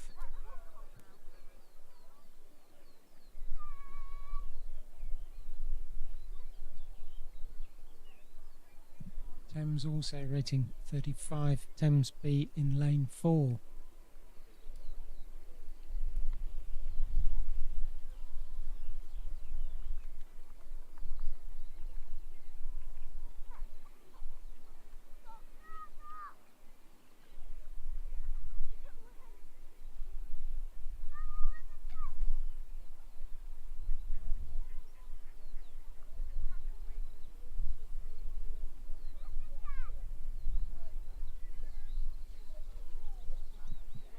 So as the crews go through 750 metres gone, it's like Leander have established an excellent rhythm, and through that are using it to draw away from Vesta A and Thames B. Headington School not in shot at the moment, so you can tell where they are.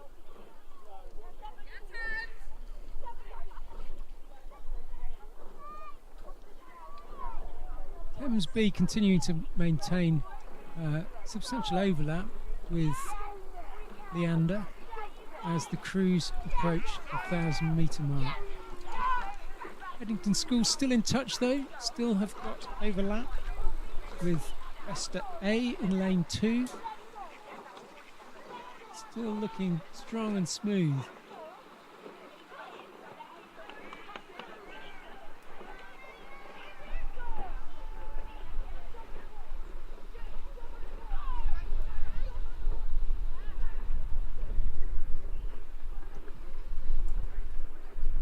Leander certainly not having it all their own way as Thames push on as the crews get to the 1250 metre mark.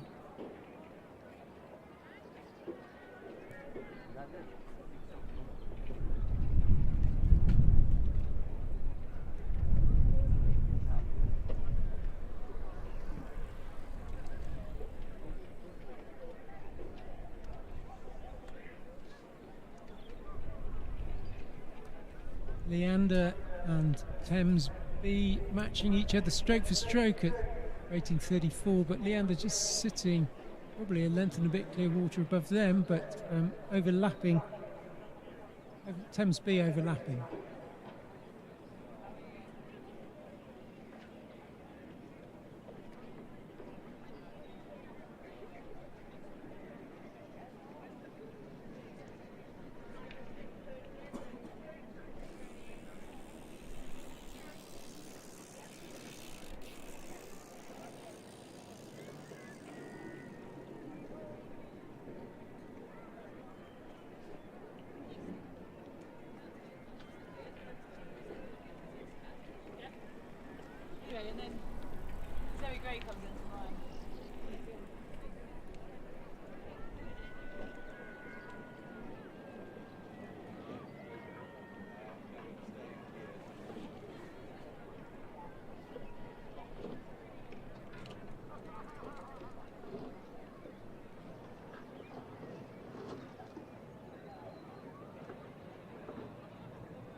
So about 400 metres to go in this race.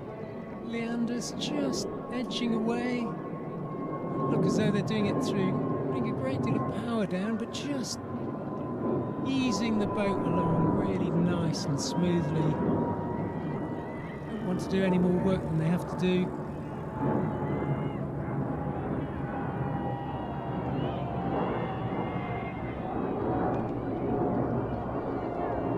Maybe they've just raised their rate of striking hip or hip and a half as they come up to the last 200 metres. Leander now at 35, being chased down by Thames B, but it's too big a gap for Thames B to close, but they'll be wanting to get the fastest time that they can in order to qualify the final. Headington School now have rowed down Vesta and have got Thames B in their sight, but again it's too big a gap to close, but what a sterling effort that has been. Headington crossing the line now, followed by Vesta A.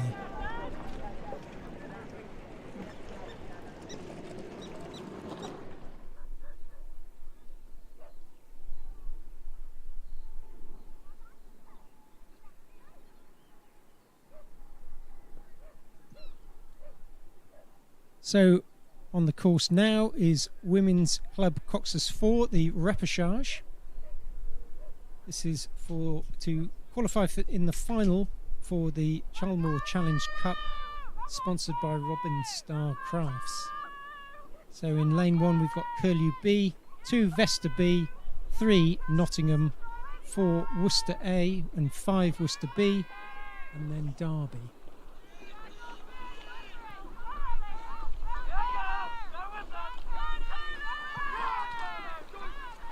Just to confirm, the winner of Heat A was Thames A in the Women's Challenge 8, race 94.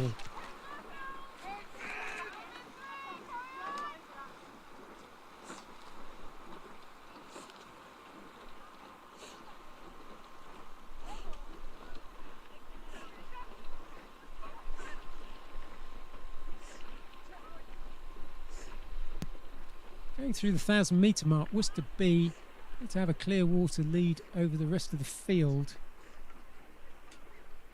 Rating 34, followed by Derby in second place.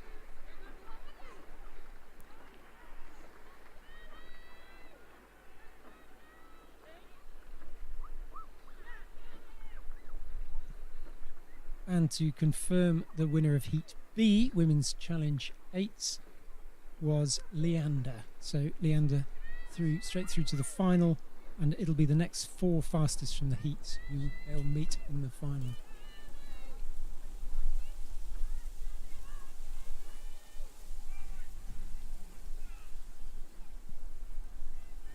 This crew's in behind Worcester B, just having to correct their steering slightly.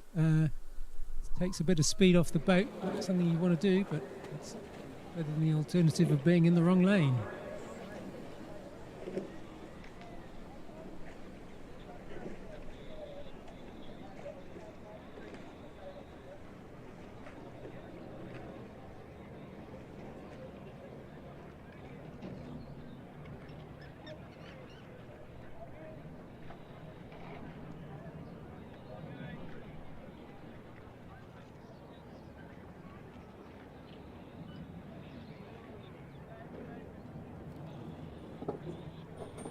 So it looks like Worcester B in lane 5 continue to maintain a handsome lead over Worcester A. I'm sure they'll be very pleased about that. Nottingham, I think, are lying in second place in lane 3, and then possibly Curlew in lane 1, but it's a bit close to call at this angle. Crews now are going through the 1500 metre mark.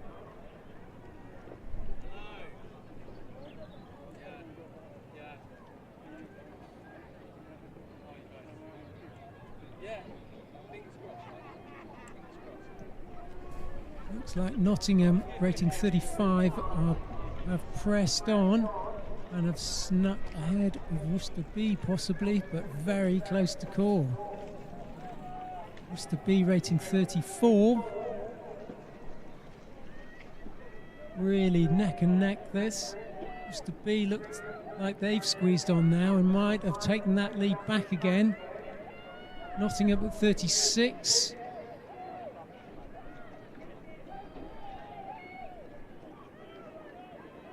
Worcester B taking their rating up. Don't want to be denied that place in the final through the automatic qualification. Nottingham certainly not allowing them to have it all their own way. This is very close.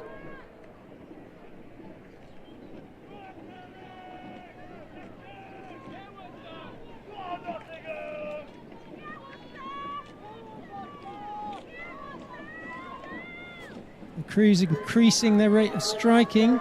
Worcester B look like they're easing ahead now. Yes, they've probably taken half a length out of Nottingham. They're crossing the line now. And then over lane 4, which is Worcester A, Curlew B, lane 6 is Derby, and then lane 2 is Vesta B. Good to see a nice close race though.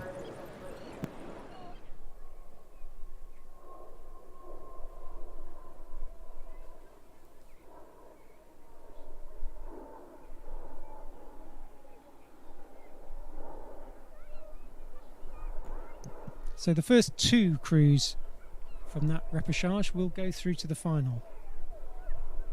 So going through the repechage means that they'll be racing for lanes 1 and 6, so the outside lanes. So on the course now is race 97, Women's Junior Schools Coxed. Again, this is a repechage. So 2 of these crews will go through to the final, and the remaining 4 will be eliminated. So Shiplake College is in lane 1, Emmanuel School lane 2, Godolphin and Latimer 3, Moncton Combe School in 4, Surbiton High School in 5, and Shrewsbury School in 6. Crews now going through the 1,000 metre mark.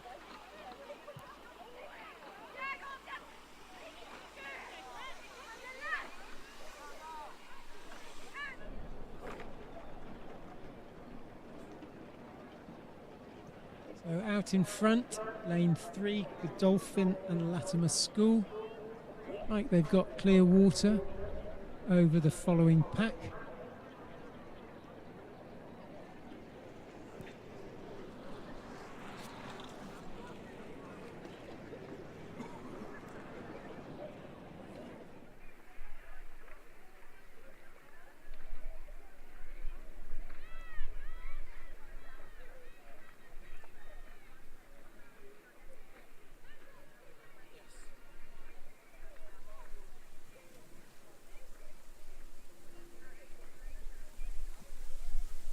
Godolphin and Latimer School striking 33, continue to move away from the rest of the field, now have 2 lengths probably clear water to the following crews behind.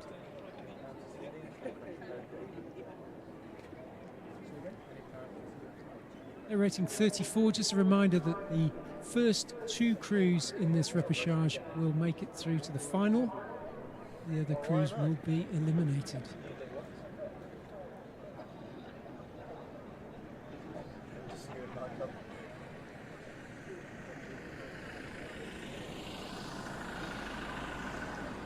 crew still rating 34. They certainly aren't taking any chances about whether they're going to win this or not. Making sure that they win by a substantial margin, having forgotten they're going to race fairly shortly after this.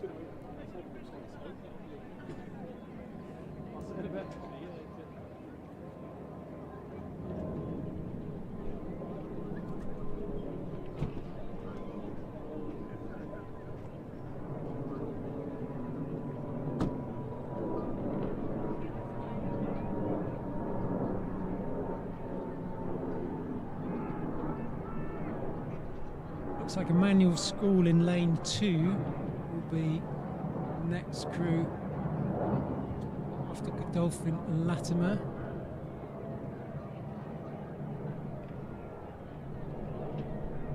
Shiplake pressing them hard. I think there's quite an angle between them.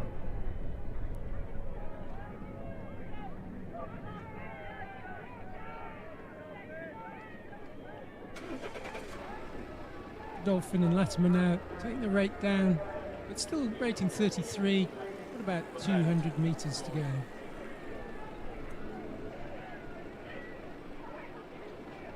Yeah, now they're taking their rating right down, just paddling it in. Other crews coming up fast on them, but they have a handsome lead, which won't get closed down in this rep.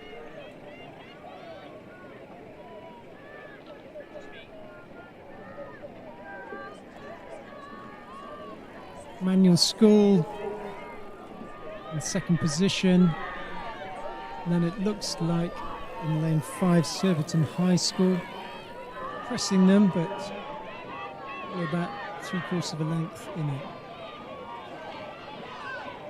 That now closing up as the crews approach the finish. Manual School still about half a length up. Oh, getting rowed down, very close. Surbiton High sneak that place in the final.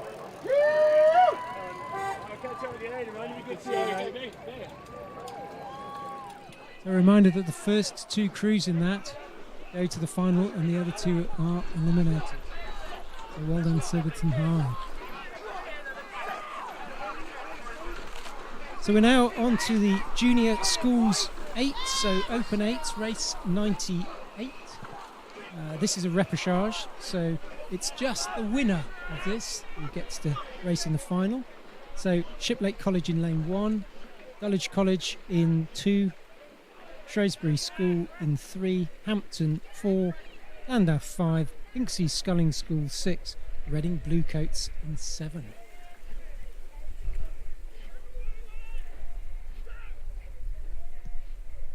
Going through the 1,000 metres, 4 crews within a canvas of each other, so great to see racing like this. Emmanuel had a length clear water. Crews still in a line across the course. Very exciting to watch this. Make sure you give them a good cheer as they come past you.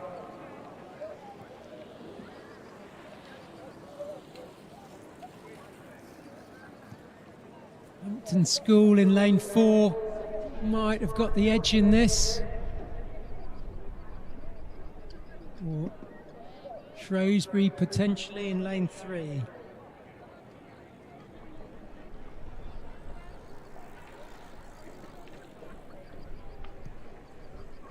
Just to confirm the results of the repechage of the crews that are going to go into the final. So in women's clubs, Club Coxless 4s, through to the repechage are Worcester B, through to the final, sorry, Worcester B and Nottingham.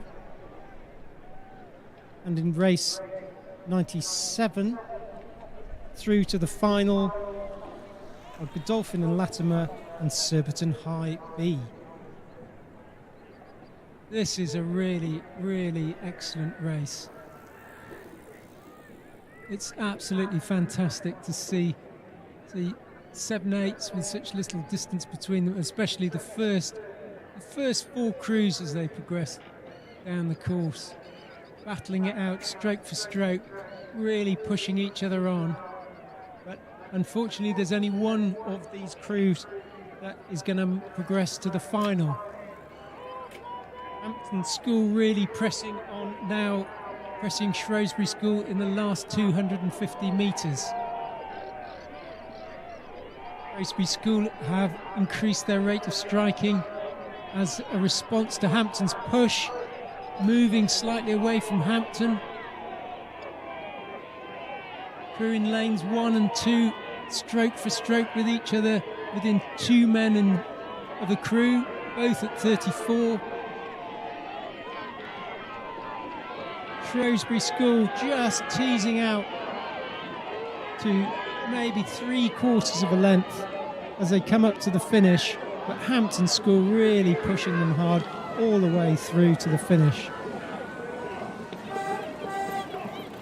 Hooters just going to be going constantly as these crews go across. What a fantastic race to watch. Well done, boys. Well done, Blue Coat.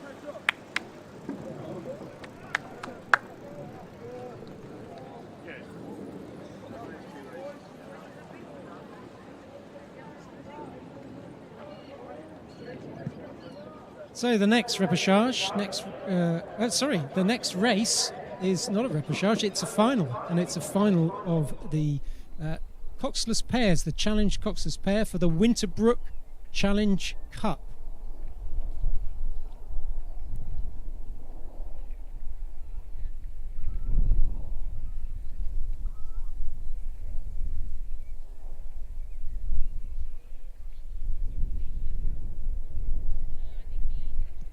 So on the course now, the final of the Challenge Coxless pairs. Lane 1, 1863 Club.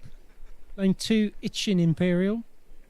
3, Leander. 4, Thames. 5, Wimbledon. 6, Emmanuel School. And in lane 7 is Upper Thames.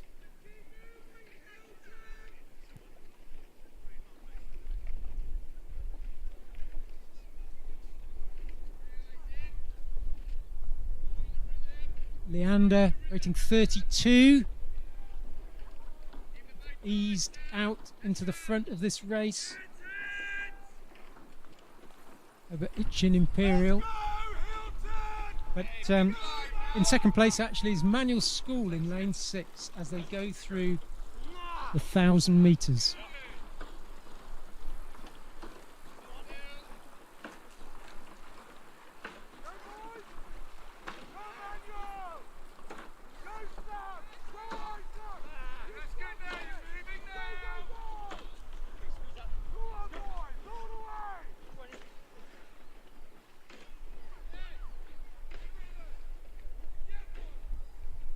So confirmation of race 98 repechage.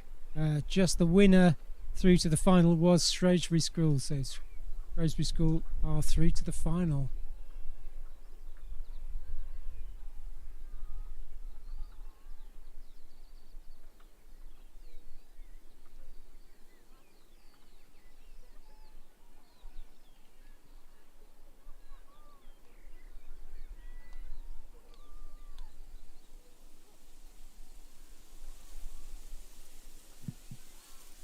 Leander rating 32 continue to lead as the crews approach the 1,500 metre mark. Probably a length or so up on second and third position, but not moving. Crews all moving together, so this is developing into an interesting race.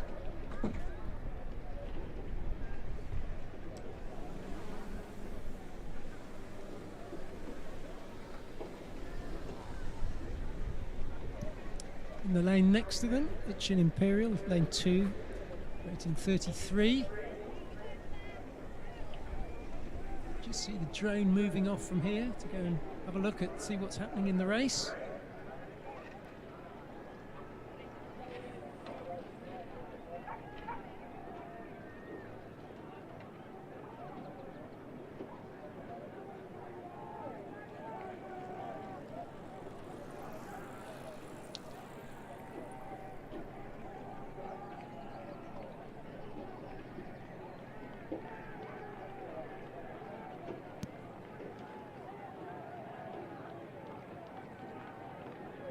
So the crew have got about 300 metres, 350 metres to go. Leander continue to lead by about a length, but Emmanuel School are closing them down. Emmanuel School rating 35. So having a bit of a charge.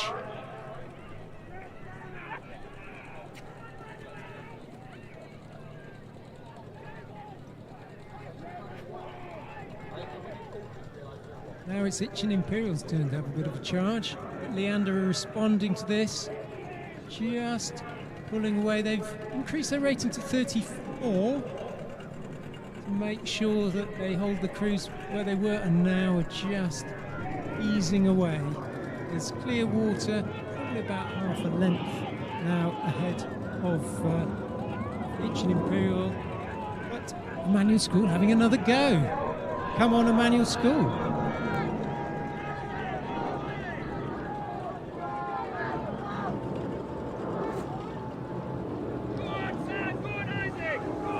Crews have just closed that gap to Leander, but Leander win that with Emmanuel School in a very close second and third with Eton Imperial.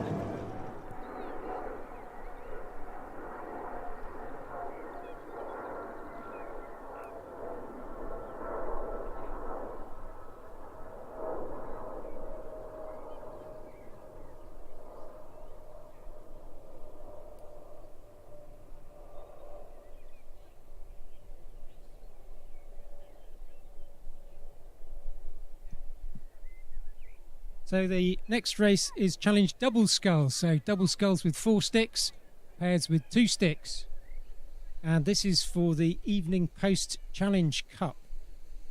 So in lane 1 we have Marlow, 2 South African Schools Rowing Union, 3 is Leander, 4 Thames B, 5 Thames A, South African Schools A in lane 6, and Globe in lane 7.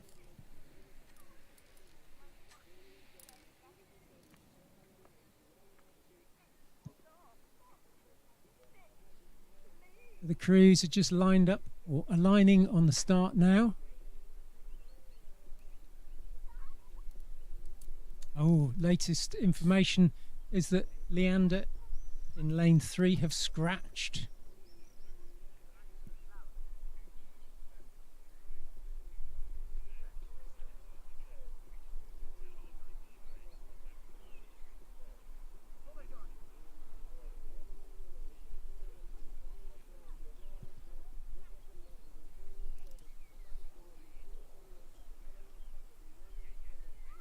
Crews have started.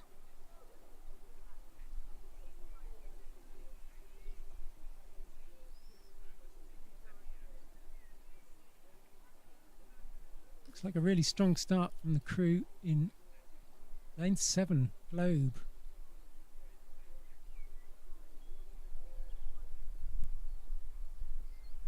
So confirmation of the winner of the Challenge Coxless Pairs final, the Winterbrook Challenge Cup, was won by Leander.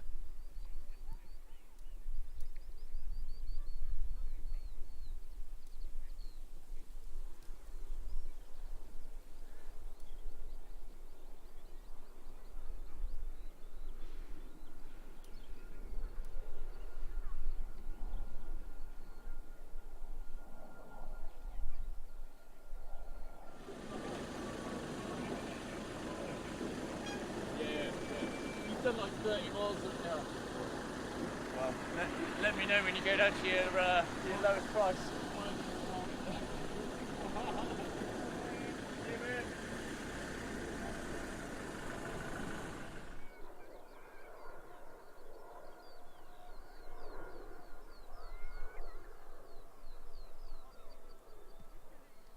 So the double sculls well into their race rhythm now, through the 250 metre mark, just establishing that strong race rhythm that's going to carry them through the next 1750 metres.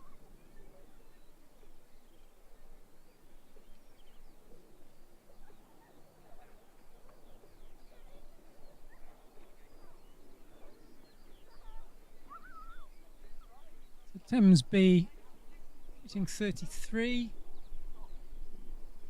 As they go through the 500-metre mark. Looks to be fairly close with Marlow in lane 1. Just waiting for the camera to pan out before we can see where other crews are.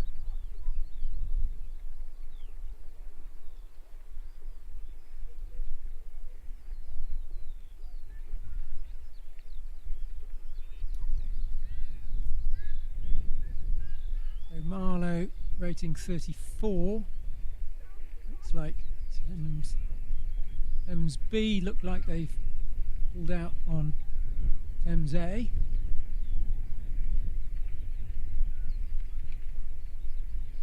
The crews go through the 750-metre mark. When the camera pans out, we'll start to get an understanding of where the crews lie in this, but early indications is that Thames B have gone out pretty hard and may even have clear water over Thames A.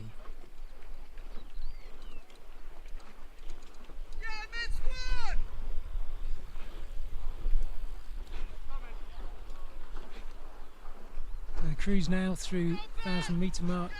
It's Thames B over Thames A. Over Globe, I think, and then in lane 1 it's Marlow.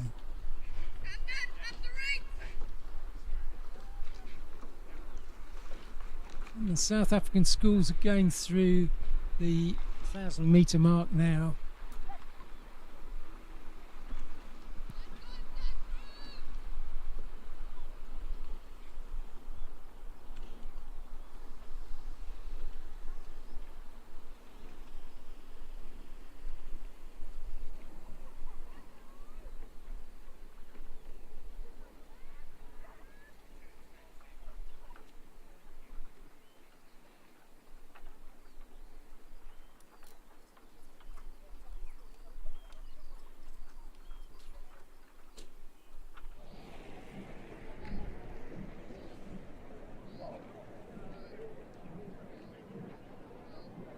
So the drone's just coming out now to have a look what's going on. So this is it. Thames A and B look like they've stolen a march over everybody else, but nearly neck and neck between those two crews.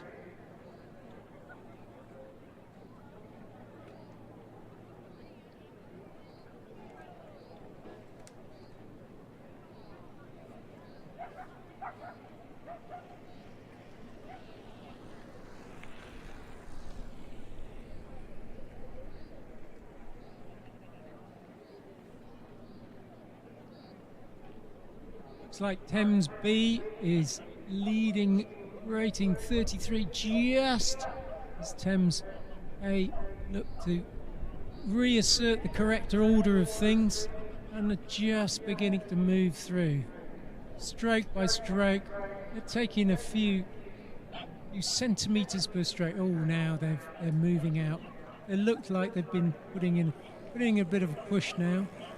Thames B responding, upping their rating.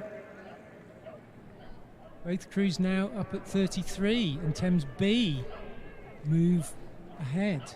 Crews now approaching the 1750 metre mark, so just 250 metres to go.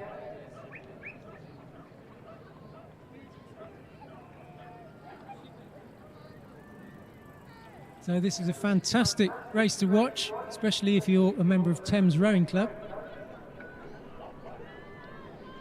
which the umpire is. I've just been informed. Oh, but here's Thames B squeezing on again. Thames B must be the last 10 strokes now. And looks like now it's their turn to take centimetres per stroke as they squeeze on. Moving out to half a length, 2/3 of a length. A length now as Thames B crossing the line and overlap with Thames A.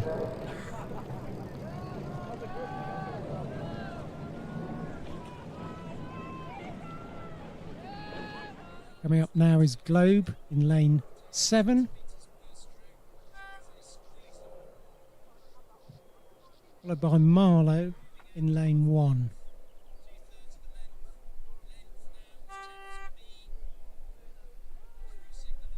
Followed by the 2 South African crews. Just a reminder, though, that these South African crews are J16. What a fantastic effort these guys have put into this.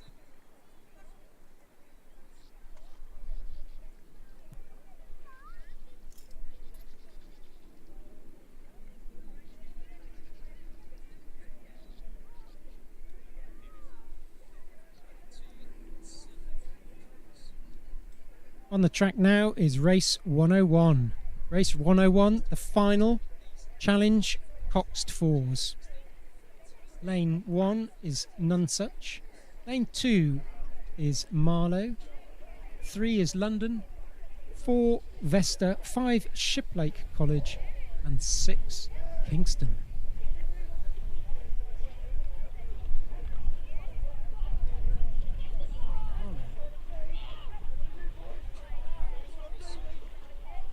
Could be Marlow in lane 2. Have snuck a couple of men now easing out to maybe 3/4 of a length over the following crews. Coming through the 1,000-metre mark now.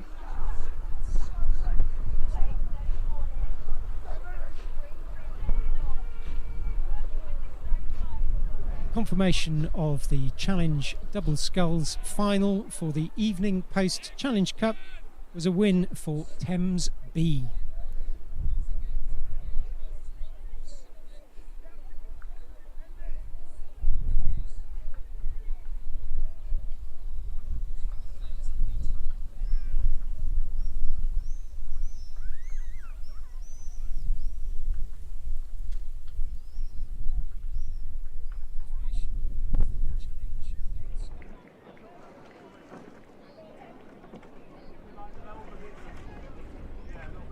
So another close race here between the first 4 crews of Marlow in lane 2, London in lane 3, Vesta in lane 4 and Shiplake College in lane 5.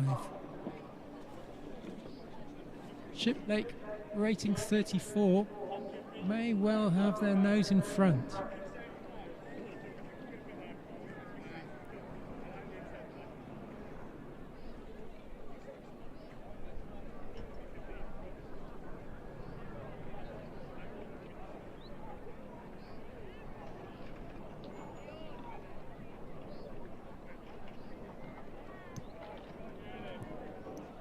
London in lane 3, rating 35, look like they've squeezed on a bit and may have taken the lead as the crews come up to the 1,500 metre mark. Yes, they're about a canvas or so up on Marlow and Shiplake.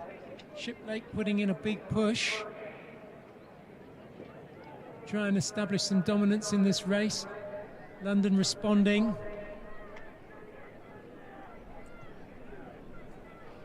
Shiplake at 35, London at 35. London squeeze on again.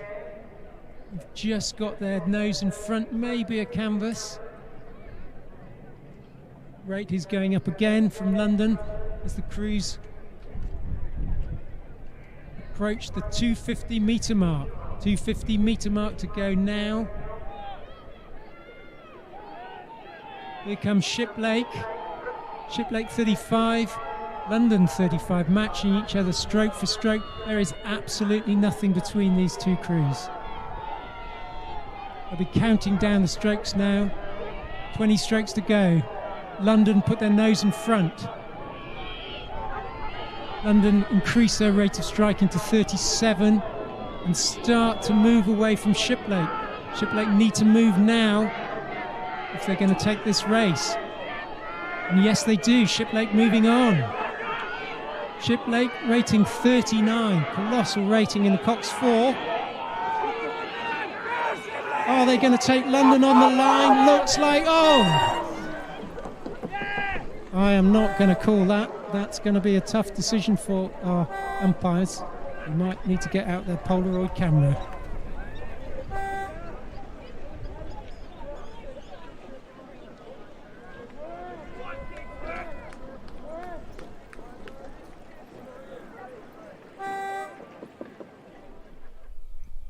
And that was Kingston just crossing the line. Then umpires waving his white flags to say that race was good. Certainly was.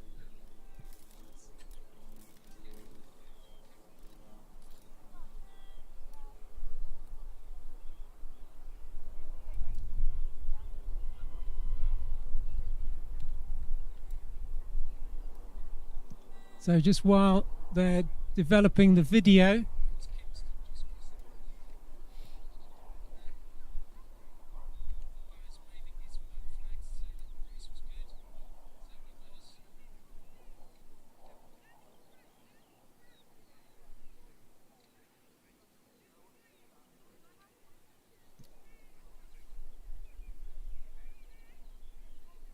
I've just had confirmation that the Challenge Coxed Fours final, the Coronation Challenge Cup, was won by Shiplake.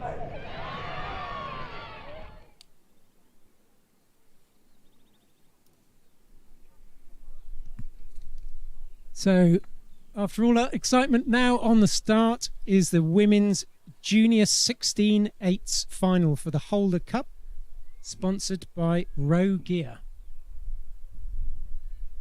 So, crew order in this is Wallingford in lane 1, Latimer Upper School in lane 2, Surbiton High School in 3, Lady Eleanor Hollis in 4, Henley in 5, and Bedford Girls' School in lane 6. So the crews are on the start now, just straightening up in preparation for the starters' orders.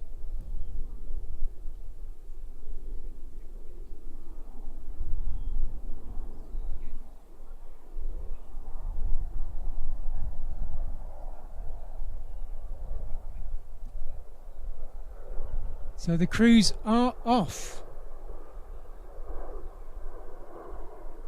Ooh, a bit of oversteering there from crew, Henley crew in lane 5, but straightening up again.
Approaching 1,000 metres in this final of the Women's Junior Under 16/8s. Wallingford in lane 1 at 34, Latimer Upper alongside them also at 34, Surbiton High School at 35. Not a lot between these crews. Surbiton having won the WJ16 event at the School's Head in March, and also having won the Inter-Regional Junior Regatta last weekend up at Nottingham, where Wallingford was second on both occasions. School's Head, Latimer Upper were third and LEH were fourth. So we're expecting this to be really quite a tight competitive race. We're approaching the 1,000 metre mark.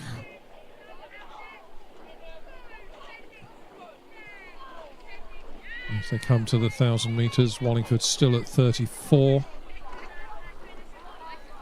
In lane 5 it's Henley though, who lead coming through 1,000 metres from Wallingford by half a length. Henley, then Wallingford. Then it's Latimer Upper and LEH, then Surbiton, and then Bedford Girls' School. So at the halfway point it is Henley, then Wallingford.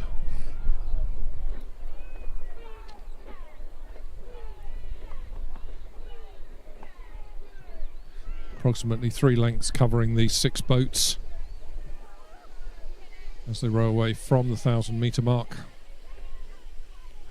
Henley at 34, Wallingford at 34, all very similar ratings.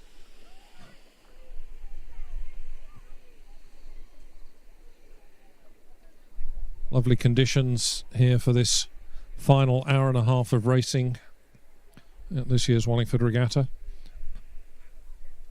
And so we look down from the drone and footage that we're seeing here in the finish tower, and now our YouTube audience seeing it as well. It's Henley who've now pulled out away from the rest of the field. Henley leading with Clearwater. Henley at 34. A close race then between LEH in lane 4 and Wallingford in lane 1 for second place. Approaching the 1,500 metre mark. Henley with, I think, a length and a bit over Wallingford and then LEH. Currently we're in 4th place are Latimer Upper and then Surbiton just behind them. Not much between Latimer Upper in 4th, Surbiton in 5th, and Bedford Girls' School in 6th. Wallingford still at 34, coming under a bit of pressure from LEH over in lane 4. But it is Henley in lane 5 with about a length and a half's advantage over Wallingford. Both these crews still at 34. Wallingford leading LEH by about a length. I think LEH just put in a little push, closed up a bit, and Wallingford have responded and come away again from LEH. But Henley holding the trump card in this race at the moment, leading by about a length and a third. Wallingford beginning to push. They know if they're going to close this on Henley, this length, at about a length and a third at the moment. Henley trying to hold on. Still just a little bit of Clearwater in this final of the Women's Junior Under-16 8s for the Holder Cup. This event very kindly sponsored by Row Gear. We say thank you to them and to all of our sponsors. But it's still Henley with a lead of about a length and a half over Wallingford, who are in lane 1. Henley across in lane 5. Surbiton were the quickest qualifiers for this final, LEH second quickest, but they've been left behind by both Henley and Wallingford. Henley, if anything, now beginning to squeeze away a little bit. It's a good length and a half, and maybe approaching 2 lengths now as they come towards the line with about 3 strokes to go. Henley with Clearwater to take the win in Women's Junior Under-16 8s as they cross the line. Just about a length and 3/4, maybe it's 2 lengths up on Wallingford, who is second, with LEH coming in third, about a length down on Wallingford, and then Clearwater between LEH and very close Surbiton High School and Latimer Upper in 4th and 5th respectively. with Bedford Girls' School coming in now in 6th.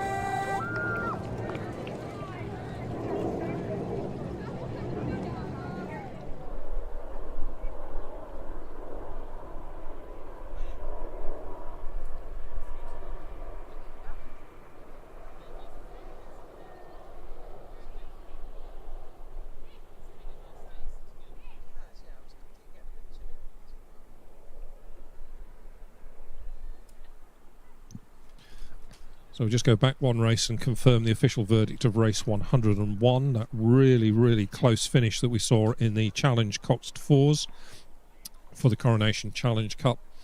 And the verdict by about half a foot. And just on the very final stroke went to Shiplake College, who take the trophy home with them tonight, with London Rowing Club in 2nd, Marlow 3rd, Vesta 4th, Nonsuch in 5th, and Kingston in 6th.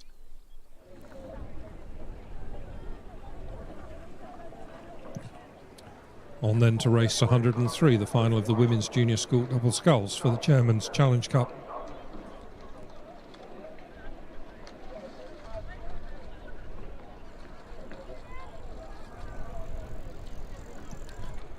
In lane 1, Bedford Modern School B, lane 2, Bedford Modern School A, lane 3, Sir William Perkins School's A crew, in lane 4, Sir William Perkins School B crew, in lane 5 are Shiplake College A, and in lane 6, Norwich School.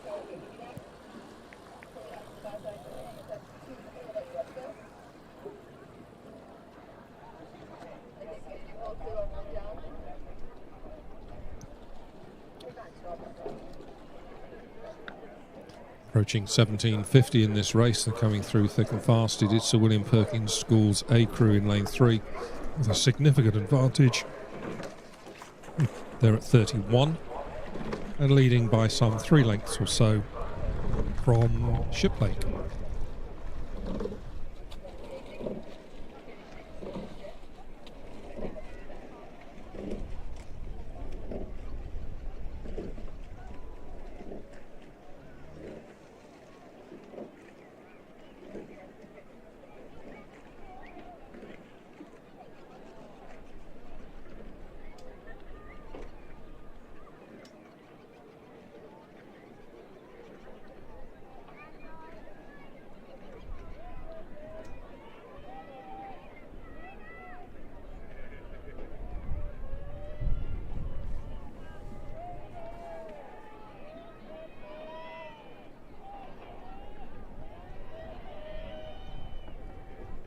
.250 metres to go. It's still Sir William Perkins School A crew in lane 3, leading comfortably in this final of the Women's Junior School Double Sculls.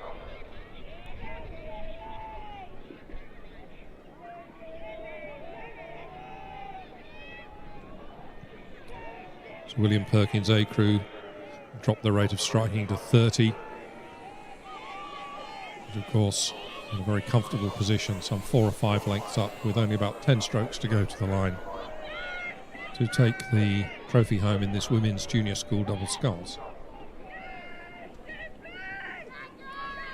Behind them at Shiplake in lane 5, who are running in 2nd place, just about a length up on Perkins B crew in lane 4, with Bedford Modern B in 4th place, but crossing the line first are Sir William Perkins School A crew, some 3 lengths up on Shiplake, and then Sir William Perkins B. Crossing line 4th, Bedford Modern School B. 5th will be Norwich School, and 6th, Bedford Modern School A.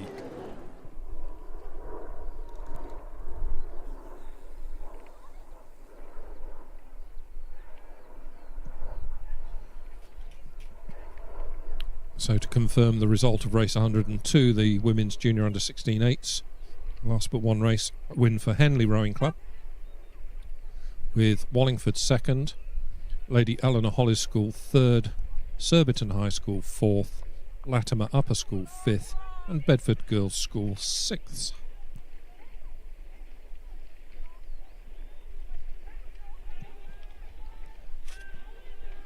Race 104 is on the track, and indeed approaching the 1,000 metre mark Final of the Women's Junior School Coxless Fours for the Skiff Regatta Cup.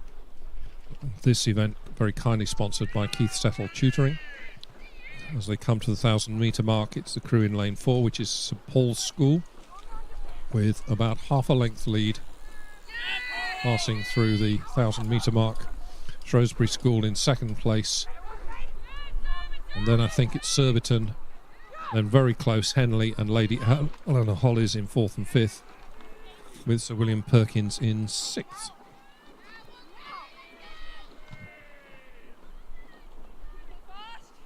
Just give you the official result of race 103, the final of the Women's Junior School Double Sculls for the Chairman's Challenge Cup.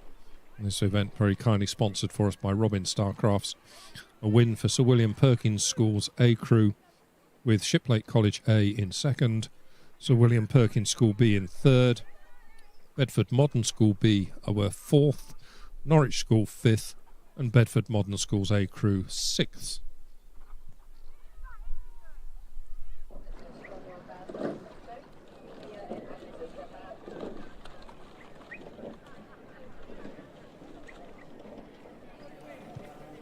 So a reminder, in this Women's Junior School Coxless Fours final, in lane 1, Lady Eleanor Hollies School, lane 2, Henley A crew, lane 3, Shrewsbury School, lane 4, St Paul's Girls School, lane 5, Surbiton High School A, and in lane 6, Sir William Perkins School B.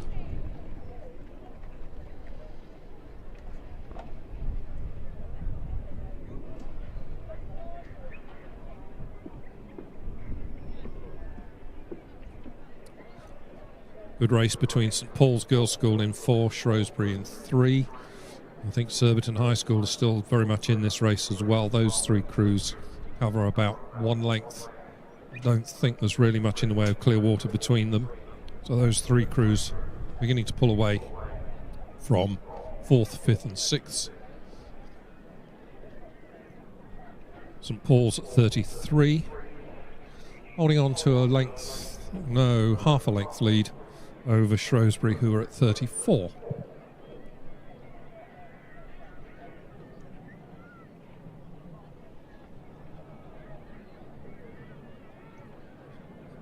St Paul's just beginning to have to pick up the rating a little bit. They're also now at 34, matching Shrewsbury, but they continue to hold a half-length lead as they come past 1750.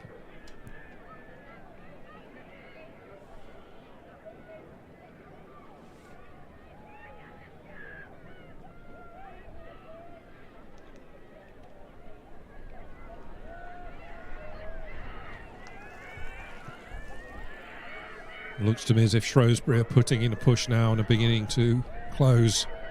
It's now down to about a third of a length. But it's still St Paul's Girls' School, rating 34, who lead by about a canvas now.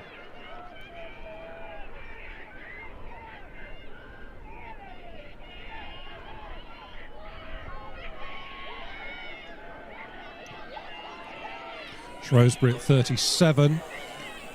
Definitely closing on St Paul's, coming at them. Crews down to under a canvas between these two. Shrewsbury in 3, St Paul's in 4. The two crews are more or less level just as it comes to the line with about 5 strokes to go. Shrewsbury have put in a really quick final 250. Shrewsbury and St Paul's, nothing between them. Shrewsbury probably have timed their finish, that little sprint, just perfectly to get their bows in front. Looks to me like Shrewsbury, by just over a canvas from St Paul's Girls' School, the early leaders throughout this race. Superbly timed sprint into the finish line by Shrewsbury School. That race was a really good one. I didn't take too much notice of the umpire, who was warning somebody for their steering.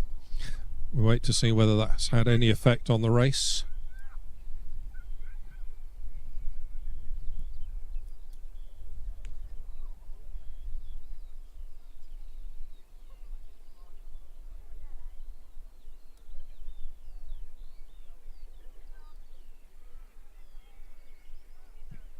The race umpire is wanting to talk to the judges by radio. We haven't had a white flag yet to signal a fair race, so we wait to see what's happening there.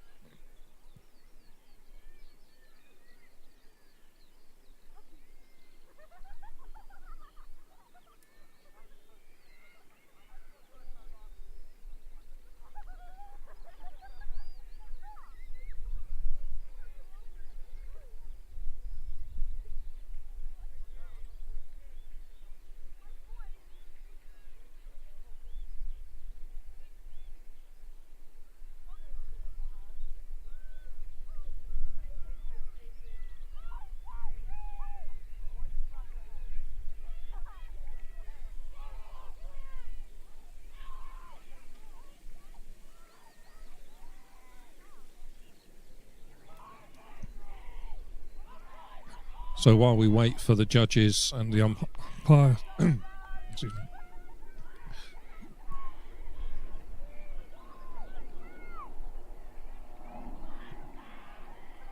Let's move ahead to race 105, which is on the course, the Women's Junior Under-16 Quadruple Sculls final for the FE Hedges Cup.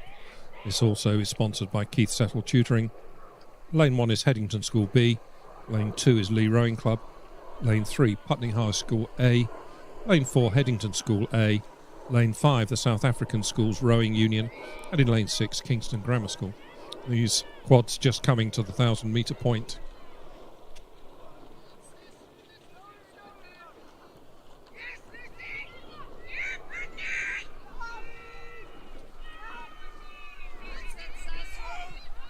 Really tight race as they come to the 1,000-metre point, and it's the South Africans who have their bows in front. South Africans in lane 5 by about a canvas over Putney High School, but also Headington and Lee, those four crews within a length of each other.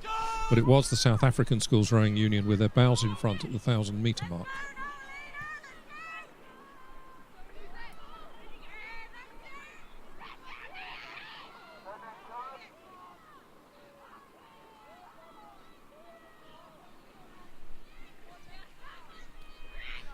So now have the official result of that last race, race 104, the final of the Women's Junior School Coxless Fours, the Skiff Regatta Cup, and sponsored kindly by Keith Settle Tutoring. It was a win for Shrewsbury School by about a canvas over St Paul's Girls' School in second, Surbiton High School Lady in third, Henley in fourth, Lady Eleanor Hollis School in fifth, and Sir William Perkins School B in sixth.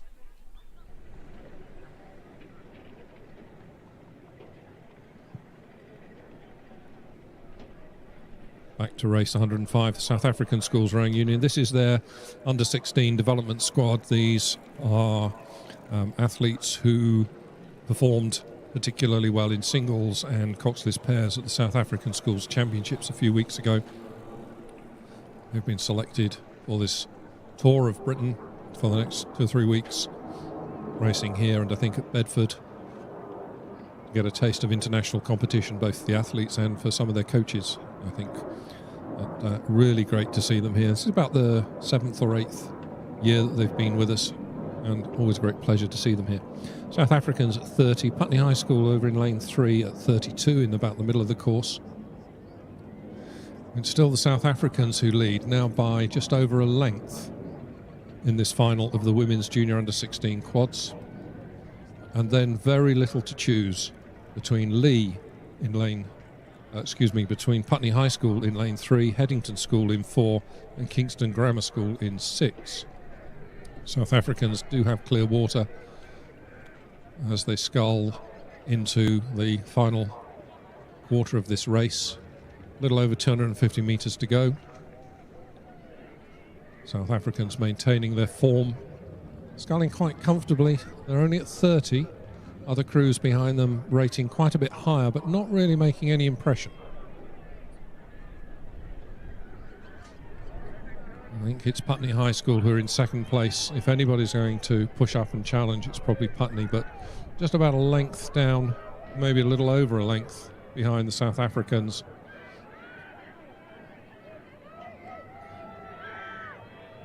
Putney at 34, South Africans at 31. Long, powerful strokes by the South Africans. Really lovely timing. Good leg drive, good pick up on the catch and then a leg drive, all moving nicely together. South Africans inside the last 100 metres. Putney High School in lane 3, really now having a big hard push to try and close the gap.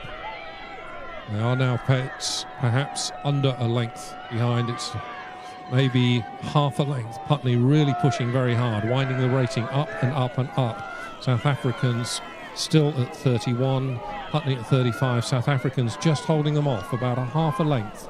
The South Africans lead as they come to the line. Maybe 2/3 of a length, the verdict for the South African Schools Rowing Union to take that win in the Women's Junior Under-16 Quadruple Sculls. I think we were looking at Headington School crossing 3rd, Kingston Grammar School 4th, Lee, who I think faded a little bit towards the end of that race, in 5th, and Headington School's B Crew in 6th.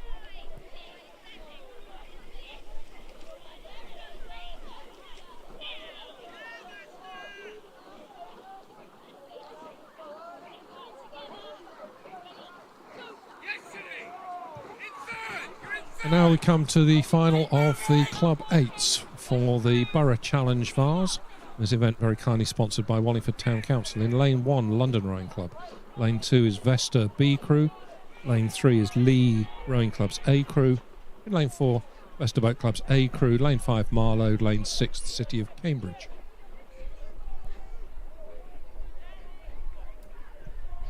Eights racing is always very tight, particularly when you get to the finals. And this one is no different. Crews in 4, 5 and 6, Vesta A, Marlow and City of Cambridge, all overlapping as they pass the 1,000-metre point. It's the crew in lane 4, Vesta A, who have the advantage, maybe just beginning to ease out to certainly half a length, 2/3 of a length advantage. Then the other 5 crews in this race, I think, are all within a length of each other. This is really close. I don't think we're more than about a length and a half between all 6 crews in this race as they come away from the 1,000-metre point. This the final of the Club 8s. London in lane 1 appear to be having quite a big push in this third 500. Certainly have come through Vesta B in 2 and I think Lee in 3. Not yet challenging Vesta A's lead, but they are closing it down. Crews are beginning to come back at Vesta A, the early leaders in this race. Vesta A leading by maybe only half a length at the most, but it does look to me like it's London in lane 1 who are moving the easiest of these crews. Ratings all in the 34-35 region. Still only just about a length and a half covering all 6 crews in this race. London Rowing Club in 1, Vesta Rowing Club A in 4. And it looks as if it's between these 2 crews as they come past the 1,500-metre mark. We'll see who has a little bit of a sprint left in them. London Rowing Club, I think, are now come up level with Vesta. London in 1, Vesta in 4. As I said earlier, London moving perhaps the easiest. Maybe the ratings are a little bit higher by London, who are at 36. Vesta A at 34, and those extra couple of strokes a minute are just enough to give London the lead as they come through 1750. London now leading by about half a length over Vesta A. London in lane 1. London continue at about half a length. They're not now pulling away. Vesta perhaps responding. Being chased by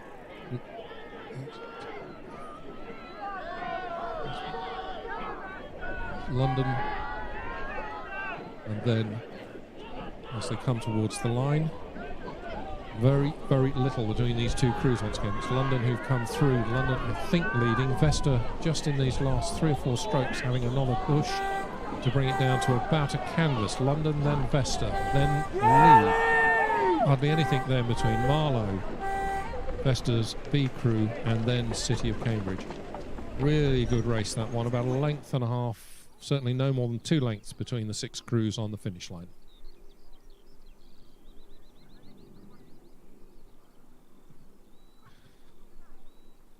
We'll go back 1 race to the final of the Women's Junior Under-16 Quadruple Sculls for the FE Hedges Cup, sponsored by Keith Settle Tutoring, and I can confirm it's a win for the South African Schools Rowing Union, who beat Putney High School A into 2nd place, with Headington School A 3rd, Kingston Grammar School 4th, Lee Rowing Club 5th, and Headington School's B Crew in 6th.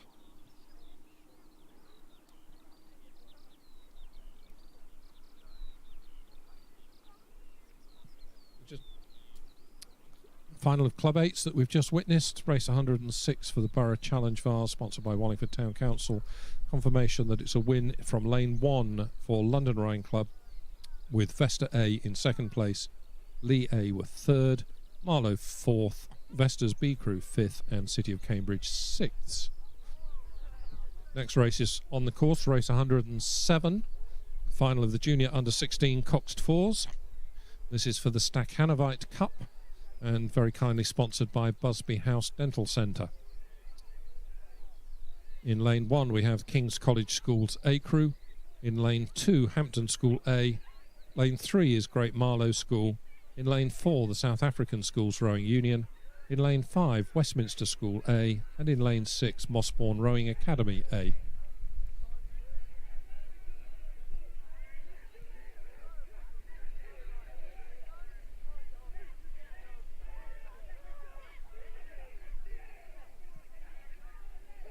Great Marlow School were the fastest qualifiers for this final. South African Schools Rowing Union second quickest, but early on it looks like it's Hampton who have taken the early lead in the first 500 of this race. Hampton in their familiar yellow tops as they come past the 750 metre point, probably with just a very small lead in lane 2 over Great Marlow School in lane 3.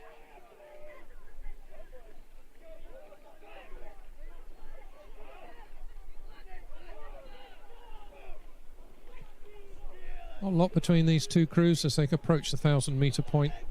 Hampton in 2, Great Marlow School in 3. Great Marlow School maybe just moving a little bit easier at the moment, a little more efficiently. And I think Great Marlow School just have their bows in front as they come to the 1,000 metre point. They've certainly come from a little bit behind, maybe a canvas down to be a canvas up as they come through. So it's Great Marlow School, then Hampton, and then South African Schools, Westminster, King's College School A and Mossbourne Rowing Academy A in that order as they pass the 1,000 metre point. Hampton at 34, Great Marlow School at 32, so just underrating Hampton a little bit and just a little bit more efficient with the pick-up at the catch, a little bit more effort through the water, but then some quite nice relaxation on the recovery. Great Marlow School just a little bit more efficient than Hampton with each stroke, and it's taken them into the lead.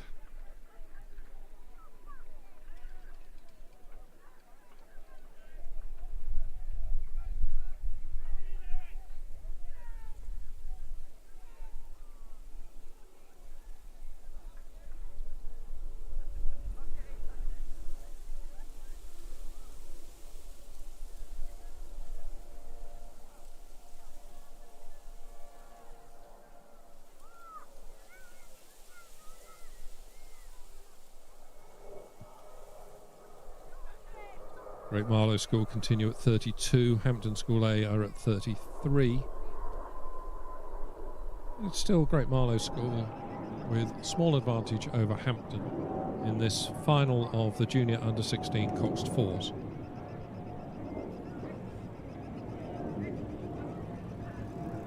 Those two crews, Great Marlow and Hampton, just beginning to pull clear of the other four crews in this field.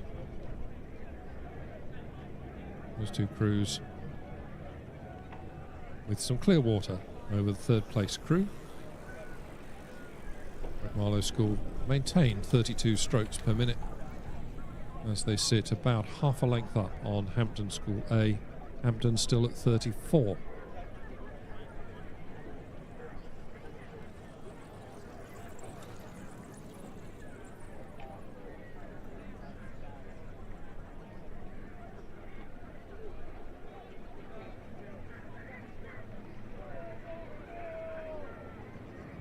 Approaching 1750 metres into this race. Great Marlow School in 3, who were the fastest qualifiers for this final, continue to hold on to a lead, but it's not by much. Hampton are pushing them quite hard. Hampton at 34, Great Marlow School at 32. Both crews as we come through 1750, beginning to sense that the finish is not very far away. Another 20 strokes or so. Maybe 25 strokes, depends on the rating a little bit. It's Great Marlow School just beginning to squeeze away, I think, from Hampton now. Great Marlow School just running out to just about a one-length lead over Hampton. Hampton beginning to come under a little bit of pressure, I sense, from King's College School in lane 1 and the South Africans in 4. But Great Marlow School now beginning to push away. Great Marlow School raised the rate of striking to 36 to sprint into the finish line, finish in some style, squeezing out almost to a 2-length advantage as they come to the line. Great Marlow School in this junior under-16 coxed fours final. Hampton coming to the line now in second. Really close there between the South Africans and Westminster, the third and fourth. I think those two crews just pipped King's College School in lane 1 for 5th place, as we see Mossbourne Rowing Academy from East London coming in 6th.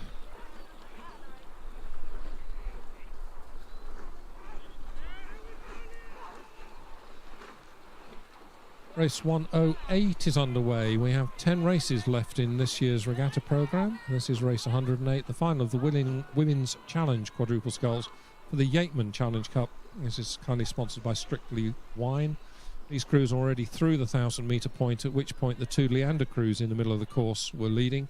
So just to confirm who's in this, lane 1 is Kingston Grammar School, lane 2 Shiplake College, lane 3 is Leander A, lane 4 Leander B, lane 5 is Molesey, and lane 6 Thames A.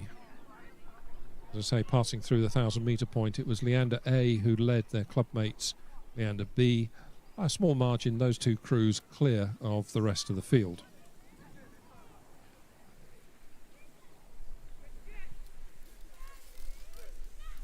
So official confirmation of the previous race, race 107, the final of the junior under-16 coxed fours for the Stackhannovite Cup, sponsored by Busby House Dental Centre. A win for Great Marlow School over Hampton School's A crew, who was second. The South African Schools Rowing Union finished third, just ahead of Westminster School A, who were fourth. King's College School A were fifth, and Mossbourne Rowing Academy A were sixth.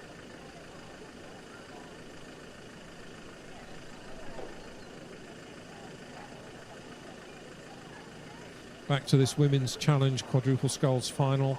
And two Leander crews are the class crews in this event have moved. Certainly Leander A moving very smoothly. They're at 33. Molesey in 5 have come up to challenge Leander B for second place, and indeed Molesey may just have come through Leander B. But it's Leander A, fastest qualifier for this final. Gains them lane 3 in the draw, making best use of it. These lovely early evening conditions, water's nice and flat, almost no wind. Leander A still at 33, Molesey also at 33. I think Molesey still have their bows just in front of Leander B, who are third. And then I think it might well be Shiplake with Thames A and Kingston Grammar School in 5th and 6th.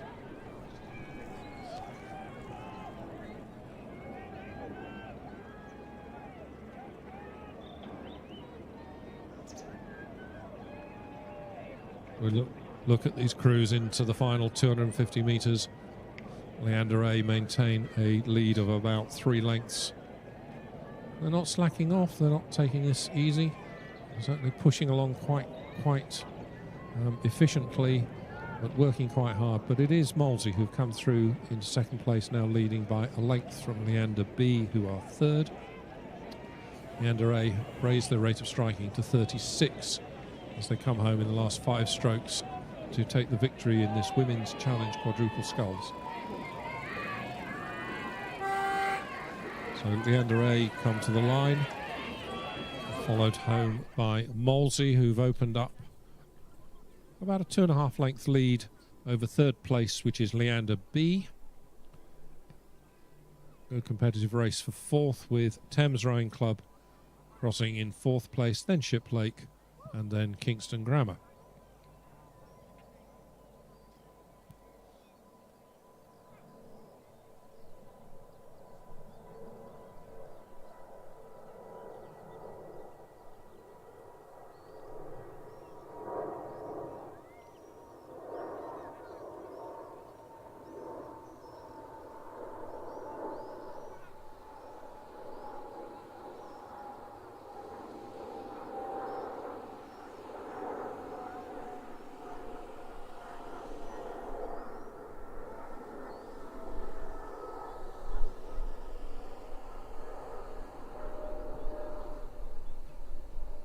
So we have the luxury here in the finish tower, as do our YouTube viewers, of watching this next race go away from the stake boats. This is race 109, the final of the Junior Under-15 8s for the Cooperative Funeral Care Trophy in Lane 1 Hampton School, Lane 2 Shiplake College, Lane 3 Radley College, Lane 4 King's College School A, Lane 5 Westminster School B, and in Lane 6 St George's College. And they all got away cleanly and very quickly in this final of the Junior Under-15 8s.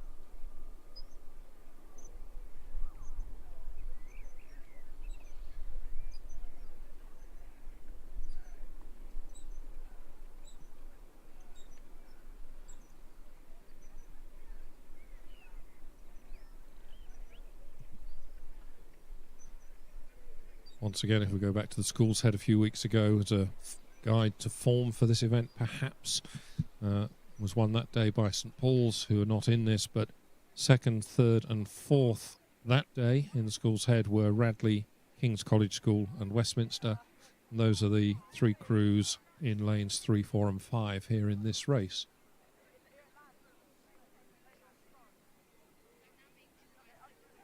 Coming past the 750 metre mark. It does appear that Shiplake are a little behind Hampton and Radley, but not by much. I don't think there's more than about a length between these crews. Radley in lane 3, the quickest qualifiers for this final. King's College School A alongside them in lane 4, second quickest. Hampton having a really good first half to this race. They're certainly well up. Perhaps not quite level with Radley, but both those crews leading by Shiplake by at least a length. Does look like it's Radley, though, who have pulled away from King's College School in 4, and at the moment I think it's Radley coming towards the 1,000 metre mark, leading by maybe now a length. And indeed I think Radley now have clear water as they come to the 1,000 metre mark any second. Here we go now, coming through the 1,000 metre mark. It's Radley with, nearly 2 lengths advantage. And then we have 4 crews almost level as they come through in second, third, fourth and fifth. And I think St George's College in lane 6 may well have crossed that point in second place, with Westminster School, King's College School and Hampton more or less level. Shiplake in 6th place, but not that far behind. But it is Radley who are showing probably the best form in this race at the moment, leading by a length and a half. A reminder that certainly in the UK up to J14 is sculling only, so this is their first year in competitive sweep or rowing. And certainly the Radley crew looks very disciplined, very skilled, very neat blake work. They're moving very well together. Radley at 34 now, others at 36, 37, so King's College School at 37, St George's at 35, Hampton at 33. Radley just able to stretch out a little, lower the rate of striking a little, and just underrate everybody else in this race. Radley now at 32.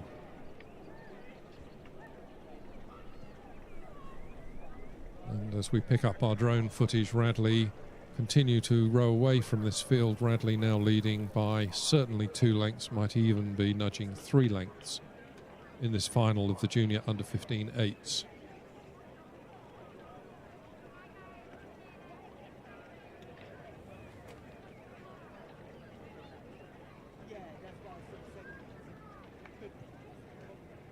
Very little between the other 5 crews for the other places in this race. I don't think there's more than about a length between the other 5, but it is Radley with about a 3-length lead as they come towards the 1750 metre mark.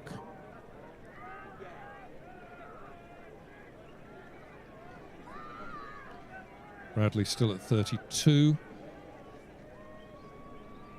Keeping a good eye, no doubt, on the other crews, just to, in case anybody manages to put in a significant change of speed as they begin their sprint in towards the finish line. Radley by about 2.5 lengths, maybe, able to tell, is it Hampton in second place, about 2.5 lengths behind Radley. St George's College were up there with them. St George's across in 6. Definitely Westminster School have come through St George's. Maybe Westminster School and Hampton fighting out for second and third.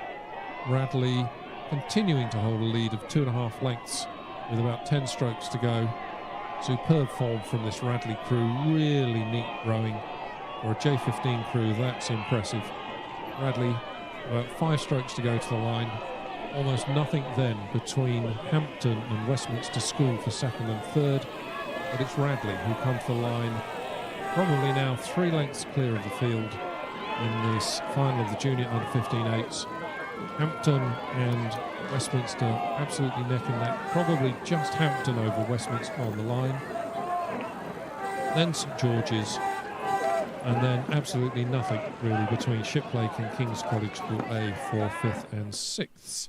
Really good race and a really good performance from Radley there in that final. Going back one race to confirm race 108, the official result for the final of the Women's Challenge Quadruple Sculls for the Yeatman Challenge Cup, sponsored by Strictly Wine. A win for Leander Rowing Club's A crew over Molesey in second, Leander B with third, Thames A were fourth, Shiplake were fifth, and Kingston Grammar School sixth.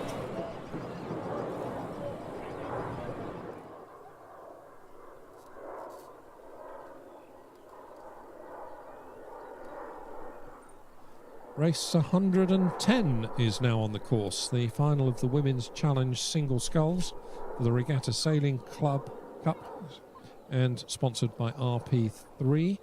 In this race we have scullers C. Burley from Lee Rowing Club in lane 1, N. Holland of Upper Thames in lane 2, S. Mackay of Grosvenor in lane 3, J. Titterington of Nottingham in 4, C. Vesselman of Thames in 5, and I. Parker Elms of Walbrook in 6. And that race has started.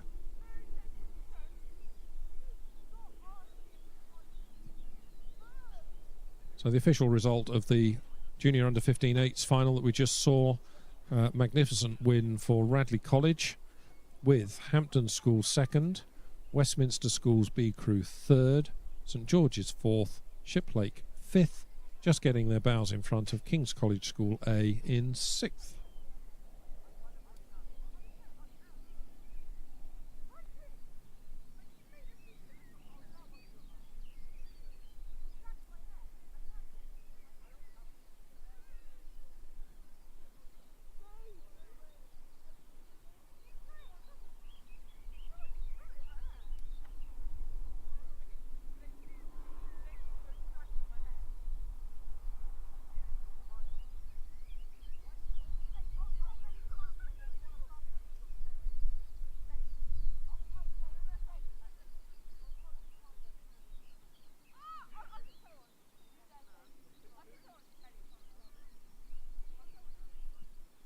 So after the excitement of those 8 races, with ratings up in the mid-30s and higher, we're now on to Women's Challenge Single Sculls. And it looks to me as that they are coming towards the 1,000 metre mark. At the moment I think it's S. Mackay of Grosvenor with the lead. She's certainly leading Holland of Upper Thames and Burley of Lee across in lanes 1 and 2. Mackay of Grosvenor certainly has clear water over those 2 scullers.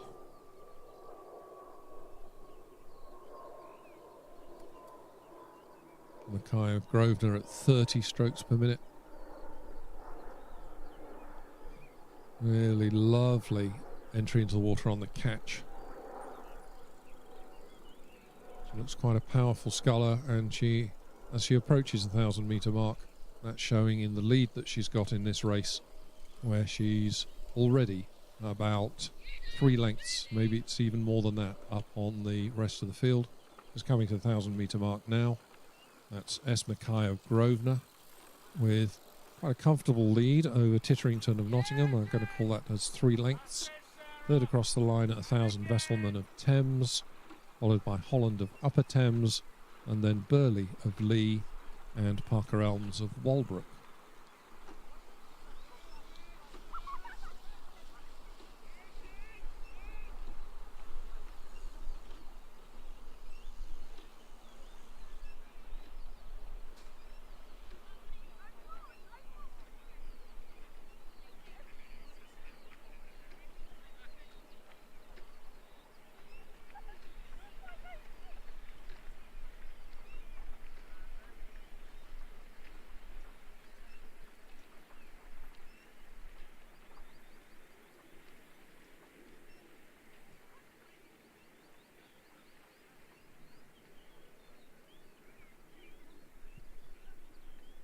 Mackay of Grosvenor continues to lead as they come towards the 1,500 metre mark.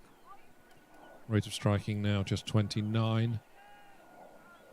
Really lovely technique from Mackay. Nothing wasted. Blades maybe just a centimetre off the water as she squares them and just drops them in. Very clean catch and finishes. No splash coming from either blade at either end of the stroke. Really lovely technique. And of course, leading by 3 or 4 lengths, rating 29, is the proof in the pudding. This is the Women's Challenge single sculls. Our challenge events are the sort of higher rated event. Challenge events and club events. And these are scullers who have designs on or desire to compete, to be competitive at Women's Henley and other major regattas on the circuit this summer. Mackay of Grosvenor with maybe now a 4-length lead over Titterington of Nottingham in 4, and fairly close between Vesselman of Thames in 5 and Holland of Upper Thames in 2. It's Mackay still at 29, sculling very comfortably in these beautiful flat water conditions here as we come into the evening, into the final half a dozen or so races of this regatta, final 8 races of this regatta. Approaching the 1750 metre mark. Mackay of Grosvenor not under any pressure whatsoever. Titterington of Nottingham not really rating that much higher. It's making no impression at all on this 3, maybe even 4-length lead that Mackay of Grosvenor has coming through the 1750 metre mark. Titterington of Nottingham at 30, Mackay of Grosvenor still at 29. Just long, very efficient strokes from Mackay of Grosvenor with about 150 metres to go to the finish line and a lead of about 4 lengths.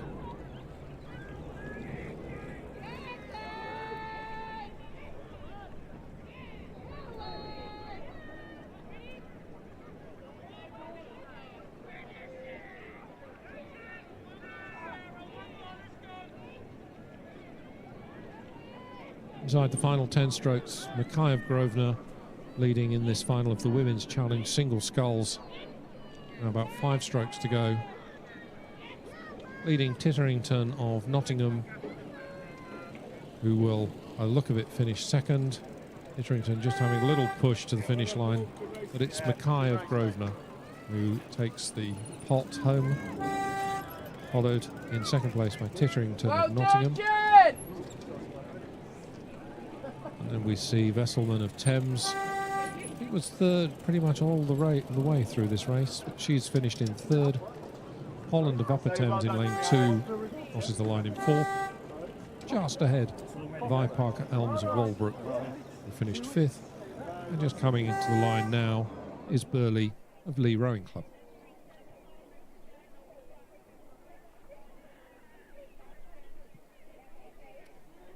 Straight on then with the final of the women's club coxed fours, which is very close to the 1,000-metre mark.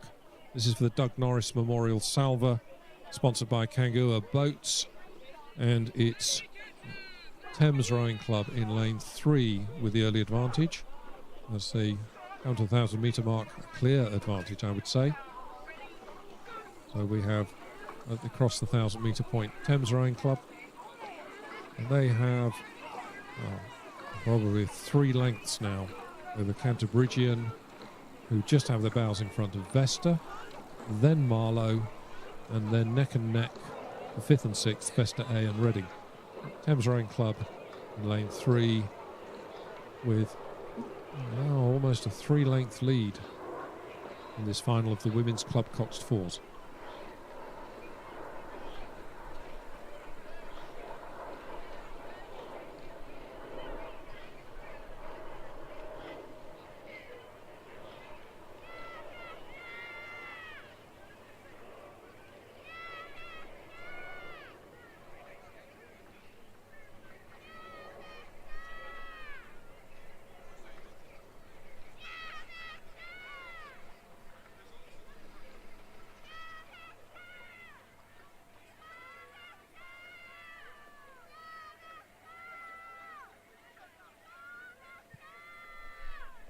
Thames Rowing Club continue to push away from the rest of the field in this final of the women's club coxed fours.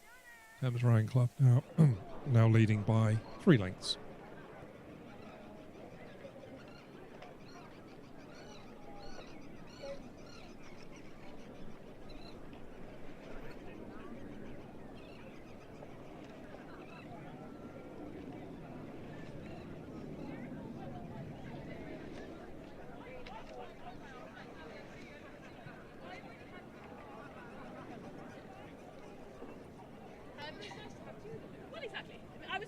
Thames at 33 strokes per minute as they come through the 1,500-metre point. Continuing just to squeeze away from Cantabrigian, who are in 2nd place. Thames Rowing Club leading by maybe even now 4 lengths of this race. Comfortably under control, I would say. I don't feel like that in the boat, but Thames just managing to miss the Swans, which are swimming merrily across the middle of the course. Thames Rowing Club at 33. Cantabrigian in 2nd place at 31. Thames Rowing Club approaching the 1,750-metre mark. Look to have this wrapped up unless some disaster befalls them in the final 30 strokes or so, final minute of this race. Probably under a minute now to go.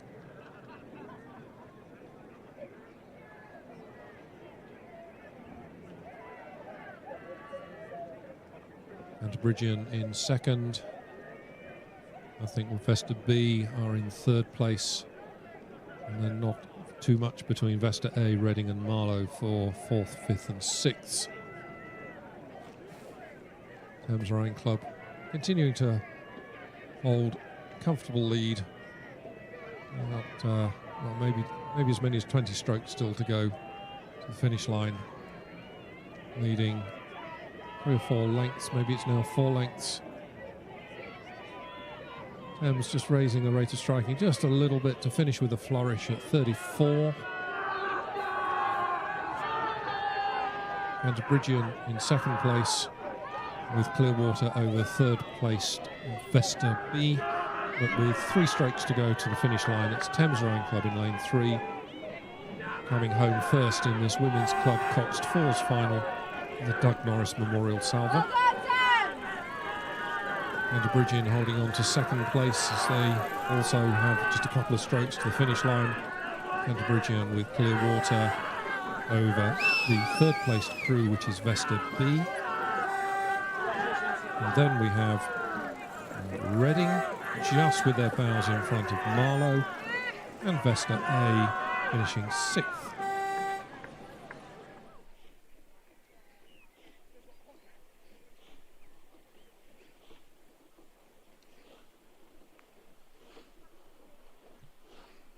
Race 112 is on the course, the Challenge Coxless Fours for the President's Challenge Cup, kindly sponsored for us this year by Crew Room.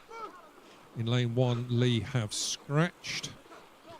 These are just coming through the 1,000-metre point, and it's Oxford Brooks in lane 3 who lead. So just a name check of who's in this. London A in lane 2, Oxford Brooks University's B crew in 3, Brooks's A crew in 4, Marlow in 5, Vesta A crew in 6. These two Brooks crews dominated the 2 heats of this event, but at the moment it's the B crew from Brooks who are leading by about a length over their A crew.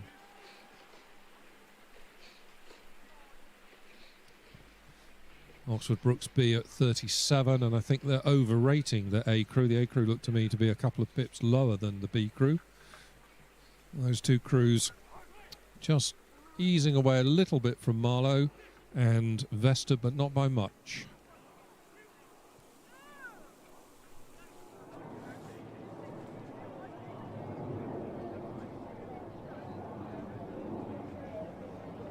So Oxford Brooks B now with Clearwater pulling away quite comfortably from their clubmates A crew. It's Vesta B with Vesta A with Marlow, and then London A for 3rd, 4th and 5th. Oxford Brooks B with a lead of, well, could even be 3 lengths now over their clubmates in the Brooks A crew. Brooks B still at 37, Brooks A at 34. And Brooks A saved something for the final 500. A blistering quick finish, try and close the gap. It's definitely their B crew in lane 3 who lead by about 3 lengths.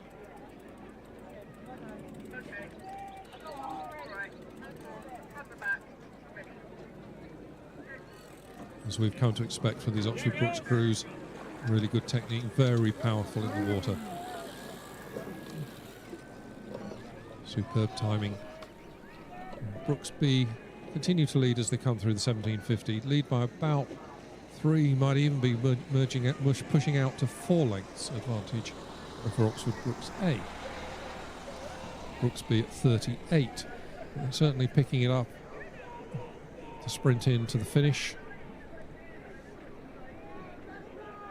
Maintaining the form, maintaining the balance in the boat. Really quick on the catch, really quick picking it up at the beginning of the stroke. And this is a real sprint in by Oxford Brooks B crew, now at 40, leading by 4 lengths, and they're rating 40 as they come to the line. Oxford Brooks B crew, some 4 lengths, maybe it even might be 5 lengths up on the Brooks A crew, who come in 2nd place. That was dominant by Brooks's B crew. Coming to the line in 3rd place will be London, followed by Vesta, and then Marlow.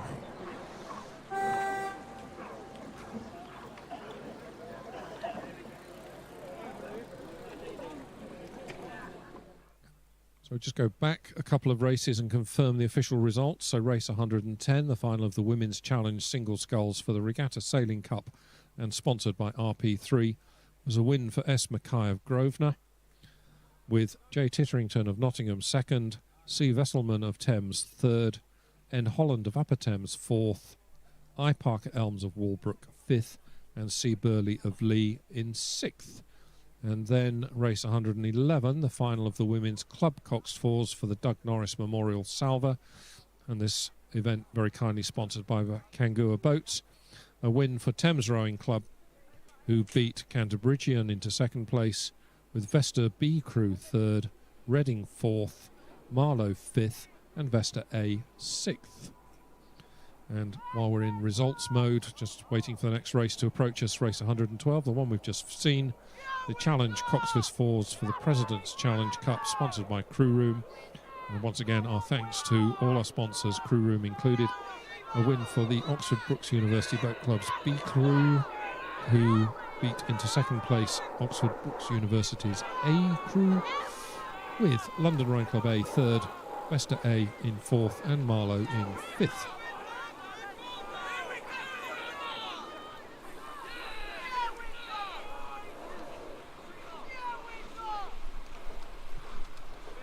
Race 113 has just come through the 1,000-metre point. It's the final of the Junior School Quadruple Sculls for the JHW Skeet Tankard.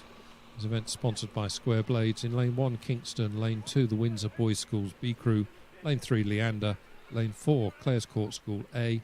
In lane 5, the Windsor Boys School C Crew. And in lane 6, Henley. At the 1,000-metre point, it was Leander, rating 33, who led from the Windsor Boys School's C Crew, who were rating 34.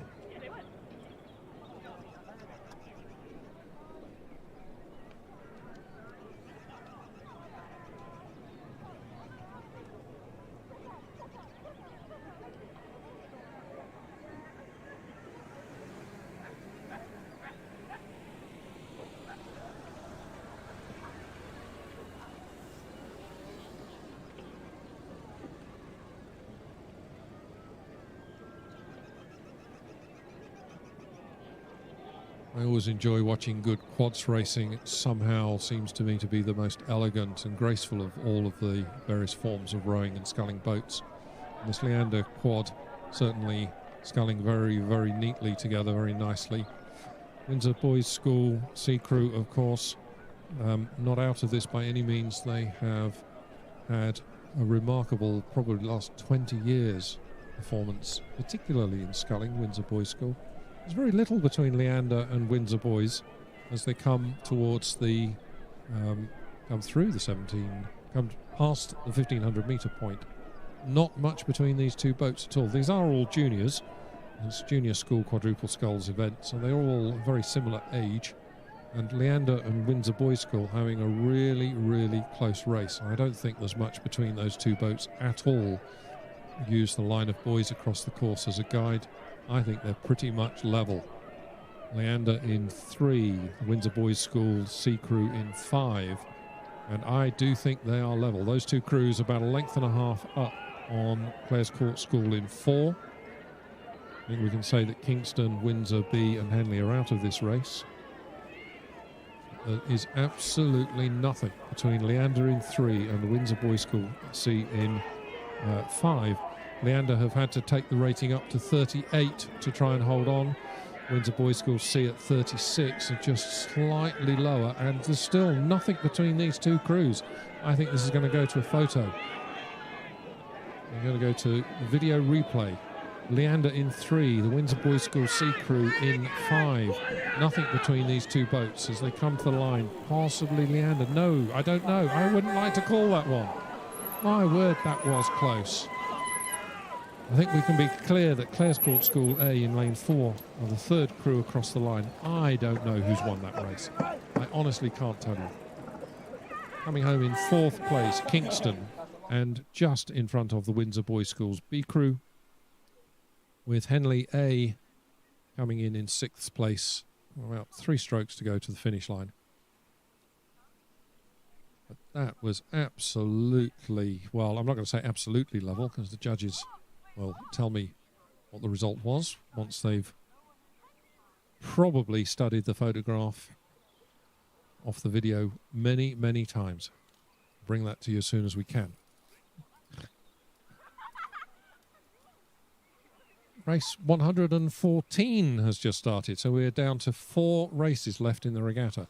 Race 114 is the final of the Women's Challenge 8s for the President's Memorial Cup, and this event sponsored by Square Blades. In lane 1, Thames Rowing Club C. Lane 2 is Thames Rowing Club B. Lane 3 is Thames Rowing Club A. Lane 4, Leander. Lane 5, Vesta B. And in lane 6, Headington School. Good clean start by all 6 of these Women's Challenge 8s.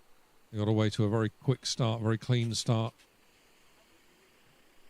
as they push away from the start and begin to settle down into race pace with that first 10, 12, 15 strokes off the start, that initial sprint to overcome the inertia of the stationary boat on the stake boats.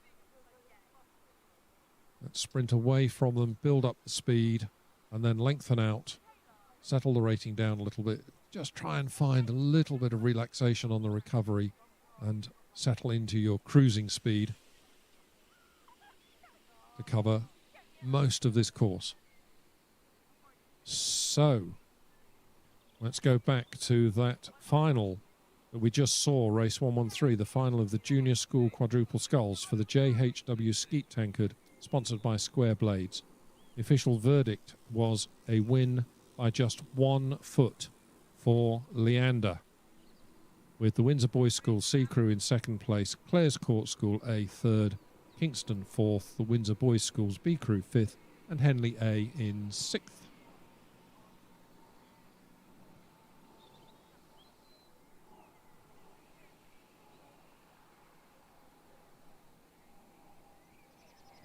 Passing 500, I don't think there's very much between these crews. We wouldn't expect there to be a very big difference between them. This is the final. These have come through the heats as heat winners and fastest qualifiers.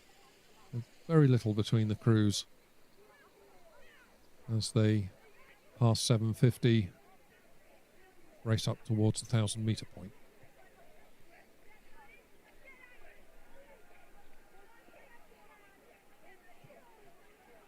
Thames B are at 36, Thames A are at 36, Leander at 35.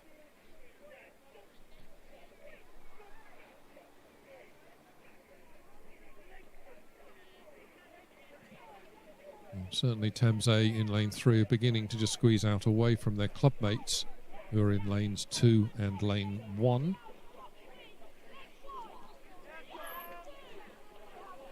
And it's Thames A, the fastest qualifier for this final, to come to the 1,000 metre point with about a half a length advantage over Leander in lane 4.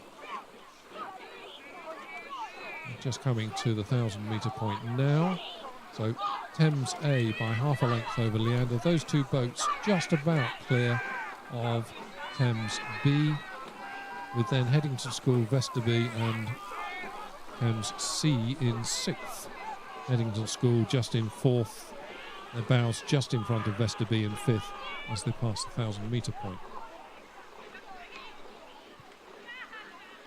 Thames A reduce their rate of striking just marginally now at 35 to Leander's 34. I'll remind you that this is the final of the Women's Challenge 8s. Interesting, when I saw the list of entries and the draw earlier in the week, I thought that's a lot of women's crews. And I added them up. 498 crews entered into the regatta, and more than half of them are women's crews. Tremendous strength in depth in women's rowing in Britain at the moment, which is good to see. But Thames Rowing Club A, in lane 3, holding on to, I don't think it's more than a length at the moment, lead over Leander, who are in 4. These two crews, quickest qualifiers for this final. And Thames A, maybe now just squeezing out to a little bit of clear water over Leander in this final of the Women's Challenge 8.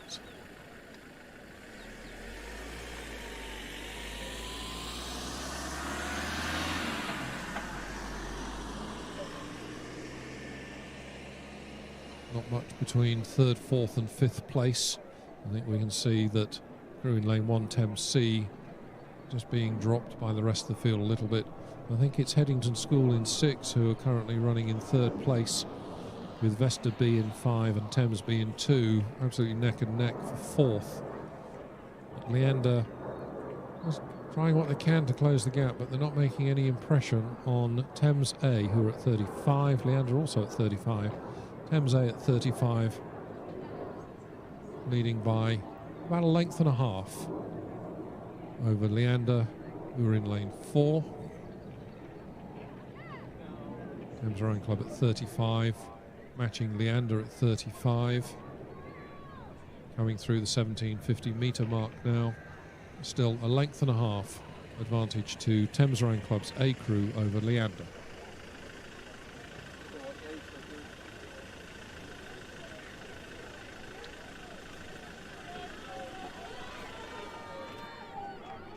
If Leander are to push, it needs to come now. We're inside the last 250. We're running out of course for Leander to make the gap back up. So Thames Rowing Club rowing very neatly. Water's really flattened down. The wind has dropped down to essentially zero. Thames Rowing Club in these last 10 strokes just squeezing out to something approaching a 2-length lead in this final of the Women's Challenge 8s. Thames Rowing Club's A crew coming to the line to take the victory over Leander. Thames Rowing Club crossing now. Just shy of 2 lengths, I would say, up on Leander. We're going to see Thames Rowing Club's B crew cross the line third, and then a really good battle over on the far side as our spectators on the course look at it between Headington School, who crossed in 4th place, Vesta B in 5th, and Thames Rowing Club's C crew in 6th.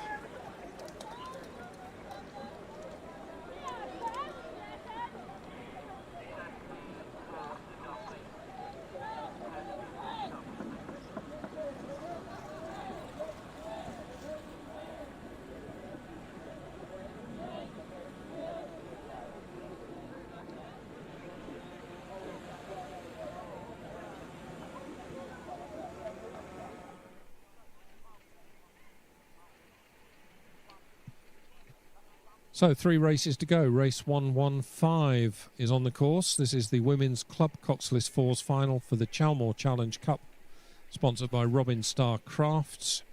In lane 1, Worcester Rowing Club's B crew. Lane 2, Wallingford. Lane 3, Upper Thames A. In lane 4, Thames Rowing Club. Lane 5 are Molesey. And in lane 6, Nottingham.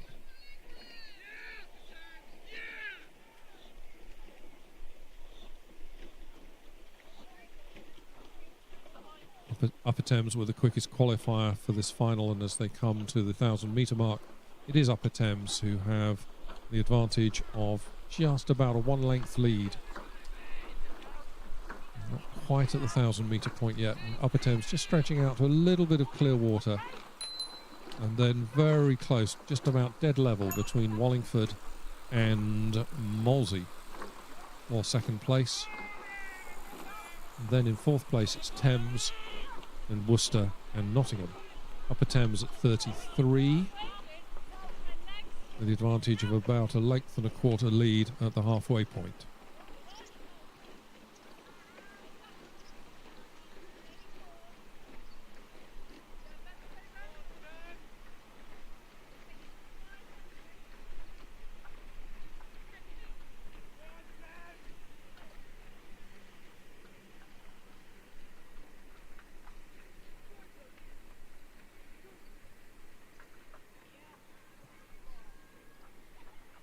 Upper Thames continue to lead as they come past the 1250 metre mark.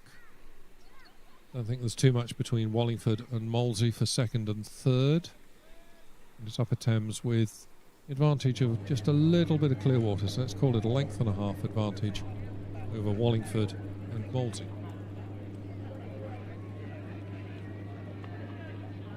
At the moment it's Thames Rowing Club who are 4th, Nottingham 5th and Worcester 6th. Molesey are the ones having a little bit of a push at the moment, trying to close the gap. They're not making any impression really.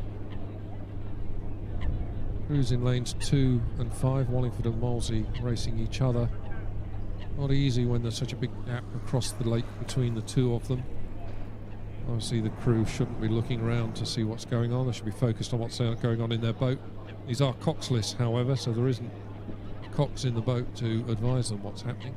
But it's still Upper Thames Rowing Club's A crew, rating 32, who lead now by a little over 2 lengths as they come to the 1,500 metre point. Still Wallingford in 2nd, Molesey in 3rd, but there's not much between those two boats. We wonder whether Molesey just beginning to feel a little bit heavy in the legs. Wallingford just trying to keep it lively, tap it along. I think Thames Rowing Club may come up on Molesey, challenge for this second, third, fourth battle as it will be. But it is Upper Thames in lane 3 with lead of approaching 3 lengths now as they come to the 1750 metre mark and come into this zone marked with red buoys the last 250 metres of the race. Great landmark for you to know where to sort of pick it up and sprint if you've got a sprint finish left in you. Umpire is warning. I think that is Thames getting a warning for steering to move back into their lane. Thames respond, but they're a little way down on the field. So as they come into the last 100 metres, it's Upper Thames Rowing Club in lane 3, leading by some 2.5 lengths or so. I think from Wallingford in second. Wallingford certainly seemed to have fought off the challenge if there was one coming from Molesey, who are over in lane 5. There's 3 strokes to go to the finish line to see Upper Thames home in first place in this final of the Women's Club Coxed Fours. Take the victory by about 3 lengths from Wallingford, who have clear water over crew in lane 5, which is Molesey.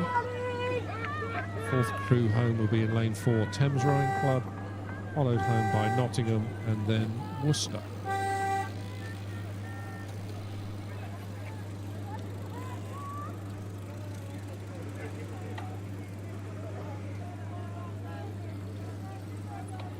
White flag there from the umpire signalling he's happy with the race, although he had to warn, I think it was Thames towards the 1500 metre point, 1750 metres, warning Thames. Had no effect on the race, on the result.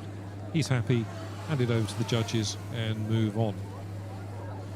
Just go back a little bit, race 114. Final of the Women's Challenge 8s for the President's Memorial Cup, sponsored by Square Blades. A win for Thames Rowing Club's A crew, who beat Leander into second place. Thames Rowing Club B were third, Headington School were fourth, Thames Rowing Club C were fifth, and Vesta B were sixth. And then to confirm the official result of race 115, the Women's Club Coxed Fours for the Chalmore Challenge Cup, sponsored by Robin Star Crafts. A win for Upper Thames Rowing Club's A crew, who beat Wallingford into second place, with Molesey third, Thames fourth, Nottingham fifth, and Worcester Rowing Club B crew sixth.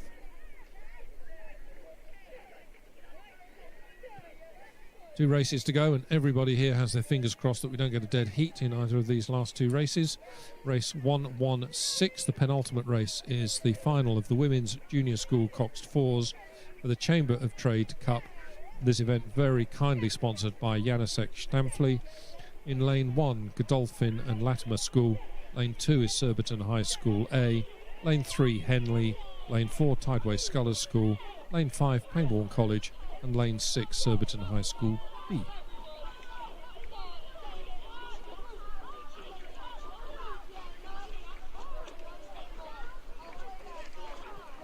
These crews in this final just coming to the 1,000 metre point. There's not a lot between them as they come to the line. It looks to me like it's Henley in 3 with their bows in front of Godolphin and Latimer in 1, with Tideway Scholars in 4, and then Surbiton High School's A crew in 2. Those 4 crews only separated by about a length at the most. Crossing the 1,000 metre point in 5th were Pangbourne and Surbiton High School B in 6th place. But really close race up front between the leading 4 crews in this event. 4 crews in lanes 1, 2, 3 and 4. Henley at 33. As I say, they were the first crew through the 1,000 metre point. Once again, we've come to expect Henley juniors to put up really good performances in regattas. Have done for a good number of years. A really strong junior programme at Henley Rowing Club, which is good to see. Congratulations to them, as always. Godolphin and Latimer in lane 1 at 34. Godolphin and Latimer, I think, are leading Surbiton High School, who are in 2. Scholars in lane 4 not out of this race by any means either.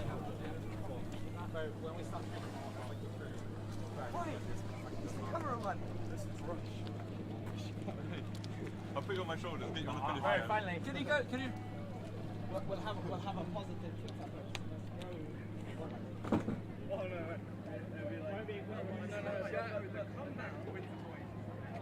Tideway Scholars rating just 32, not making any impression yet on the leading crews in this race. Pangbourne College at 31, but it's Henley at 33 who continue to lead by, well, I think there's clear water there now, so I'm going to say a length and a half. Henley Rowing Club lead. In second at the moment, I think Tideway Scholars have come up into second. That might be Godolphin and Latimer just losing a little bit of ground, not much. I mean, they're still overlapping in second and third place, Scholars and Godolphin and Latimer. And I think Surbiton High School A are still there as well. So second, third and fourth, about one length covering those three crews. Henley may be just coming under a little bit of pressure from Tideway Scholars. Henley in 3, Tideway Scholars in 4. It's about a length and a half as they row away from the 1500 metre mark. Henley Rowing Club with about a length and a half advantage. Henley at 33. Godolphin and Latimer have raised the rate of striking to 35. Henley respond, just pick it up just a little bit at 34. Tideway Scholars, if they had a little bit of a push from 1500 towards 1750, I think they've used it all up. They made a little bit of an impression, but not enough. Henley continue to sit a length and a half up on Tideway Scholars School, who are in second. Henley at 34, Scholars at 34, Godolphin and Latimer at 35. Godolphin and Latimer in third place. Coming into the final 100 metres or so of this race, this final of the Women's Junior School Coxed Fours. Henley Rowing Club doing what they need to do just to hold on to this lead of length and a half or so. Tideway Scholars and Godolphin and Latimer having a really good battle for second and third. Henley still at 34. They've been at 34 for most of this race. Nice comfortable cruising pace for them.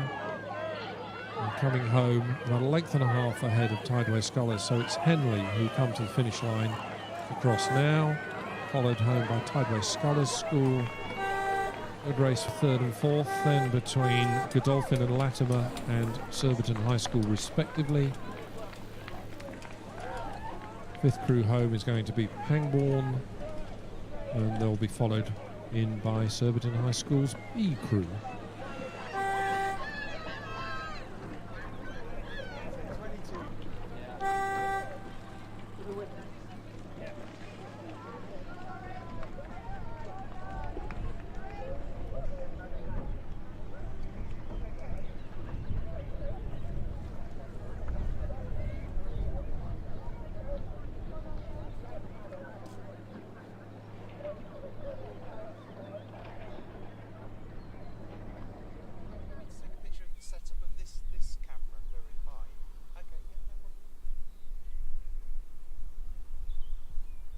So let's just confirm the official result of race 116, the final of the Women's Junior School Coxed Fours for the Chamber of Trade Cup, and very kindly sponsored by Janusek Stamfli. A win for Henley Rowing Club, who beat Tideway Scholars School into second place, Godolphin and Latimer School were third, Surbiton High School A were fourth, Pangbourne College were fifth, and Surbiton High School's B crew were sixth. And so we come to the final race of the day, race 117. This is the final of the Junior School 8s. In many ways, I think we would regard this as our blue ribboned event. Really, really good set of 6 crews in this. They're sat on the stake boats. Race is due off at 1906, and I think it's currently 1903. I don't know if the starter's just holding them, whether somebody's not quite ready. No, I can see a cox with a hand up. We have the advantage of a camera sat on the start tower that's looking at these crews. Most of these crews are just tapping very lightly. I think 2 just taking a little stroke on several of these crews just to hold them straight. So we have in lane 1 Latimer Upper School's A crew, In lane 2, Radley College. Lane 3 is Westminster School B.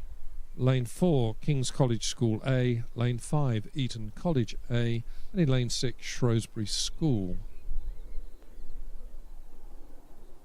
There's still a cox with a hand up, and they're now away. Now we're off. All 6 crews away cleanly. No sense of any false start. The umpire's launch roars into the lane behind them. Into lane 3. Pick up the race. Good clean start by all 6 crews in this final of the Junior School 8s.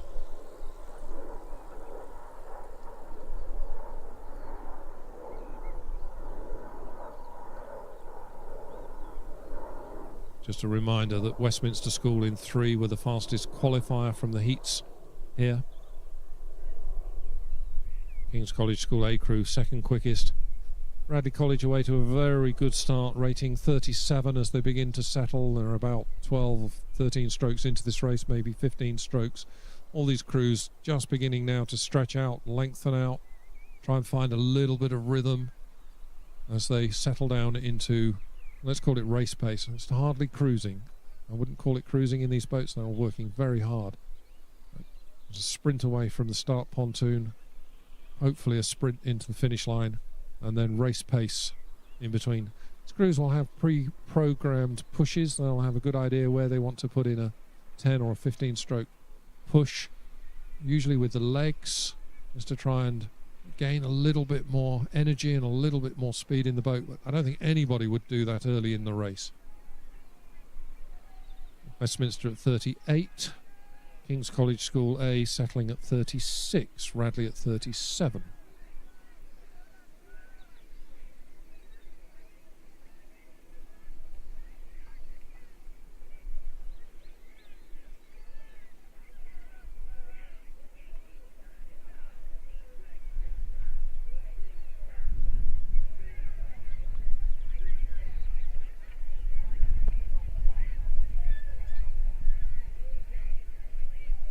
Radley have now settled into their race pace at just 34 strokes per minute. It's maybe a little on the low side against a lot of people's expectations, and certainly most of the other crews rating higher than that.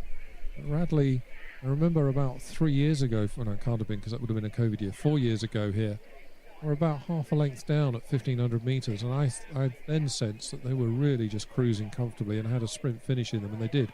Whether that will be the case here or not, we'll see. Coming towards the 1,000 metre mark, crews just beginning to inch away from each other, and it looks like Eton in 5, Westminster in 3, Latimer Upper in 1 are the leading 3 crews. But at the moment, I would say it's Eton across in. No, that's not Eton, that's Shrewsbury in 6 who are leading as they come through the 1,000 metre mark. So it's Shrewsbury in 6. No, it's not. It is Eton in 5. I must stop listening to the people behind me who are contradicting me. So it's Eton in lane 5, Eton College on their home water. Eton at 34, like Radley, a lower rating than other people in this event.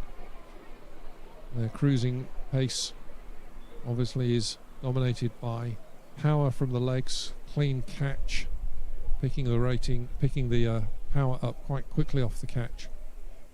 And Eton certainly leading Shrewsbury by a length or so.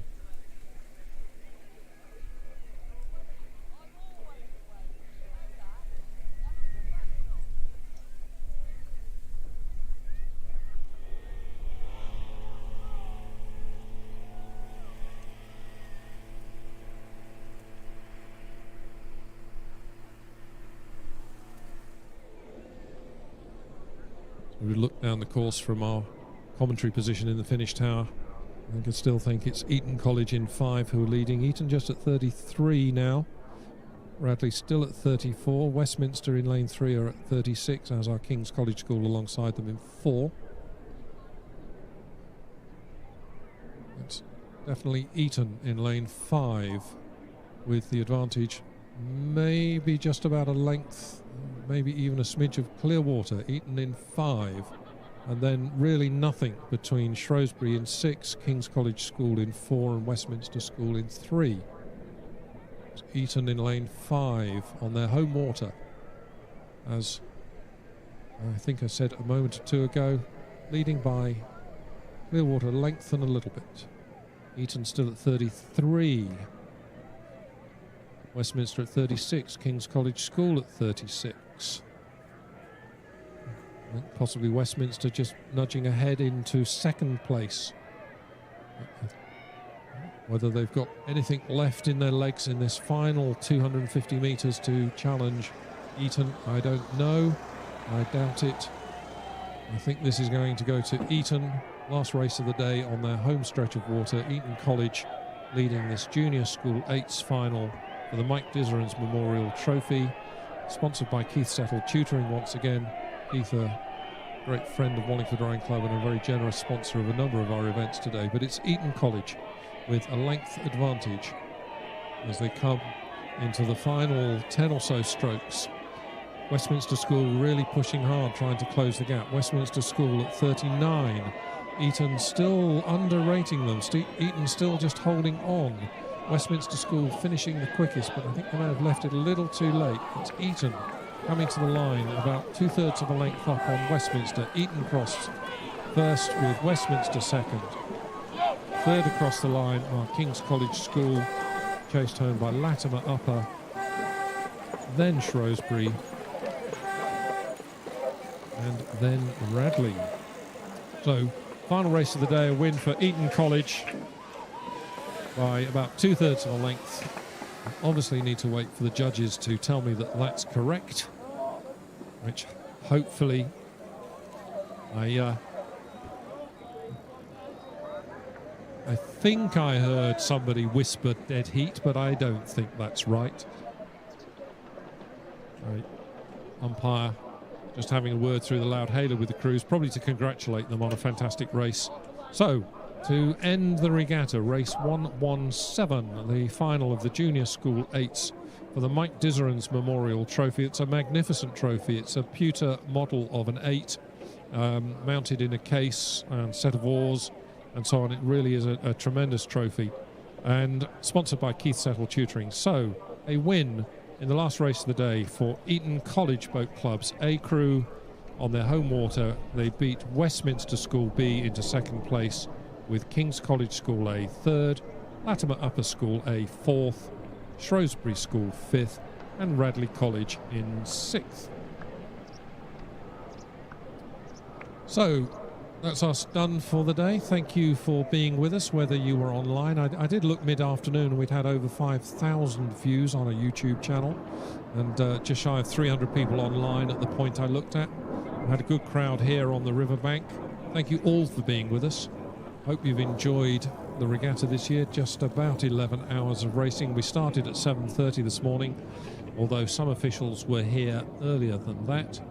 Huge thank you to all of our marshals, our umpires, the people in safety boats, all of the Wallingford Rowing Club members, more than 100 of them, who've brought you this regatta today, doing all manner of jobs, whether it's car parking, trailer parking and marshalling. Huge thank you to all of those. Thank you to my fellow commentators, 7 of us on duty today. We hope we've been able to bring you a flavour of what's been going on. But from all of us to all of you, thank you, have a good evening, and we'll see you again on the riverbank soon. Goodbye.